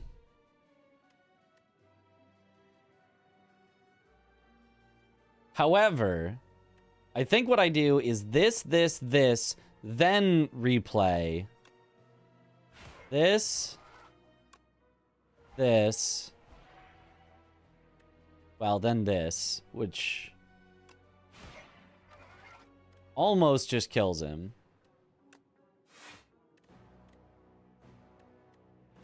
Then bring back Summon Forth Plus.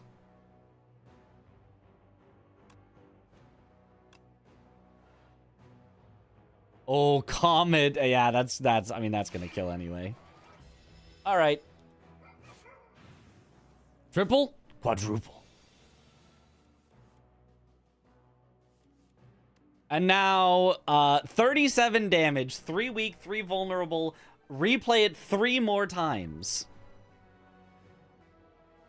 That seems all right.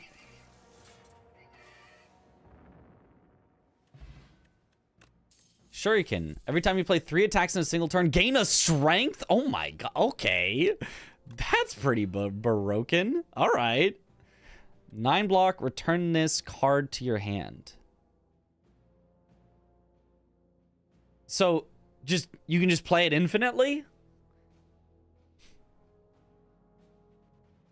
That one's kind of bad. 7 to all. All enemies lose 1 strength this turn. Replay 1. It's not bad. Stars, though? Yeah. I mean, a lot of times I just have infinite stars because I'm getting 3 cards free a turn, but it might still just be a sacrifice. I think it's just a sacrifice, though. We got Comet Quadruple. Yes, I'm just going to sacrifice. I don't think any of those are, like, that good.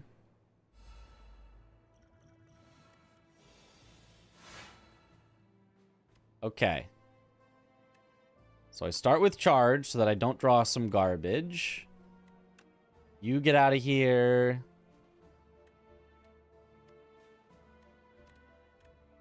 And you get out of here.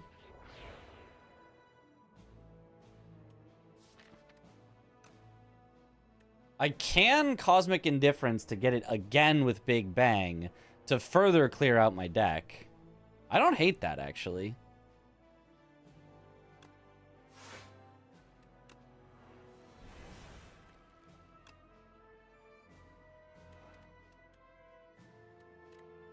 Strike plus, and let me check if there's anything else that I really don't want to draw. Everything else is pretty good. Strike plus and strike plus.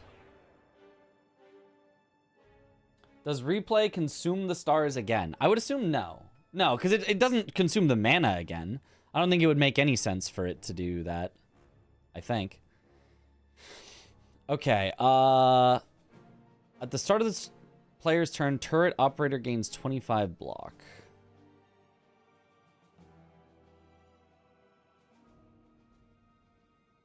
So I guess I'm supposed to take out the living shield first. I mean, if you asked for it.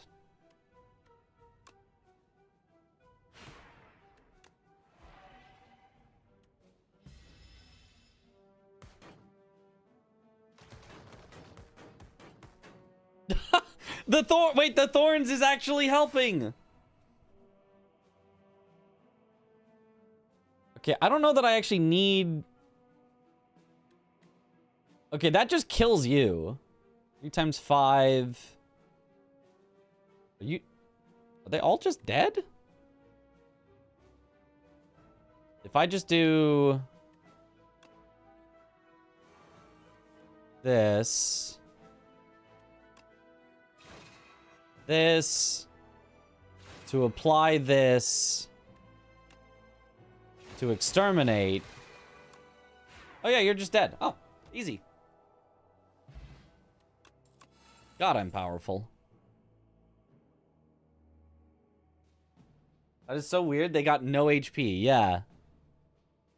Every 4 energy you spend, gain energy, replay 1. Do I... Wait. So spend 4, gain back 2? That's I mean... Deal 30 damage, replay 1. Oh my god. I don't think I need that, but like, what the hell? Do I even need this if I already have free? I mean, it lets me kind of get to free earlier. I think it's good enough. I mean, infinite energy. We're just kind of on infinite energy.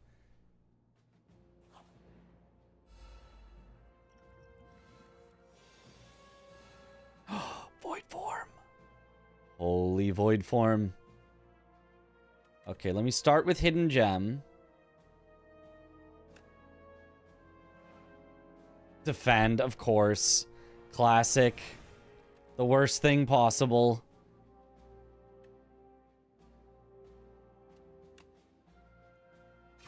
Shining Strike. Comet. Keep Master of Strategy for when it cycles back around. And Void Form. Slimed!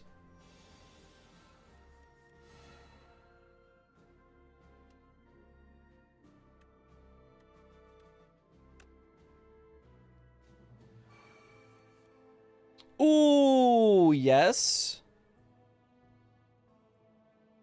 I think I have enough energy, so I'll go... this... into this... boom, boom. Might as well keep that. Oh, 6 block. Replay 3. Wow, look at all the block I can get.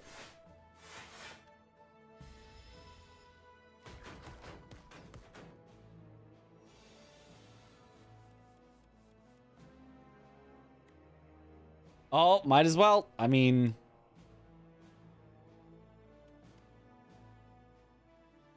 Orbit... Resonance.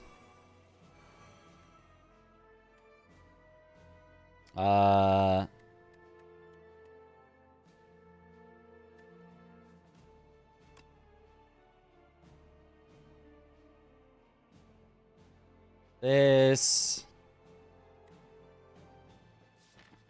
I might be able to just kill him here, but like, just in case, I don't want debt.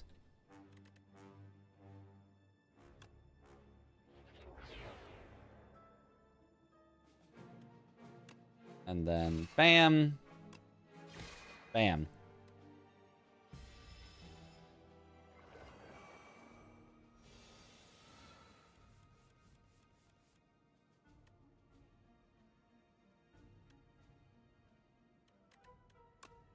Get gamma blasted. And boom. Alright, easy. Okay, what do we got? What the fuck? Draw 6 cards? What the fuck? Oh my god. With a replay. That's just a full hand. Oh my god. Wait. Yeah, I mean, give it to me. Yeah, why not? Yeah. Whenever you shuffle your draw pile, draw a card. Oh my god, we're doing it. We're just drawing everything. The upgrade draw 9. I mean, that doesn't do anything. Max hand size. That doesn't do anything. It already replays once. Oh, that's funny.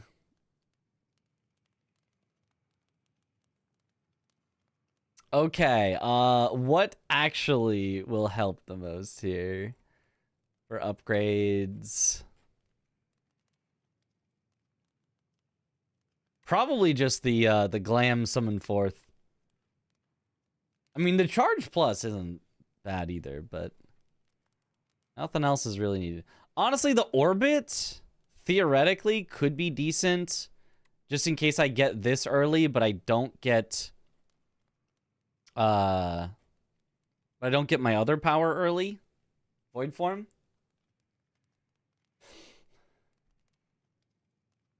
$22 forge, though. That is a lot of forge. It's currently 16. 6 more forge. I think Orbit Plus increases our consistency more. I think we need the consistency.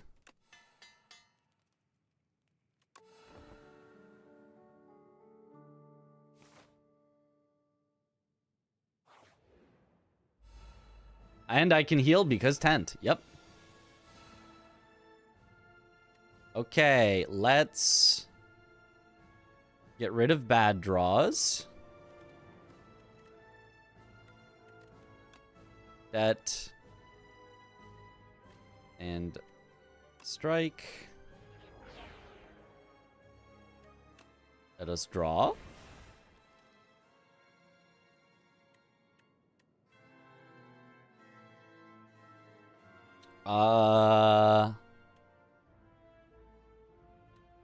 Let me...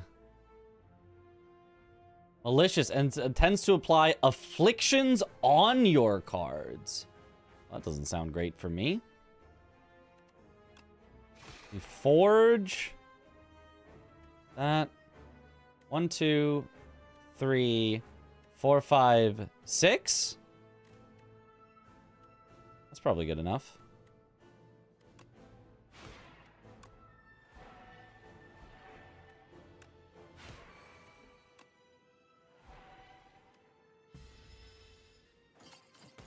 Ow. What are you afflicting? Chains of Binding. The first 3 cards drawn each turn are afflicted with bound. Only 1 bound card can be played each turn. Cards are unbound at end of turn. So I only get to play 1 of Minion Strike, Cosmic Indifference, or Pale Blue Dot. Okay, obviously it's Pale Blue Dot.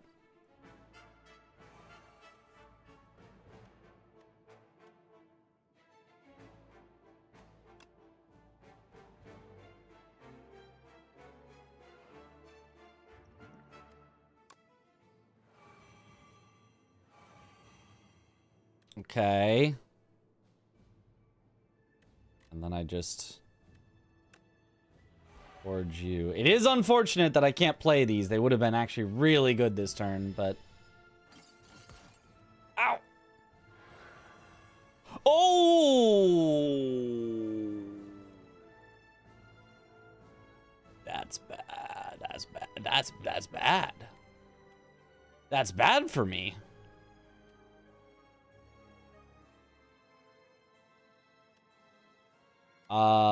Yeah, that's... We're definitely bulwarking. That's a no question. Oh, boy. I think we have to just summon forth and defend, then?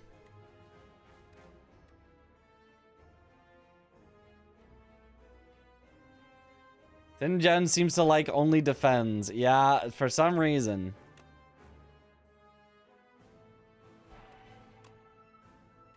I'll play the non-bound one, because why not?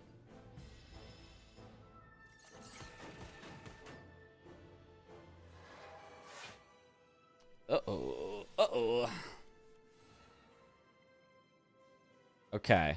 Void Form Plus. Obviously, we need that. Okay, I can't do that. Orbit Plus, Void Form Plus is all I can do.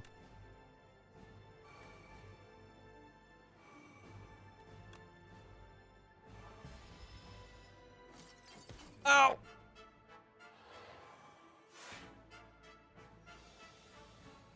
This is fine, though. This is fine. We're setting up way better than they are. 68.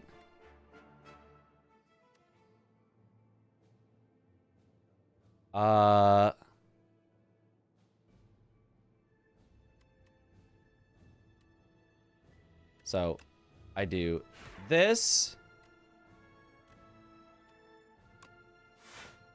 Put it back on top. I mean, or put it summon forth back on top.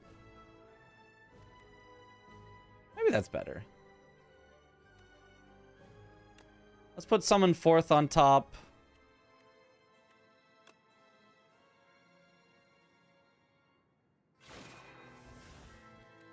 Summon it. Kill you.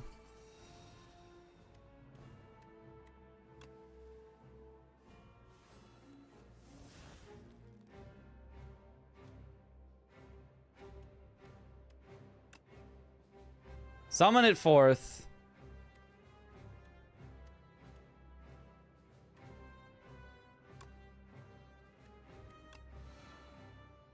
Oh my god! I do not need to replay 4 on my thing that already draws my entire deck. I don't need that.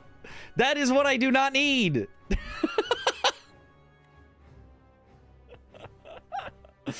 I absolutely do not need that.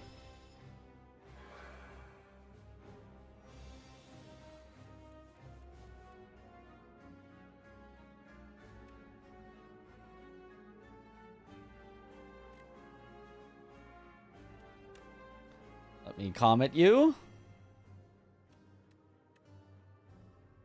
Sovereign Blade summon forth.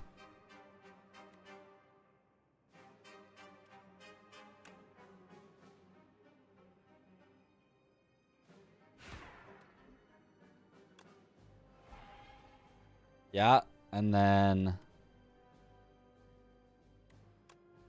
refine.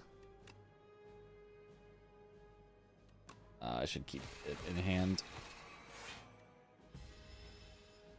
All right. But now we win.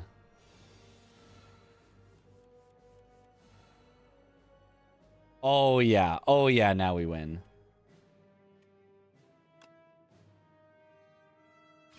Kerblamo! Kerblamo! Easy. Is that the end? Did I win? Is that the end? Oh. Hey, first try. I need quiet. I'll teach you some manners. Sheesh. Ah! You've dealt 1,240 damage to the Architect, but it wasn't enough. You have dealt a total of 1,240 damage to the Architect. The Architect still stands despite taking 20 billion damage from all those who have faced him. Yeah, but I'll do the damage that takes him down. My next 1,027 damage will take him out, though.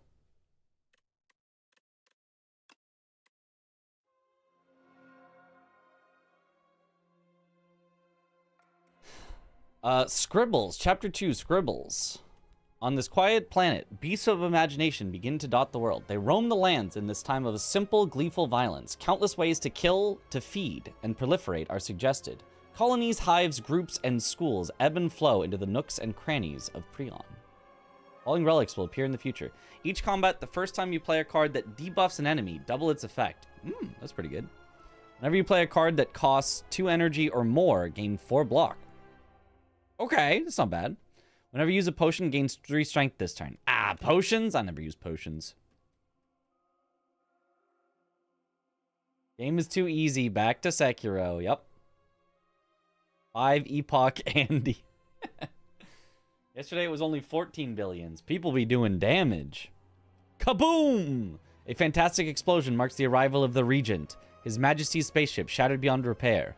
Finally, I arrive. Forge 10. No other effects, just Forge 10. That kind of seems bad, I'm not going to lie, but I guess it is a common. Sword Sage. Increase the cost of Sovereign Blade by 1. Sovereign Blade now hits an additional time. Oh yeah, that would have been broken with our build. Imagine if we had that. Imagine if we had that with our free everything. Oh my god. And then at the start of your turn, Forge 4? Just every turn? Those are some good cards. Okay. Sword Sage Ishin, yes. Chapter 5. We need a hero, the Regent. Deadly monsters had begun to trickle out of the spire at an increasing pace ever since the doors have reopened. Brave warriors, explorers, and mercenaries have been sent in, but few make progress. Even fewer make it back alive. The Regent learns of this dismay and takes it upon himself to become the hero the Prion needs. I enter. Falling relics will appear. At the start of each combat, Forge 10. Oh, wow. That's really good. For every 10 stars spent, gain 10 block. Oh, that's trash. That's really trash. You have to spend 10 stars to get 1 card's worth of block. That's trash. At the end of your turn, gain star. Oh, that's not bad. That's all right. These paint art. I love the paint art. It makes it look like the Regent drew it himself. Chapter 6, Grand Strategy, the Regent. Defeat? Me? The Regent of Staris does not know defeat. The strange man at the top of this tower must be defeated by me, and only me. The Regent devises a royally brilliant plan to become stronger. To immortalize this, it is etched into a nearby stone. Try harder. Get good. Star Potion, gain 3 star. Okay. Cosmic Concoction, add 3 upgraded colorless cards into your hand. Okay. You can search Forge 15. Okay, that one's good. That one I like. The Regent must keep going. His Majesty may now access Ascensions when starting a run. Nice. Do I not need sleep? I'm about to sleep. I just had to finish the run. We were on a banger of a run. We made it all the way through. Chapter 6, Life and Death. The Necrobinder. A young explorer unlatched the forbidden grimoire. Magics from another time and place exploded outward as weightless dark smoke overwhelms this curious one. She gains understandings of life and death, but at a cost. Her skin, hair, and organs rapidly rot away as her soul is forcefully bound into the locket in her pocket. The grimoire whispers, "If I die, you die." Oh, the Necrobinder. Neat. I'll have to try that out next time. Okay, cool. Nice unlocks. That's fun. That's a fun game. I'm gonna try not to like stream it like too often, just when I don't feel up to streaming other things. It's a good like, you know, wind down at the end of stream game, I feel like. Although that was kind of wind up. We kind of kicked butt there. But yeah, that was a lot of fun. We'll presumably be back to Sekiro tomorrow, unless I get a video idea ready for tomorrow, and then we might be filming a video idea. We'll see. I probably won't. I'll probably be back to Sekiro. I'll probably need more days than one to get on that. But I do want to start getting video stuff done. So end of the stream. Timing GG. Yeah, it is. It's pretty late. It's pretty late. So all right. Let's raid. Want to stream a bit longer, but don't want to do another run. Yeah. Exactly. Although, I mean, a Slay the Spire run takes longer than a Sekiro speed run, but card I really like with this build, it creates a copy of a colorless card. The sword is colorless. Oh, so you had like 4 swords in your fights. Oh, wow, that's nice. Wow, I didn't think about that. Let's raid Zoodle, who's doing a use what you see dungeon crawler challenge in Elden Ring.